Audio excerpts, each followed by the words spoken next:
Well, for a moment I thought it was stuck.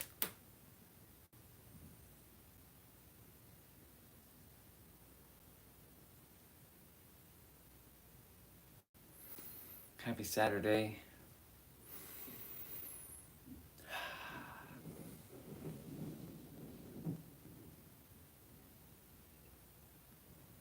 This is to represent a story, like holding a book, like yesterday.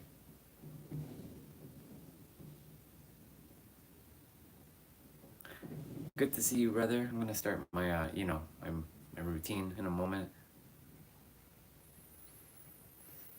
Giving the YouTube a little bit of a, the thumbnail thing.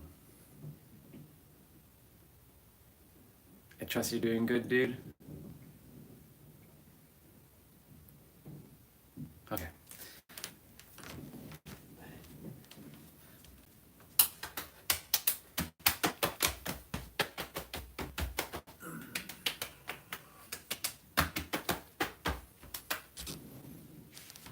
Sometimes the mind doesn't like me doing what I'm about to do. But every time we finish doing something that we don't like to do, it feels good, doesn't it? I love doing my stuff. 3, 2, 1, go. 1, 2, 3, 4, 5, 6, 7, 8, 9, 10, 11, 12, 13, 14, 15, 16, 17, 18, 19, 20, 21, 22. 1, 2, 3, 4, 5, 6, 7, 8, 9, 10, 11, 12, 13, 14, 15, 16, 17, 18, 19, 20, 21, 22. Back bend. 1, 2, 3, 4, 5, 6, 7, 8, 9, 10, 11, 12, 13, 14, 15, 16, 17, 18, 19, 20, 21, 22. 1, 2, 3, 4, 5, 6, 7, 8, 9, 10, 11, 12, 13, 14, 15, 16, 17, 18, 19, 20, 21, 22. I'll do planks. 1, 2, 3, 4, 5, 6, 7, 8, 9, 10, 11, 12, 13, 14, 15, 16, 17, 18, 19, 20, 21, 22. 1, 2, 3, 4, 5, 6, 7, 8, 9, 10, 11, 12, 13, 14, 15, 16, 17, 18, 19, 20, 21, 22. Oh yeah, burpee. 1, 2, 3, 4, 5, 6, 7, 8, 9, 10, 11.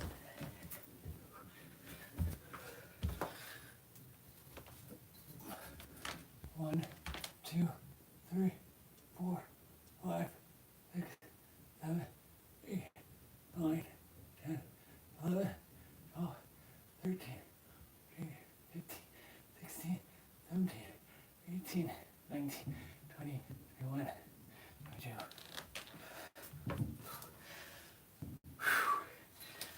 1, 2, 4, 5, 10, 11, 13, 16, 19, 20. 1, 2, 3, 4, 5, 6, 7, 8,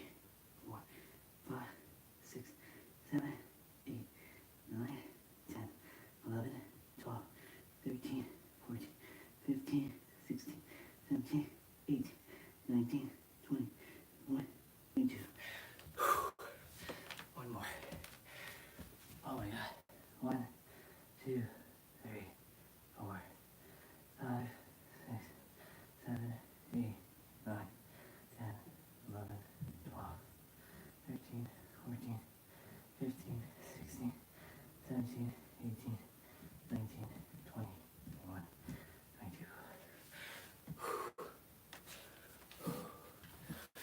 1, 2, 3, 4.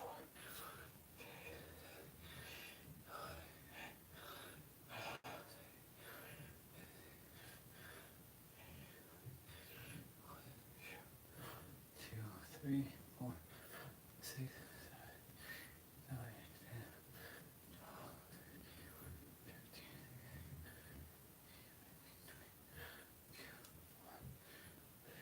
4, 6, 9, 10.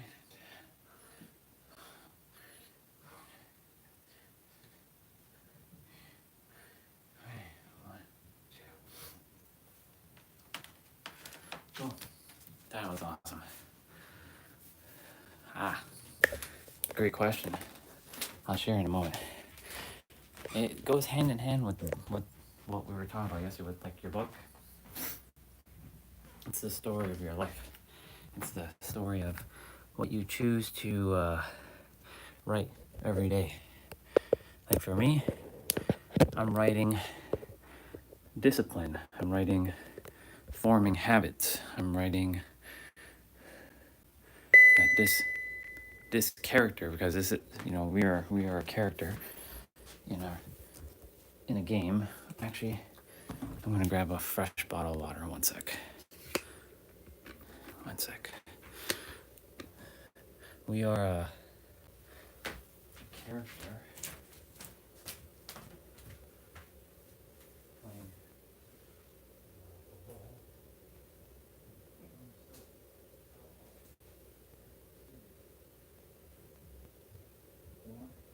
Here we got it.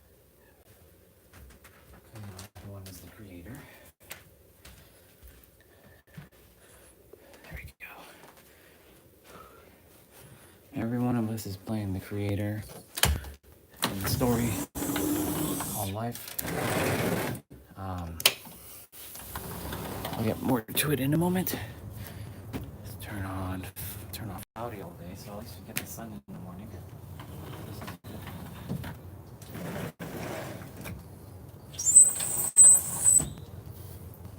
We'll just see, get a little bit of the sun out in the sky before it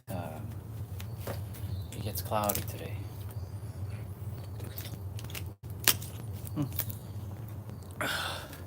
Okay, now let's get to it.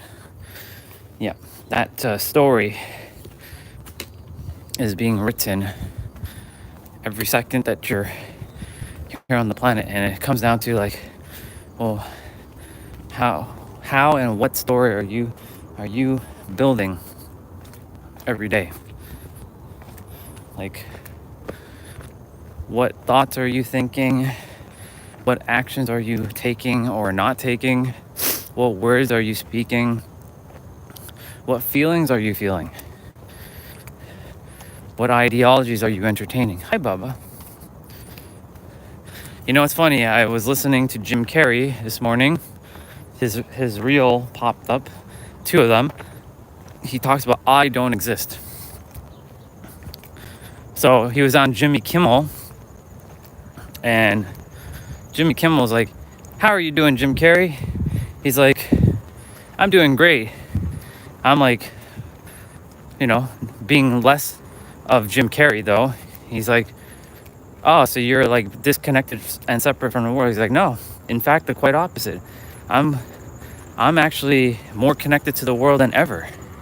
And Jim said to him, it's because he, he's just been playing characters. The character of Jim Carrey himself, because each one of us is a character, a persona. Like Mr. Sunil, you're a character. I'm a character. We're actually the I am. We're part of the totality of all, and each of us has a story to write on the earth, no matter what story it may look like. Some are choosing to write a story of fear. Some are choosing to write a story of lack. Some are choosing to write a story of abundance. Some are choosing to write a story of power. Some are choosing to write the story of freedom and liberation. Some are choosing to write the story of hate, like I was for many, many years in my life. Some are choosing to write the story of love. Some are choosing to write the story of being present. Some are choosing to write the story of the past. Some are choosing to write the story of the future. Either way, all stories are valid. Even when we feel like someone is like wrong, or like, they shouldn't be talking, or they don't know what they're saying, they're valid, because everyone has their own story. But the thing is to say, none of this is actually real at the same time. Hence why when Jim Carrey says I don't exist, he's spot on. There's no cars coming. Like, I could have just jaywalked, but I chose not to, because I choose to be in the present moment. Where am I rushing to? We're gonna be crossing anyways.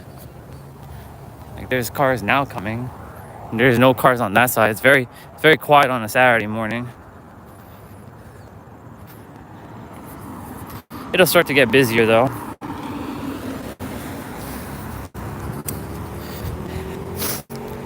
So every one of us is writing a story right now. And you get to write your story any way you see fit. But what's going to get in the way is others, or perceived others, and what they tell you. Like, yesterday we ran into a sister who said, it is illegal to film on people's property. I'm like, this sidewalk doesn't belong to you. I didn't say that, but I could have said a whole bunch of things to her.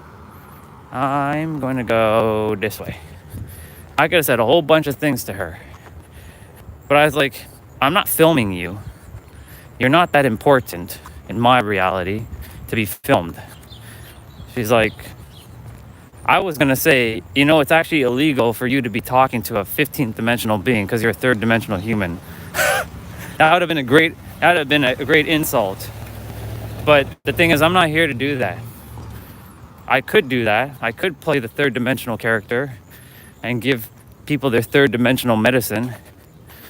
But I'm not here for that. I'm here to give you 25 dimensional wisdom that you already have within yourself.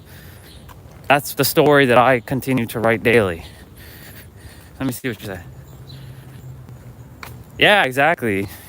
You actually learned the streets quite well. I even said at the beginning of my daily walks, when I started my 10K a day, I said, some of you are gonna know these streets inside out. You'll know exactly what where I'm going. You'll know exactly when the internet starts cutting out. You'll know when it gets blurry. You'll know when it gets fixed. You'll know when it works.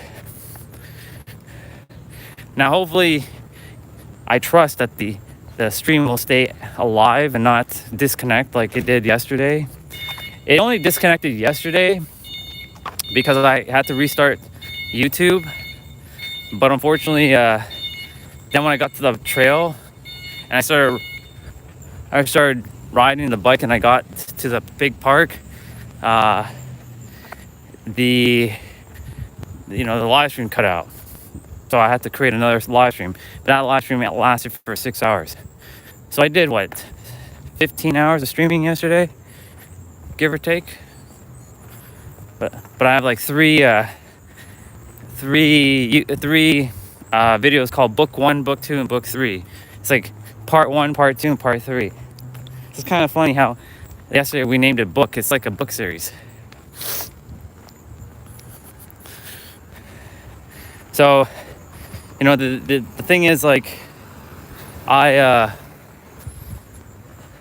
every day I get to write a story with the live streams. And the thing is, like, I get to document my entire journey. I'm grateful to YouTube. I really am. I should really say thank you and remind myself of this gratefulness of, like, sometimes I get in the head and it's like, man, YouTube, why are you doing this? Actually, not to. See, that's the victim thing. Why are you doing this for me? What is the reason for you to, not show my account to more people? Because I'm here to actually help people and serve with the highest order of love, right? But the thing is, I get to be grateful because I get to document my journey every day, where I am, what I'm doing, how I'm feeling, what I'm thinking, the actions I take. And yesterday I was in the big park. I was just having a conversation with our sister Olga, and we're talking about the now and time, how time doesn't exist, how everything happens now. And if we can stay in the now and not get caught up with the past or the future, because the past and the future technically don't really actually exist. Imagine for a moment if you had that the words past and future didn't exist. How would all of our stories actually be unfolding? It'd be interesting. Morning, brother. Good morning, how are you? I'm great. Yourself? Thank you. Good. Enjoy the Saturday. Oh, okay, nice weekend. Yeah, thank you. I love the sun that's out right now. Taking advantage of it, because eventually it's going to disappear for the day. But I mean, if it stays sunny like this, or it stays like this, it'd be great. It's gonna be another phenomenal day, regardless.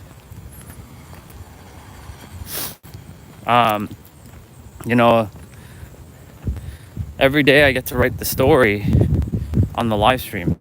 Again, what I'm thinking, feeling, saying, doing, the actions, what I'm feeling. Some days I'm really,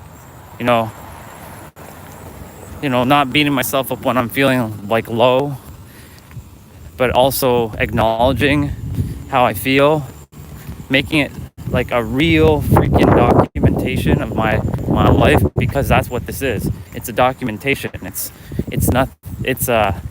It goes beyond your standard social media. This is basically my life story unfolding in real time, even though time doesn't exist. Time is an illusion. And we were talking about time yesterday, and I was saying, imagine for a moment that the words future and past don't exist. And that's better now. The internet wasn't working that great. All right, you were mentioning, bro, think so your energy is low today than previous days. No, it's actually quite high. My energy is actually extremely high. It's just that I'm being more intentional with the words.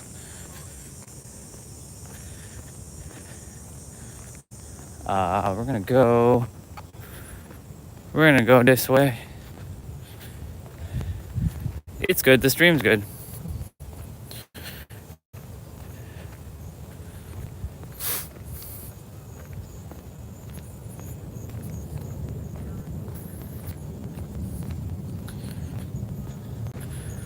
All right. Anyways, I was saying, a little technical difficulty. Nothing like a technical difficulty first thing in the morning, right? What's up, dude?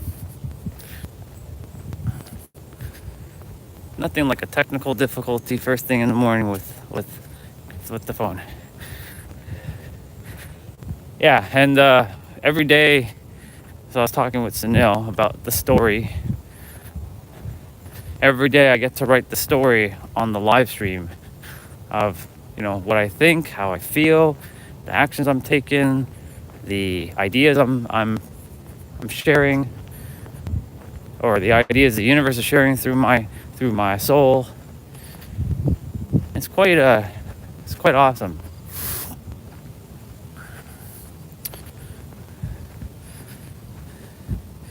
The internet should be okay. Stream does cut out here and there now.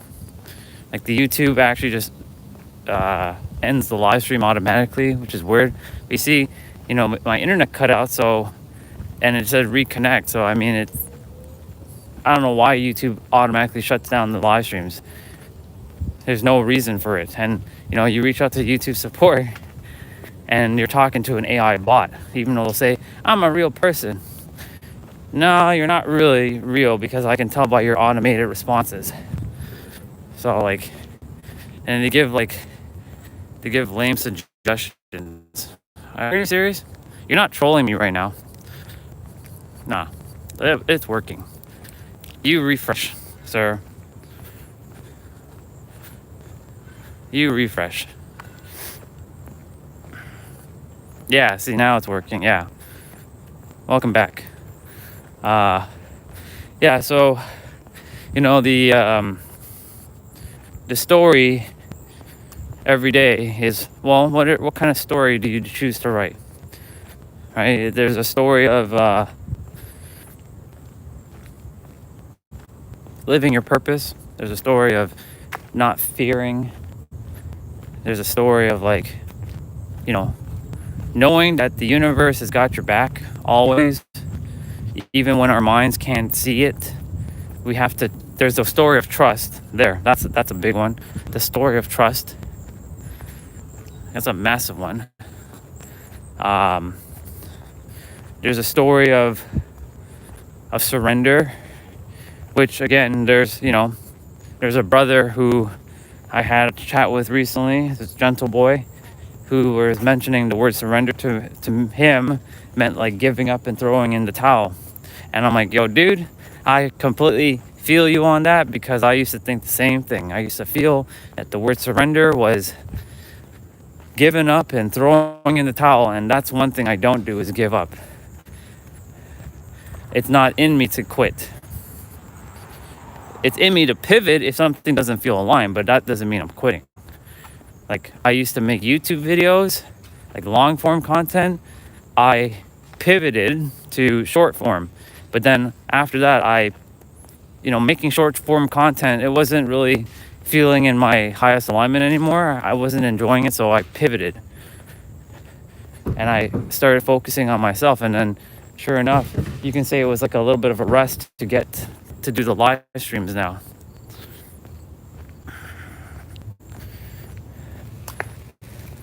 Yeah, because the word surrender, right, for me, back then used to be like, oh, I'm quitting, and I have to like give up my surrender, like I have to give up power and give up control.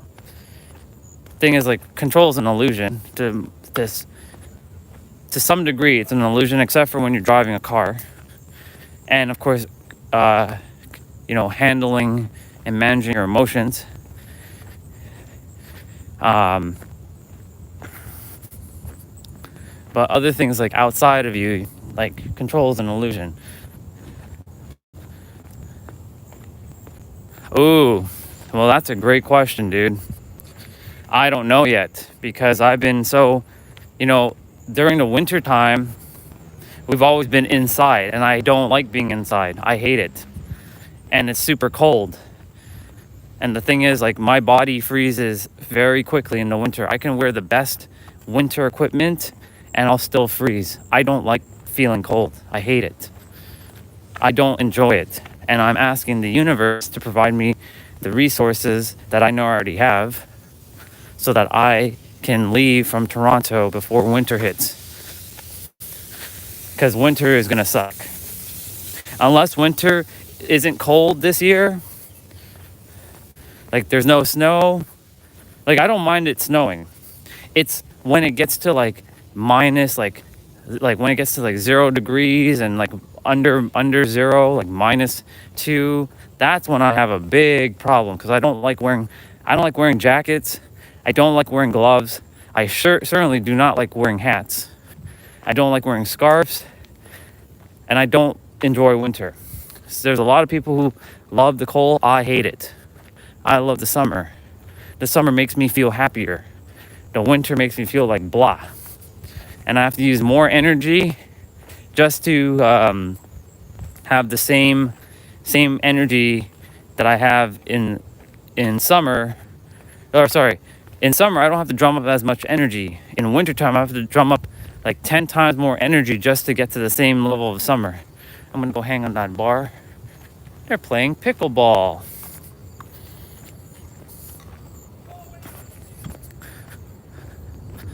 They're playing that pickleball. Okay, so we're gonna go hang on this bar. As you know, it's one of our daily quests. It's nice that they put a picnic table here.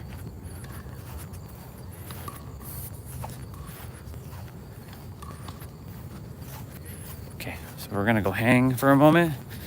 Yeah, winter is gonna be rough, dude. That's why I have to be out of here. I have to find my way out of here. If I can be out of here for 6 months, I'll be good. Like, go back home to San Diego and stay there for 6 months, or at least somewhere warm for 6 months, I'm good. But we'll see what happens.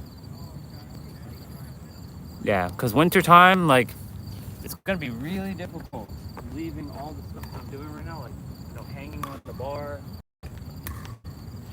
right? Like, I don't like when my hands freeze.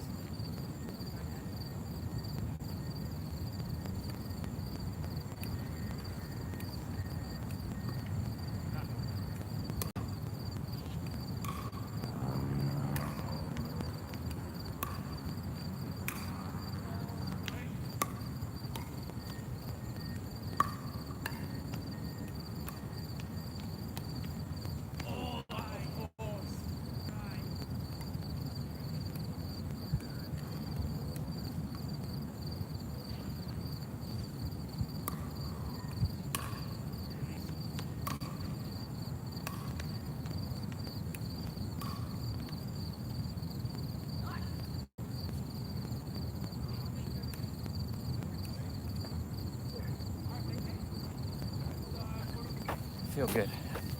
I feel a lot better. Whew. Yeah.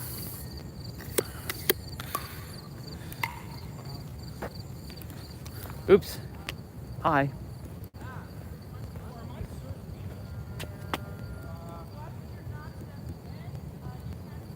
Oh my God, it's not working. There we go. You're all looking at me because I pressed the trigger button on the back of my gimbal and I wasn't switching back. Camera was too close to me. Yeah. So like, story time in winter is going to be rough. But during the winter, I started the live stream in the winter. Technically, I started in November. November 25th is going to be the 1 year.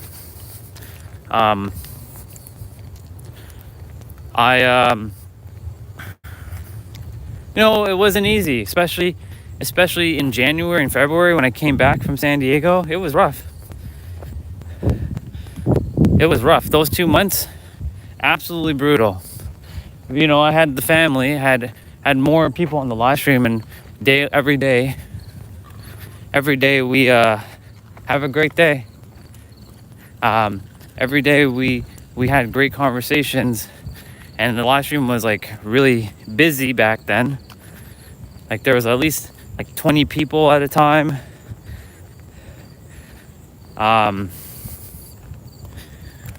Of course YouTube went and like shadow banned the account, and it's been pretty quiet ever since, except for 1 week in May when there was a little bit of a growth, and then it went back down to like being quiet.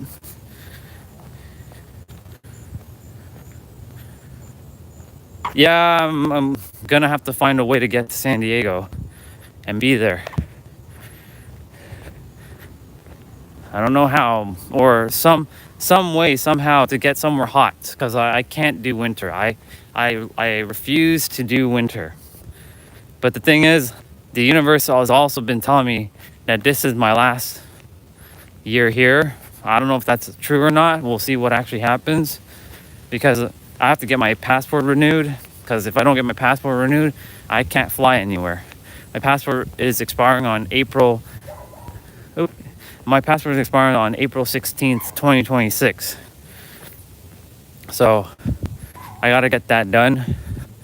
That way I can travel. And the funny thing is, you can't travel with a passport that's about to be expired within 6 months, which is stupid. That's the dumbest thing. What's the point of even having an expiration date then? That's what I heard. Like, if your passport is close to expiring, they prevent you from traveling. I don't know if that's true or not, but if that's the case, that's really silly. So my passport is the final thing I got to do. I'll do it for 10 years and then just not even entertain Canada anymore. I'll just figure out a way to get out of here.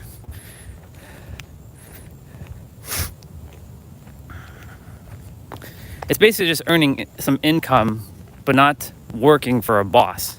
Like, it's like starting my coaching, or as much as I don't like the word coaching, I hate that word so much. You have no idea how much I loathe that word. Coaching.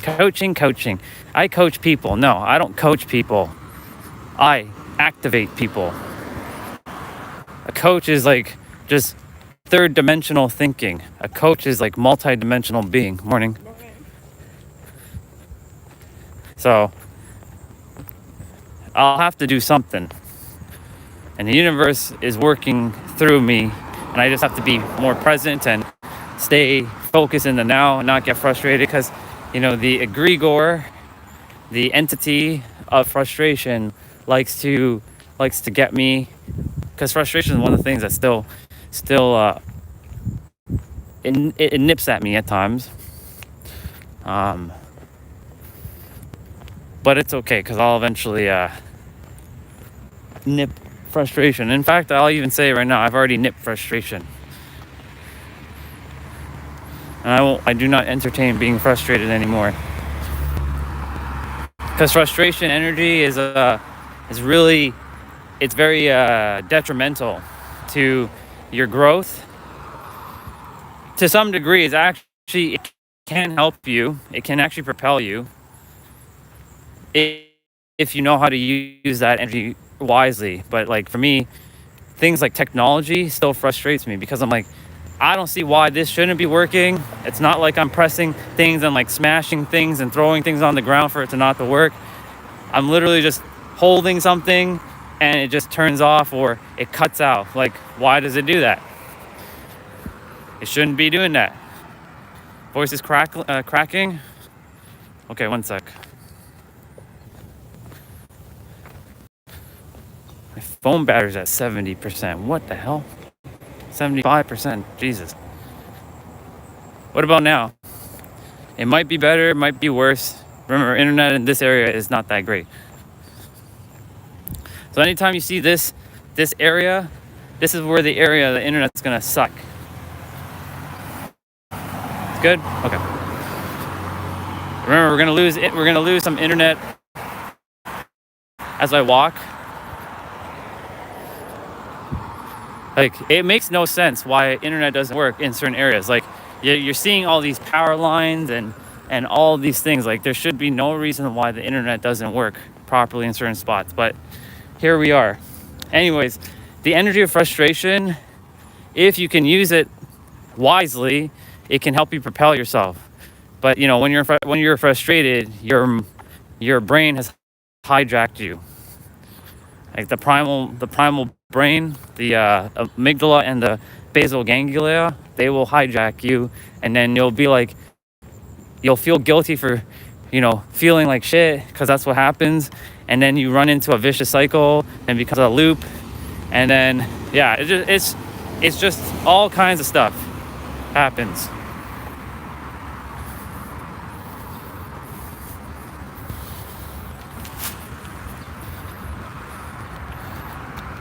Okay, so we're gonna cross. I remember it was sometime during the week when I was standing right here, the live stream cut out, and I was like, what the hell is going on?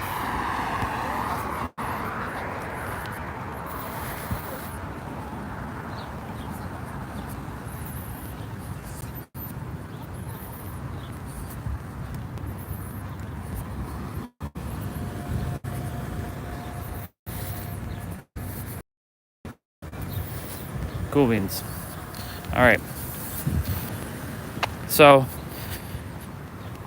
yeah, I make sure to, if anything, like when the internet cuts out, or my laptop doesn't work, or the live stream cuts out, or I'm like doing my best to not get caught up with that, because this is all an illusion, and focusing on the now, and just like, okay, if you want me to restart the live stream, I'll restart the live stream with a new title or the same title, like, because it makes no sense why it cuts out, but it's all good.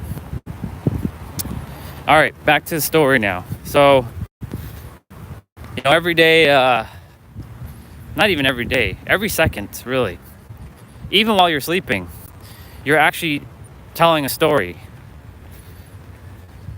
Like, last night I had an interesting dream. It was with my cousin, my eldest cousin from my mom's side. Her name is Patricia.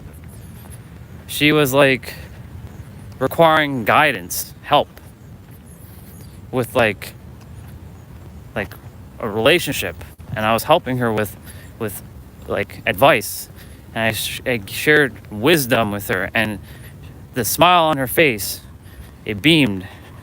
She ended up like in that same dream. She ended up with an amazing dude, all because of the things I shared, and I'm like, interesting. Then, I finally was able to have a dream with Lindsay Sterling. I'm like, fuck yeah, let's go. It was awesome. I enjoyed that dream. It was nice. I enjoyed that dream. It was very, very nice. And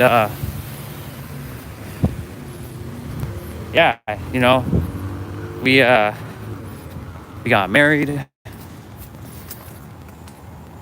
She was wearing this beautiful white wedding dress. I came in with a cape. I came in not with a tux. I came in with a cape.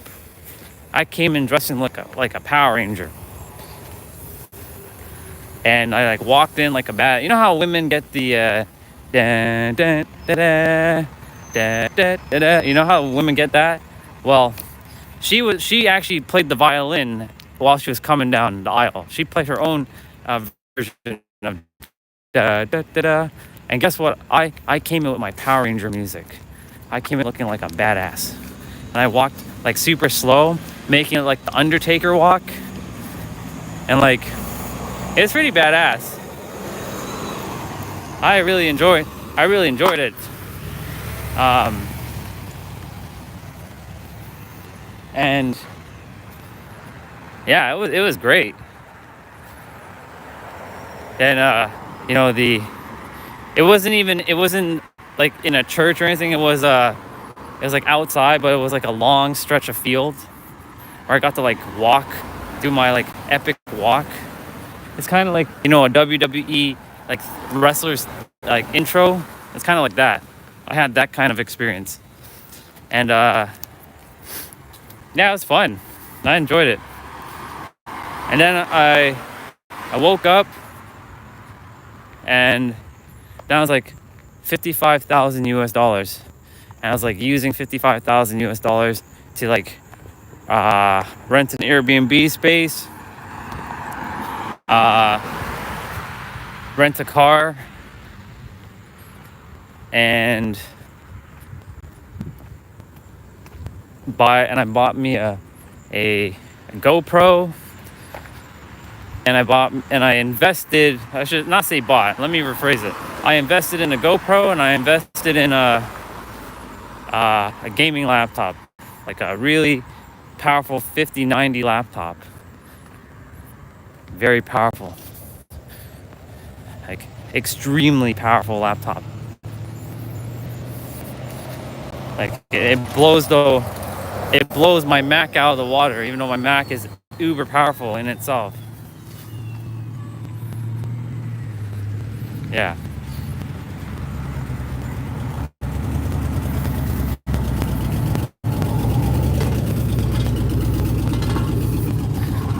That's like, that truck is like really broken down. You can hear the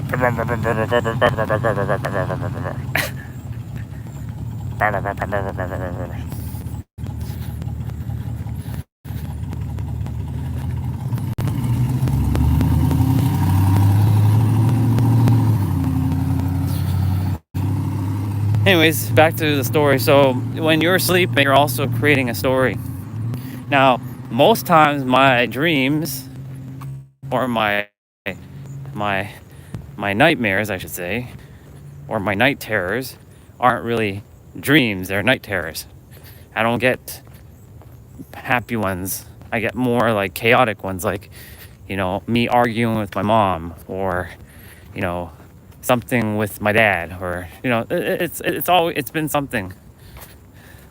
Yeah. That truck's exhaust is like yeah. That was like some really like broken down piece of shit, like exhaust. There's great exhaust, and then there's exhaust that sound like that.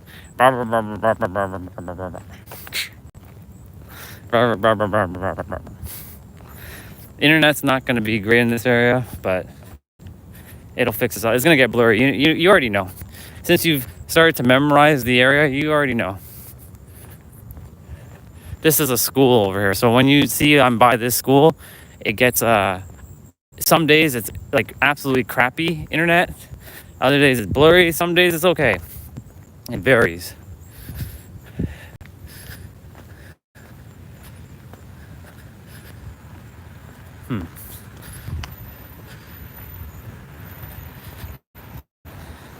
Yeah.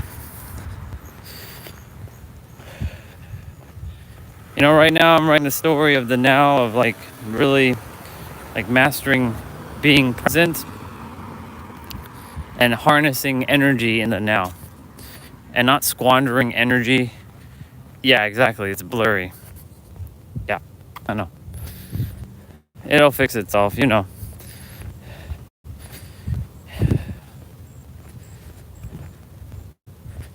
I run into this a lot, but it's okay. I have to get used to it. Like, I can't control. That's the one thing I was saying. I can't control technology, because like, if it's going to be blurry, it's going to be blurry. If it's going to be sharp, it's going to be sharp.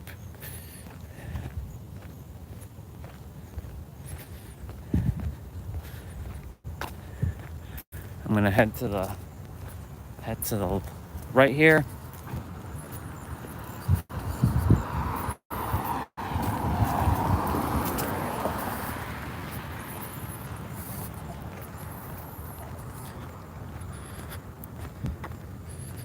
You can tell just by people's lawns how pristine they can be. Like how, like you can tell a lot just by looking at someone's yard.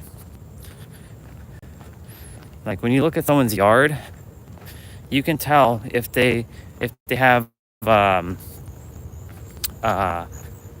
clear mindset, or if they have very chaotic mindset. That, you know, a lawn can tell me a lot about someone. Well, take a look at this lawn for a moment. It's very manicured. They take care of their stuff. All right, like they make sure, like, this is another yard right here. They take care of their stuff, right? But when you see others who don't take care of their yard, what they do on the outside is what they're going to do on the inside, and their inside also represents their inner world. So, like, for example, some of these houses are the yards. Like, the yards here are pretty good, but then there's some yards where people don't take care of it. Our yard doesn't have the greatest, like, grass, let's say, and because of that, you know, the collective mindset in my parents' house is, you know, negative. It's you know, they see, like, they add more stuff more junk. They think more, they need more stuff, more junk, more junk, more junk. Less is more.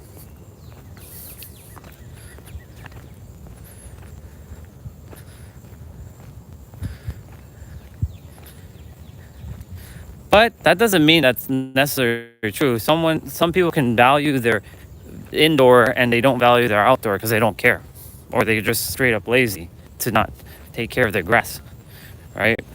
But generally speaking, when you see someone really take care of their yard, it gives you the ideology that they're actually they actually are like taking care of themselves inside as well,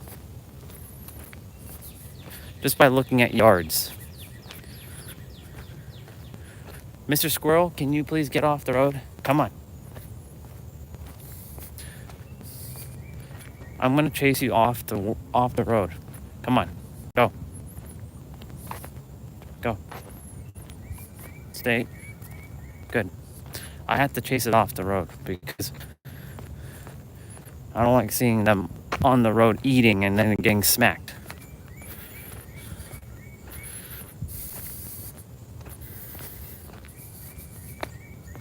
Intuition. Normally I wouldn't have done that, but my intuition is like, put that squirrel onto the grass. So like right here, this is a good example of like an untaken care of grass, like lawn. So like when you see stuff like this, then this is not judgment, but like, you know, you can tell that like they either don't value their outside, which is okay, or they truly don't have like they're just like their inner world is also full of chaos.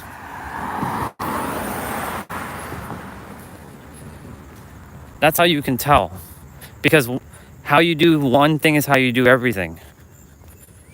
Now, my room, as of late, I haven't cleaned it in a while because I've been so focused on outside, and you know, I spend my majority of my time outside, and I don't want to really be spending any time indoors. Do they have any good books? Let's go see what kind of books. So this is a little library that the community here has, but they have like children's books down here, and then they have like The Girl Who Played with Fire, Enchanted, Voices in the Summer, Doctor Who. They don't really, 1/5 Avenue. They don't really have anything that catches my attention. I'm not really into fiction books. I like nonfiction stuff.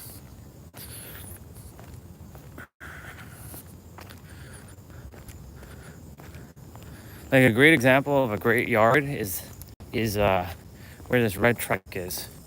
Where this red truck is, they take care of their yard. Like you can see how perfectly edged the lawn is. You can see how they cut the grass.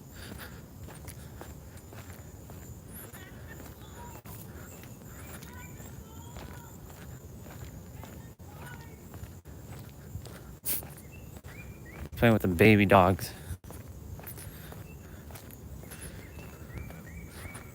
Yeah, you can just tell just by looking at yards. The yards itself will tell you a story.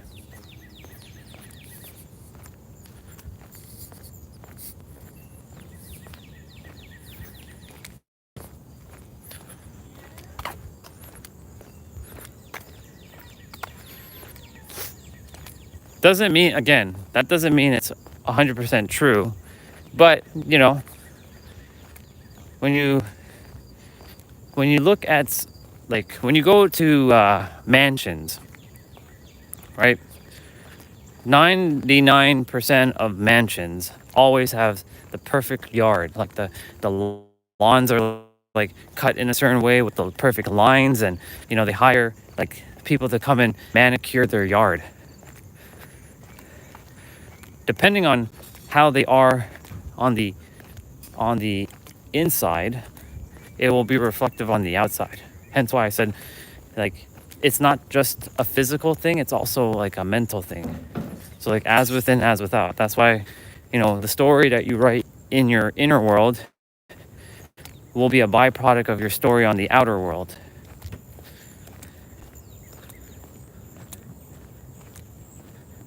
That's also true. You're right about that too. There is also that factor where they maybe just don't have the time.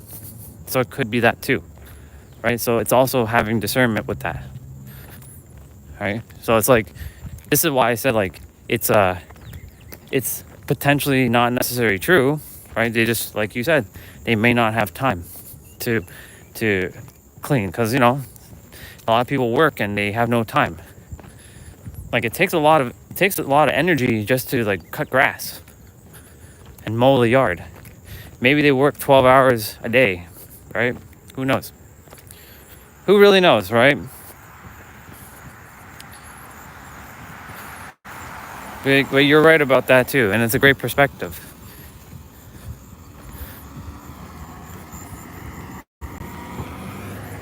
It's a wonderful perspective, by the way. That's a good perspective.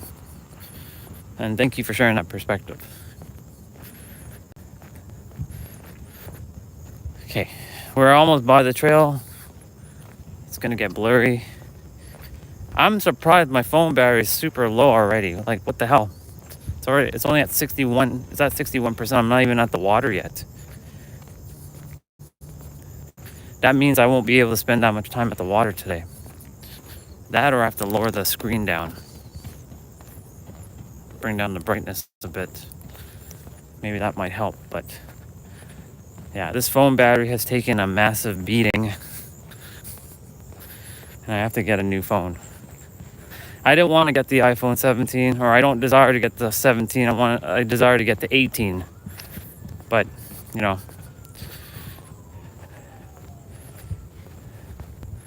we'll see what happens.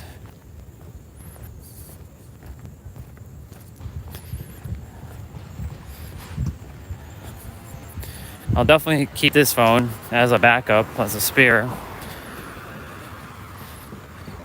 Because I can use this phone. This phone is still really, really, really good. Like, it's still really fast. There's no problems with it. It has a lot of storage. Like, I still have half storage left on it. And because I don't really take photos much anymore, like, my storage isn't going down. Like, I'm not running out of storage because I don't really take that much photos. I take a screenshot here and there, but that's about it.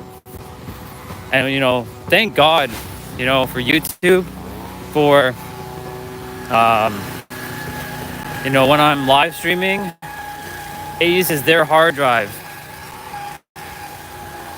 So YouTube is like my SSD. I don't have to take it off my phone and then upload it. That would be a royal pain in the ass to have to upload all of my content. Do you know how long that would take to upload a 12-hour live stream? It'd take forever.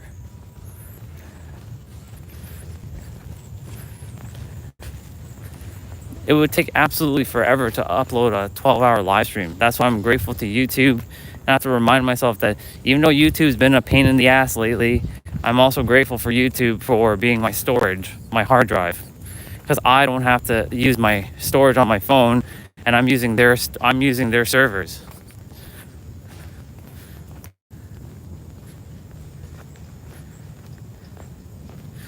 Yeah, I just didn't want to.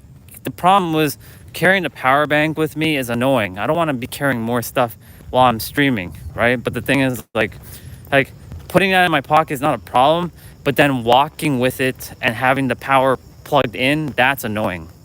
I don't want to be doing that in the morning. Like this, I expect this phone to be able to last for my entire walk and not run into like low power. But you're right about that. Just, it's annoying. It's basically just annoyance to me. Really, that's what it comes down to. Just straight up annoyance.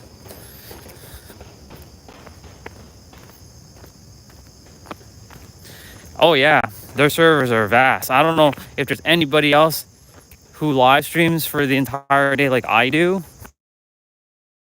using YouTube's bandwidth like that. I don't know. I'm sure there is probably others who live stream their entire day. I don't know what they live stream, but I'm sure they live stream maybe the entire day.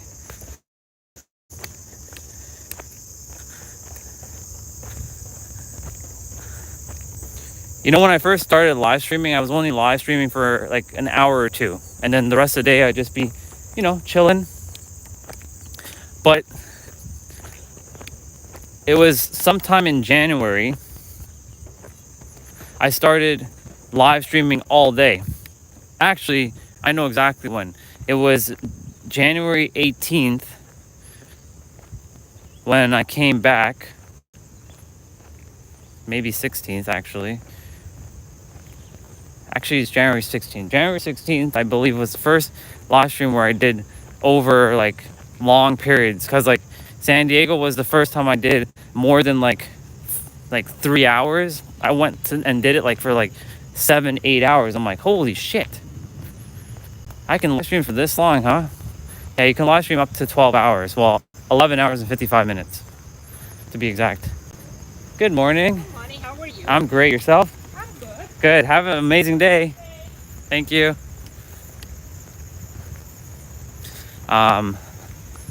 We'll be by the water shortly.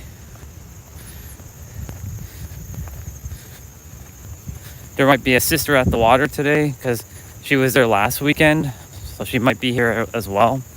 So we might have a visitor. Yesterday there was a brother, but I wasn't gonna not stop by my water. Like it's a daily tradition. Now that's gonna be the other problem in the wintertime, not coming down to the trail because the trail is freaking cold.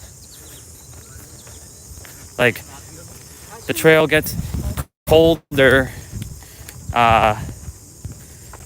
because like, you know, the air down here, because of the trees, it has, you know, it keeps things much cooler than while we're up by the residential houses. Yeah, I don't like winter. I really don't. I don't know why the creator created such thing called winter and why places have winter. The only places that should have winter are the North Pole and the South Pole. Everywhere else should always be summer. No human should be subjected to winter unless they choose to be subjected to winter. So, yeah, I don't like winter. I don't like the cold. My body specifically, I chose this body design not for winter. Some people's bodies, you can see that person. There's always that one person who wears t-shirts and shorts and flip-flops in the winter. And I'm like, how the fuck are you doing that?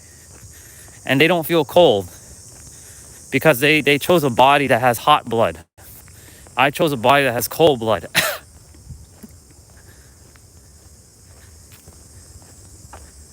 Yeah, I basically go into hibernation, essentially.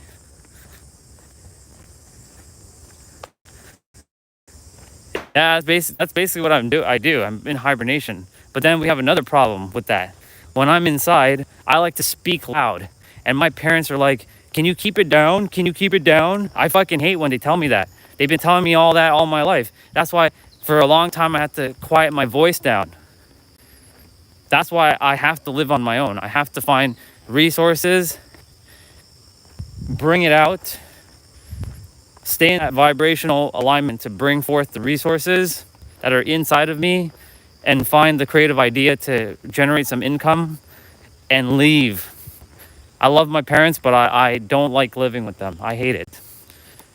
It's annoying. I love them. I can love them from a distance. We do better from a distance, but when I live with them, it's annoying. It's really fucking annoying. Because I have to follow their shitty rules, and you can't talk loud, you can't do this, you can't do that, you can't do the blah, blah, blah, blah, blah, blah, blah. So that's basically, and one of the things that I have to be as a human is be considerate. I fucking hate being considerate, to be honest. I really hate it. I really loathe being considerate. But it's been like ingrained into me to be considerate of other people's feelings. But you know what's funny? If others are not considerate of my feelings, because like I don't matter. So I'm like, I'm rebellious now. I'm a rebel. That's why I love coming outside, so I can just open my mouth and scream as loud as I choose to. Nope, sister's not here. Welcome back to the Daily Water. Ooh, yeah. Yeah, every household story. You're right, bro. You're fucking right about that. You can't talk loud. You can't do this. You can't do that. You're talking too loud. Keep it down. Keep your voice down. Blah, blah, blah, blah, blah, blah, blah. Basically, yeah. Really annoying, bro. It's really fucking annoying.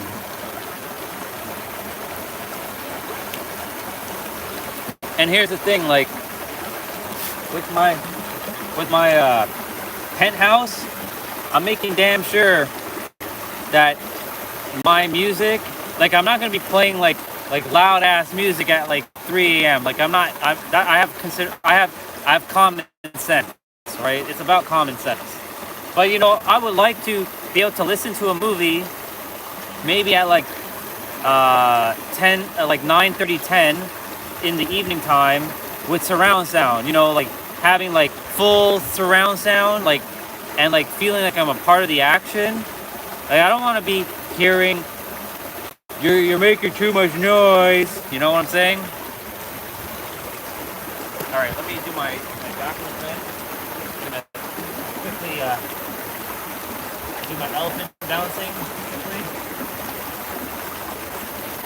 This is part of my daily. When I don't come to winter, I'm gonna have to make new dailies.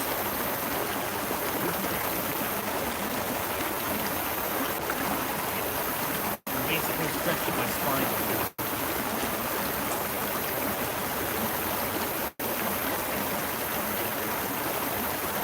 3, 2, 1.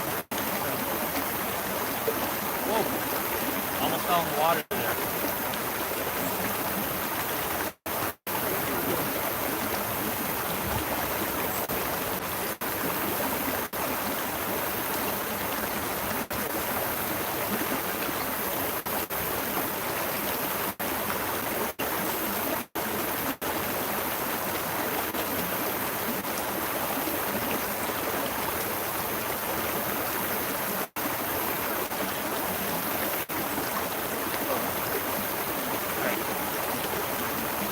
Back with Ben.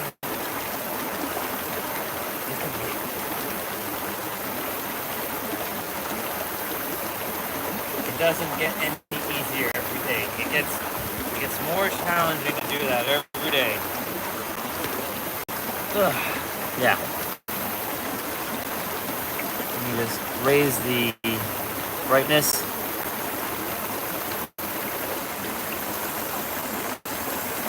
Yeah. What's up, bro? Good to see you. I didn't even see you were there. I was doing my back bend. I was thinking about you yesterday. I was like, I'm sure I'll be seeing Mr. Ray at some point. How is Mr. Ray doing and feeling? I'll have to start moving shortly because the battery is not going to last as long. Good to hear, bro. Had another breakthrough regarding the now this week. There's a person I ran into it on a YouTube reel named Rupert Spira, Rupert Spira, and he talks about the now and presentness and whatnot. And I was like, okay, I know my version of the now. Let me hear his version. I really enjoyed his version of the now, by the way. Sounds good. Enjoy your time at the gym, dude. Take it easy. And gotta say, bro, I really, like, I hear about the now. Like, you know, whenever we do anything, it's always happening now. Like, even if you, let's say, think about something that you just ate, like breakfast, that thought is still happening now. You can't actually travel to the past. You can visualize the past, but the past actually doesn't exist now because that's still happening now, right? And so like, I was like, this is a really good simplified way of just saying everything just happens now. And I've been really tapping in. Yeah, and I've been really tapping into the now more late, like throughout this week. And then of course, like I've been other people like Dr. Joe started showing back up on my feed on my other YouTube channel. I'm not actively looking for these things. They just randomly show up on my other channel, and I like the other channel, the one that we have the other live stream channel, that just in case this one goes kaput. Which, by the way, my live streams they automatically end on their own at times, at random times, and I'm not even ending them. So YouTube is like messing with my account, and I have to just be present with that and just not get frustrated. Like one day I have to restart the live stream 4 times. It's so weird. Like usually if I lose internet connection, the live stream stays on, but now they just like end the live stream, and it's weird. So all kinds of stuff. But anyways, I focus on being like in like now, right, and reminding myself that everything's happening now. Like yesterday, we were walking and a lady approached me, and she's like, "You can't be filming my house." I'm like, "I'm not filming your house." She's like, "Well, I caught you filming my shed thing like a couple days ago." I'm like, I only pointed to it to show y'all like it looks like a Dead by Daylight killer shack. That was it. So I was like, I told a little fib yesterday. I'm like, I'm not recording your house. I don't have time to record your house. You ain't that important to me. And I've been starting to call humans third dimensional. I'm like, I was gonna tell her like, it's actually illegal for a third dimensional human like yourself to be talking to a 15th dimensional being like myself. But I'm not gonna do that. But anyways, I've been focusing really solely on like the now, and I came up with some drawings throughout the week, like the synergy of Trinity, which is like you, now, joy, and God. I think you may have heard me talk about this. They all have 3 letters. They all have the letter O in the middle. The letter O is the only letter that actually is like it never stops. It's continuous. Like there's other letters like P and D and B. They have little circles in them, but they end. They have a beginning and an end to it. Whereas a circle doesn't have a beginning nor an end. It just is continuous. So like you, now, joy, and God is what we're supposed to be doing.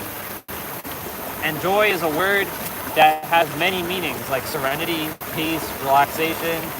It might not even have an English equivalent to what the feeling means. Like there's no English word to encompass what joy really is. But we're supposed to be in joy because that's who we are. We're the creator, we're God, and we're supposed to be in the now. That's how simple it is. So that came through sometime last week.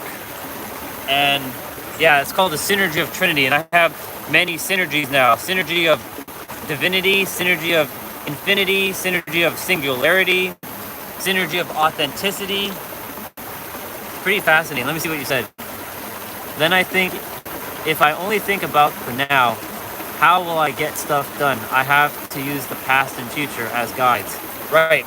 And so like, the thing is, when we use the past and future, it is our mind, our third dimensional mind uses thinking as a mechanism for guide for time. Right? Imagine if we thought beyond the third dimension for a moment. That encompasses everything right now, right? Like past, future, now, they're all encased in just this bubble. But our mind, it makes time, and perception makes space. So like, for example, like that rock that you're all seeing, that's space between me and that rock because of perception, but really I'm one with that rock. And I'm one with this water, right? All the water that's flowing here, we're all one with this water. I'm one with the phone, I'm one with all this stuff. Phone battery 48%. Okay, I'm gonna have to start rolling. As much as I would like to stay here longer, gotta get rolling. Yeah, the now is really something that we came here to master that, and to break the illusion of like separation, and because like the more I keep spending time in the now, the more it gets even more realer. It gets more realer because like the now really has all the answers. Like I always feel at peace in the now. I don't feel frustration. Like I let go of the illusion. Like I'm not in San Diego yet. I let go of like I don't have the trillions of dollars yet. Because when I'm in the now, like I feel this sense of like peace. But you know, the moment we start to, you know, use past and future as a guide, like you said, that's when we start running into like things in the mind, like, I'm not where I desire to be yet, and da da da da da is not happening, and I'm not da da da. I don't have this thing yet, you know, and it becomes you know, a pattern.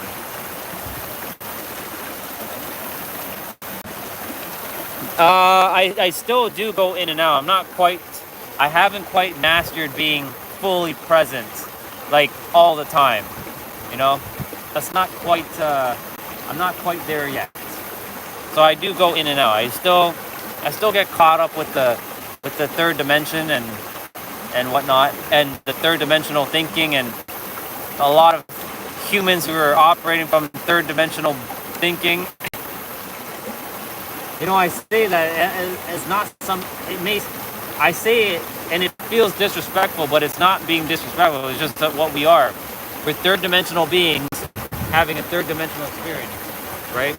But we're actually multi-dimensional beings having a third dimensional experience. You know, it's interesting. It's interesting. All right, we're gonna roll out because the phone battery's at 46%, and I don't want to be like rushing back. So, Water, I love you. I'll see you tomorrow.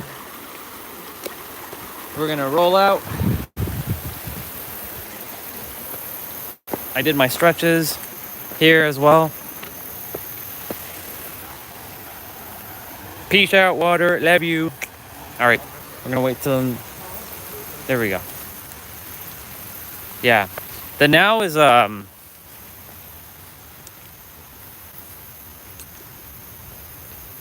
you know, he like when I was listening to Rupert Spira, like I had never heard of this guy at all. He'd never showed up in my timeline ever. But the universe was like, you, sir, have to practice being in the now. Because you have the answers, you had the answers the entire time, and now you must spend the time in the now with it. Morning. Yeah, let me see. I had a realization. I have been letting the little child inside that I create in order to survive the situation I was going through. That's a good realization, bro. It's a really powerful realization.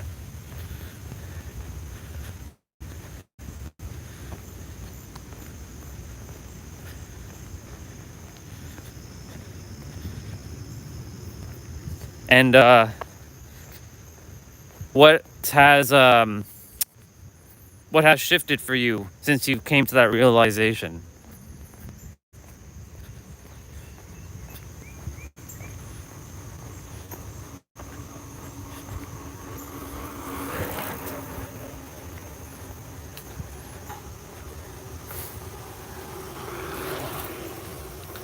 Lots of bikers today. This is going to be one of our last hot days, unless, you know, September gives us some hot days. Otherwise, we will start entering fall soon. We'll be in like 70s.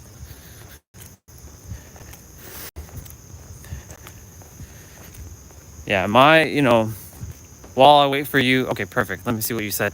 So sometimes I let him make decisions, and it cost me big just because I don't give the little boy what he wants. I'm helping more than hurting, and it's coming from love. I have to take over. You know, it's interesting when you say that, because like, you know, when I see in my inner world, specifically my inner world, my child, or like my baby me, or my 5-year-old me, he's not really telling me what I should do, or so like I have a version of me who still has like a bat in his hand. He's wearing black clothing, but I have to love him. Not have to, I choose to love him.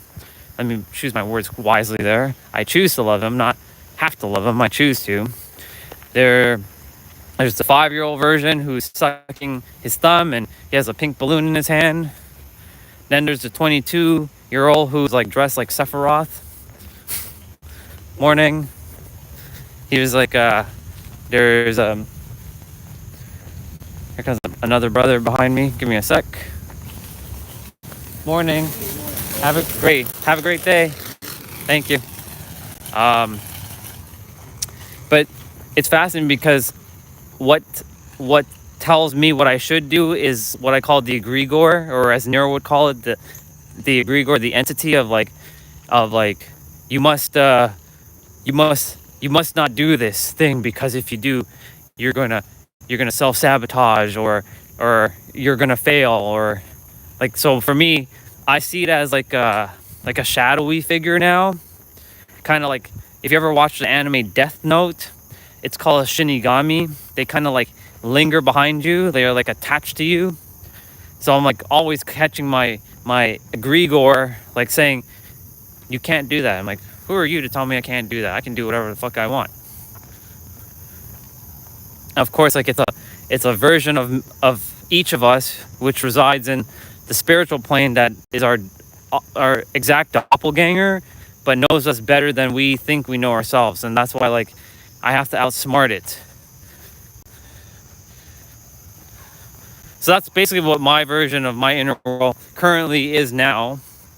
It differed like 6 months ago. I didn't talk about egregores and entities. And when I say entity, I don't mean negative. I don't mean like some evil thing. I just mean like an energy that is attempting to like keep me playing small and safe.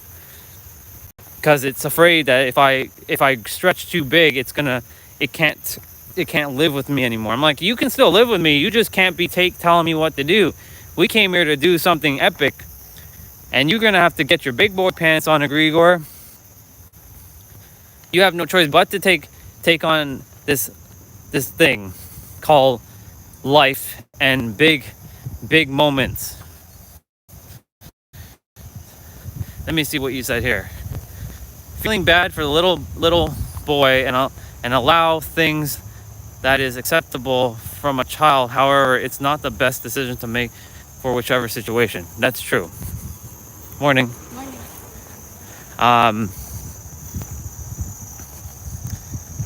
Exactly. So your little child is sort of like the egregore that I call for myself, because it's attempting to survive inside of you, because it knows when you're growing and stretching and evolving, that's when it sees it as a threat. Because every entity, or let's call it something else, every energy that takes up like mental real estate in our heads, desires to stay alive. So imagine like, someone who's been at your house for years, right? And like now they have to leave because they've been taking up too much space now.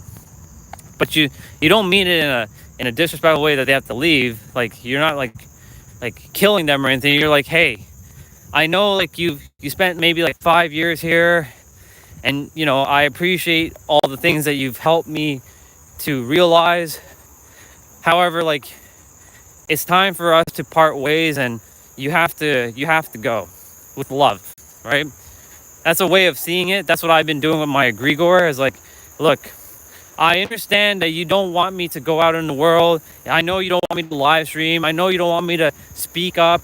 I know you don't want me to, like, open my mouth and go against what my parents say. I know you don't want me to do any of that stuff. But listen carefully. You and I are one and the same. Practice love, y'all. Egregore, you and I are one and the same. And I promise you, you're not in any threat. So if you would like to come along this journey with me, come along, but don't interfere. Just watch as I do my thing. But of course, it's like, no, I'm going to self-sabotage. I must break. He can't evolve, because if he evolves, I'm going to die. That's what's happening in the inner world right now. Because when you start doubting and shit starts, morphing and evolving at a fast pace, our previous selves, or our previous egregores or entities or child or being is going to be threatened and be like, I can't have him change. I can't have Ray change. Nope. I'm gonna do this thing, and I'm make him self-sabotage. I'm gonna be tricky, because it's very tricky, right?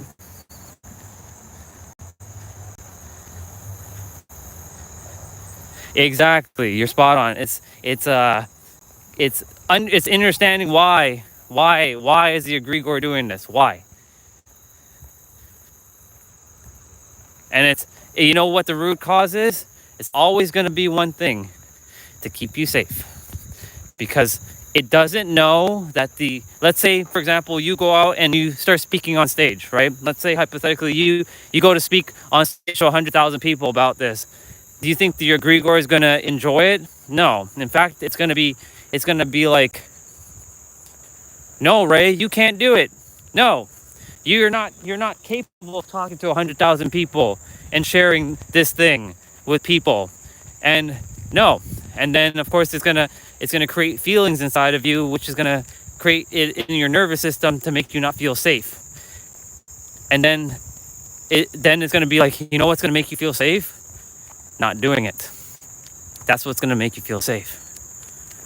And because of that, I can feel, as I'm speaking, I'm feeling it very powerfully right now. As it says, like, let's not do it. I promise you, you'll be safer if you don't do this thing. You shouldn't go talk on stage, or you shouldn't go do that thing. I'm using stage only because that's a lot of people have fear of speaking on stage, right? It's gonna be like, you can't go speak. You can't do it because you don't have the enough information.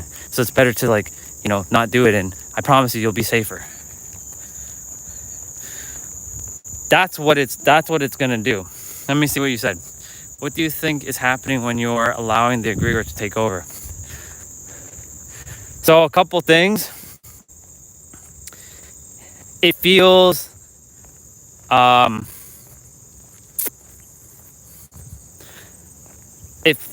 it's not true though, of course. It feels like you're comfortable and it's safer to allow the egregore to carry walk you through this thing called, I'm about to speak on stage and I'm afraid. And like, no, you don't go speak on stage. No, you don't do it. You're in more danger. But the thing is, it's saying that you're in danger, but it's not that you're in danger. It's that that thing is in danger, because it's it knows its time is ticking, because it's like, shit, if Ray evolves, then there's no place for me in Ray's head anymore, because he doesn't entertain me anymore. And then because it doesn't feel safe and it feels threatened, that's when it's gonna come at the least expected moment. Like, for example, the YouTube channel, as you know, like you've seen it.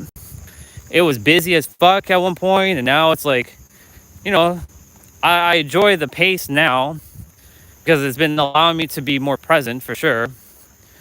But part of me was like, I self-sabotaged a bit. And then I went through a dark night of the soul recently. on the live stream, which pushed away even more people. But it was meant to happen that way because it wasn't in their highest alignment, because it also showed like who's going to stay with me even through my darkest times, right? It's the ones that stay with you in your darkest times is the ones that you cherish the most. It's the ones that only will stay with you when you're in your highs, but they will leave you in your lows. I was in my lows, right?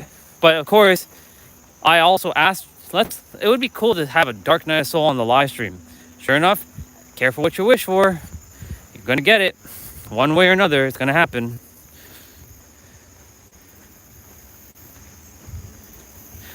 Let's see. Yeah, it does. Honestly, as long as you don't threaten it, it doesn't care what you do. So like if, for example, speaking on stage for you is normal, it won't be threatened because it knows that you spoke on stage many, many times, right? So like, for example, like Olga doesn't have an egregore of like speaking on stage, right? But others may have the egregore of speaking on stage as death, fear. So that's when the egregore will strike, right? For example, we don't have an egregore when it comes to playing video games. The video games, it considers playing video games safe. But let's say we were to change the video games to virtual reality, right? And you know that you're gonna play Dead by Daylight in virtual reality. That'd be kind of nuts to play that in virtual reality anyways. And you know that you're going to take some damage. Your egregore is going to feel like, no, we shouldn't do that. It's scary. You know that you're not in danger, but your senses will also play a massive part in this, right? They're going to be playing a massive part in the illusion. And it's going to like trick you, and the egregore is going to use your senses against you to like screw with you, you know what I'm saying? So it's kind of like that idea. So as long as it doesn't feel threatened, it will leave you alone. Like for me, it can't threaten me to do the live stream. I'll tell you right now, dude, when last year on October 6th, when I did my first, like I was in the car, I was doing Facebook and then Instagram. I hadn't done a live stream in years. In fact, I was terrified to do live streaming. And of course, the egregore is like, don't do it. But the creator kept saying, now you're going to do it and you're going to take action. But, you know, I had a fear to just go live on Facebook, Instagram. Like pressing the live button was scary, bro. It's fucking scary. Right? It was a moment of like, oh my God, it's scary. Like, I don't want to do this thing, but I did it. Good morning, brothers. Have a great day. Thank you. I was like, oh my God, I'm like, oh my God, like, what are people gonna say? You know, the egregore was like, yeah, you shouldn't do it. It was whispering. It's like, they're gonna judge you. You look ugly right now. You don't have the trim beard. You have some grays. You shouldn't do it. You shouldn't do it. You shouldn't do it. Don't do it. Don't do it. But I had to push through. Over time, you know, and then of course I went from Instagram and Facebook to YouTube, and that was the other egregore. Don't do it. You know, YouTube is a scary place. There's a lot of scary people on YouTube. They're gonna eat you alive. They're gonna eat you for breakfast. You know, remember that video that you made where you were outside talking about nature and people were like, don't touch grass, bro. And they're just rude. Yeah. Let me give you more of that. You're going to have more of that on YouTube. You're going to have more of that on YouTube. You're going to have so much more of that on YouTube. You're going to just see all kinds of negative people. But I have to push through. But now when I do YouTube, like I turn it on. Whether there's one person or a million people, it makes no difference. Let me see what you said. Do you think the egregore is afraid? Once you do the speech and the egregore experiences that there is nothing to be afraid of, what does it do? So that's what I was saying. Basically, when you start doing it more and more and more, it recognizes Oh, there's nothing to be afraid about. Like if I were to go speak on stage, like, right now I only spoke on stage once. Like an actual physical stage, I've only ever spoke on stage once in front of 500 people. I wasn't really afraid, but there was a little bit of nerves because it's my first time speaking in front of 500 people. And it was just for like 2 minutes, even though I went for 5 minutes, because I captivated the audience with my story. And like Bill, he's like, he just said, what, just allow him to just keep going, because I think this is his first time he's speaking on stage. You know what? Maybe this is an opportunity for him to really grow. So let's give him 5 minutes. So Bill gave me 5 minutes instead of 2. Jessa went first, but Jessa had spoken on stage many, many times. So, Bill's like, Jessa, great. But now it's time for this, whoever this person is, to speak. Because he had never seen me before. And I was all well dressed and all suited up and everything. He's like, let me give this guy a chance. Let me see what he's going to say. And the first couple things I said were, hello, y'all. My name is Andre, and I go by the superhero of love. And the moment I started saying that, that's when he was like, I'm intrigued. What is this superhero of love, and what is this about? So he allowed me to speak for 5 minutes. Instead of it being a 2-minute thing, I spoke for 5 minutes. And I did quite well for 5 minutes. For my first time ever speaking in front of people. But of course the egregores so this is what happened. When I was by the table, when he said now we're having the evening time speech, the 2-minute use. You know what the egregore were saying? Don't do it, man. Let's leave. But the thing is, Jessa paid $10,000 for me to have an experience. And I'm like, no. I had to put my foot down, and it's sort of like I put my foot on its neck. I'm like, listen, you. Even though I didn't know anything about egregores back then, I'm like, we got to do this. We have to. We didn't come all the way to Vegas to not do this thing. There's no damn way that I came to Vegas to not speak. There's no fucking way. And so I spoke. What's up? I came to Vegas and I spoke. And I spoke quite admirably about my experience. Let me read what you shared. Yeah, I know if I would have been doing the exercises you do from when I met you, I would have been feeling great, looking great, more energies. I know this, and let my egregore said, nah, don't do it. Yeah, that's the thing. An egregore is anything, right? It can be from simply not doing the exercise. It could be simply saying, and here's the funny thing, bro. Nero said this, and I found this really fascinating. It's a fucking paradox.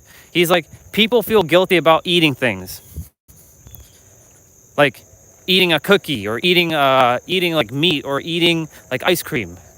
Because people will say, yeah, you shouldn't eat that because it has all this sugar and calories and da-da-da-da-da. So other people project their ideology, and then, yeah, you're right, I shouldn't eat that. And then the egregore jumps in and is like, yeah, you see, I'm going to use that other person. I'm going to tell them that you shouldn't eat that ice cream. But the thing is, if you don't feel guilty about eating and you know that it's not going to affect you, then it can't affect you, right? But the egregore, it's very sneaky. And it's kind of like, you got to master your mind. Like yesterday, it used that person to say, hey, you can't be filming on my property. I'm like, the sidewalk isn't your property. I didn't say all those stuff, but I was going to tell her a bunch of shit. I was going to say a whole bunch of stuff, but I didn't. Because I was like, egregore, I know what you're doing. I know exactly what you're doing right now.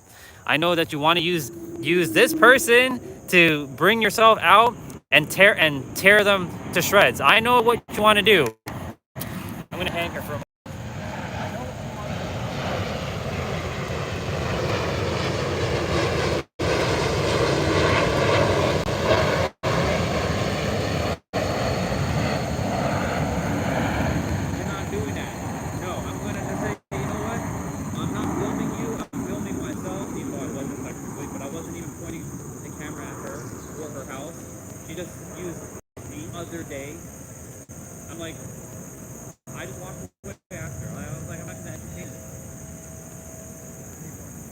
but you know, the egregore was like attempting to use like Regina's words, like you lied, because she said you lied. I'm like, look, Misty, yes I did lie, but you know, me and her, it wasn't that she said it to you know, she just said you lied. I'm like, yeah, I did lie. But the egregore was like, you see, I'm gonna use Regina. See, Regina's gonna make you feel guilty. You're gonna feel guilty now. I'm gonna make you feel guilty. Because that's what it does. It uses other people as well to make you feel something that you shouldn't do. I was like, no, I'm not entertaining this. No, I'm being in the now. The now. What is the now? The now. That thing that just happened is now not in the now. I mean, it did happen in the now, but I will not entertain it. And that's the reason why people like to recreate their struggles and their hardships and their, I don't want to use the word traumas, but they're very difficult experiences over and over, because it's always being filtered through the mind in the now. Right? So like the egregore is anything, literally. Like the egregore could be like, you didn't go for the walk today, or you didn't go hang on that bar. You walked by that bar and you didn't hang on it. You see, now you're getting lazy. See, and now you're gonna be out of shape. Oh, I'm gonna use winter against you now. The winter one's gonna be a challenge for me for sure, unless I find my way out of here physically. I will find my way out of here. I know I will. But you know, it's gonna use the winter as like, you see, you don't like the cold. You don't like the cold. The cold it's better to just stay inside. Hunker in. Like, of course, like when it's like minus 40 degrees, I'm not gonna come outside. Like, that's just ridiculous. But you know, every day I coming to the trail, it's gotten used to it now. So this has become like the norm. But like when I first started, like, you know, coming to the trail and holding the gimbal in my hand, like the egregore's like, don't do it. Don't hold that gimbal. Hold your phone in the hand. Make it more not stable, right? Because the gimbal that I'm holding the phone on, right, it attracts attention, as you can tell. But you know, I've been doing this now consistently for what? Been holding the gimbal for about a month and a half straight, coming every day, and everybody who has seen me has like, oh, he's the YouTuber. And they ask, some of them have asked questions like, what is it that you do? Right? I used to have this fear of like, no, I shouldn't take the gimbal out. I shouldn't do it. No, don't take the gimbal out. Don't do it. It's scary. Don't do it. You're gonna attract attention. You shouldn't be talking out loud in nature. You can't do this. Also, like when I'm with parents at like when I'm in the backyard, you know, I don't say as much when they're outside, because like I don't want them to hear what I'm saying, but at the same time, no, let them hear what I'm saying. No, egregore, they have to hear it. They may not like what I have to say. It's not that I'm talking bad about them. I'm just straight up saying, you know, a lot of third dimensional humans are acting like third dimensional like beings who don't know anything but third dimensional. And I know it sounds very disrespectful when I say that, but I don't mean that in any disrespect. It's just, it is what it's meant to be. You're acting like a third dimensional human. Stop acting like a third dimensional human and start acting like a multi-dimensional being that you are. But most people don't even know what that means. Multi-dimensional, what the hell is that? Three-dimensional, what is that? Because most humans currently right now, they just operate like the human. They were born, they were programmed, enslaved, so their thoughts don't think about like things like multi-dimensional, frequency, energy. What's all this? Like, unless you are on that frequency and you magnetize other people. If I was the way I was 7 years ago, do you think I'd be talking about multi-dimensional beings and spirituality and personal development and growth and all that? Fuck no. I wouldn't be talking about any of that stuff. That was far from my mind. In fact, it was completely void of my mind. But the egregore, right? It's like, don't do it. Don't talk. Don't say that. Don't say it. You're gonna get yourself in trouble. Because like the egregore right now is like, you're gonna get kicked out of the house if you say this. Because there's a bunch of things I would love to say to my parents, and they ain't gonna like it. But I'm keeping my mouth kind of like zipped to not stir up trouble. Because I would be telling them, like, you too, if you want to live your greatest life, you're gonna have to stop acting like little children. Because that's what you are right now, little children. But of course, telling that to your parents, will they like that? Of course not. I love my mom and my dad so damn much. They are fucking trillionaires, but they have to act like it. And I'm attempting to rewrite their personas in my inner world as trillionaires. Because if I see them as trillionaires, not that they own me or anything, then that means I was born a trillionaire. But because, we were well, let me rephrase it. They were rich when I was a kid, like when I was a child. They fucked up because they didn't know how to use money, and they self-sabotaged. And it's not their fault because they just didn't know. Their egregores are eating them alive inside. So mom's egregore is like, yeah, I'm going to talk negative about this person. Like, she gossips a lot. I don't like gossiping, but I am bringing them up. Yes, I'm doing my best to not put them in a negative light. I'm just explaining something. And my dad, his egregore is the alcohol. Like, alcohol is he's enslaved by alcohol. Like, he thinks he has, have a great day. Have a great day. He thinks that he has control of alcohol, but alcohol actually has control of him. Otherwise, he wouldn't be doing half the things he would be doing. And my poor mom, she has to like endure his bullshit. She should have left his ass like 15 years ago, but she has compassion for him. Morning. Great, yourself? Have a great day. Thank you. She should have left his ass 15 years ago. But then she's like, the one thing that they fight over is this house. They're like, this is my house, this is my house, this is my money, my money. Guess what? When you both die, it belongs to no one. And in fact, I had a recent squabble with my dad because his garage door wasn't opening. And he's like, can you help me? I'm like, yeah, can you give me a sec? Like, I wasn't going to just drop what I was doing to come and help you. You're going to have to wait. I don't just take orders like a lapdog like I used to. When I said I'm going to come and help you, you're going to have to do it on my time. I'm not on your time. You're on my time. And so, one thing led to the next. He was getting frustrated because of the morning.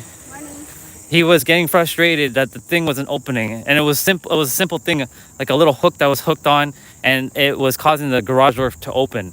Anyways, one thing he said was like, y'all are waiting for me to die. I'm like, I don't care for you to be alive or be dead. Like, it doesn't really matter. He's like, well, this house is going to be yours. I'm like, I don't want this house. Please. Why would I want this broken down piece of shit? Of course, that's my egregore coming out saying that shit. I shouldn't have said what I said, but you get into the heated moment, right? I'm like, once I'm gone, y'all, like once I leave, I said it to him, like, don't expect when I'm gone, like the next time I leave, I'm gone. Like, I'm gone. That's it. Period. Don't expect me to come back. I'm not coming back. I'm going to run backwards quickly. 3, 2, 1, go. And, I meant what I said to him. But, the egregore of my mom and my dad's are like screaming loud. And of course, I'm their eldest and I have to endure their shit for 40 years. But I'm making sure that I don't call it that this is all training grounds for me. They're my greatest mirrors, because if I can handle them, then nothing can be handled, or sorry, nothing can stop me.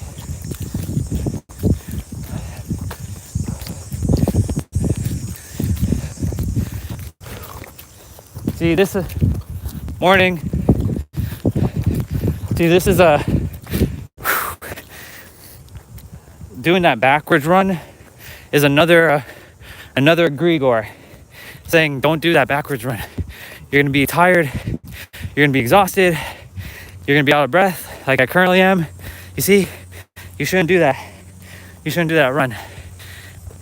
You shouldn't do it. Because now we're tired. But then I get to tell it, hey, but don't you get to feel what's happened to our legs? Our legs are so much more powerful. We're getting more oxygen. We get to be more present with our breath now. We get to feel that energy with our legs. So, you know, this is why the egregore, and I can relate this to, you know, working out, playing out. A lot of us, most people hate to do the workouts. They hate it. I have not really run into anyone except for maybe T-Bray, who says, I really, really love working out. Most people complain about working out. I love my workouts. That's one of the things I look forward to every day, is to do it. Like, I'm looking forward to my 45-minute jump rope session today. It's gonna be tough. It's gonna be fun. My legs are gonna get it. I love it because I know how I'm gonna feel after. I'm gonna feel like accomplished. I'm gonna feel good because I know what it does, not just physically, but mentally and spiritually and emotionally, and all that's interconnected, right? And so the egregore doesn't get in my way when it comes to my play out.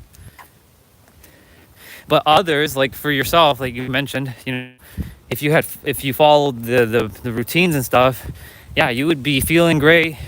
But your egregore is like, nah, don't do it. Nah, it's okay. It's better. Maybe another day. Maybe another time.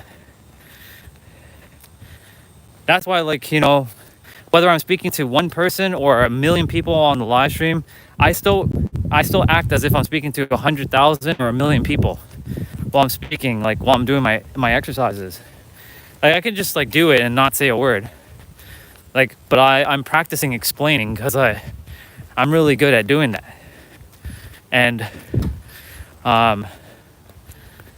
you know, the thing is, like, the egregore is like, nobody's even listening to you. Why are you even doing this? Like what's the point of live streaming now? Like, no one even cares about your live stream. Why? So that's the new egregore that has showed up recently. I'm like, what are you talking about, egregore? Look, Ray's on. You know, Regina comes on. T-Bray comes on. What? Just because there's not hundreds of people like there was before? I mean, like, well, we had 100 people, but it wasn't 100 people actively speaking. But, like, you know. But, you know, like, just because it's like 1 or 2 people, I shouldn't do this? No, fuck that. I know why I'm doing this, because, you know, I've heard from countless of people that they appreciate having these kinds of conversations. They appreciate the fact that, like, you know, that they get to have these like depthful conversations. And I'm like, that in itself means the world to me, and I'm going to continue to do it. So that's why the egregore, like, that's my new egregore. Like, you shouldn't do these live streams. You should stop. You should quit. No, I'm not going to quit. No, sorry. And it did its best to have me quit during my dark night of the soul. It really did, bro. Like, it really, like, it wanted me to quit during the dark night of the soul. T-Bray and Regina, can never thank them enough for supporting me during that time. And of course, a few others who were there, who didn't just abandon me. You know, I used to have abandonment issues. It all stemmed from when my mom, she walked away from me for like 10 minutes when I was a child at like 4 years old, and I was screaming my head off and crying my eyes out and couldn't find mom in a mall. All because she simply didn't pay attention that she walked away, and I didn't follow her, and I didn't pay attention because I'm a 4-year-old kid. Is my brain like an adult? Of course not. She was 22 at the time. I mean, her brain wasn't fully engaged either, but then I always had this thing called abandonment issue that I had to resolve that. I had to resolve it by creating an identity of like, nobody abandons me. I either separate from them, and the egregore latched on like a wolf. He's like, yeah, I'm gonna use that energy of abandonment when people like betray you or reject you, that you reject them first. Like, fuck them, fuck that person. Yeah, humans are vile. Yeah. You see, you can't trust anybody. Yeah. You see that? You can't trust them. You can't trust anybody. If you can see everything as an egregore, and you're like, you can think beyond your egregore, meaning think multi-dimensionally, like, okay, this egregore is operating from the spiritual realm. So it technically knows better than my current like self in terms of like, okay, it's on a plane that's exactly like me, but it knows everything I'm about to think or say before I even say it or think it. So how do I master myself? Well, I have to really be in the now. That's why the now, the universe is working through me right now. It's crazy. The now is going to be your best friend here, because when you're in that now, you will be able to see every egregore that you have and call them out. Now, I'm not killing my egregores. I'm simply giving them an invitation to follow along with me. Let me show you, egregore, that you're safe. Let me show you that you're safe. That's what I'm telling it every day. Let me show you that you are safe. You are safe. I'm not going to kill you like others would kill other things, because I'm not here to kill. Like how people say, you got to kill your ego, even though that's a third dimensional thought. Your ego is your human suit. That's actually ridiculous. If you're killing your ego, you're killing yourself. Some will say you got to kill your persona. Yes, to some degree, you have to let go of your persona, but it doesn't mean you're killing it. You simply invite it. Invite it to follow you and show it that it's safe. That's the number one thing. As long as you're safe, and that's why your nervous system, it's always going to start with your nervous system. If your nervous system is safe, the egregore will not see it as a threat. But the moment your nervous system is under attack, your egregore is going to be like, see, danger, danger, danger, danger, danger. Don't do it. Don't do it. Now, of course, what's the difference between the egregore and the intuition? Well, the intuition will gently remind you, hey, don't take that turn over there. The egregore will say, you can't do this. You can't go to the left there because blah, blah. It'll make some nonsensical shit up.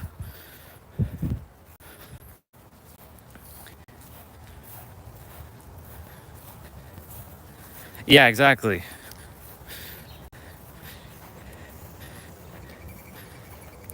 Look, everything in moderation, right? Like, if people like drinking beers and stuff, hey, have at it. I used to be against people drinking beer. I'm like, or like alcohol, because I'm like, stay the fuck away from me. But I came to accept, if I'm going to a bar, I don't have to participate. I will just drink water. I'll just make my water look fancy with some ice and a lemon or something, like a piece of lemon or lime. Right? I'll put it in a fancy wine glass, and I'll circle it around, looking like I'm drinking some sort of like alcoholic beverage, but I'm drinking water. But the thing is, like, everything in moderation, balance. It's all a balance. It's all balance. And so, like, whether they consume it or they don't consume it, like, it's all balance. Know your balance, right? Know your limit. There are some that don't know their limit. They are really bad at not knowing their limit. My dad would be one of them. Like, he can go down, he he would like guzzle down like beer as if it's like water. There's our brother. He's on the phone. I don't want to startle him, but he'll either turn around and he'll see me.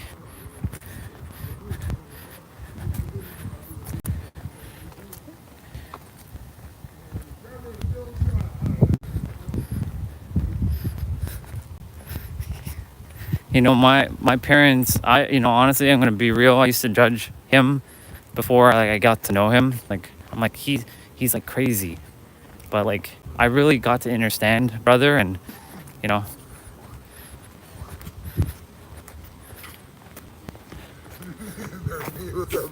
What's up, bro? You good? I'm good. Good. Have a great day, bro.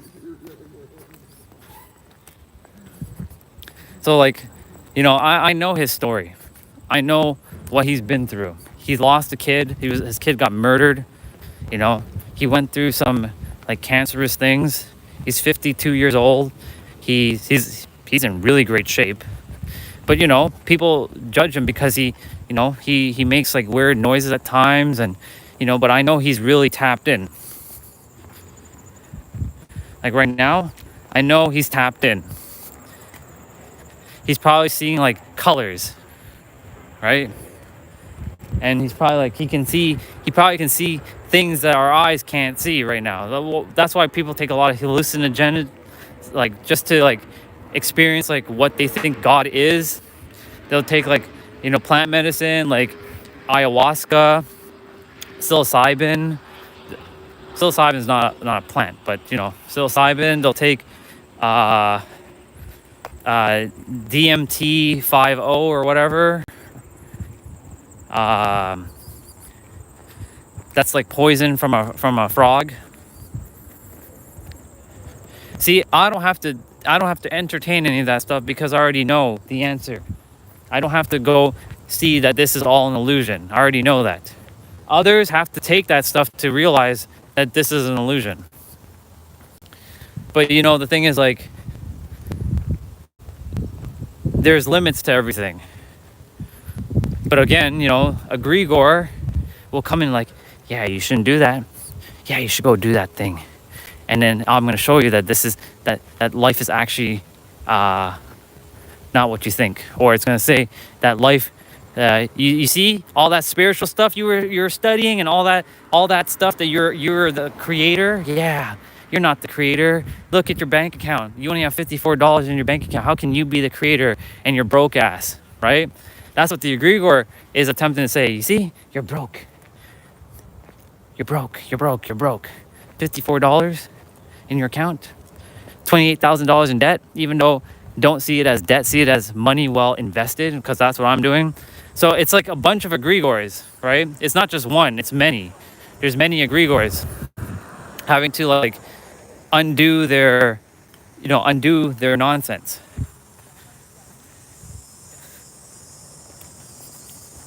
There's a lot of egregors, and it's different types. Like, you have an egregor of like, oh, you didn't wake up at 7 a.m. today?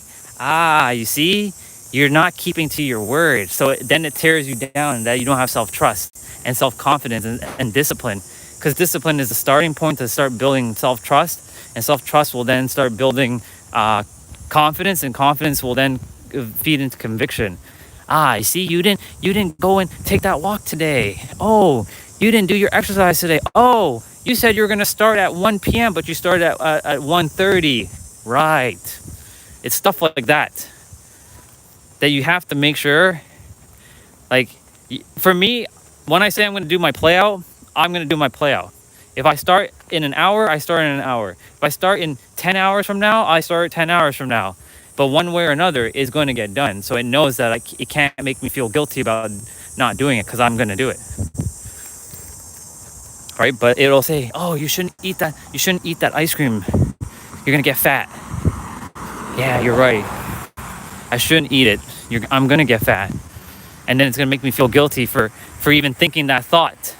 Right? Because that's what the egregor likes to do too. It likes to nip on every little thing, like even your thoughts. Like, yeah, you shouldn't be thinking that thought about that person over there. You see, you are a negative person. You're not this 25th dimensional being that you claim to be. You're just like these third dimensional humans. You're just like them. You're just like all of them. You see, you're just like them all. That's what egregor is like to do. It's knowing that, and the greatest thing about it is if you know, now you have the power to change it. But just because you know something, that doesn't mean that you will do something about it. Because a lot of people know a lot of things, but they don't do anything about it. They still entertain the ideas of like, nah, I shouldn't do this thing. I shouldn't go speak on stage, or I shouldn't like open my mouth and speak because like it's dangerous to talk. It's dangerous to like share my ideologies. It's dangerous. No, that's what the egregor wants you to think. It's dangerous. It's not safe. But that's why I said, if your nervous system, my hair is like a hot mess. I'm just letting it grow up until like the end of August, and probably get the hair kind of doing secure. Yeah, if you can get your nervous system safe and secure, you win. Because the egregor has no problem. They'll have no problem with you if your because your nervous system is dysregulated. That's when it's going to start latching on and starting to be like, you see, you can't do this thing. You're a chicken shit. You see, you're a chicken shit. You can't do this thing. You're a coward. You're a coward. You're a coward. You can't do it. Who are you? Who are you to tell me that? You're a coward. And then you have this internal conflict battle, and it keeps going on and on and on, and then it just becomes a vicious cycle, and then one thing leads to the next. And but you know, the thing is, dude, many people right now don't even know what we're even talking about because they're simply just unaware of it. It's not that they're not smart. They're smart, they're intelligent, but they're just unaware of things like that. So like, you know, it's just one of those things. The egregores of life. What is the egregor saying in your life, right?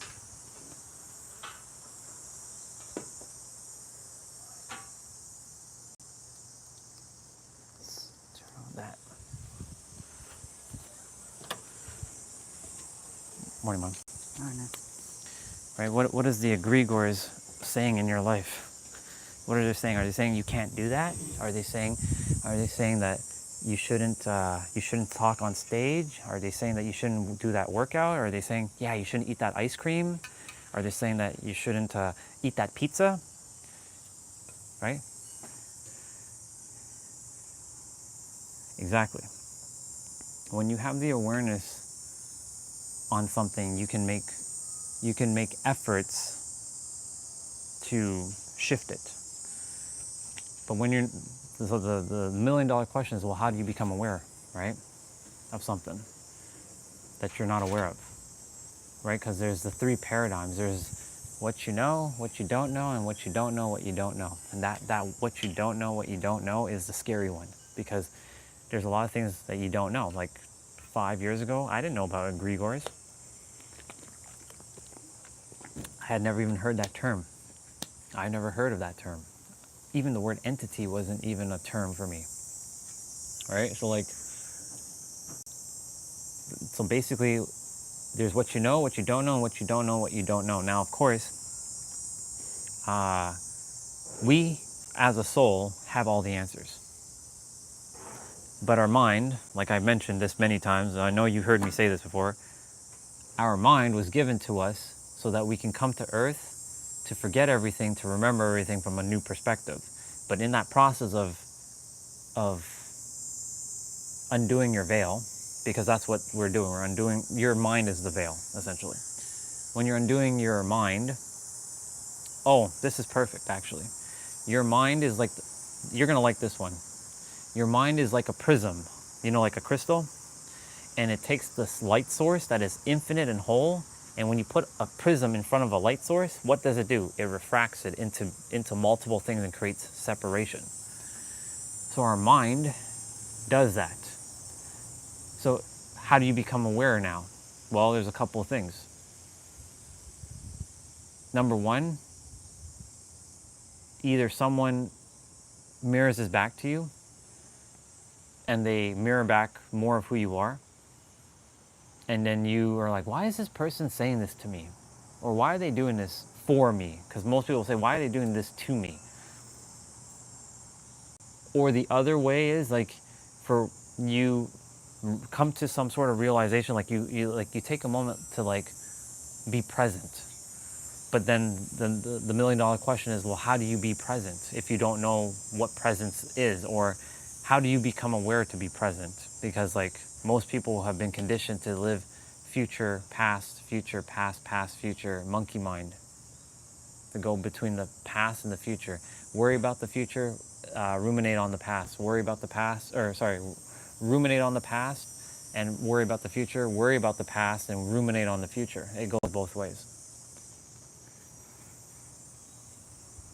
This is the only, I know I have the answer to that, but I don't have the words presently in my awareness to tell you how to become aware without some sort of external like medium, like another person, a situation. Like if none of those things present itself, like an opportunity to be present, a situation, a person, a circumstance, or an event, if I already said that, how does one get present? How do they become aware to be present? How does some random person who has not done any work on themselves inwards, and they know nothing about spirituality, they know nothing about personal development, they know nothing about doing inner work, they know nothing about healing, they know nothing about nothing. All they know about is they got to go to a job, they got to come home, they got to cook, they got to clean, then they got to go to sleep, and then they got to repeat. That's all they know. How do you make someone aware when they're in that paradigm? That's why for years I struggled, because I'm like, I don't have the answer to that. How do you help someone who, like I had this conversation with Angel before. How do you help someone if you don't have the answers to help someone? The thing is, you're not supposed to give them the answers. You're supposed to mirror back to them more of who they are until they come to the realization of the answer themselves. That's what a so-called coach does. They don't give you the answers. For me, I've been giving everyone the answers because the answer is you. Now, of course, if I go tell that person who I just described, the person who works, comes home, cooks, cleans, and then has no time to really do much of anything, and then they're just like lethargically sitting on the couch eating potato chips and binge watching Netflix or whatever, how do you, if I were to tell them, the answer to life is now, what are they going to do with that? There's no context. Since you're here, let me show you the diagrams I drew. Since they're all on my tablet. You may have seen the synergy of Trinity. I think you may have seen this one. But there's other ones I drew throughout the week.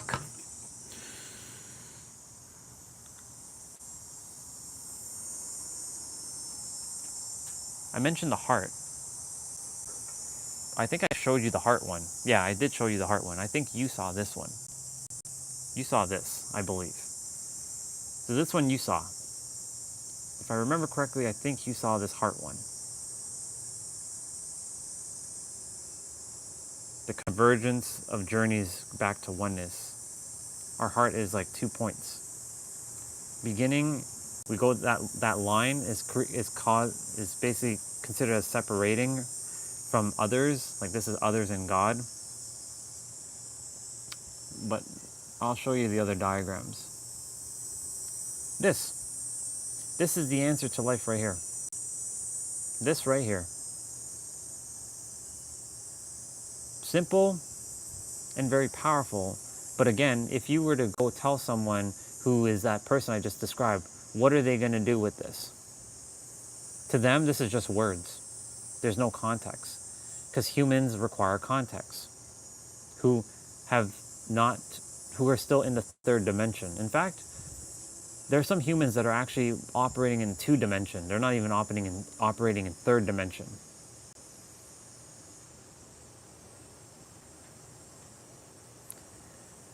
Yeah. You have to, let me show you the other one. So like I have to alter some words. So like this is the God one. So that goes with the synergy of Trinity.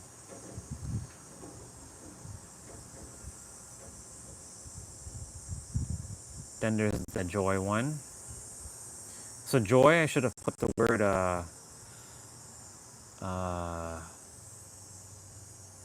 what word am I missing in joy? I don't think I'm missing any word in joy, but I'm definitely missing words in you. So I'll show you the you one. Where is the you one?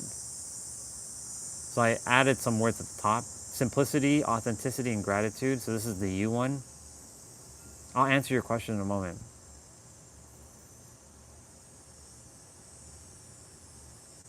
Some of them overlap, as you can see. Like the word joy, you. I was going for the theme of making them connected. And then, of course, the now. The now is flow, harmony, stillness, calm, reality. Reality technically is... I could remove that because, of course, that's kind of like redundant. Relaxation, reveal. Technically, revealing happens in the now. You transcend in the now. It's ever.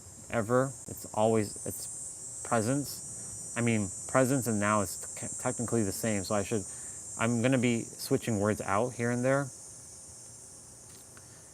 Then I created this one. Oop. The synergy of infinity.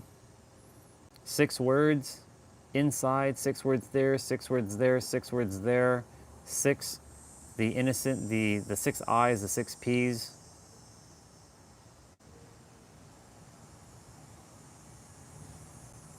Authenticity should be there, but the word you, see, all the diagrams are linked to each other. They're all intertwined. And then there's this crazy one that I made. Look at this one, dude. You're like, what the hell is that? So you see the circles? These represent O. So like J circle Y, joy. W circle N, 1, like you won something. I circle U, which means IOU. IOU stands for infinity, oneness, and unity. I came up with that one night. Well, the universe worked through me because I was like figuring out what's a third word that has O in the middle that is encompassing oneness. And of course, it's like, well, it's going to be an acronym, IOU. Then there's N circle W for now. Y circle U for you, G circle O for God, and then these are the synergies of Trinity, like the synergy of divinity, the synergy of singularity, the synergy of singularity, the synergy of infinity, the synergy of Trinity, and the synergy of divinity, and then there's beyond oneness. And then there's this bad boy. The circle of life, the flower of life. And this also I have to put the word authenticity in here somehow. I'll have to fit some words. I have to keep changing words in here. But this one's called the synergy of divinity. So this is the encompassing everything, like science, spirituality, space, time, religion, cultures, music, geometry, all kinds of stuff.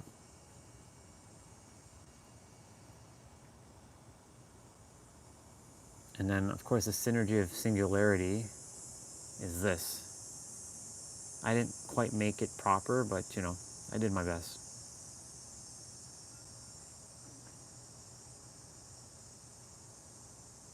synergy of divinity, synergy of infinity, and synergy of trinity. They're all encompassing in the synergy of singularity. The synergy of divinity should be in the middle. Synergy of singularity should be at the top there. Anyways, back to what you asked. Yeah, you have to mirror it by doing it yourself. But again, there's that paradox. So what if you have two people who aren't aware? They've never done personal development. They've never done any inner play, any inner blah blah blah. They haven't done any inner work on themselves. How do you tell two people? And they only have themselves. And none of them have done anything. How do you tell those two people? Either one of them becomes aware and tells the other. Something happens to both of them physically to become aware. Or a third party has to kind of like show up, because most people who are operating from that paradigm, they don't know to like sit and be still. Like they don't know to do that. They don't know to just like not think. They don't know to stop doing and start being. So that's the only conclusion I can come up with at the moment. But for years, I struggle with that, because I'm like, well, how do you help someone if you don't know yourself? That was my paradox. How do you help someone? That means I don't have enough answers. I don't have the answers to that. But you do. It's a paradox. And what's the paradox?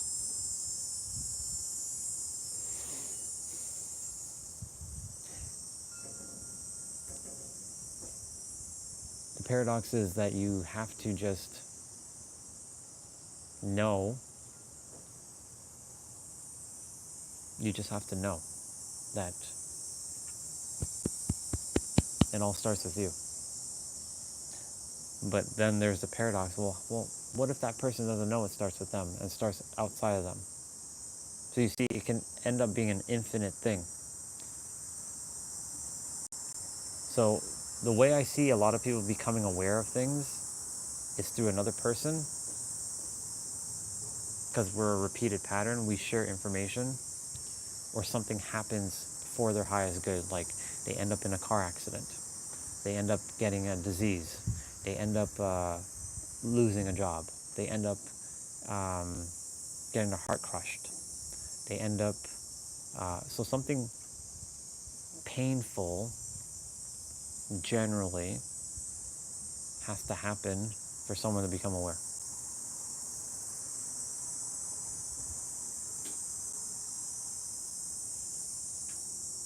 So like for me, it was pain and an external event with Miss Angel with her car. Otherwise, that wouldn't have happened. I don't know if I would have been aware.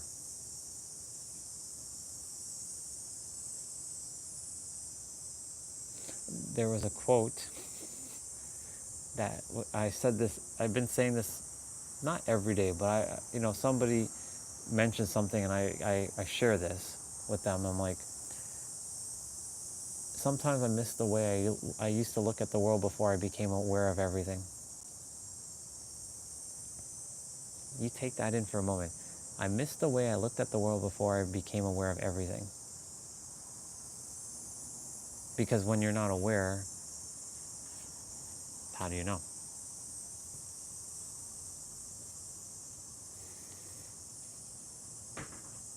You don't have any you kind of, you have no, it's not even an excuse. You just don't know. And if you don't know, you don't know. And if you don't know, like, and there's a lot of people who just don't know. They don't know who they truly are. They don't know that there's a creator. They don't know that it's their inner world that creates their outer world. They don't know that. Imagine everybody in this area right now were to know that this is all created by them, that this is a mere projection, and that they should love everything and everyone and treat everything as one thing. How would this world actually, how would the world around me actually be? It'd be a lot different. It'd be harmonious.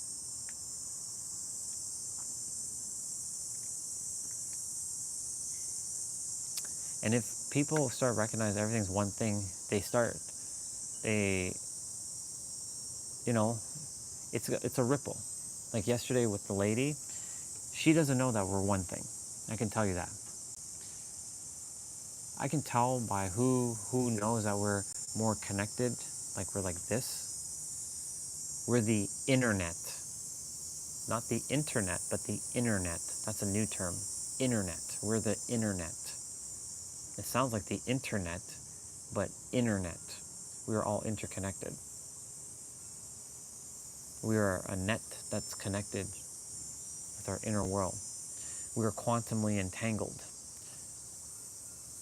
Our particles are all entangled with each other. What is done to one can be done to many, no matter where they are, across time and space. For example, I can say something on the live stream, and like Sunil, he's in India, you're in New York, T-Bray, he's in Kentucky, Regina's in Texas. I can say the same thing and make you all feel a certain way, because I can make you all feel happy and excited, or I can make you feel like absolute shit, because we're all quantumly entangled. I'm in Toronto physically, but I can be, and you're the closest in proximity to me, in terms, well, technically Destiny and Jason, but, excluding them for a moment, you are the closest one in proximity. But it's funny how what we say can go across time and space. Like someone can leave a comment from 10 years ago on a video, and you watch the video now, and it can affect you.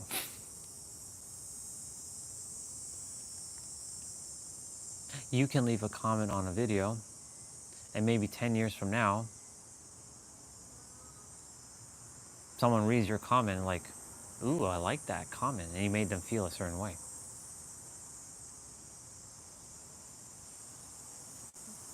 Hence why time doesn't actually exist.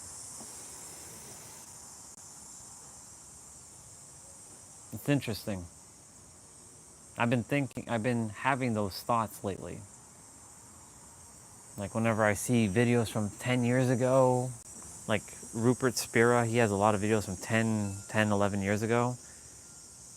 He said that 10 years ago, but that 10 years ago is still happening now because I'm watching it in the now. So technically he's speaking it in the now. But if we're going to use past and future for a moment, that's the past. And yet his words hit my soul 10 years ago. We're all quantumly entangled.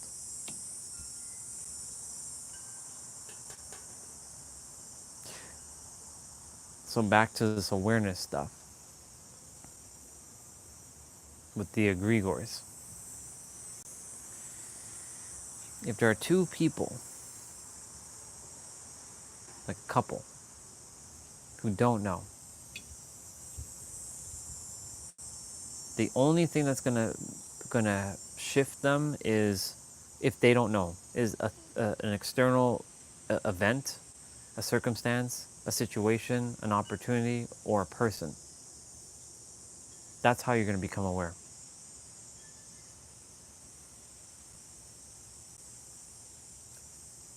Or you hear a voice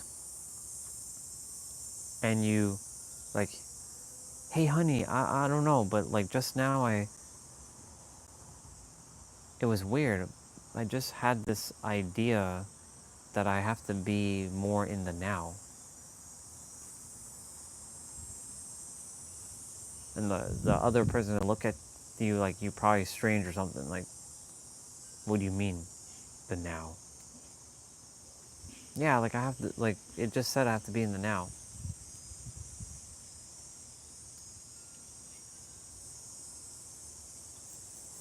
At that point, that person's gonna have to choose. It's a choice now to entertain that idea or not, because everything's based on a choice. Once you've chosen your choice, you walk your path now, because your choice leads to your decision making, and your decision will then lead to a perspective. It's all intertwined. You see, when you become present, like I'm currently present right now, you start to think like this. You start to be like this. You start seeing things for what they are. Because a lot of people don't have these kinds of conversations. The ones who are awake and aware are having these kinds of conversations. The ones who are not are simply doom scrolling YouTube or TikTok, and they're just like blah blah blah blah blah, talking about all kinds of blah blah blah blah blah, doing all kinds of blah blah blah blah blah.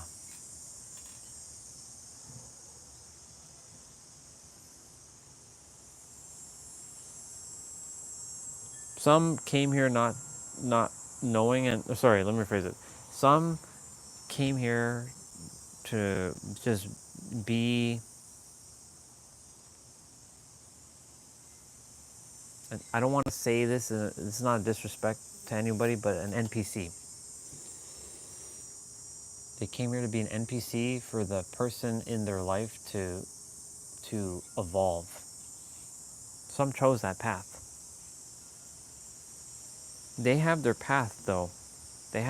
They all have an amazing path, but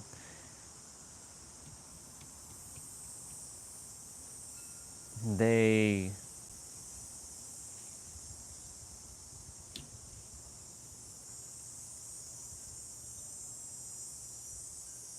have to figure it out.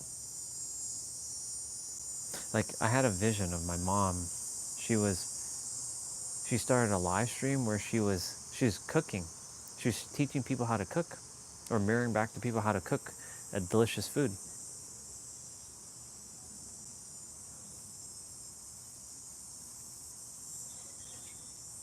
That's an idea for her.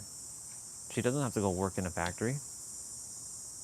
She can literally be a TV cook, like a show host, if she wanted to.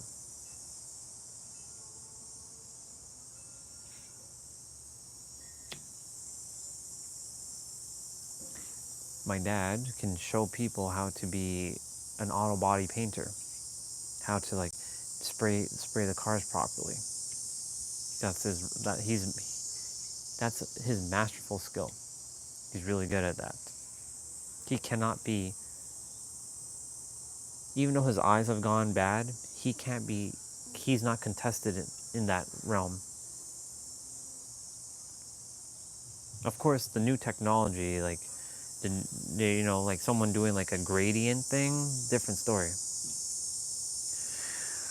But that's his masterful skill. Let me see. Is egregore and responsibility intertwined? That's a great question. Let me take a moment to feel that.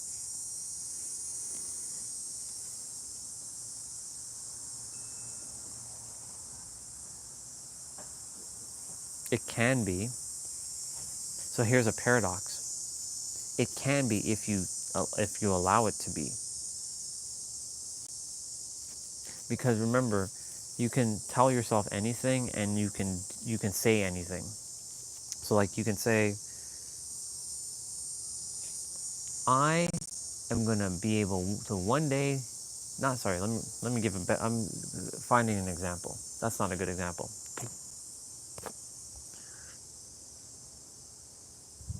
I'm a world-class chef. And if I really buy into that idea, I'm a world-class chef.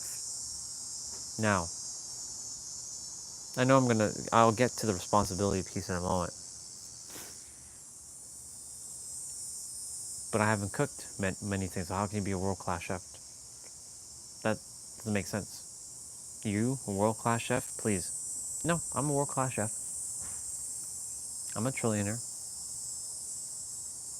I'm not gonna hesitate to say that I am a trillionaire. But you see now, when I say that, two things are happening. It's either you're telling the truth and the egregore sees it as safety, or the egregore is saying you're lying and you're attempting to fake yourself and you're not safe. So now with the responsibility,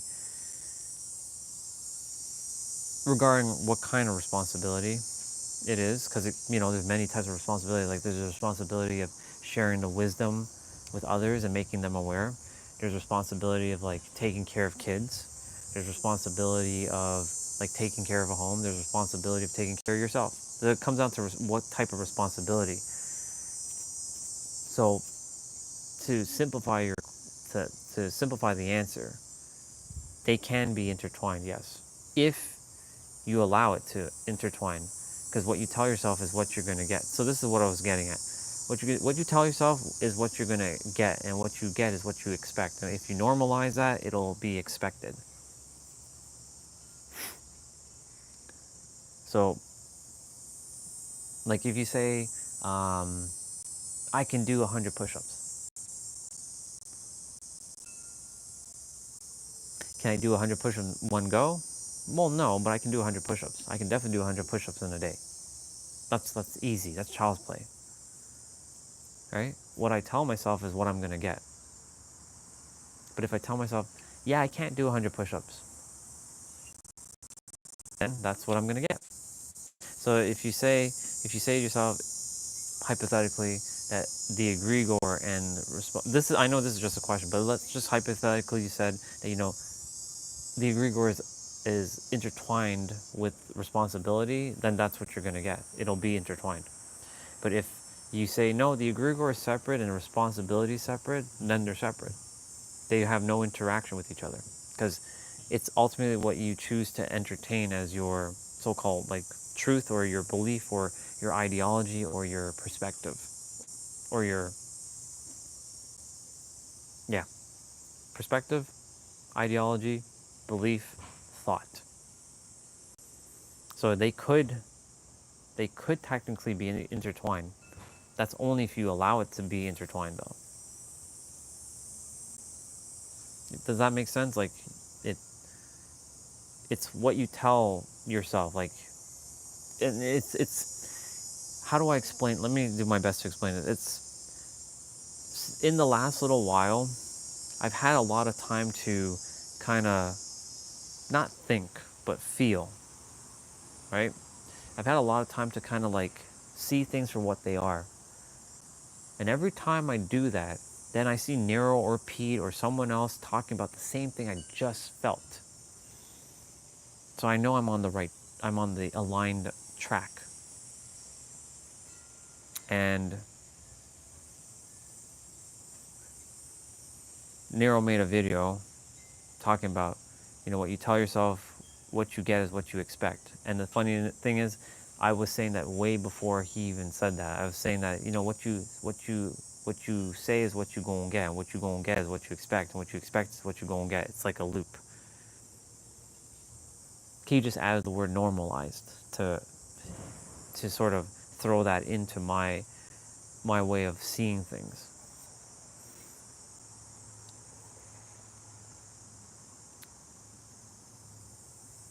So they can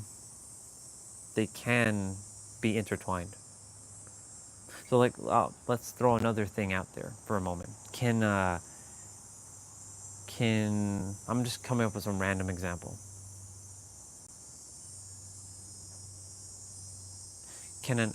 This is random. Can an apple and an orange kiss? Just came up with something random. Can an apple and an orange kiss? Most of us are going to say no. They can't kiss. They don't have lips, right? They don't have lips like we do. But what if I took an apple and an orange and I just put them together? Aren't they kissing? So technically speaking, they are kissing. They may not have lips, but they're kissing. Who's to say that lips represent kissing? What if you tap somebody on their forehead? That could be kissing. Like you know how some people they caress with each other and they put their foreheads together and they kind of look into each other's eyes. That could be a form of kissing. Because what you tell yourself is what you're going to get. Or what you say is what you can expect. If I said that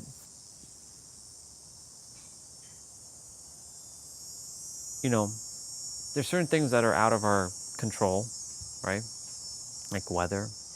That's the earth. But to some degree, we can control the weather. So if I tell myself, I'm going to see the sun, I expect to see the sun. Will this show up? Well, I got to see it earlier. Some of the clouds over there are more condensed. On this side, the clouds are broken up. So if I go, I can look at the sun because the sun is technically out right now. But it comes down to like what it is and if it follows I don't want to say logical sequence, because that's the third dimensional mind, because our mind is conditioned to be thinking only in the third. We can actually see beyond the third, but it takes a lot of time to break that out. Technically, that's a paradox what I just said there. See what I said? It takes a lot of time, but time doesn't exist, right? There's only in the now. So technically, you can snap your finger and break out of it right now. Again, what you tell yourself, oh, this is a great one. This goes perfect. So see, now we're getting a good one. Healing. If you get cut on your arm, it's going to take a while for it to heal, right? Depending on the cut, right? The wound. If it's like a little paper cut, it'll heal sooner than something that you got jabbed with a knife, right? We can agree to that.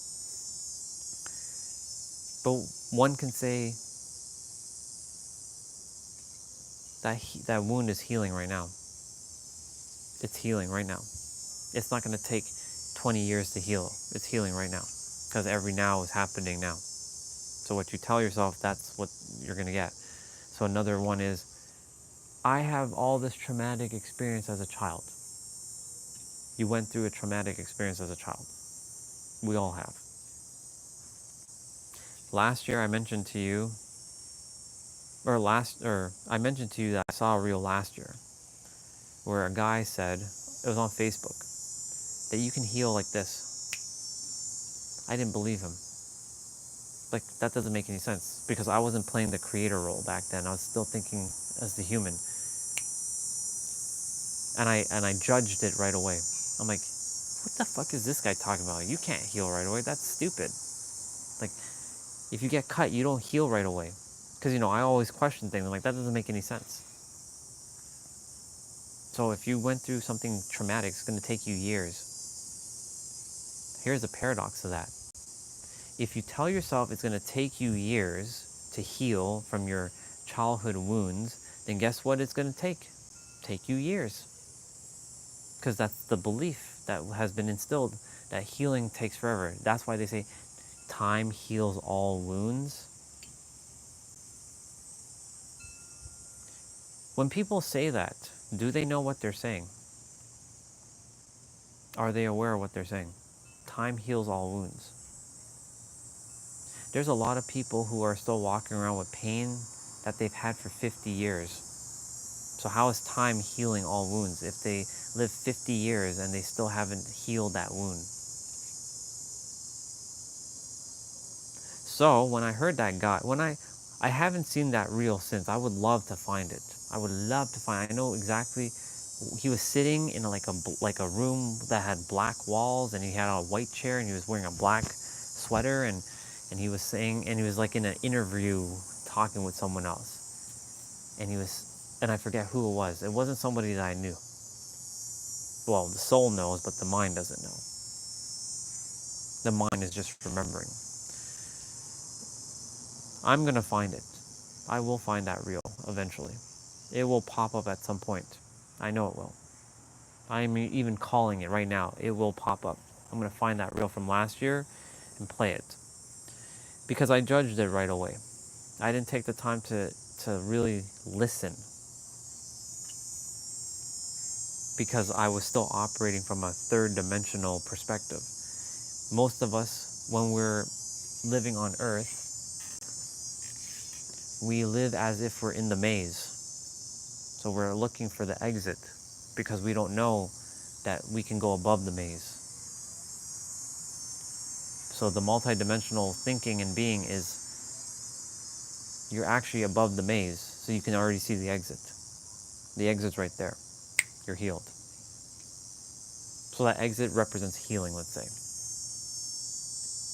So you're thinking you have to go through all these like twists and turns and arduous things. And yes, you will gain a lot of experience by doing that. 100% you're going to get more experience by doing that. That's why life is designed for us to go through those challenges and not bypass. Because someone can say and do that and they bypass and they skip a whole bunch of stuff, but then they don't get the experience. So sometimes we still have to go through the experience. However, if you have gone through that experience over and over and over again, do you have to keep going through that experience? No. I'm not saying snap your finger, but I'm just saying like you can heal instantly. Because a lot of people still believe that time is real. To some degree, still, like, the third dimensional thinking mind still thinks it's real. Like, I'm looking at the time, it's 10:40. But isn't all time happening now? When you look at the time, isn't it happening now? But it's now 10:41, so 10:40 just happened. Yes, but you just thought of the thought of 10:40 in the now. And you can't travel back 1 minute in a physical ship to the past. I'm sure there's a time machine somewhere, physically, but currently, there's no human who has actually traveled back into time physically. They can go back into their mind mentally. But you see, the funny thing about that is time mentally, right, doesn't exist. Because you can close your eyes and you can experience everything right now. I can go back to April 2nd, when I'm sitting in the restaurant having an amazing brunch with Olga and Victoria. They're sitting right there. I can see them smiling with their beautiful faces, and I'm opening up my presents, and we're having a great meal. I remember what I had. I remember what Olga had. I remember what Victoria had. It was a beautiful place. I remember we took a walk. I remember Victoria driving like a mad woman. She was like crazy when she's driving. We went to IKEA. We sat. We had great conversation. We were sitting in like we first sat in a space that had like more older kind of like vibe, and I'm like, no, let's change location.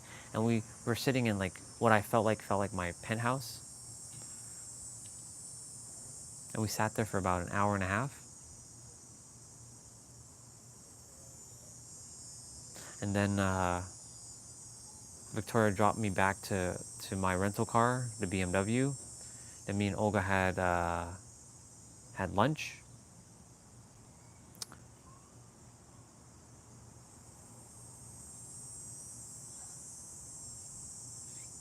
Like that's happening now. I'm thinking that thought now. I'm feeling the energy now. So time doesn't exist. I just broke time right there. But that happened in the past. That's where our mind, our third dimensional thinking mind, is creating time by our thinking. And that's what I'm saying, like what you tell yourself, this is all going back to what you're at, that question. I like to go on my tangents, as you know, but these tangents lead to the diamond nuggets. They always do. What we tell ourselves is what we're gonna expect. And what we expect is what we're gonna get. So if I keep telling myself, I'm a billionaire, I'm a trillionaire, I know I'm a trillionaire. And not lie about it, like really know, like I'm a trillionaire.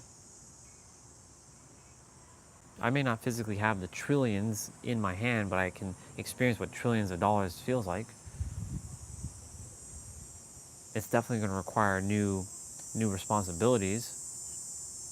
The egregore, right? So this is, I'm going to tie it back now to egregore and responsibility. I can make the egregore of like, ooh, you have $1 trillion now. So you're going to have more responsibility. You see, you can't handle it. You can't handle responsibility. You can't handle responsibility of $1 trillion. You see, you're only meant to have like $1,000 in your bank account at a given time. You see, you don't know how to handle $1 trillion.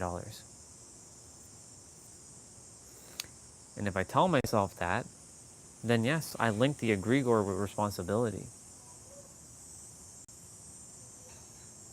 But if I tell myself $1 trillion is easy, I know how to handle $1 trillion. And $1 trillion isn't that much of a responsibility. $1 and $1 trillion is all one thing to the eye of the universe. We just made it big or small based on our perception. Because our perception creates space.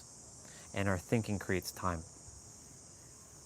So if you perceive it differently, if you see $1 trillion as like nothing, it's like a penny, and you see a penny as $1 trillion, you can do that too, by the way.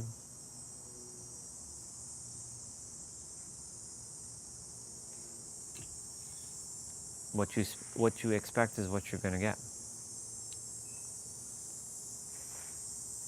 I'm going deeper right now with myself. And I'm grateful that you asked these questions because you're allowing me to go very deep. It's been a while since I've gone to...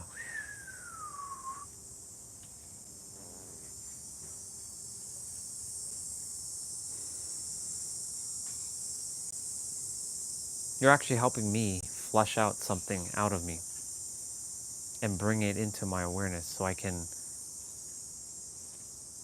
send it out.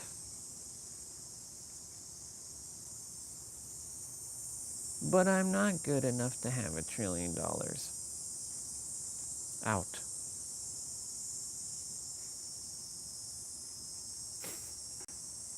Because the egregore can be like, you're not meant to have $1 trillion. Who are you? Are you $1 trillion? Please. You can't have $1 trillion. Who are you? Who are you? You? $1 trillion? Who do you think you are? Those are what the egregore is attempting to say. You're never going to be a trillionaire. You can't have trillions of dollars. It's not meant for you. You know, there's people who say you should never tell anybody your dreams because they'll be envious of you and they'll create energy, and that energy is gonna affect you. That's only if you allow it to enter. It's only if you allow it to affect you.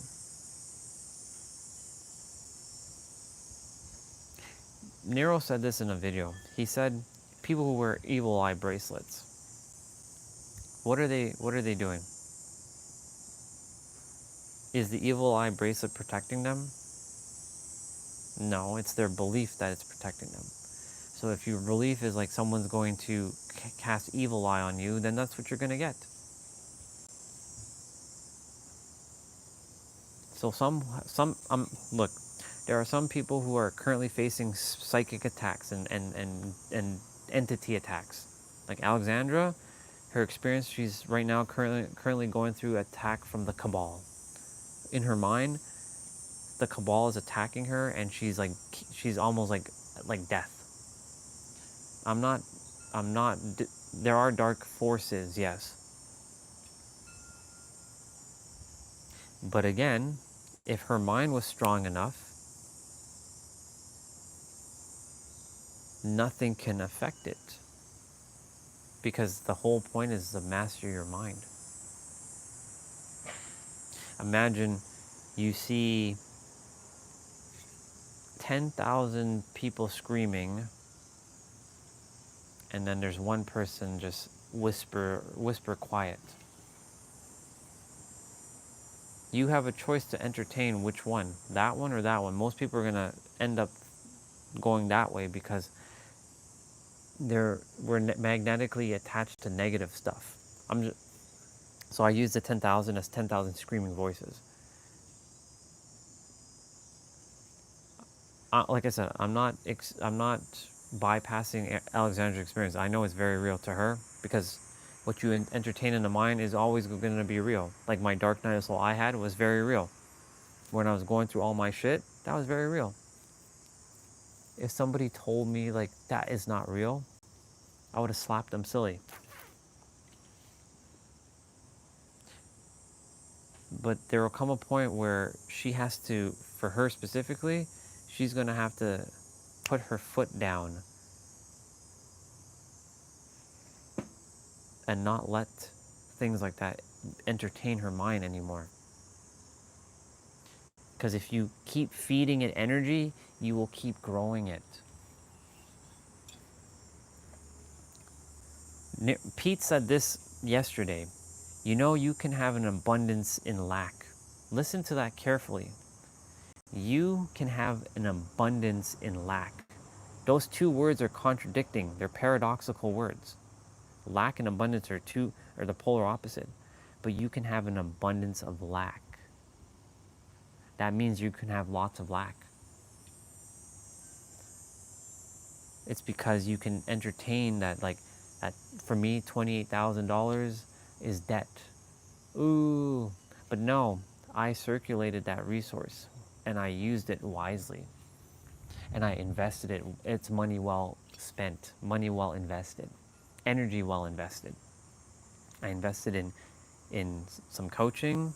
Well, not really coaching, but like, mirroring, my healing certificates, 6 different trips, 4 to San Diego, 1 to New York, 1 to Vegas. I used it for some physical things to help me here. I recently still invested into 2 different containers, one for my mobility training, which has paid off dividends. Like, I'm getting even more flexible, and I have to tell you, my body feels phenomenal. It's still tight in certain parts, like my hips and my spine. It's only because of how I sleep, because of the bed / the sofa, but my body feels phenomenal. I feel at my best. Like, I didn't feel like this in my 20s. And I invested in Pete's program because I desire to support him and say thank you for helping me to change my life, even though it's actually me doing it myself and seeing it all as one thing. Same with Nero's book. And Nero had a mastermind I also paid for. Like, I kept investing in myself behind the scenes, even when I've been sharing some stuff with you all, but I've been behind the scenes investing in a lot of things. Investing in myself. And not seeing this thing as separate. But again, if I tell myself, yeah, I wasted $28,000 and now I only have $54 in my bank account and now I'm broke. If I tell myself I'm broke and I have $28,000 in debt, what do you think I'm going to experience? Fear, worry, panic. The nervous system, I had to really look at the numbers. I'm like, look, let's look at these numbers. We have to do this. Look at your numbers. Don't be afraid of it. It's just a number. When you can be safe and secure, because it all comes with your nervous system regulation. If you can have your nervous system safe and secure based on what you're entertaining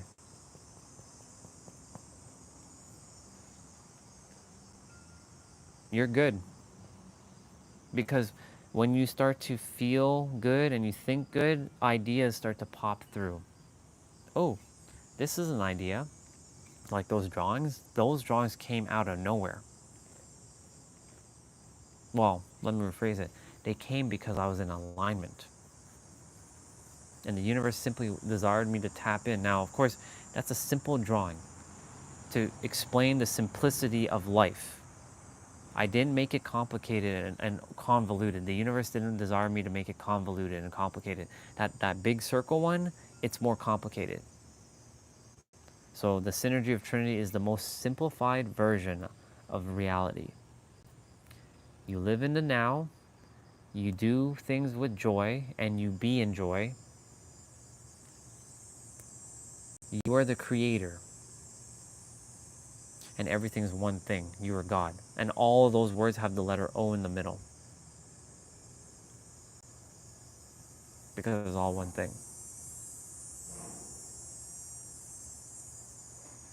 You do that, you win.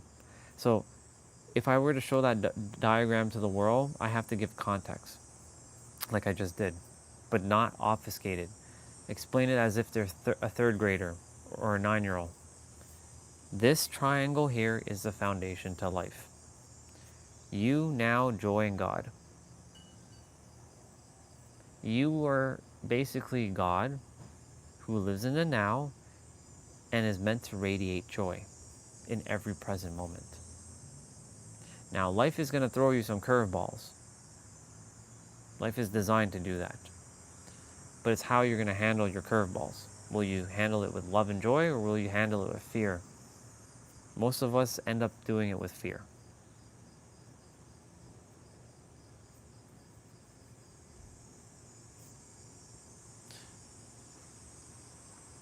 But ultimately,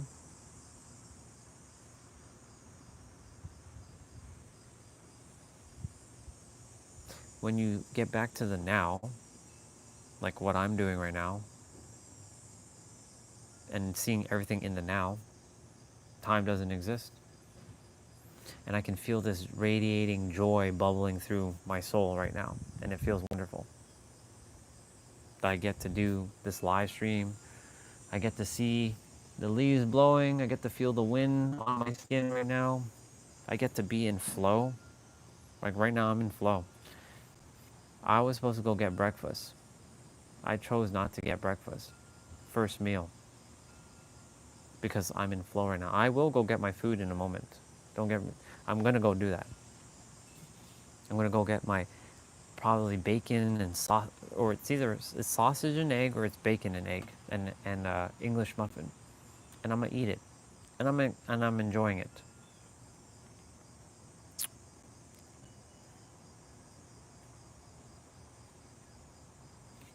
There is a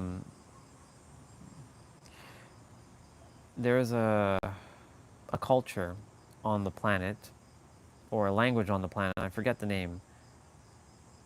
I think it's like bowing or hoeing or something. I forget what it was. Anyways, they only have words that express it in a now. Like for example, when they see a wave, look at that wave. But that wave is implying that that's only one wave, and they know that the ocean is always constantly in waving. So they call it waving. But to our human mind, or our Western world languaging, that doesn't make sense. How can the water waving? But the water is waving. Because they stay in the now. I forget the name of that language. Or that name of that, that language. They have only words in the now. There is no past or future for them. It's a tribe on the earth who speaks a certain language. Hoeing, I think? I don't remember what it was called. I should look at that video again. It's with Greg Braden. Find the words in your vocabulary that can stay you in the now.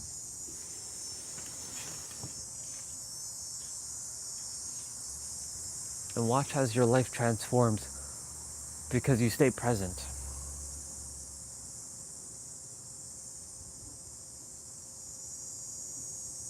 You know what's funny right now? I'm thinking about the video game that's coming out next Friday.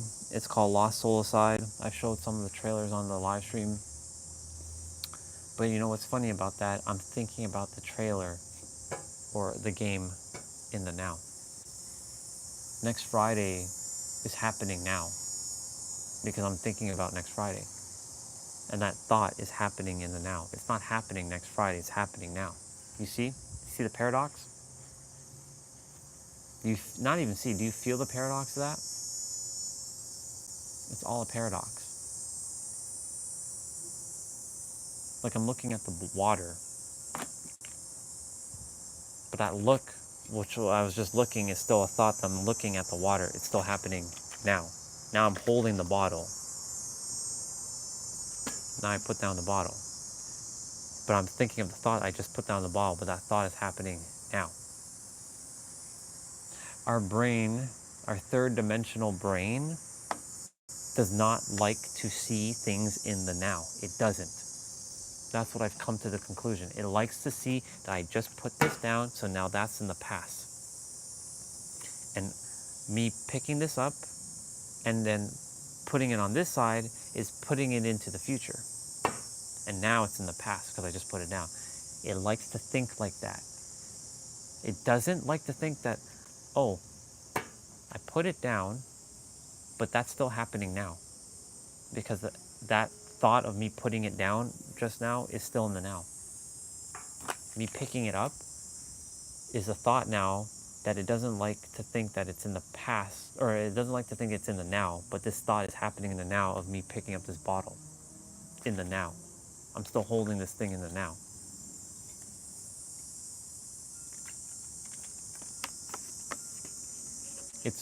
Our brain doesn't like it. Sorry. Let's not blame the brain for anything. And we're not blaming anything. Our mind doesn't like it. Our mind hates it. It hates it so much. I can tell you that firsthand because right now, the mind's going like, stop doing that, I don't like that, I don't like that. And that's the egregore. Because it's like, it feels like it's hurting the egregore. So it's like, stop it. You can't know about this. Stop. Hey, chill. Our mind is filled with paradoxes. And for those of you who came onto the channel, back in the winter time, was I mentioning the word paradox to any of you? No, I was not. And I have physical proof that I was not saying paradox. You'll have to skim through hours and hours and hours of live streams, of course, but I wasn't saying paradox. So where did paradox come from? Well, it came early June. The universe is like, it wanted me to see things in paradoxes for a reason. And then a sister showed up. Her name is S. We call her S, but her name is Lost My Soul Where I Found It. And that name is a paradox. And I had never seen her before. And when I was interacting with her when she first came on, I was like, she was sharing a bunch of paradoxical statements. I'm like, this is an interesting conversation with this person. It's all a paradox. Because the universe desired me to see things in paradoxes now. For me to master my mind. To master your mind, you must see the world as a paradox. And see everything as a paradox, like the egregores.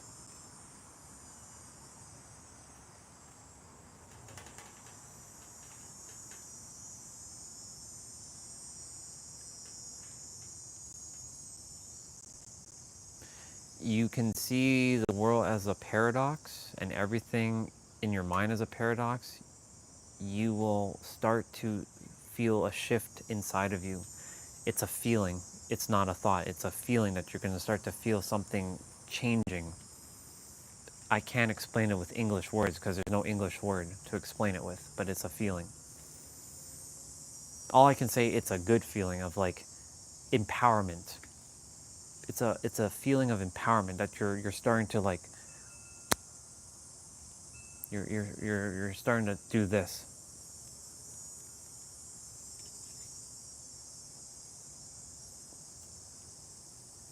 Like my dark night of the soul that I had, that I said it would be cool, y'all, to see a dark night of the soul on the live stream. I got one. Careful what you wish for, you will get it, one way or another. It was meant to happen. People had to leave because it wasn't for their highest good to be here any longer. It was actually a paradox for them to be here because it was actually detrimental to them, now that I think about it. You know why? Because the longer they're here, the longer it's going to take for them to go do their thing. And one of them mentioned to me recently that she feels even more powerful than she did before. And for that, I did my job. I did my role. That's all I cared about. It wasn't because of me. It was the creator speaking to the creator, that's her, to remind her that she's the creator, for her to spiral up. It was advantageous for those to not be here. It wasn't in their highest alignment anymore. They have the answers and they are on their journey. Those who are still here, you also have the answers. But we're having a different interaction because we're in alignment. And we're growing from each other. In fact, if it wasn't for Ray, I wouldn't probably be in this flow right now because he asked a couple questions. And that one question, that last question he asked, has brought multiple tangents, massive amount of awareness back to me that I thought I lost. After my dark night, so I thought I was like, yeah, I don't know. I really don't know anything. Like I'm actually stupid. Like I don't know what I'm talking about. Maybe I shouldn't talk about this stuff because I have no right to speak, because now I'm a hypocrite. And the last thing I desire to be is a hypocrite. And that's the egregore attempting to bring me down and keep me safe again. That's why I was saying you should stop live streaming. You're a terrible person. You're a monster. And then of course like a couple others would jump on like, you see, you keep pushing people away. You're not a good person. You shouldn't live stream. Well, no one's ever said that, but you know, I was taking in that as like, yeah, you should stop live streaming. But had I kept listening to the egregore, then I wouldn't be on the live stream. But now, as you can see,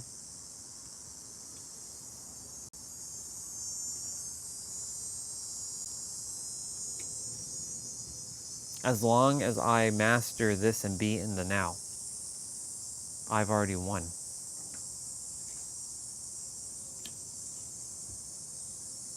But the moment I'm like, but I'm not in San Diego, and I do that for myself, that's to mimic me. I'm not in San Diego.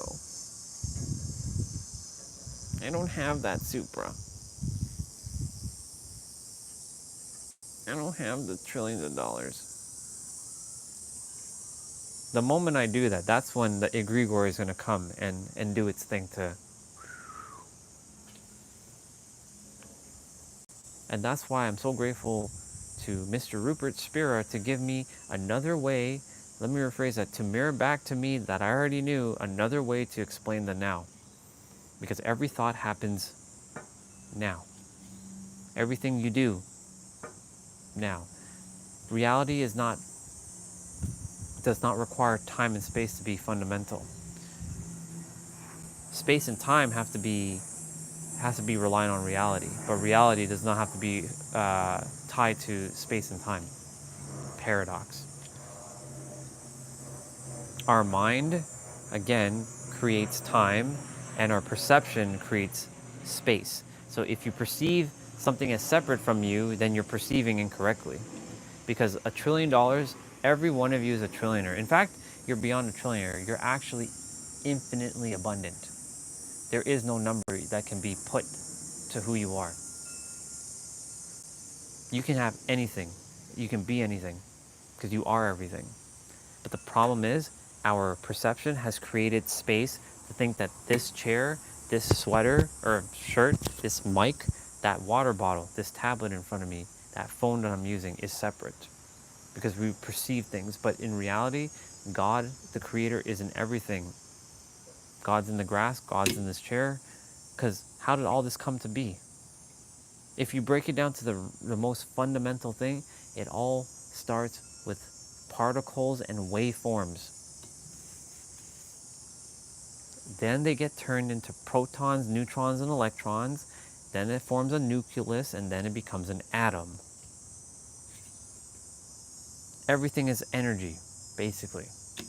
It's like, if any of you watched The Matrix 1, which I know you all have, remember the scene when Neo started to see the Matrix as the Matrix? Like he started seeing like the wave form and energy.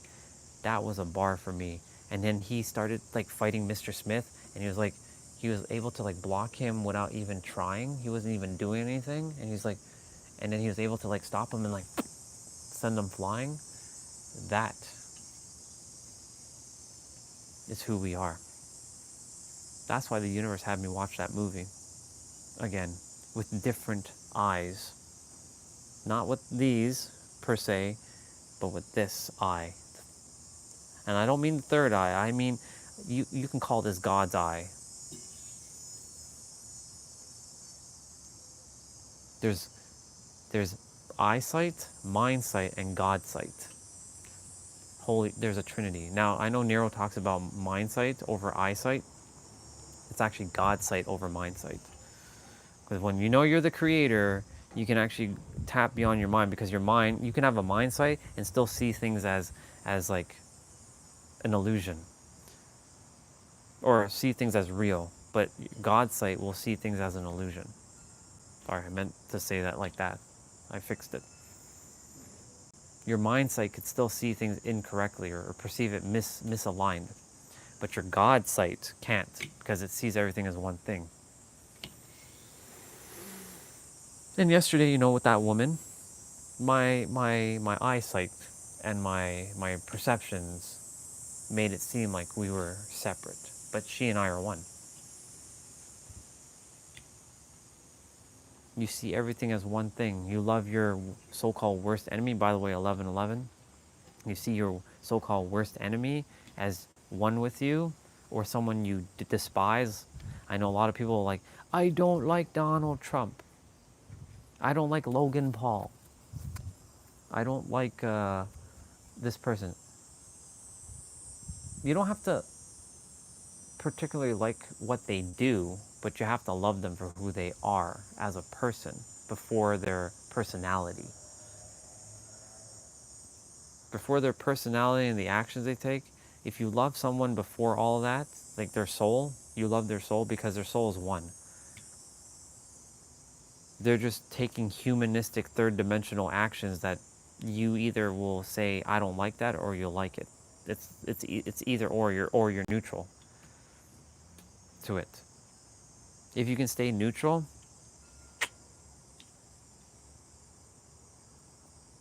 that's why I can say I love every person on the planet. Does that mean I like what everybody is doing? No.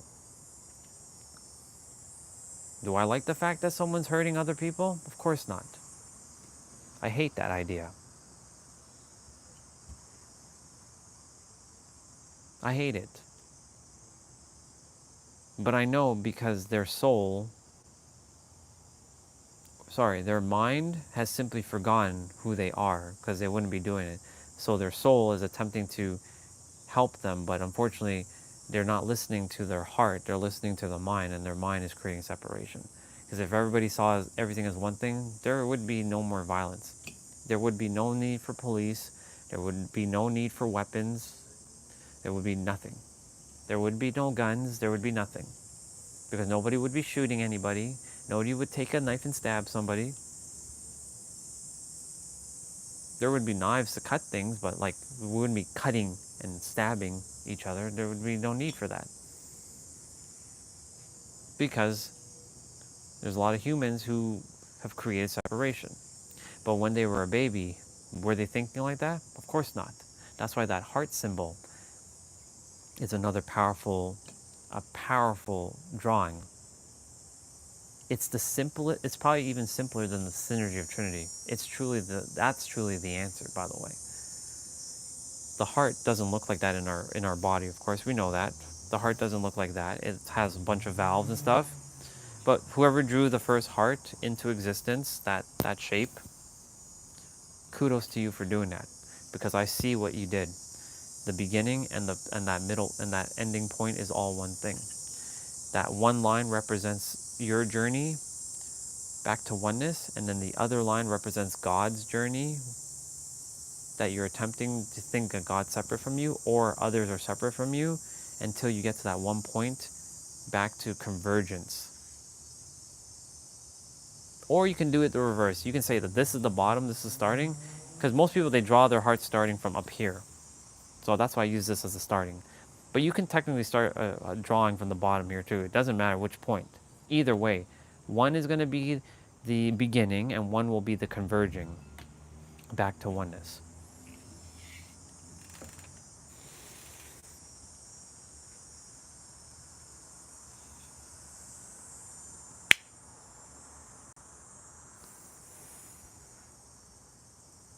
God, it feels good to be back to the now. And it feels good to be back to who I am, the me that I am, just like all of you. You all also have all these answers too, just so you know. I'm no different.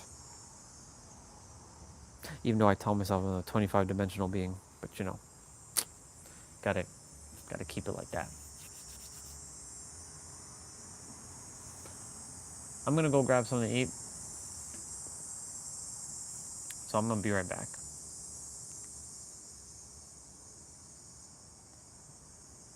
That was a good flow. I enjoyed that. I'm back. Ooh, look at this. You know, I always save all of Nero's like things he writes because it's perfect. I love it. I have a whole set of stuff. He said insecurity, I'm going to read it. Insecurity is always intimidated by security. You don't see reality as it is, but as you are. Individuals that dwell in insecurity will see confidence as arrogance and self-respect as ego. If you buy into the definitions, you buy into their frequency. Their definitions are distorted by their frequency, and if you accept them, this is what I was saying, if you accept them, your frequency will be distorted. You'll mute your confidence, downplay your self-respect to respect them. In doing so, you reduce the strength of your frequency. Yep. It's a waste of time to concern yourself with the opinions of people not on your frequency. Transcend the collective consciousness. Lions do not concern themselves with the opinions of sheep.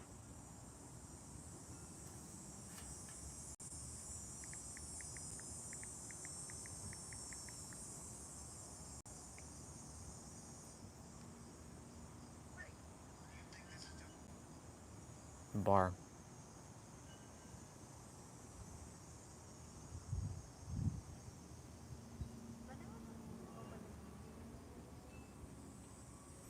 Okay, I'm gonna go grab something to eat. It's time.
Food time.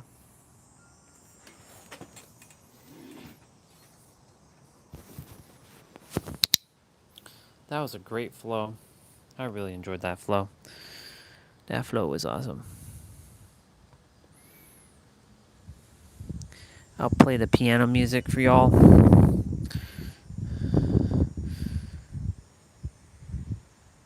Shouldn't rain until later, but who knows?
got that sausage. Spicy sausage. Oof. Spicy sausage. Egg. Toast, and I put a little bit of cheese on it.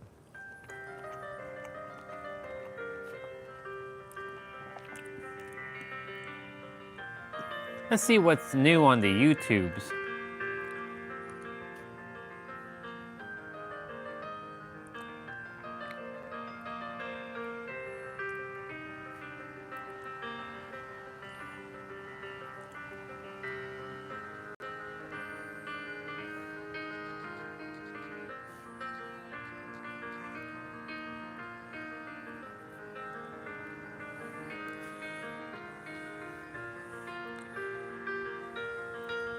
Played, including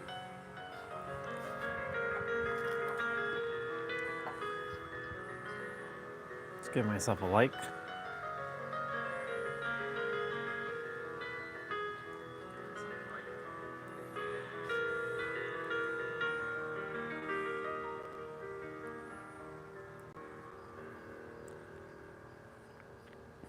we are so trapped, all of us, to think of that as a real thing. There is a difference between real danger and imagined danger, and it's hard to turn that off. Meditation, for me, Who would have thought Jim Carrey we would are be so trapped, an all of advocate us, for to think of that all as this stuff? a real thing. There is a difference between real danger and imagined danger, and it's hard to turn that off. Meditation, for me and for a lot of people, has been a way to turn that off and or recognize that those thoughts are just thoughts, like clouds that cross the sky, and to gently pull yourself back to a place of peace. Just to stop the spiral of thought, man. We get up in the morning and we open our eyes and the show begins, you know, and it's a thrill. You can't help but get caught up in it. The show It's does begin. important a couple of times during the day to stop and go, wait, I am bigger than these thoughts. I'm Yep. bigger than this body. They talk about omnipresence in church, and nobody really thinks about what that means. What it means is every cell of your body is God. Everything is divine. We are so trapped, Jim all of Carrey. us, to think of that as a real thing. There is a difference between real danger and imagined danger, and it's hard to turn that off. Meditation, for me and for a lot of people, has been a way to turn that off and or recognize that those thoughts are just thoughts, like clouds that cross the sky, and to gently pull yourself back to a place of peace. Just to stop the spiral of thought, man. We get up in the morning and we open our eyes and the show begins, you know, and it's a thrill. You can't help but get caught up in it, and it's important a couple of times during the day to stop and go, wait, I am bigger than these thoughts. I am bigger than this body. They Yep. talk about omnipresence in church, and nobody really thinks about what that means. What it means is every cell of your body is God. Everything is divine. Everything is We're divine. so trapped, all of us, to think of that as a real thing. There is a difference between real danger and imagined danger, and it's hard to turn that off. Meditation, for me and for a lot of people, has been a way to turn that off and or recognize that those thoughts are just thoughts, like clouds that. Yep. We decided to do an experiment. We took 117 people and we said, listen, we want you to stop feeling those emotions just for 3 times Jim a day Carrey. for 15 minutes. We're just going to Well, that's not practice Jim feeling Carrey. that This is different emotion. Yeah, I know, Joe but I can't feel it. Dispenza. I know you can't feel it now because you're really good at feeling that other stuff. But if we work with you, just work with us. Turns out 10, 15 minutes of gratitude 2 or 3 times a day, their immune system strengthened by 50%. They made the most robust immunoglobulin, immunoglobulin A, which is the primary defense against bacteria and viruses. The body's getting a boost. There's an internal army now, and turns out that when that occurs, a lot of You were pain taking and souls? inflammation goes away, and a lot of What do you mean you were taking inhibitions souls, and bro? cancer, all the way to food allergies and everything in between. So we found out that Like your in thoughts could Dead actually by make you Daylight or well. something We else? decided to do an experiment. We took 117 people and we said, look, Where were you taking souls from? By the way, listen to Jim Carrey. This is. So I like this. I like what Jim Carrey said here. Think of that as a real thing. There is a difference between real danger and imagined danger, and it's hard to turn that off. Meditation, for me and for a lot of people, has been a way to turn that off and more recognize that those thoughts are just thoughts, like clouds. Oh, it's the that cross hunter the guy. sky, and to gently pull yourself back to So a wait. place of peace, just to stop the spiral. Oh, right. Man, we get up in the morning and You mean the shooting guy? and show begins, you know? Yeah, And that guy. it's a thriller. That guy. Can't help but get He was caught good. up in it. And it's important a couple of times during the day to stop and go, wait, I am bigger than these thoughts. I am bigger than this body. They talk about omnipresence in church, and nobody really thinks about what that means. What it means is every cell of your body is God. Everything is divine. Every cell of your body is God. Yeah, that hunter guy. Like we were in that room, like in that house, and he shot, and I ducked, and his little chain thing came over Kate's head, and I ducked it. I'm like, yeah, bitch, you ain't getting me. And like,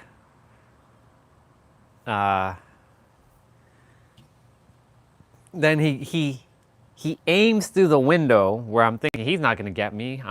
He's like, nope, I know what this bitch is gonna do. He's gonna think that I'm gonna go this way, but I'm gonna outsmart that bitch. And he got me. I'm like,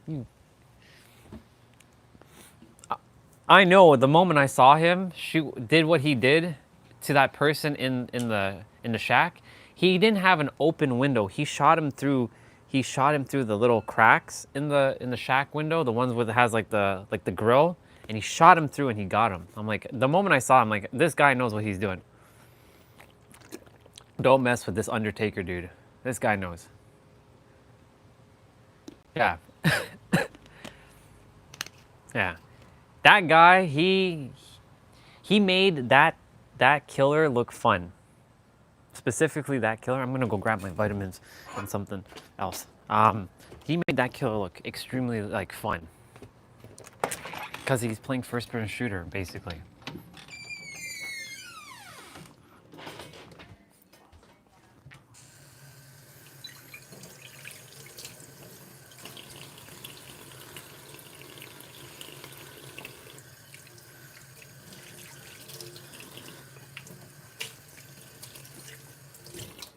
We should have a match, you and me. You practice with the shooting dude. And I practice my my moonwalking. We should be doing that. Should be practicing that stuff.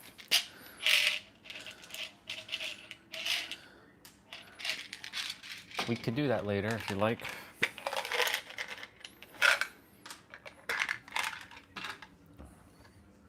I'm gonna grab an apple and a yogurt.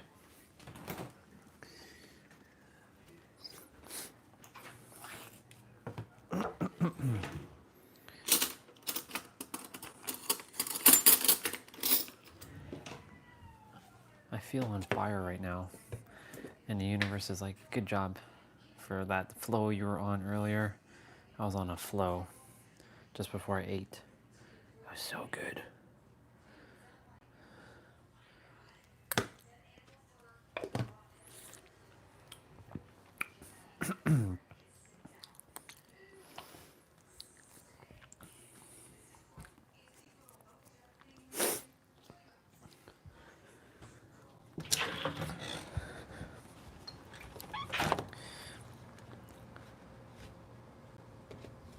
It's supposed to rain later, like evening time, so should be okay. Yeah.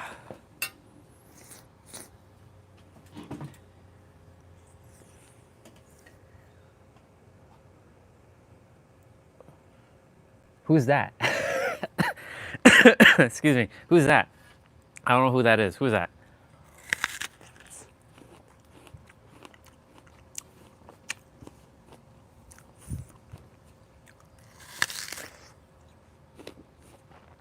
It's 11:35. I'm gonna get rolling with my jump rope shortly.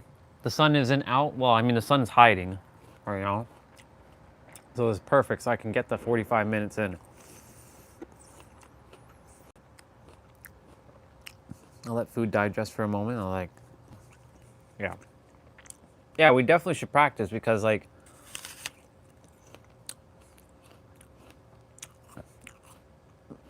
you would get adjusted to like how killers see things.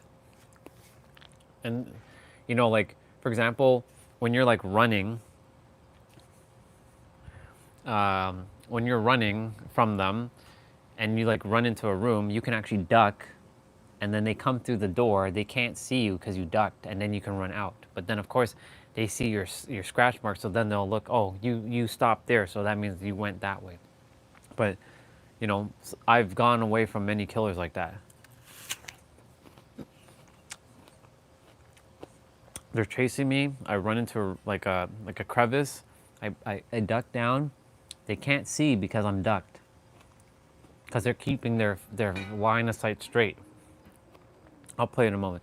They're seeing their line of sight is straight. They can look up and down, but they can't do 360. So that in order for them to look down, they actually have to point down. But the thing is, they're staying focused on like forwards. Like when they're looking in the room, like in the hospital, for example, and there's like a corner, they can't see. They can't turn this way. They have to look down. But they can't see unless they flip their character that way.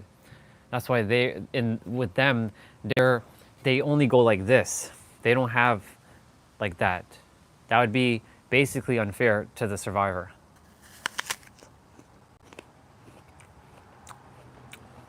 The killer can't do 360.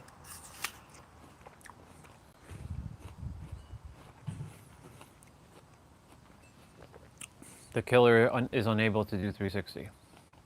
That's why if you see how the killers, that's why if you play as killer, because I've played as killer a couple times to know, okay, this is how they see it. So like whenever you blow a gen, I see it makes this thing. When they jump over like a pallet, or they're like skidding through a pallet, it makes that like that noise. So it gives them audible notification and visual notification that someone's in that direction.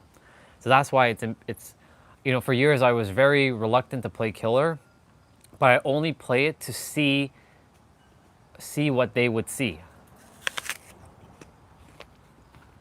and understand how I can outmaneuver a killer based on how I'm playing as killer.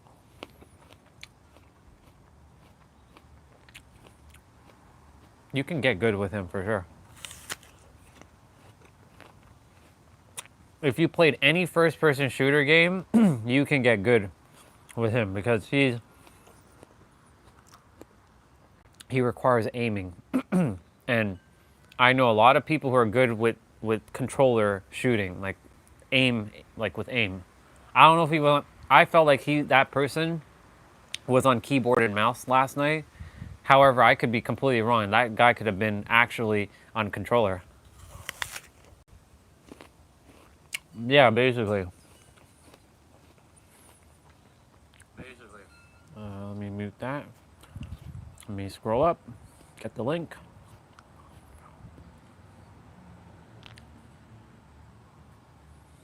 This is probably going to get me copyright. Let me just listen to a couple minutes, or like a moment.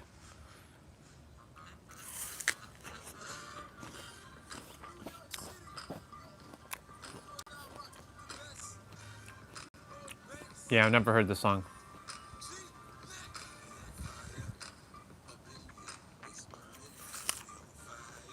I'm playing it lower.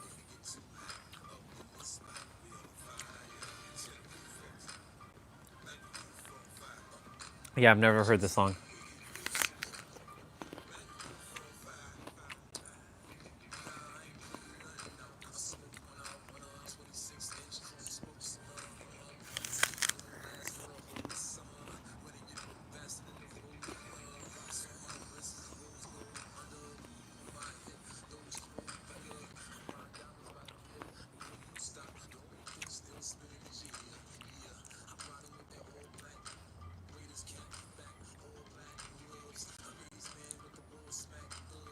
Not bad.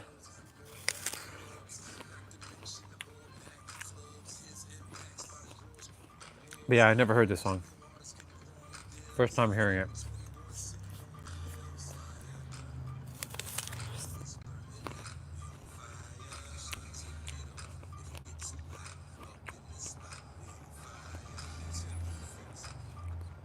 I used to dress like that, by the way. With the chain, backwards hat, do-rag. I didn't have this headband, but I had those more fluffy headbands that they were wearing in the video.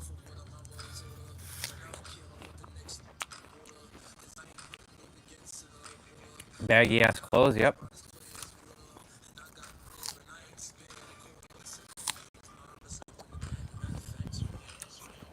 Keep dropping like the seed.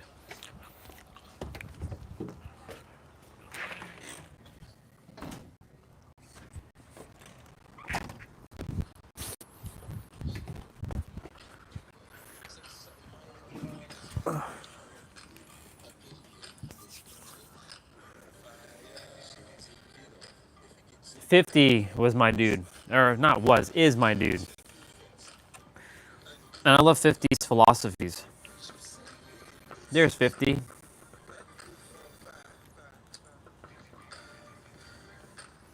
I just saw 50 as you said it.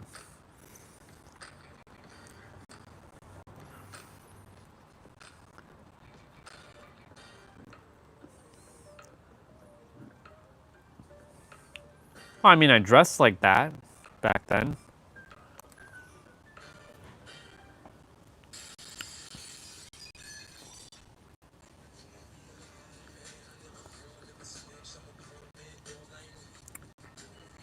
Yep.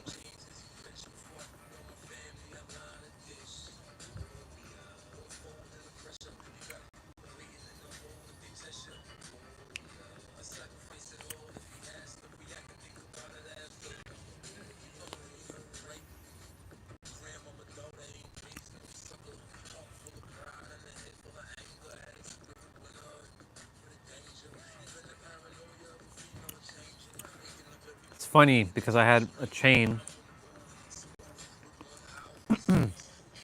with the Freemason symbol, and one day, two brothers at a flea market were like, they stopped me. They're like, "Hey, do you know what you're wearing?" I'm like, "What do you mean?" He's like, they looked at me with a weird. I had no idea. I was wearing the Freemason chain, like a pendant.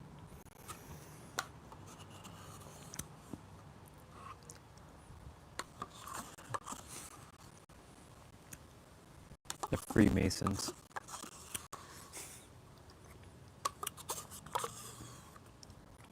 Occult. Freemasons. Nelly was good. Mr. Always having like a little bandage here. Not bandage, but you know, like a little tape thing here.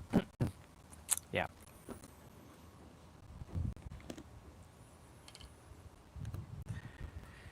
Yeah, the one that has like that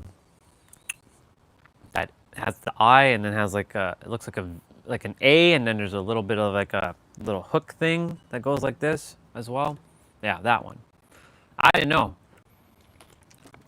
I was what, 22 years old? I had no idea. Yeah, that exactly. I had no idea what the hell that was. Zero idea. And they looked like they were ready to like gang up on me and beat me up at the flea market because the way they looked at me. They stopped me like, "Do you even know what you're wearing?" They're kind of giving me warning, but you know. I'm like, I don't know. That's why, you know, ignorance isn't bliss sometimes. Ignorance can actually get you shanked. which is interesting. What's going on here?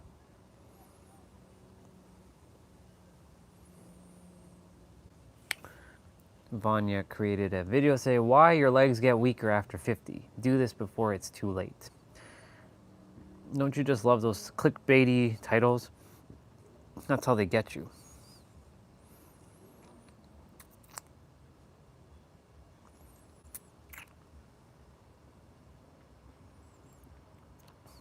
Tetragrammaton. Tetragrammaton. Rick Rubin. Mr. Rick Rubin walks around bare feet everywhere he goes, if you didn't know that.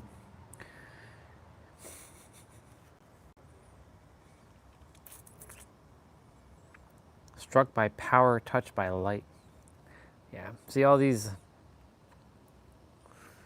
Mr. Pete, what you got?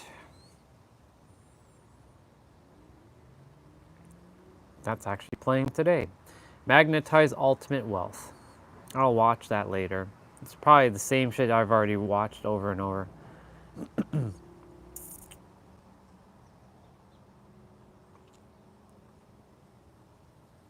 Yeah. You're out of the now? No. I mean no. I'm in the now. As I'm scrolling, I'm in the now. No, I'm in the now. I'm in the now. I'm in the now. Even if you're scrolling, like I was watching a couple things. I was seeing a video that a brother shared. It was a music video. Then we were just talking about a pendant I used to wear because I used to dress like them, like the thug. You know, pants by your knees and baggy shirt and you know, sleeves that swallow your arms. Like they basically like can fit like 3 people in your shirt, kind of like shirts. Oversized stuff. And I had a pendant that had the Freemason symbol, and I had no idea what Freemason or anything of that nature. I thought it just looked cool. I bought that pendant in New York in Jamaica Avenue, by the way, in Queens. You know, in Jamaica Avenue, how they have all that stuff. Like you walk that area and you can just get stuff for decent price.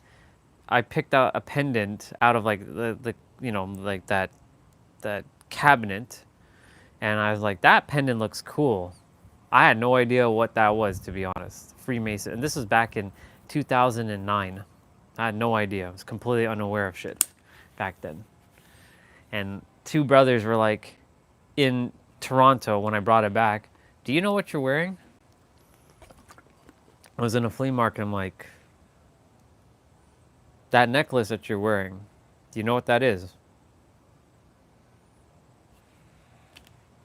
They looked like they were ready to shank me, basically. They had this look of disgust in their face. You can say that was like the prelude to the beginning. From that day, I didn't wear that pendant again. I wore a I wore a New York Yankee one. I had a somewhat diamond beaded, or diamond, not diamond, but like, you know, not real diamonds, of course. It was like $100, so I don't think it was real diamonds, but you know, it had the New York pendant, or New York Yankees pendant. Gangster. How do you deal with people who don't want to hear anything about the stuff we were talking about with compassion? Well, I mean, I don't really run into that type of people much anymore, to be honest. But, you know, I don't tell anybody here anything about that stuff because it'd just be a waste of energy. And I'm not here to, you know, squander my energy. But let's hypothetically make a scenario right now. I'm talking about stuff like in the physical. And they're like, I don't care about this stuff. So how would I handle them?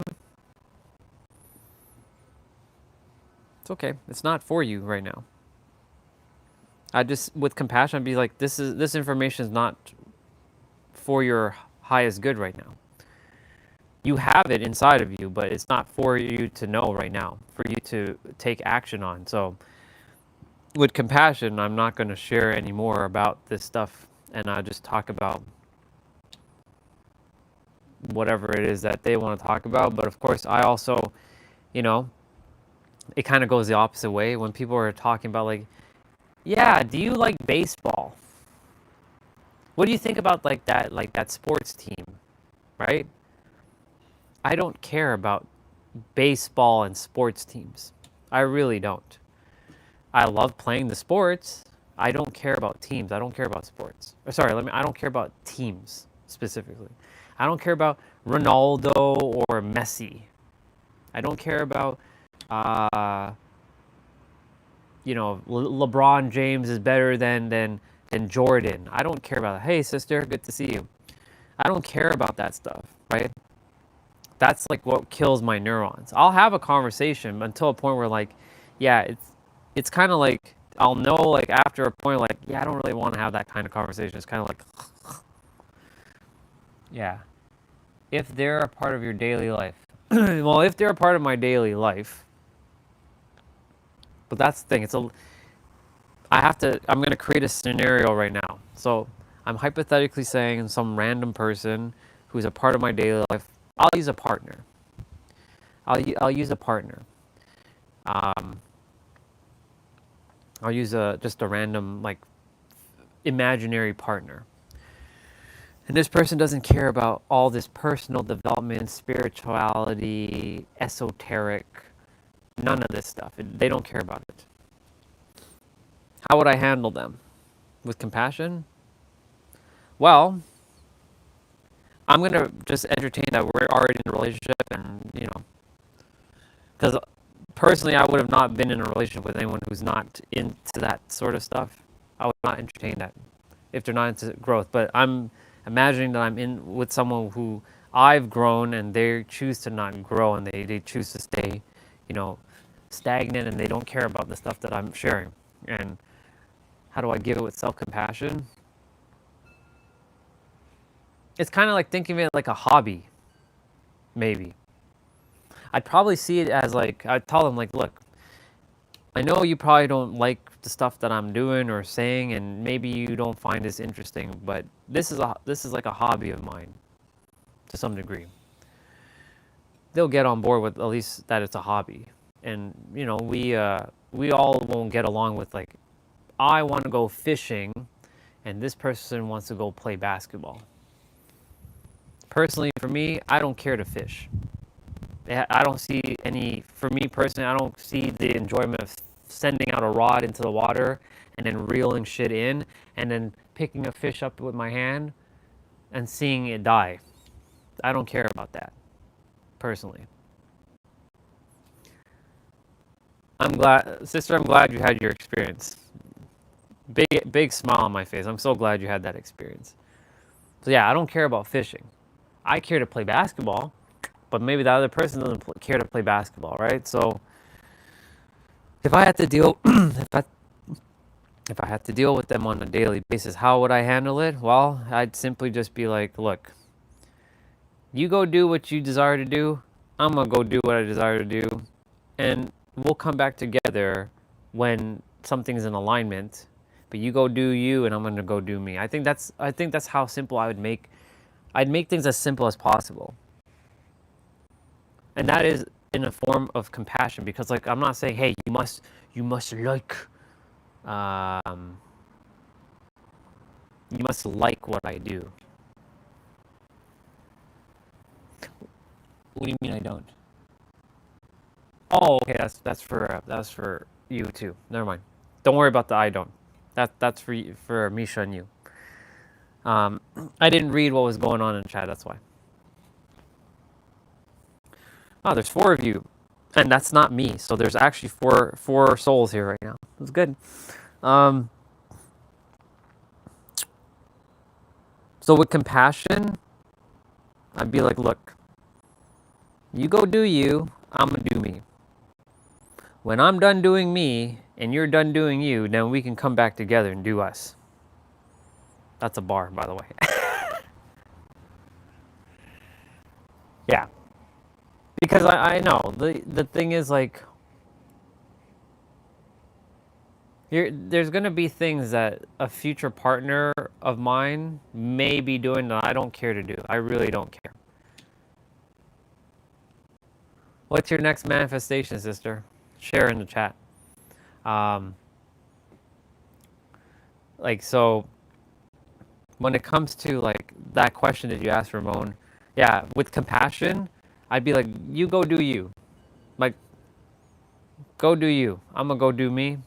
And then when you're done doing you and I'm done doing me, we'll start doing us. Financial freedom, yes, that's right. Let me see what T-Bray said. Yeah, someone I like really doesn't agree with me about something and I like them, I just don't bring it up and focus on things we have in common. Yeah, that works too. Exactly, T-Bray. Just focus on that stuff.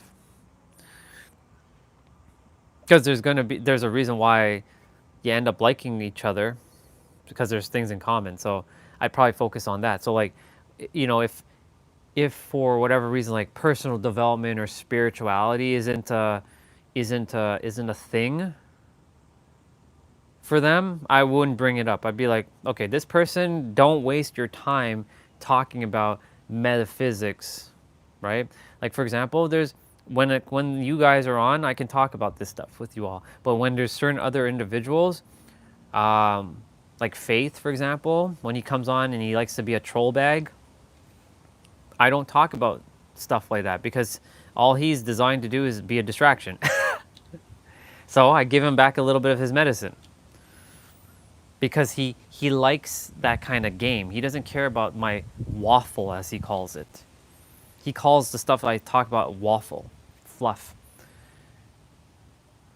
We're talking about if you had people in your life who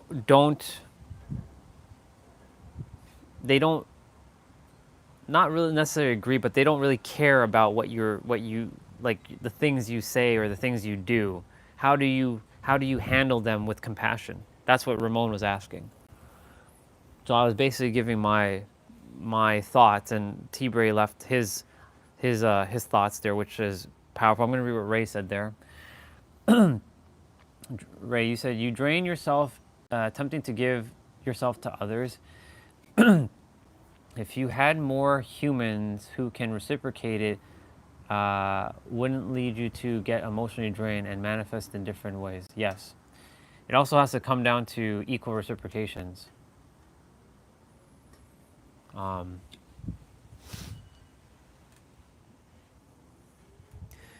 It literally comes down to equal reciprocation, and it also comes down to alignment and commonality. Like what T-Bray said about, like, if person does not like esoteric, like they don't care about, like, I don't care how the laws of the universe works. I don't care about reality, how to manifest something into my life. All I care about is getting makeup or playing basketball or eating burgers or drinking beer or playing video games or listening to music. If that's all they care about and we have alignment there, then just talk about that stuff. Because there's going to be other people you have in your life that you can talk about that stuff with. But yeah, I get where you're coming from because it is draining indeed. They're looking for a savior, but that's the reason why the answer I was sharing, that triangle, is you. You're your own savior. Every answer comes back to you. Right? I know you know that, but I'm just saying for those people, when I've been showing those diagrams off to all of you lately, like all of you have seen it now. Those synergy of Trinity and all that, that's the answer right there. That's just as simple as it's going to get. That's a good thing to do as well. It's good to observe. So, Misha, you're like our sister S. You know, the lost our soul where I found it. She's a paradoxical soul in the sense that she just observes things. She just watches and sees what's going on. She might be right here, right now. She might be observing. If you're here, sister, hi. She might be here. I don't know. She was on a trip to China. So I don't know if she's back from her trip yet, but she might be here. She might just randomly pop up, say hi. Because she just observes sometimes. She doesn't say anything.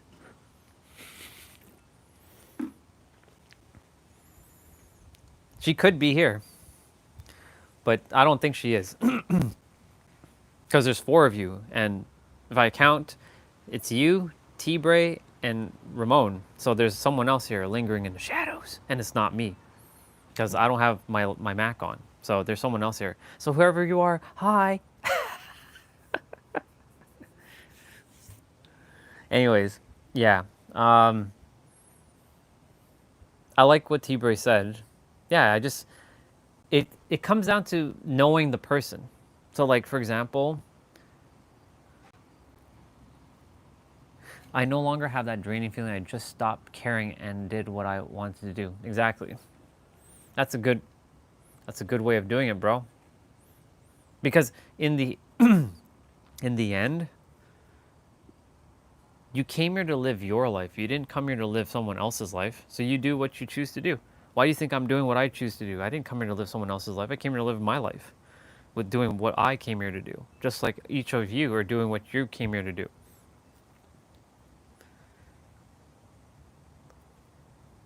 Once upon a time, I used to think the same thing too. I used to think like I had to save others, and I also had to... Is that a jet? No, it's a private jet. I used to think I had to save others and that others had to save me. Nope. We don't need to save anybody, and sure as hell, we don't need to save ourselves. We just have to recognize that we're already saved, number one. And number two, we are the answer to every problem and every solution. We are the answer to every solution. The answer is you. And so, but of course, a lot of third dimensional thinking is happening in this world, and a lot of people are like, I require context, I need more context, I have to have context, I have to consume more and have more and be more and consume and consume and consume. You really don't have to do anything. You just have to be in the now. That's all you have to do. Be in the now and be in joy.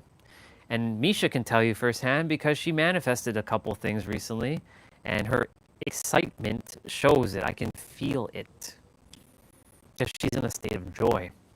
She's in the presence of now. And she brought forth a lot of things in a short amount of time. And I'm proud. And her energy helped me last Friday to spiral back. I mean, I wasn't going down. I was kind of staying like here, but she kind of like slingshot because of her energy because she's like in a beautiful hotel. She got a couple things like she wasn't even expecting, and she got it, like, and she had a great experience, and I had to share with her to keep that experience at the forefront, because like, you know what's going to happen, sister, when it feels like energy's stagnant? It's going to feel like nothing's working again. But guess what? Oh, look there! Look at that! I didn't even know you met someone too. Look at that! Good on you for that. So you got to remember this moment and slingshot yourself every time, because the egregore, the entity, is going to attempt to derail you and bring you down, and be like, "No, Misha can't evolve, or Ramon can't evolve, or T-Bray can't evolve. You must stay here. You can't go here. You have to stay here because I tell you have to stay here." No, you don't have to stay here. You get your ass beyond even this. You go even higher. But the egregore, the entity, is going to attempt to suck you back down when you think nothing is working. That's what was happening, because I hadn't seen anything change in my life. I'm like, the resources have been dwindling. I'm going down. I'm spiraling down. I'm like, and then I went through a dark night of soul to add to that. But of course, I'm spiraling back up because I choose to spiral back up, because I tell myself what I expect is what I'm going to get. That's why I was sharing with Ramon earlier, like, if you tell yourself something's going to you assign something to something, then it's going to be assigned. But if you choose to not entertain that assignment, this and this, it doesn't have to be assigned, right? It doesn't have to be like this is tied to this thing. It can be completely separate. Because what you tell yourself is what you're going to get.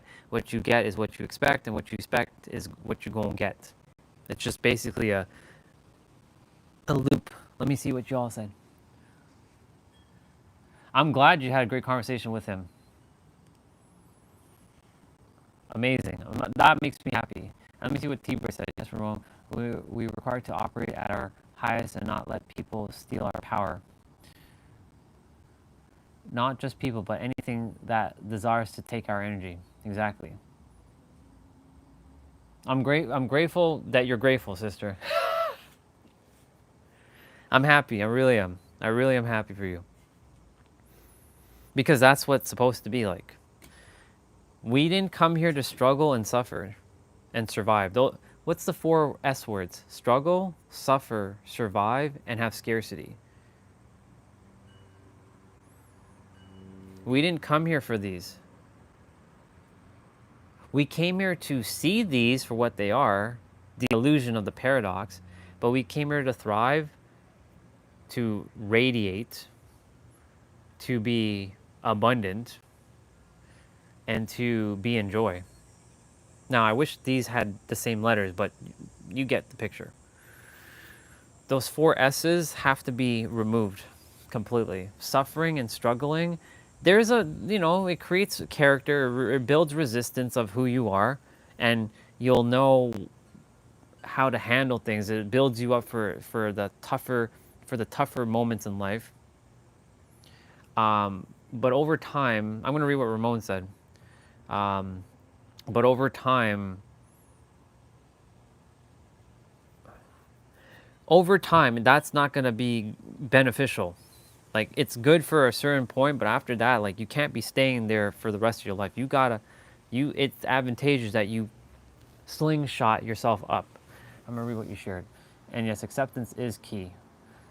I stopped judging and just accepted the person for who they are. Perfect. I don't have to compare myself. Nope. It's not a competition. Nope. Because we're all one. So there's nothing to compare ourselves to. Me and Tibor, we have our brotherly, like, I'm better than you. Well, I don't say that, but we have that like squabble, and he's like, I'm always 10 levels higher than you or whatever. But me and him, we joke around about that stuff. But like, yeah, we're not here to compete because we're equal. We're different, but we're equal, right? Like, it's like the tree.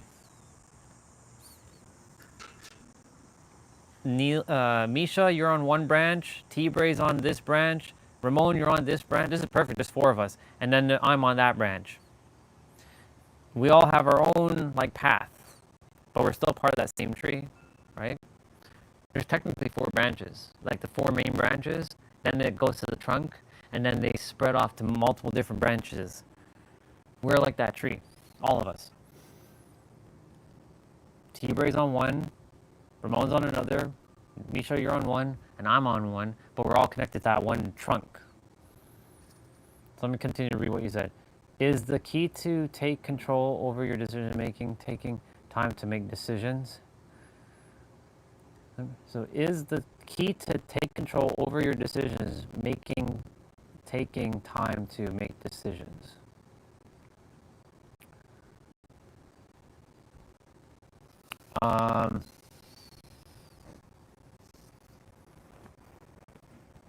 Let me take a moment to think about that, or let me feel that question.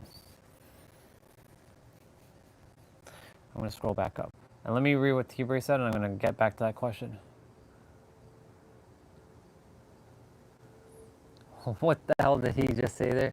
I'm the tree study and true, and Orion is the nut. How dare you, bro? How dare you reduce me to the nut? Are you kidding me? Technically, the nut is the root, if you really think about it, because if you don't plant that nut, then that tree can't grow. So technically, I'm the beginning. Let me see. I don't know this person you're talking about or the situation, but it's okay to remove yourself from people or things or ideas if they don't align with you exactly. I'm going to go back to that question though that you said. Is the key to take control over your decision making taking time to make decisions?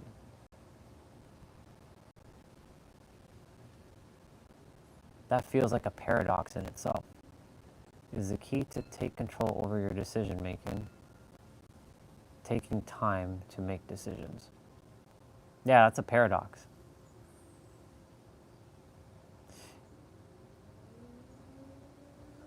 I feel, I'm going to answer that.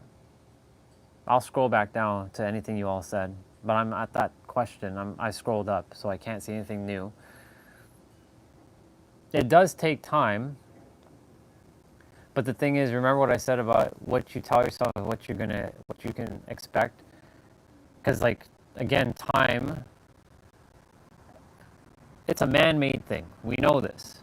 It didn't exist when dinosaurs were around. It didn't exist for eons until someone's decided, I think we should use this thing called time, and this is going to be this time, and this is going to be this, and we're going to call this 12 o'clock. Some places in the world use military time, and they use 23 o'clock, and whatnot. But every decision is happening. Every decision you make is happening in the now.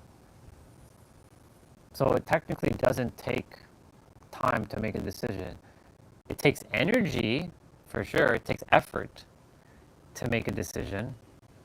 And energy and effort are kind of synonymous with each other. But it doesn't take time to make a decision. It takes intention, attention, effort, and energy to feed it to make that decision. So I wouldn't say it's taking time, it's just using energy, it's using effort, which can potentially, it could technically drain you if you allow it to drain you, like what T-Bray said. Let me see. Yeah.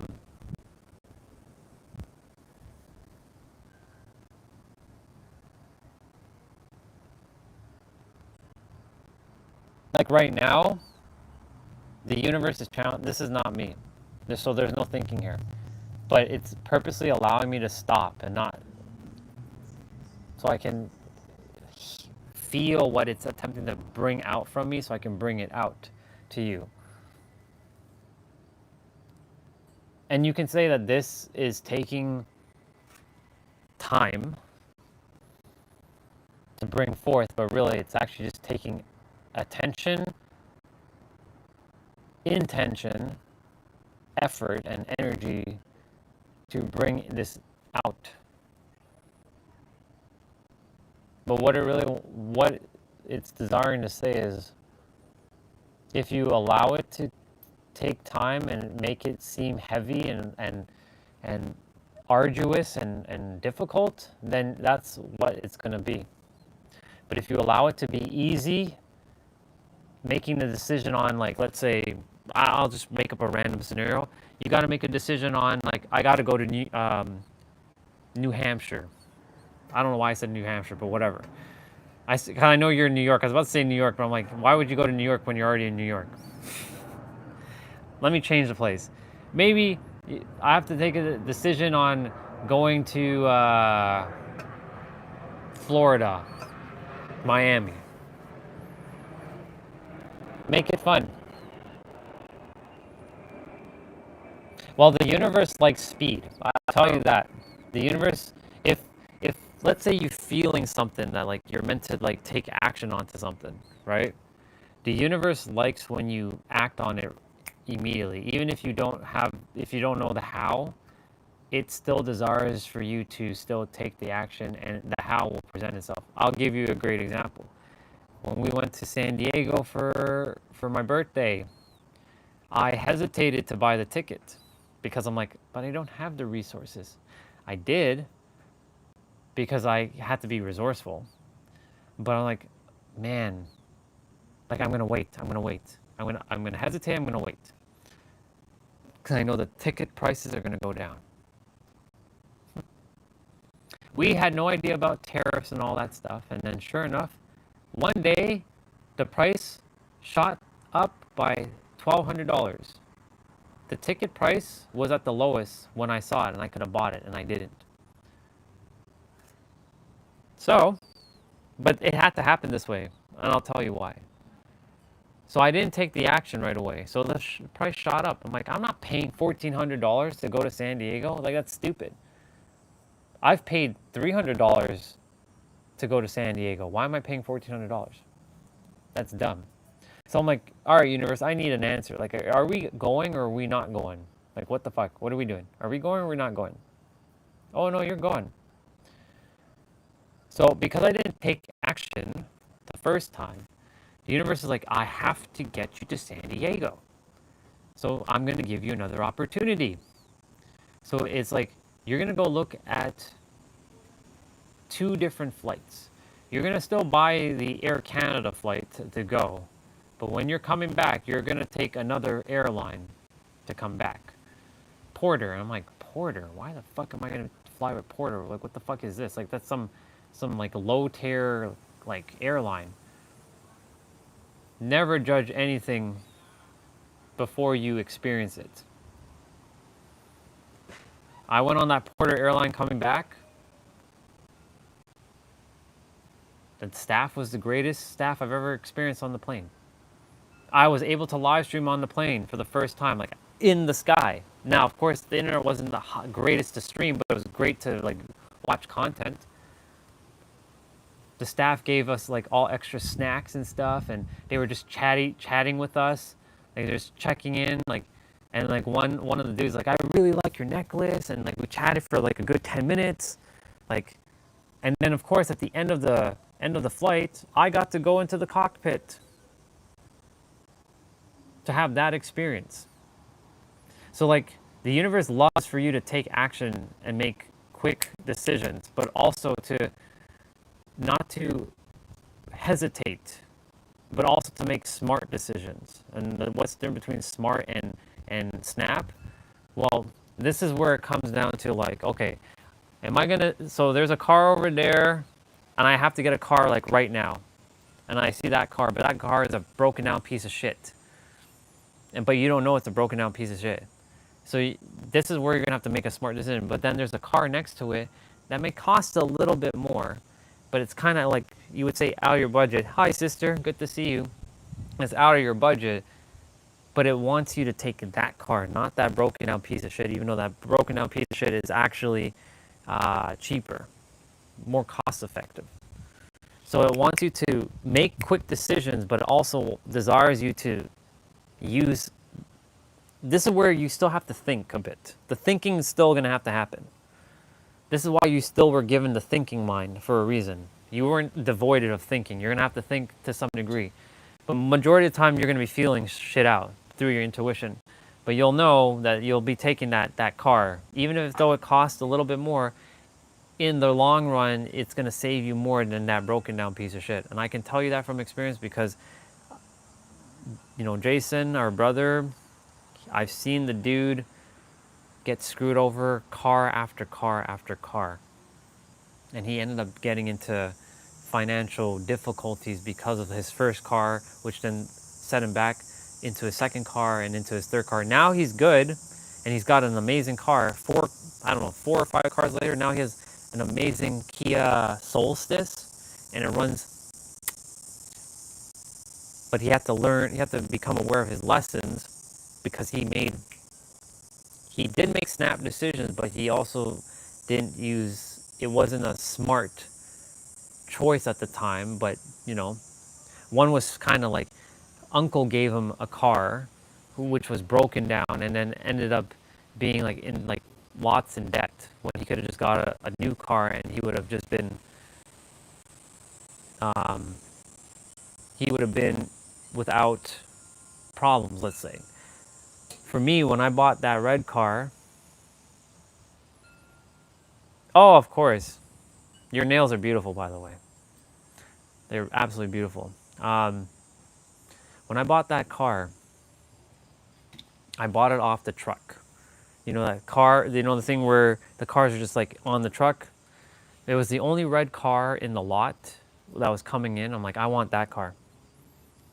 But you haven't even test drive it. I don't care. I want that car because it's red.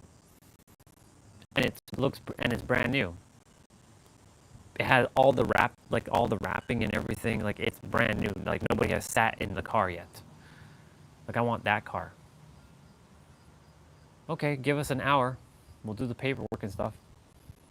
Okay. Of course, I wasn't going to get the car that day. I had to wait a week, you know, so they can do all this stuff. But I bought that car because I had gained wisdom from Jason's like experiences to do not buy a used car that may be a broken down piece of shit. That's why when I buy the Supra, I gotta make sure like that car is in pristine condition. Like, they could do all the mods in the world. There's a guy on Facebook who's selling a Supra for $150,000, but there's leaks, there's cracks, and there's all kinds of bullshit. $150,000 for a car that has problems? I don't think so. So, like, the universe desires you to take quick action because the universe loves speed. That's a universal law. It loves speed. But it also desires for you to take the time, quote unquote time, or the moment to analyze. But don't get stuck in analysis paralysis, like, yeah, maybe I shouldn't get that car, maybe I should get that car. I'm using car as an example because this is a simple example. I shouldn't get that car, I should get that car. And then you get stuck in this back and forth loop. Maybe I shouldn't do that, maybe I should do that. Sometimes you're just going to have to say, fuck it, and just get it. And 99.999% of the time, it always works out. And actually, it always works out for you. It may not feel like it worked out for you, but in the end, that's why they say you can't connect the dots looking forwards, you only can connect it looking backwards. Now that I went through that whole dark night of the soul thing, I now know why I had to go through the dark night of the soul. For all of this stuff to happen, all those drawings that came through happened after the dark night of the soul, for me to know exactly what was the reason for it. It wasn't because I just asked for one, it was because I had to go through all this stuff so that I could get to another level, because I was kind of like as Regina said, I hit a sort of plateau. I felt like I was at like a fucking plateau. Like, I was like here, and like I couldn't, like, when you're at the creator mode, like, there is no plateau, but it felt like I hit a plateau. So I had to like find a way to bust through the plateau by breaking down a glass ceiling that I put unknowingly, because we tend to do that. We put our own glass ceiling on ourselves of like, this is possible, this is impossible, because again, it goes back to what you tell yourself is what you're going to get, and what you get is what you expect, and then you normalize it. And when you normalize something, that's what you're going to experience. So that, and I mean, that goes for everything in life.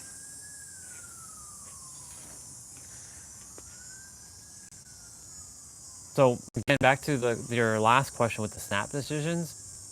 Yes, be quick at making decisions, but there's a balance, equilibrium of like making smart decisions, or making fast decisions and making smart decisions, but still make a decision. Because like, imagine for a moment, this was back in 2021 after the scam, which I call one of the greatest experiences I'll ever have, to show me that, hey, I deposited $1 million and I'm still alive. Who can say that they lost $1 million in a crypto scam and still live to tell the tale? I mean, other people have now lost a lot of money, but I'm just saying, like, that's considered a lot. But exactly, I can definitely say I live to tell the tale. In fact, I'm 4 years still living and still thriving, right? There's other people who have done it, right? But what I'm saying is, after that happened, I had a decision to make. It was a very important decision. It was with Angel. and Ari was in my life at the time, and Ari introduced me to Angel, and then Angel's like, she told me like what she's about and like what she's here to do and what she can do to help me and shit. I'm like, cool. But I told her I didn't really have the resources. I just lost $1 million. I had invested 95% of my resources, which left me with 5. So I was kind of like in that like, ugh, you know. I wasn't as aware back then, so I was like this, and so Angel said, you're gonna have to make a decision tonight. Do you want to be a part of this 30-day like challenge or not? And I have to get back to her promptly at 12 p.m. the following day. So I got off the call with her. It was $1,000 Canadian. I was working my job, so I mean I knew I could make it back, but it was like, you know, $1,000 to invest in something I don't know what to expect. Like that's like I don't know. Like it's $1,000. Like I'm investing $1,000 into something that I don't know what to expect. Because we as humans, we desire certainty and guarantee. That's what we desire as humans. Imagine I didn't make that decision for a moment. You want to know what I would have missed out on?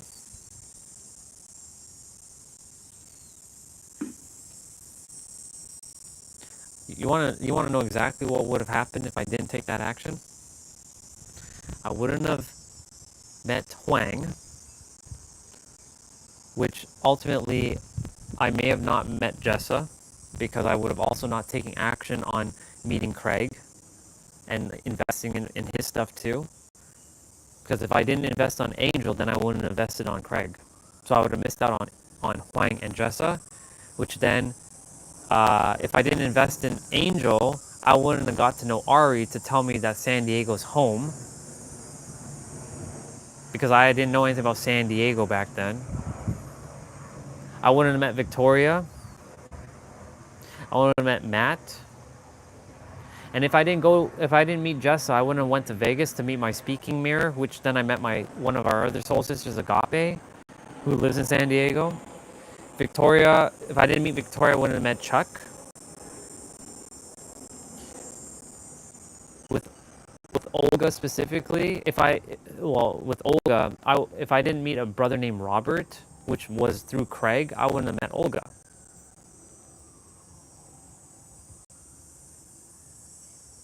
If I didn't, do you see the ripples happening right now?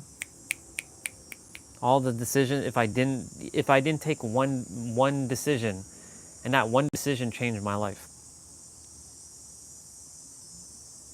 But I had just gone through something. That's why I know that the universe desires me to keep doing these live streams every day. Because the more I do it, look, today there was 5 of you on at the same time. It's been a long time since I've had like lots of you all on at the same time. Yeah, and you found me. Imagine I didn't take it. Here's this part. Imagine for a moment that I didn't take that decision with Angel, I would still be working my 9-to-5 job.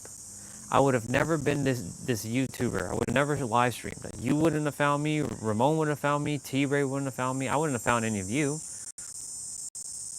I'd be still like, I probably have a beer belly.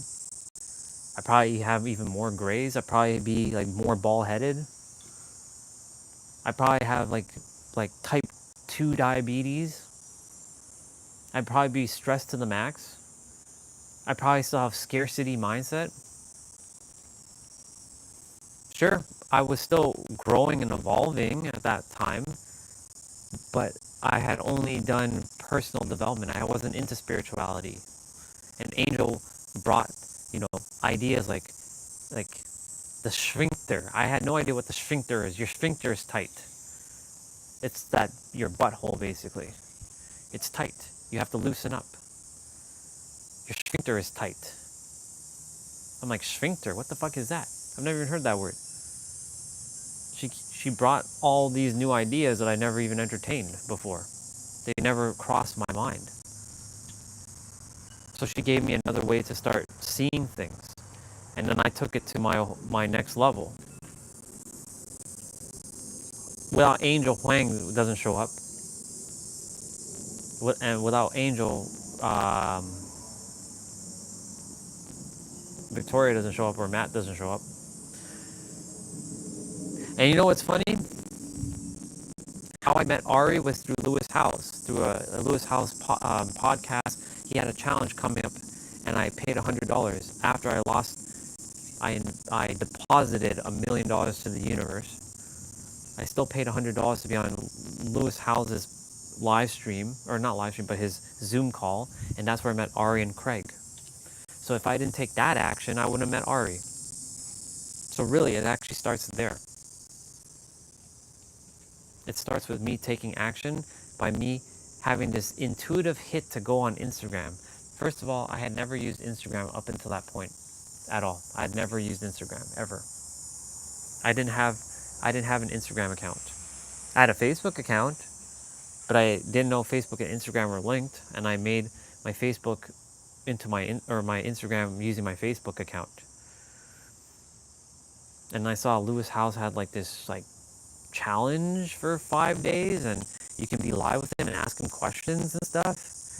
And of course, that also catapulted me to do a 100-day challenge of posting quote photos. I didn't know what I was doing back then. I was just making quote photos, and I got to challenge myself and get out of my comfort zone by taking photos of myself that I've never done before. Doing all kinds of poses, thinking outside the box, getting creative. So even that is the starting point. So imagine I didn't take the action of signing up for that. I would have never met Ari and Craig, which then brought Jessa, Huang, Victoria, Matt, Yubi. I just hit my elbow.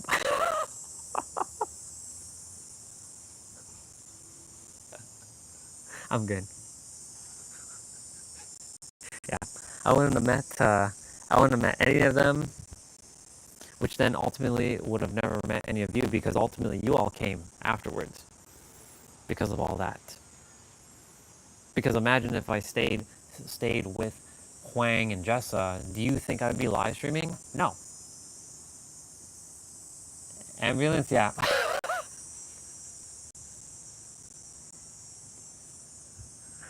Yeah. So it all started with that one decision.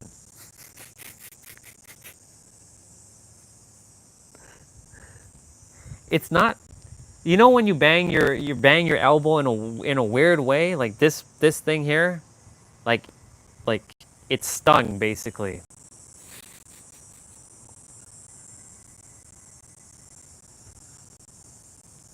Yeah.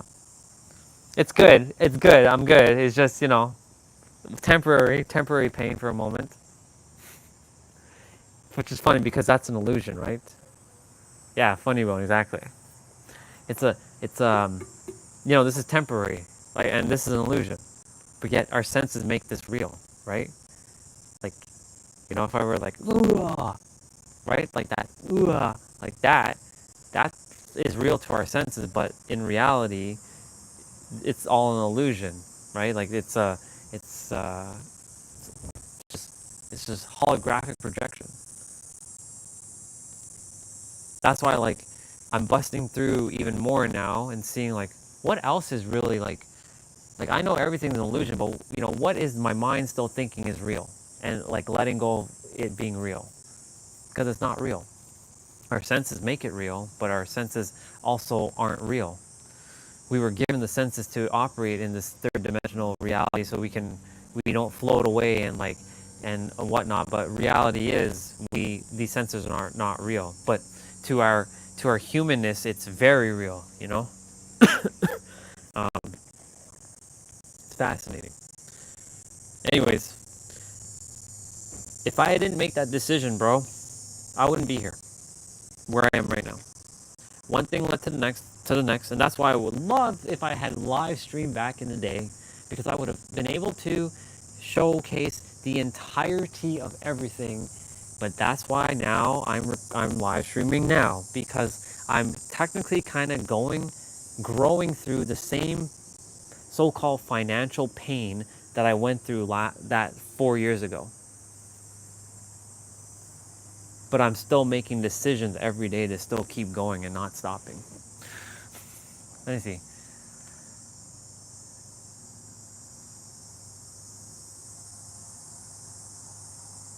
Yeah. You know what they say? I need pain medicine for this illusion. Yeah. You know what I could say now? I'm here to give you multi-dimensional solutions or multi-dimensional medicine. I'm here to give you all multi-dimensional medicine. Would you like multi-dimensional medicine, or would you like third-dimensional medicine? I think you all would choose multi-dimensional medicine. I'm here to give you all multi-dimensional medicine. In fact, I'm here to remind you that you're giving yourself multi-dimensional medicine. Because it's not me giving it to you, it's you giving it to yourself.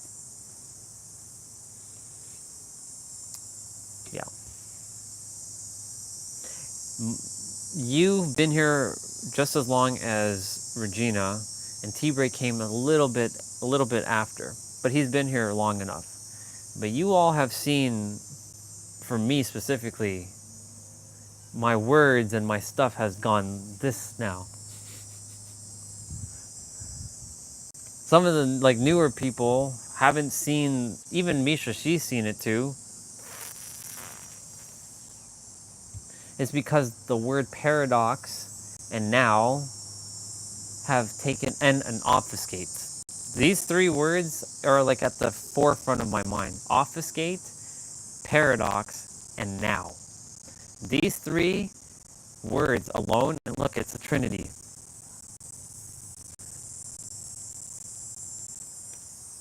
These three words alone has altered the course of my current reality, where I'm at right now. Because I see everything as a paradox, because if we can think in a paradox, then that means that there's an opposite, because that's what a paradox is. It's a contradictory statement or a contradictory idea that goes against the social norms and it's basically the polar opposite. So when everybody's like, you should be going left because there's only left. No, you should be going right. There's only right. Okay, cool. I'm going to take the middle path and be the paradox and fuse the left and the right. But that doesn't make sense. How can you go into the middle when there's only left and right? Pathless path. You are the path. And that's a paradox. Yeah, exactly. Father, Son, Holy Spirit. There's three things in an atom. Proton, neutron, electron. Masculine, feminine, oneness. You take the energy of masculine and feminine, put them together, it equals one. 3, 6, 9. That's a trinity in itself.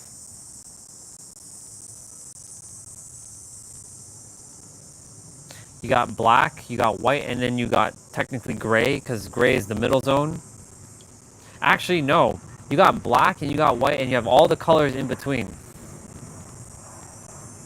Because on one end, the color black is the shadow, and then you have the white, that's the light. But in the middle, you have all the colors.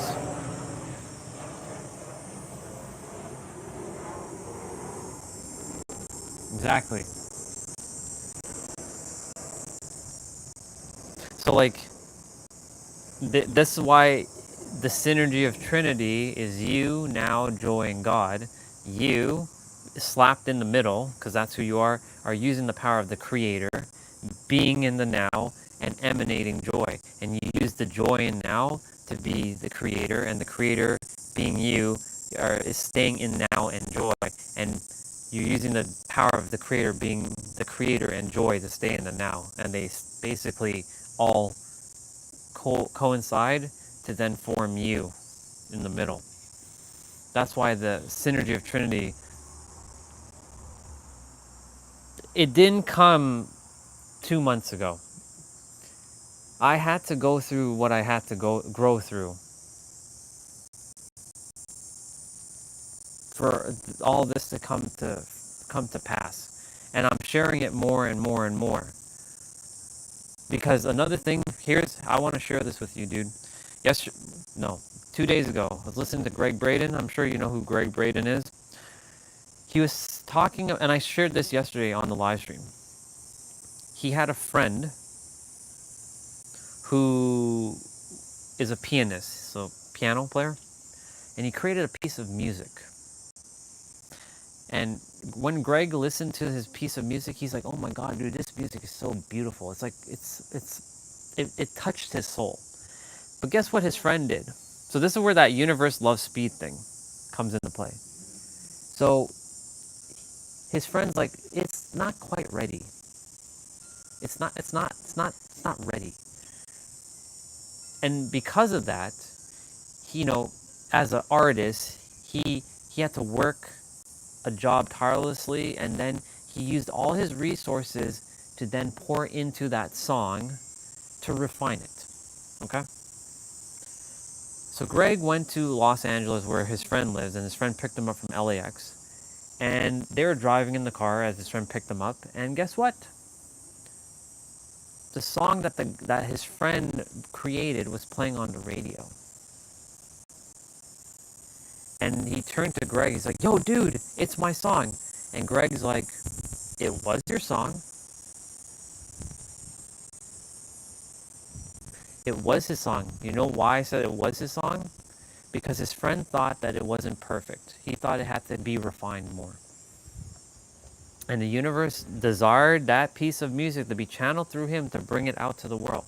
So, because he kept procrastinating and thinking it's not ready, his friend lost the opportunity, and someone else downloaded, or you can say it was uploaded, but really it was downloaded in this scenario. It was downloaded into another person, and that other person basically was able to bring it out to the world. Hence why when you have an idea, the universe desires you to act on it. That's why the synergy of Trinity, I'm acting on it as much as I possibly can.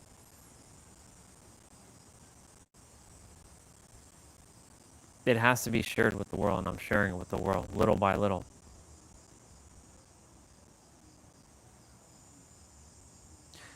I got to make some posts on Facebook and Instagram regarding that thing. I've been sharing it with close people like yourselves. I haven't been sharing it with the world yet. Now it's time for me to share it with the world. It doesn't need to be more perfect. It's done. That's it. So the universe is always channeling through each of us to bring forth an idea. But if one of us doesn't bring it forth, someone else will definitely bring it forth. 100%. Are there flies in this thing? No. Greg also said that he had ideas for titles for his book, but he never acted on the titles. So guess what? When he went on Amazon, the book was already written with the same title. So he missed his opportunity. So that's why, like, whenever you have an idea, the universe desires you to take action on it as soon as you possibly can and not to procrastinate. You may not know the how, and the thing is, you're not meant to know the how. You're only meant, there's two different types of hows, by the way, just so you know. There's the how of like, well, how do I like lift that concrete slab off the ground? You'll need to know that kind of how. But the how of like, well, how am I going to build a pink heart castle, let's say? You're not meant to know that how. That's a different type of how. There are two different hows, and a lot of people don't talk about that. There are multiple hows. There's a how something's going to be brought into existence, and then there's a how to like lift this chair from the ground. Well, you use your muscles. You have to know how to do that. How do I lift this chair? Well, I got to get up first, and then I got to lift with my hands and pick it up. That's the how. You have to know that how. But the other how of like, well, how am I going to bring this $1 trillion idea into existence? That one you don't have to worry about. All you gotta focus on, because you're not worrying about anything, all you gotta focus on is being in the now and staying in alignment and taking action from a state of joy and following your highest excitement for as long as you can, as far as you can, for as long as you possibly are able to, until it's no longer exciting anymore, until you find something that's more exciting. Then you switch on to that thing. That's Bashar's formula. Go as far as you can, as long as you can, for as much as you can, always in a state of joy until you can no longer do this thing or no longer feel aligned with this thing. So the live stream will keep going until the universe is like, okay, you're done with the live streams now.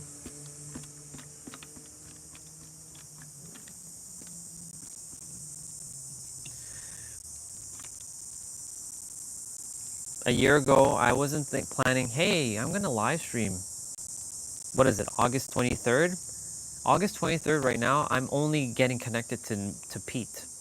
I'm being remembered of, I'm the creator? Wow, this guy has balls to say that. How dare this guy talk about him being the creator? He sounds very arrogant to say that. But I chose to have an open mind and listen to him. And I took on a perspective. And then, of course, Nero showed up a week later. So Nero is going to show up next week, a year ago. A year ago, next week, is when Nero showed up. Nero showed up around like August 27th or 28th. I had run into Nero's content before he did the whiteboard stuff, when he was making faceless videos back in March last year, before I had my Dark Night of the Soul. I had no idea who Nero was. I'm like, this video sounds cool.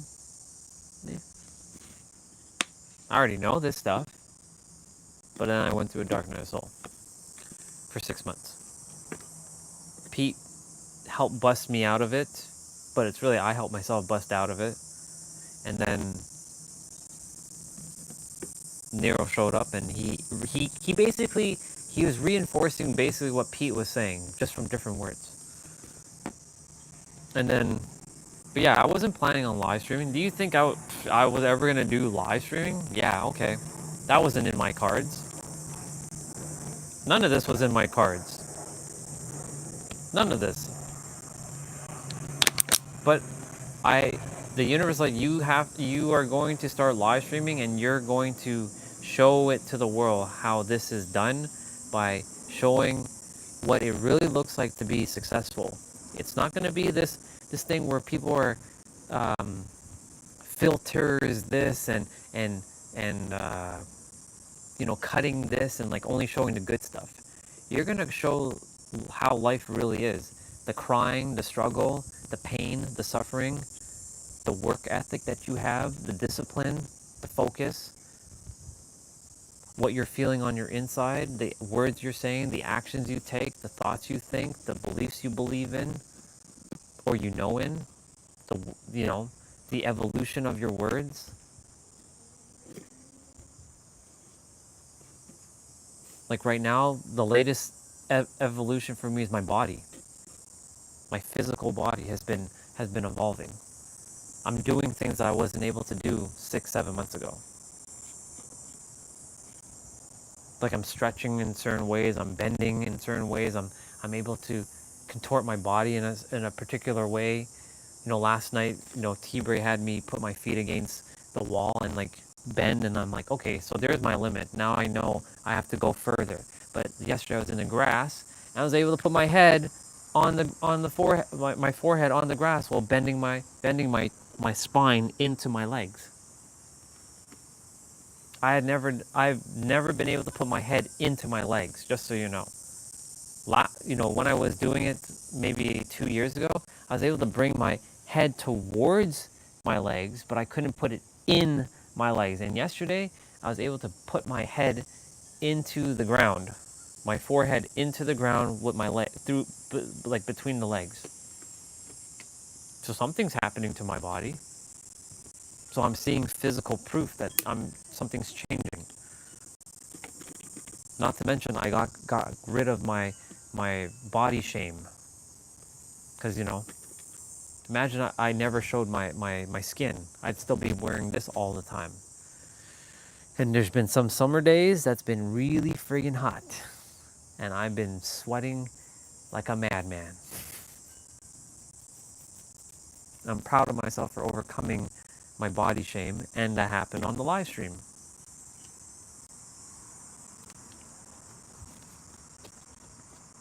We got to experience the Dark Night of Soul. Regina and T-Bray, I mean, there's a few others, but those two specifically didn't just abandon me, but they had to, like, one had to bitch slap me. He's like, stop acting like a little bitch. And the other one had to tell me, you're affecting my energy.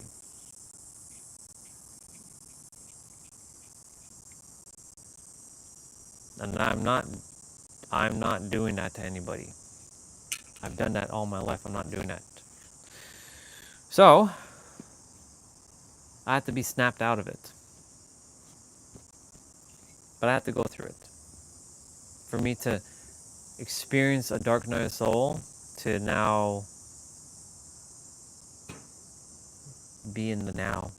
And of course, as I stayed in the present, some new stuff showed up, so-called new, which is not really new, of being in the now, and some information that we all have inside has been made aware to me. Basically, you know how I said that things are being downloaded to you?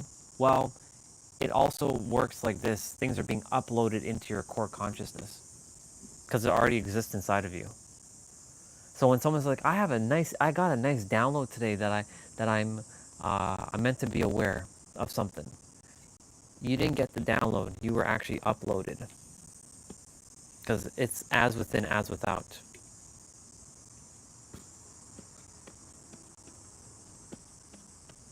The information comes from within. So technically, you're not getting downloaded that, you're getting uploaded.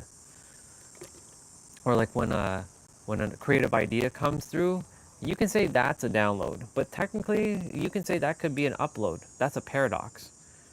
Because it always existed inside of you. It was just waiting for the right moment, the aligned moment for you to get into alignment, for you to experience that. I meant to bring the synergy of Trinity out. Right, gotcha.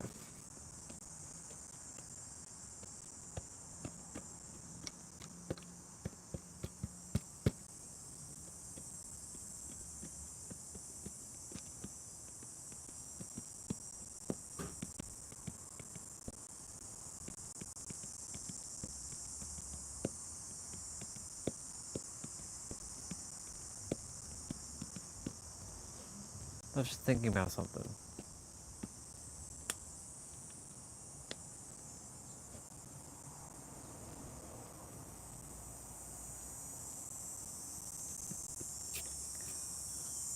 I was wondering where the word you came from. What's the origins of you? Y-O-U. That word. Where is that? Where did that word come from? Who created that word you? I know it's going to come from a Latin word, blah, blah, blah, but where did they get that word from? Was it a sound that someone made one day, and then they say, ooh, ooh, ooh, ooh, ooh, ooh, ooh, ooh, ooh, you, and then it probably evolved into you. Ooh, ooh, ooh, ooh, ooh, ooh. Oop. Yeah.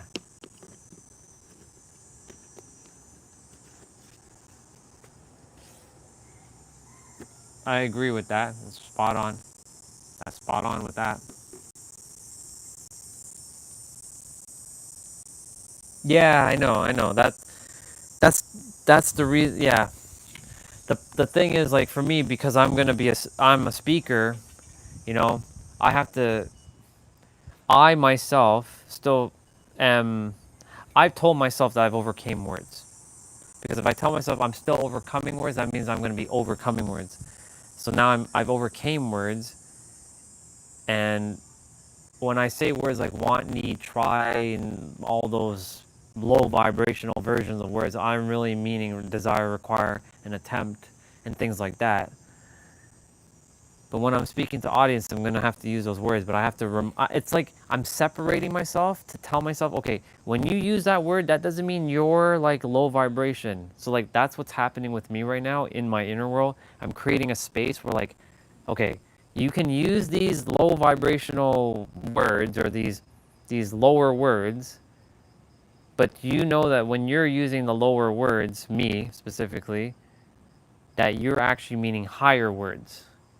But when you're using lower words, it's sort of like giving it out like a double meaning, one for you and one for me kind of thing. So like if I say the word want, for someone who hears the word want, they're going to hear it for them, but I'm hearing want for me for the way I see want, right? So it's like I'm kind of doing like a two-way communication dance between a word that means two different things at the same time. It's sort of like speaking multiple languages, but it's all instantaneous, if that makes sense.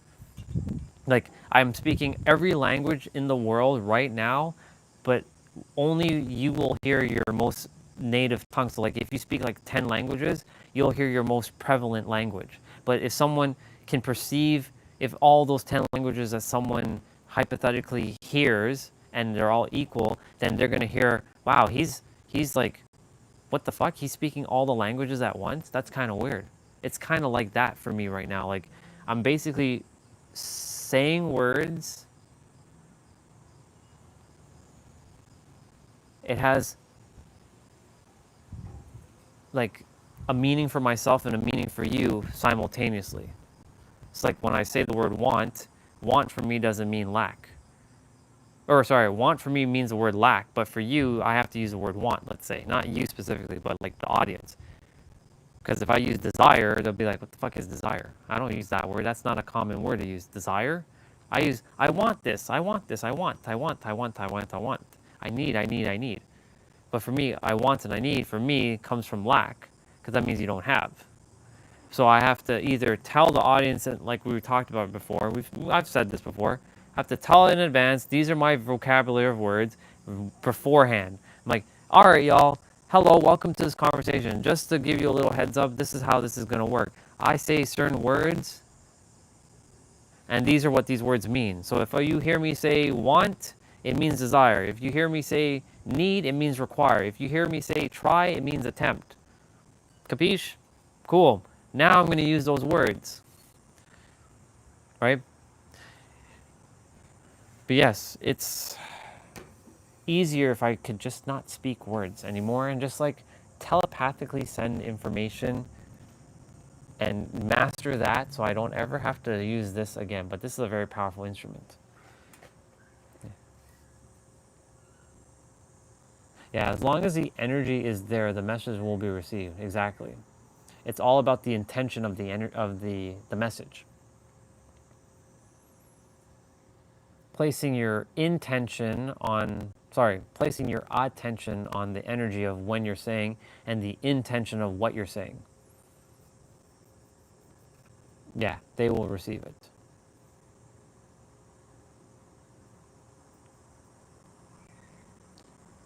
Most people in the world don't focus on words. I can tell you that. They don't study words. There's only a handful of people in the world who study words. Because, even people who watch reels say, your words are spells. You should be careful with the words you say. Even then, for those who are saying it, you're not even understanding that there's a layer that goes even beyond what you just said. And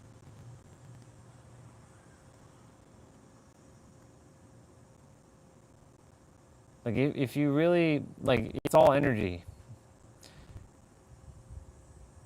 And it was like that scene where Neo was like fighting in the Matrix, where he started to see the Matrix as that green like stuff, and he started fighting Mr. Smith, like Agent Smith, and he was like not even trying, not even attempting, right? And he was able to like,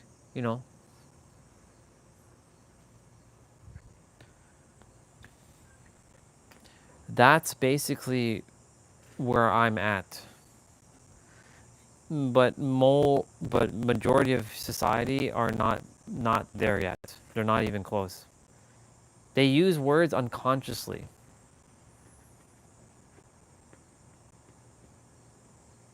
That's the let's just say, to sum that up, they're not present with their words. That's basically what I'm getting at. So they'll use their words, they know what they're saying, but they're not present with what they're saying, if that makes sense. So they know what they're saying, but they're not present with what they're saying, because they're unconsciously saying words for the sake of saying words, to communicate something, to get it out. It's 101. It doesn't feel like 101, but it's 101. I want pizza. I desire pizza. See, I said I want pizza, but that means I desire pizza. I'll be right back. I'm gonna put on my stuff. I just had my breakfast, aka my first meal. Look at me, just eating away.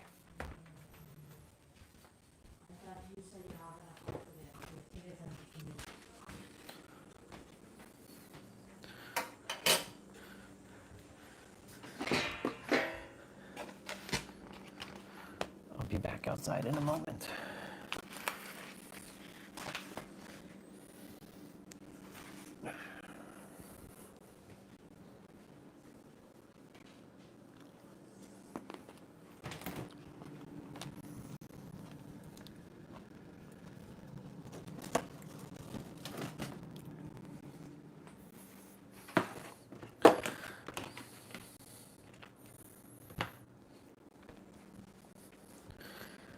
These are two little mini slices.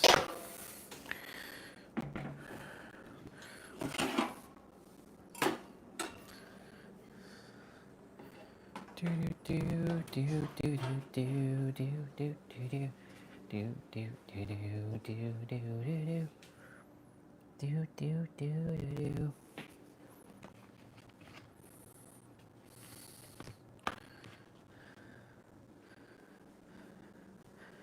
I should just eat all 3 slices because they're like super tiny.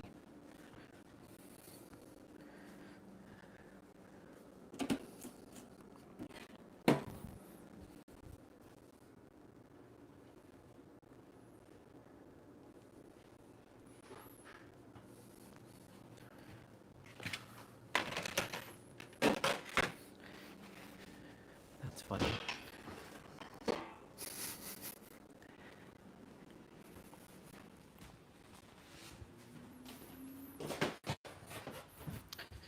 You want to hear something unconscious just now I did? I actually did it a while ago. When I went to go get my apple and my yogurt, I went and got vitamins. And guess what happened? I put my vitamins down, and then I forgot about bringing the vitamins out. And I came back upstairs, and they were on the counter. And I thought I had I downed the vitamins. Nope, I didn't even down the vitamins. So that's what happens when you get in a flow.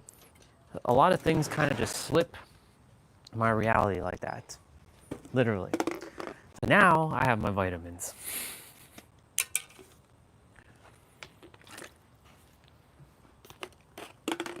Even though these vitamins are placebo. Because I give myself biotin, and I put rosemary oil in my hair, and because we have that kind of power to do that, and I put collagen and magnesium, not on my face, of course. I put it on my body, certain spots on my body, and I put selenium and copper. I do that. And yes, we can do that because that's how powerful we are. Because remember, it's all energy. Viana, and this is why I will thank Viana for this, she basically said that you can give yourself all the vitamin deficiencies that you are deficient in and call forth all of it if you really desire to. But it comes down to your belief. Do you believe that you can do it? Do you know that you can do it? Or will you have doubt that you can summon forth vitamins and minerals into your system without actually consuming it? Because it's all energy in the end, isn't it? When I'm eating that pizza just now, what is it? Isn't it just waveforms and particles that's just been configured into what we call a pizza?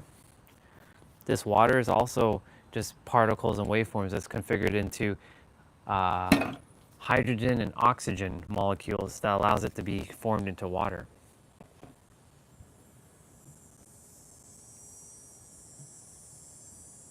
Interesting, isn't it?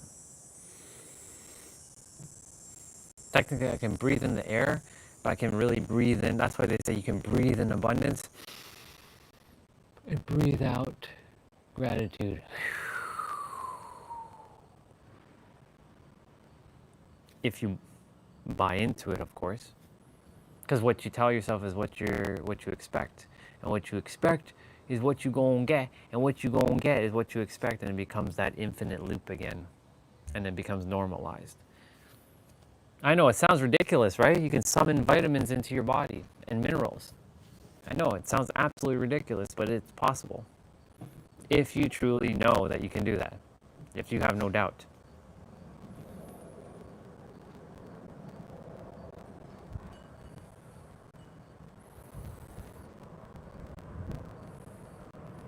But because we operate in the third dimension, we think it has to be external from us, and thus because we think it's external, that we have to like do things like that. But I know that you can actually summon things into yourself and make it efficient and not overdo it. Like I'm not like ODing, overdosing on like magnesium, for example.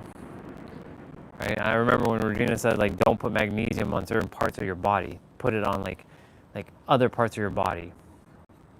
So I make sure when I say provide me the magnesium on the parts of the body where I'm able to put it.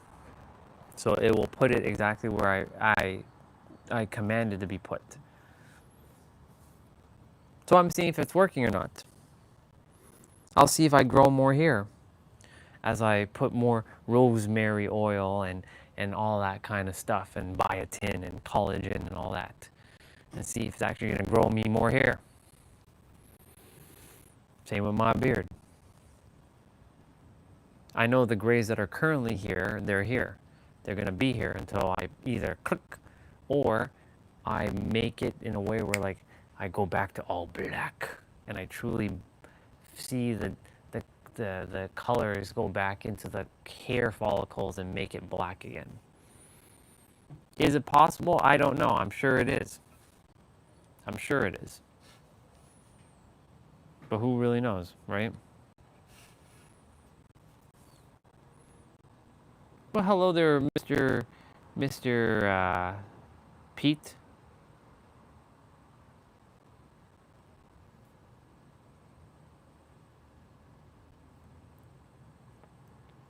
Oh, that's funny. I'll watch that later. Unveiling micro RGB? What the fuck is that now? Micro RGB. Jim Carrey's Awakening. Jim Carrey, How to Embrace the Universe and Beyond. 6-minute, 39-second video. Being broke is not a flex. Money is important because it gives you access to important things like health, security, and ability to help your family. Yes, bar. It's not a flex. Castor oil. There you go. I can summon castor oil as well. The compounds that make castor oil and summon that energy into castor oil.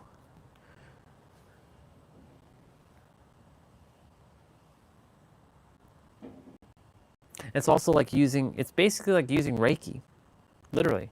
Tokurei, Hanshanzei Shonin, especially Hanshanzei Shonin, because that goes remote healing slash, timeline healing.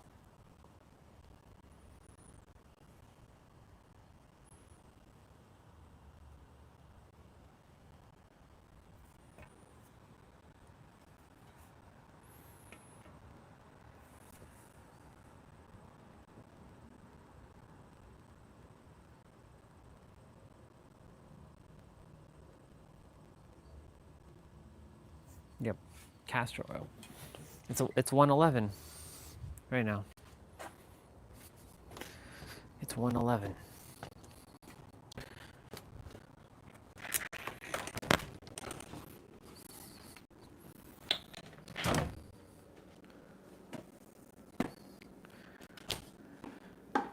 They're done. Let me wash this out.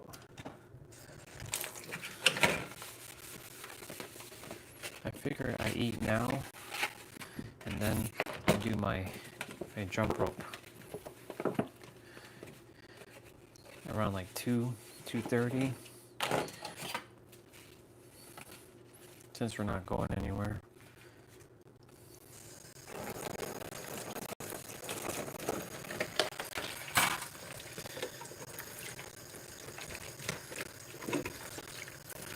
Yesterday we went to the park. It was awesome. I enjoyed the time at the park.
Cool beans.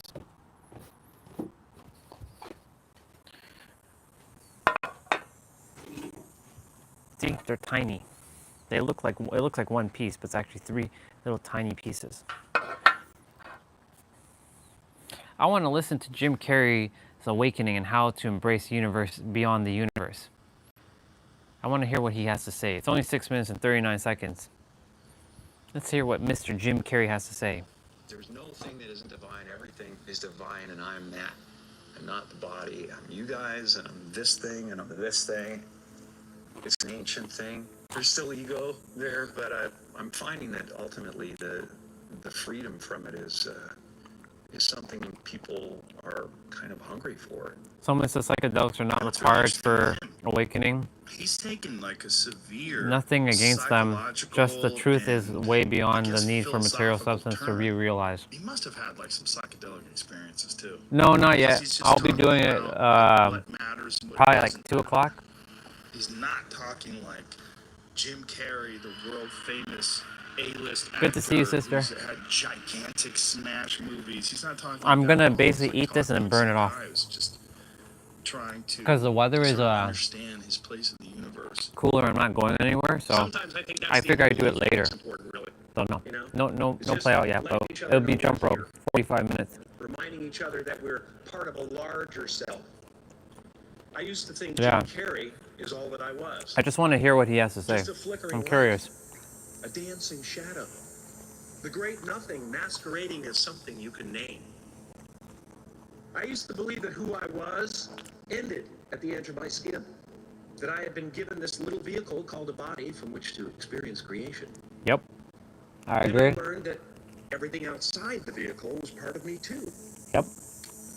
Our eyes are not viewers, they're also projectors that are running a second story over the picture that we see in front of us all the time. Yep, it's a projector. Let's take a headlight of a car. The headlight shines on the road in front.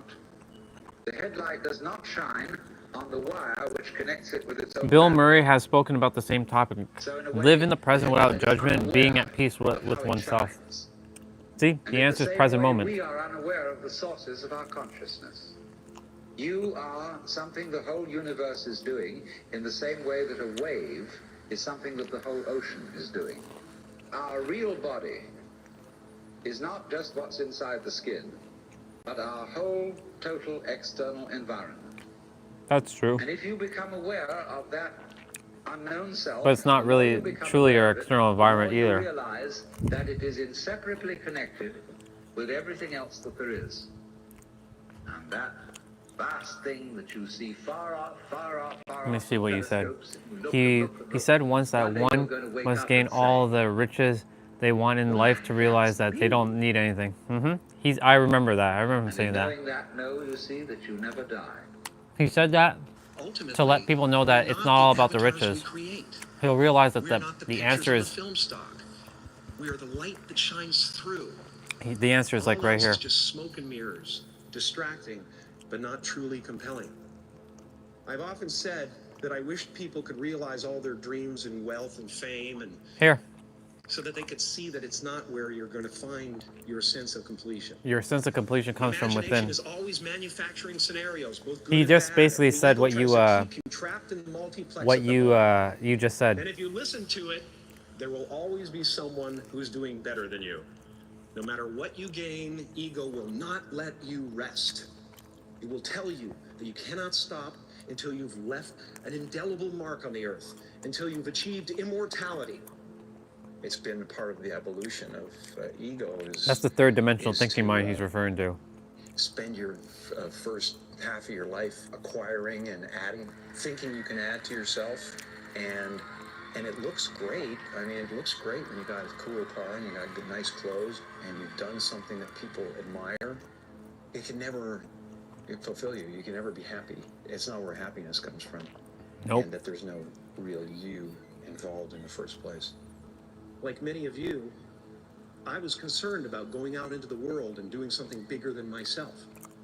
Until someone smarter than myself made me realize that there is nothing bigger than myself. Relax and dream up a good life. I had a substitute teacher from Ireland in the second grade. He Who said told my Ireland. class during morning prayer that when she wants something, anything at all, she prays for it and promises something in return, and she always gets what she wants. Well, I'm sitting at the back of the classroom, thinking, well, my family can't afford a bike. So I went home and I prayed for one. And I promised I would recite the rosary every night in exchange. But 2 weeks later, I got home from school to find a brand new Mustang bike with a banana seat and Easy Rider handlebars. Nice. My family informed me that I had won the bike in a raffle that a friend of mine had entered my name in without my knowledge whatsoever.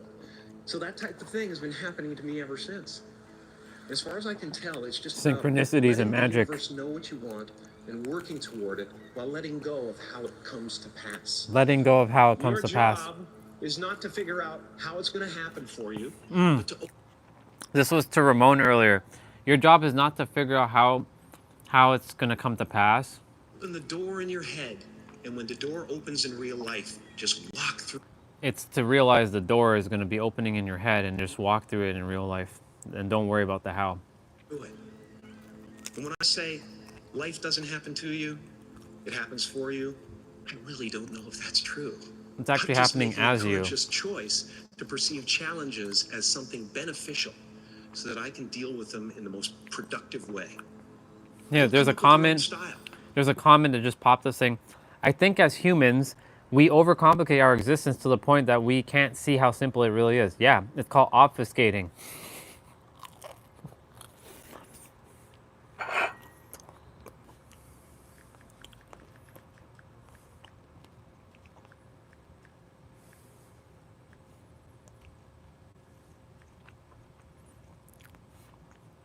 That's part of the That's fun. gonna change that person's life. You are ready and able to do beautiful things in this world. You will only ever have two choices, love or fear. Choose love, and don't ever let fear turn you against your playful heart. Ooh, bar. Don't The let real fear ever you go against your playful is heart. not a puppet which life pushes around. The real deep down you is the whole universe. The real deep down you is the whole universe. Good afternoon, good evening, and good night.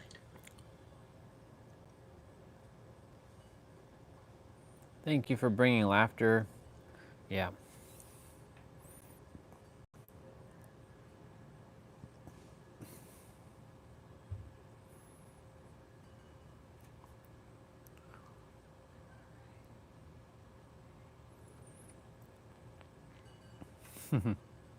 The video was exactly 6 minutes, 39 seconds. So someone was like, "You did that on act. You did that by conscious choice, didn't you?" See, more people are becoming aware. I love it. I love it. I love it.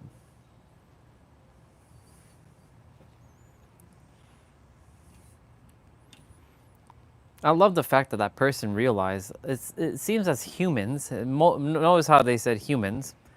It seems as we humans like to make things more complicated than it really has to be, and life is really just that simple.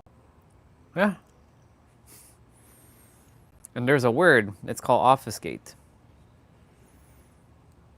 It's such a powerful word. And when you become aware of that word, it becomes a new experience. And it summons a feeling. Where have we been obfuscating things in our life? Where have I been doing that? I've been doing that a lot. So now I'm undoing the obfuscations of life and making it simple. It doesn't have to be complicated. We've just been programmed to think it has to be complex because our brain has been wired to see things complicated as like, ooh, grandiose, and like you solve this world-changing like problem, and like you solve like some like long-ass mathematical equation that's like it has like an Interstellar where they fill the whole board of like, and then they came to the solution, when in reality the solution is simple. It's just now. And it's funny that when Greg Braden said in his video that there could potentially be 25 dimensions, which then if that be the case, I'm a 25th dimensional being, because you know that's how I roll.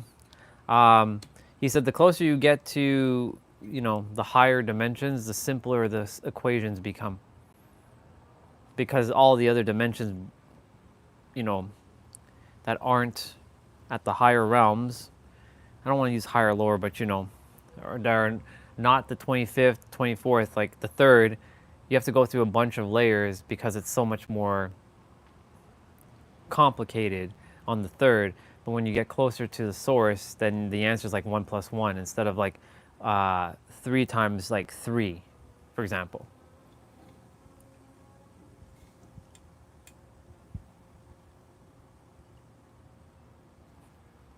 Yeah.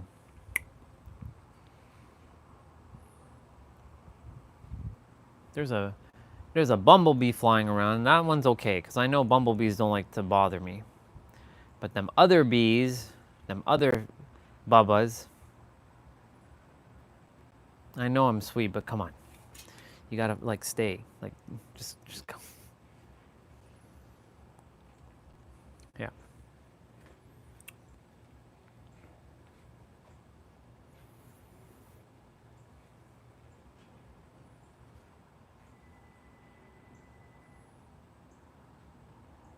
I missed the way I saw the world before I became aware of everything.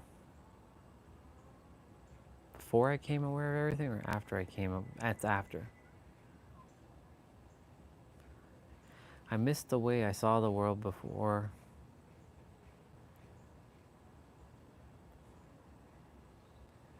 Yeah, it's before. I wish I missed the way I saw the world before I became aware of everything.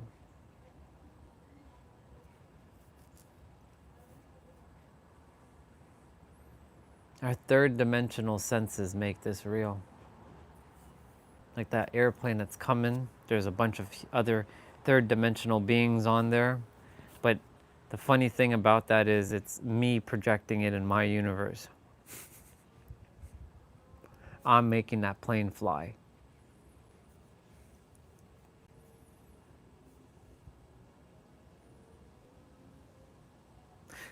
I wonder if I have such mastery over my mind, can I stop that plane from flying? Can I land it? Could I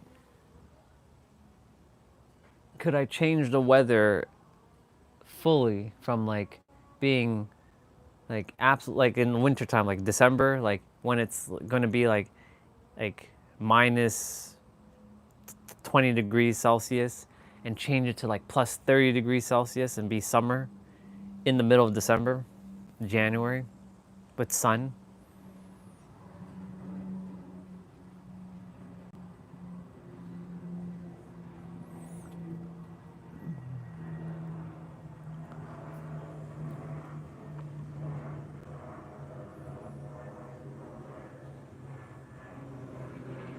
It's funny, that plane was far over there and it just came. But it was technically always in the now. I've been looking at that plane in the now for the entire time. In the now. Even though it traveled from that spot over there to there and over there now. Yeah, time. Fourth dimension is time and fifth dimension is everything. This is why when you operate from multi-dimensional, you don't entertain third-dimensional stuff. When most people are playing three-dimensional chess, there's other people playing multi-dimensional chess. Other souls. Some are operating on two-dimensional chess. There's another video I wanted to quickly take a look at. Thank you, Jim Carrey. That was awesome. My life rose out of nothing, Mr. Jim Carrey. I don't know why his stuff is popping up, but like it sure as hell is supposed to, meant to show up for a reason.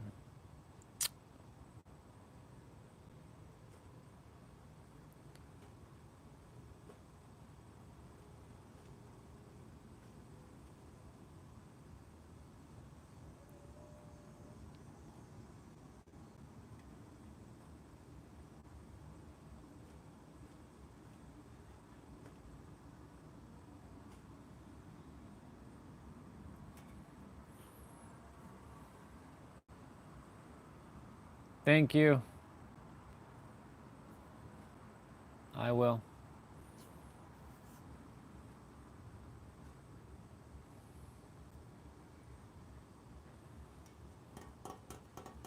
And you as well.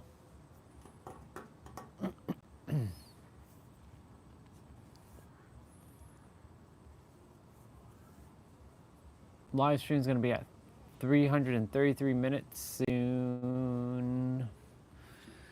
And I will start my play out soon.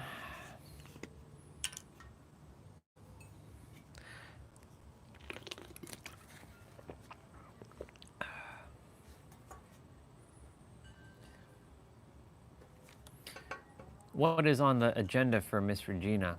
And now the live stream's at 333 minutes, and it'll be 33 seconds shortly.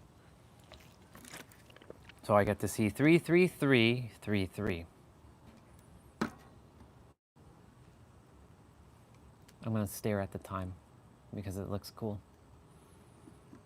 22 seconds, 25, 26, 27, 8, 9, 30, 1, 2, and 3.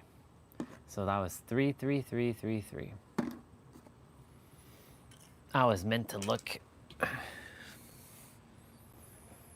too much I have all kinds of synchronicities.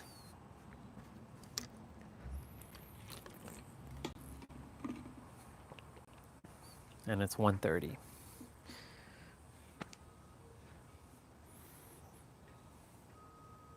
You know what I feel like right now?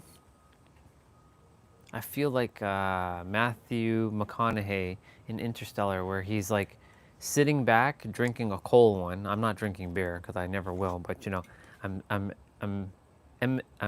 imitating like I'm drinking beer.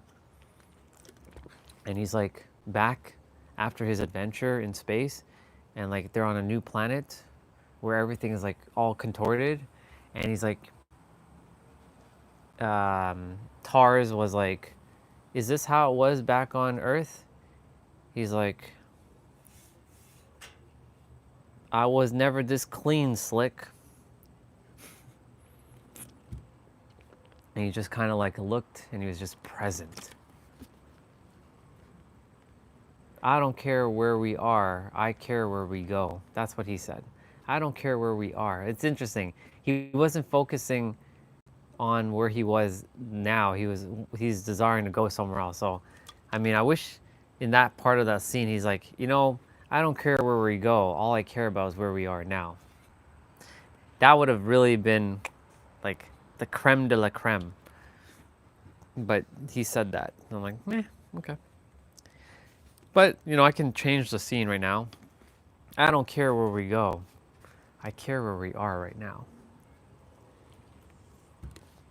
I wasn't always this clean, Slick. That's what he said. I wasn't always this clean, Slick. They really should make Interstellar 2. Like, I'm really like, what they doing? They leave it on a cliffhanger. Not Anna, but like, you know, Professor Mann is still, I forget her first name. No, not Mann, Brand. Her last name was Brand. What was her first name though? Something Brand. Dr. Brand. What was her first name? Anyways, it doesn't really matter. Dr. Brand is left on a planet. And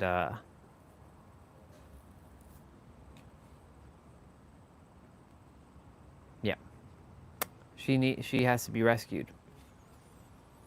And he went off into space to go find her. But yet they have not made the movie. It's been 11 years. Maybe I say this now and they're going to be releasing Interstellar 2. A movie, a sequel that's been 11 years in the making. Who knows? I like Anne Hathaway. She cute.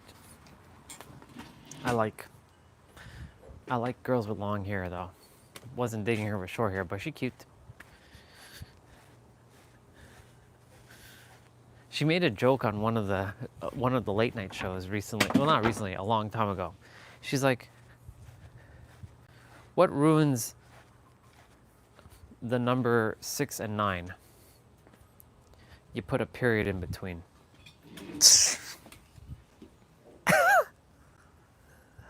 She started laughing. I was like, I was dying with that one. She's like, what makes a six and a 9? What ruins a 6 and a 9? Putting a period in the middle.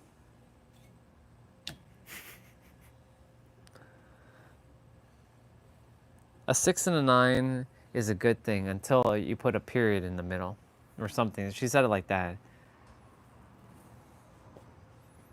6 and 9. Whoever came up with that,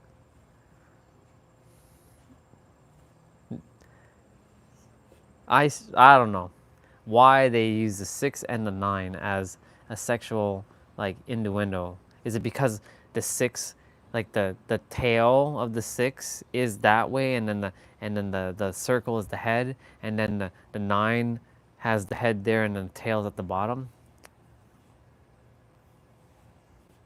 So silly. I wanted to quickly look at this wrestling clip. If it doesn't disappear. It disappeared.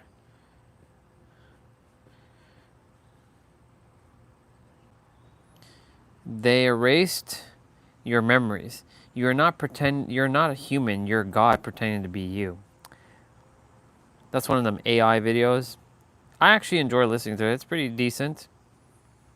Aldous Huxley wrote in 1935, I had assumed the world had no meaning. Decades later, his house burned to ashes, manuscripts, library, everything. He literally reaped what he planted in his imagination.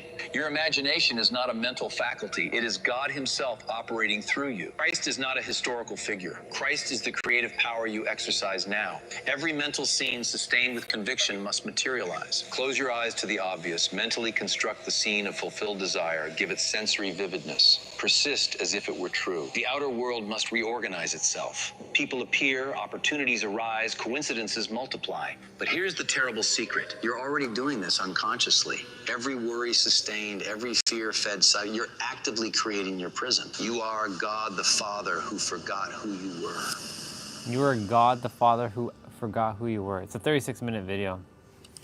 You are operating the creative power of God right now, but you probably don't know what you are creating. Oh, I know what Every I'm mental creating. image that you sustain for long enough transforms into physical reality. This is not a metaphor, and it is not abstract philosophy.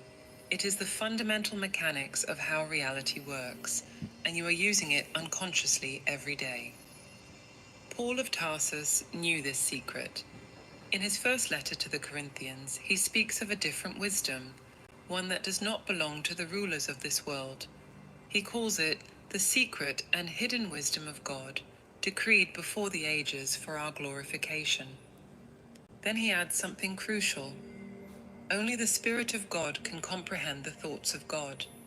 And where is this Spirit? In your own imagination.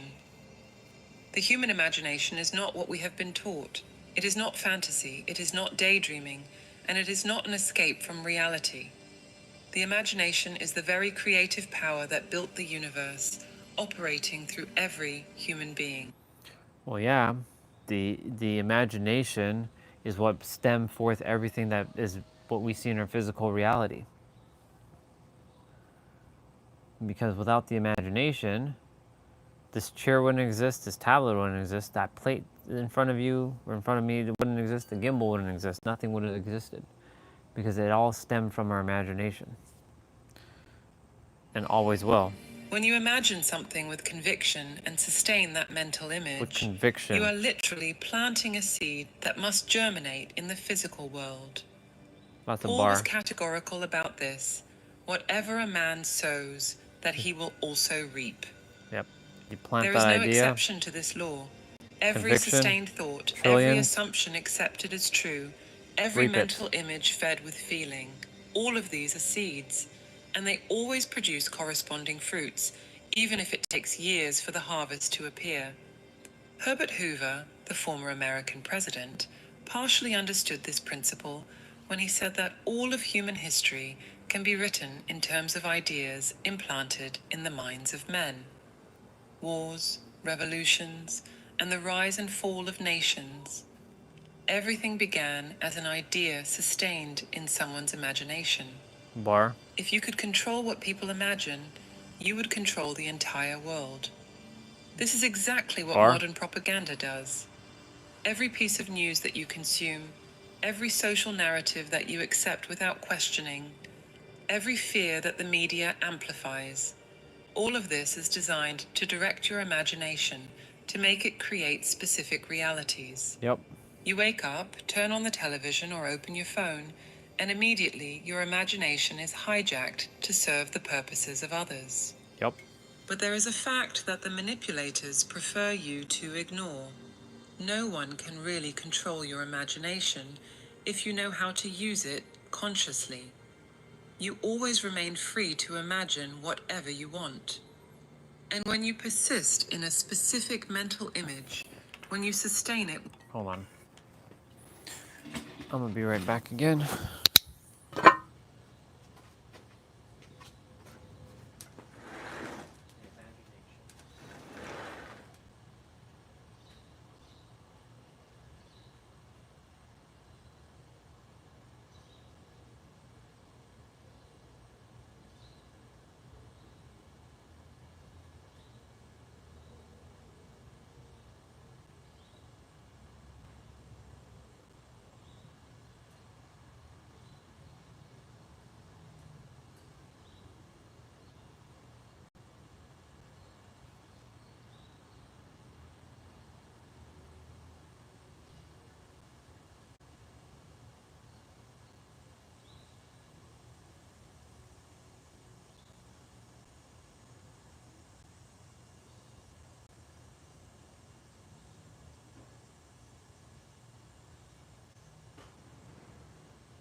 Okay.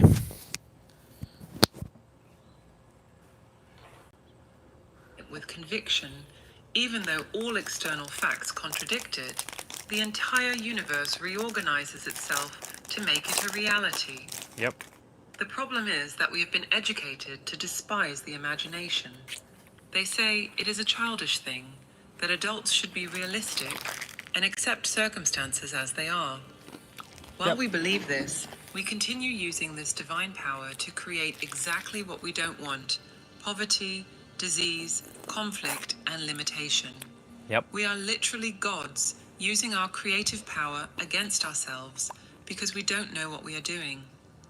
Neville Goddard went through an experience that changed his understanding of this.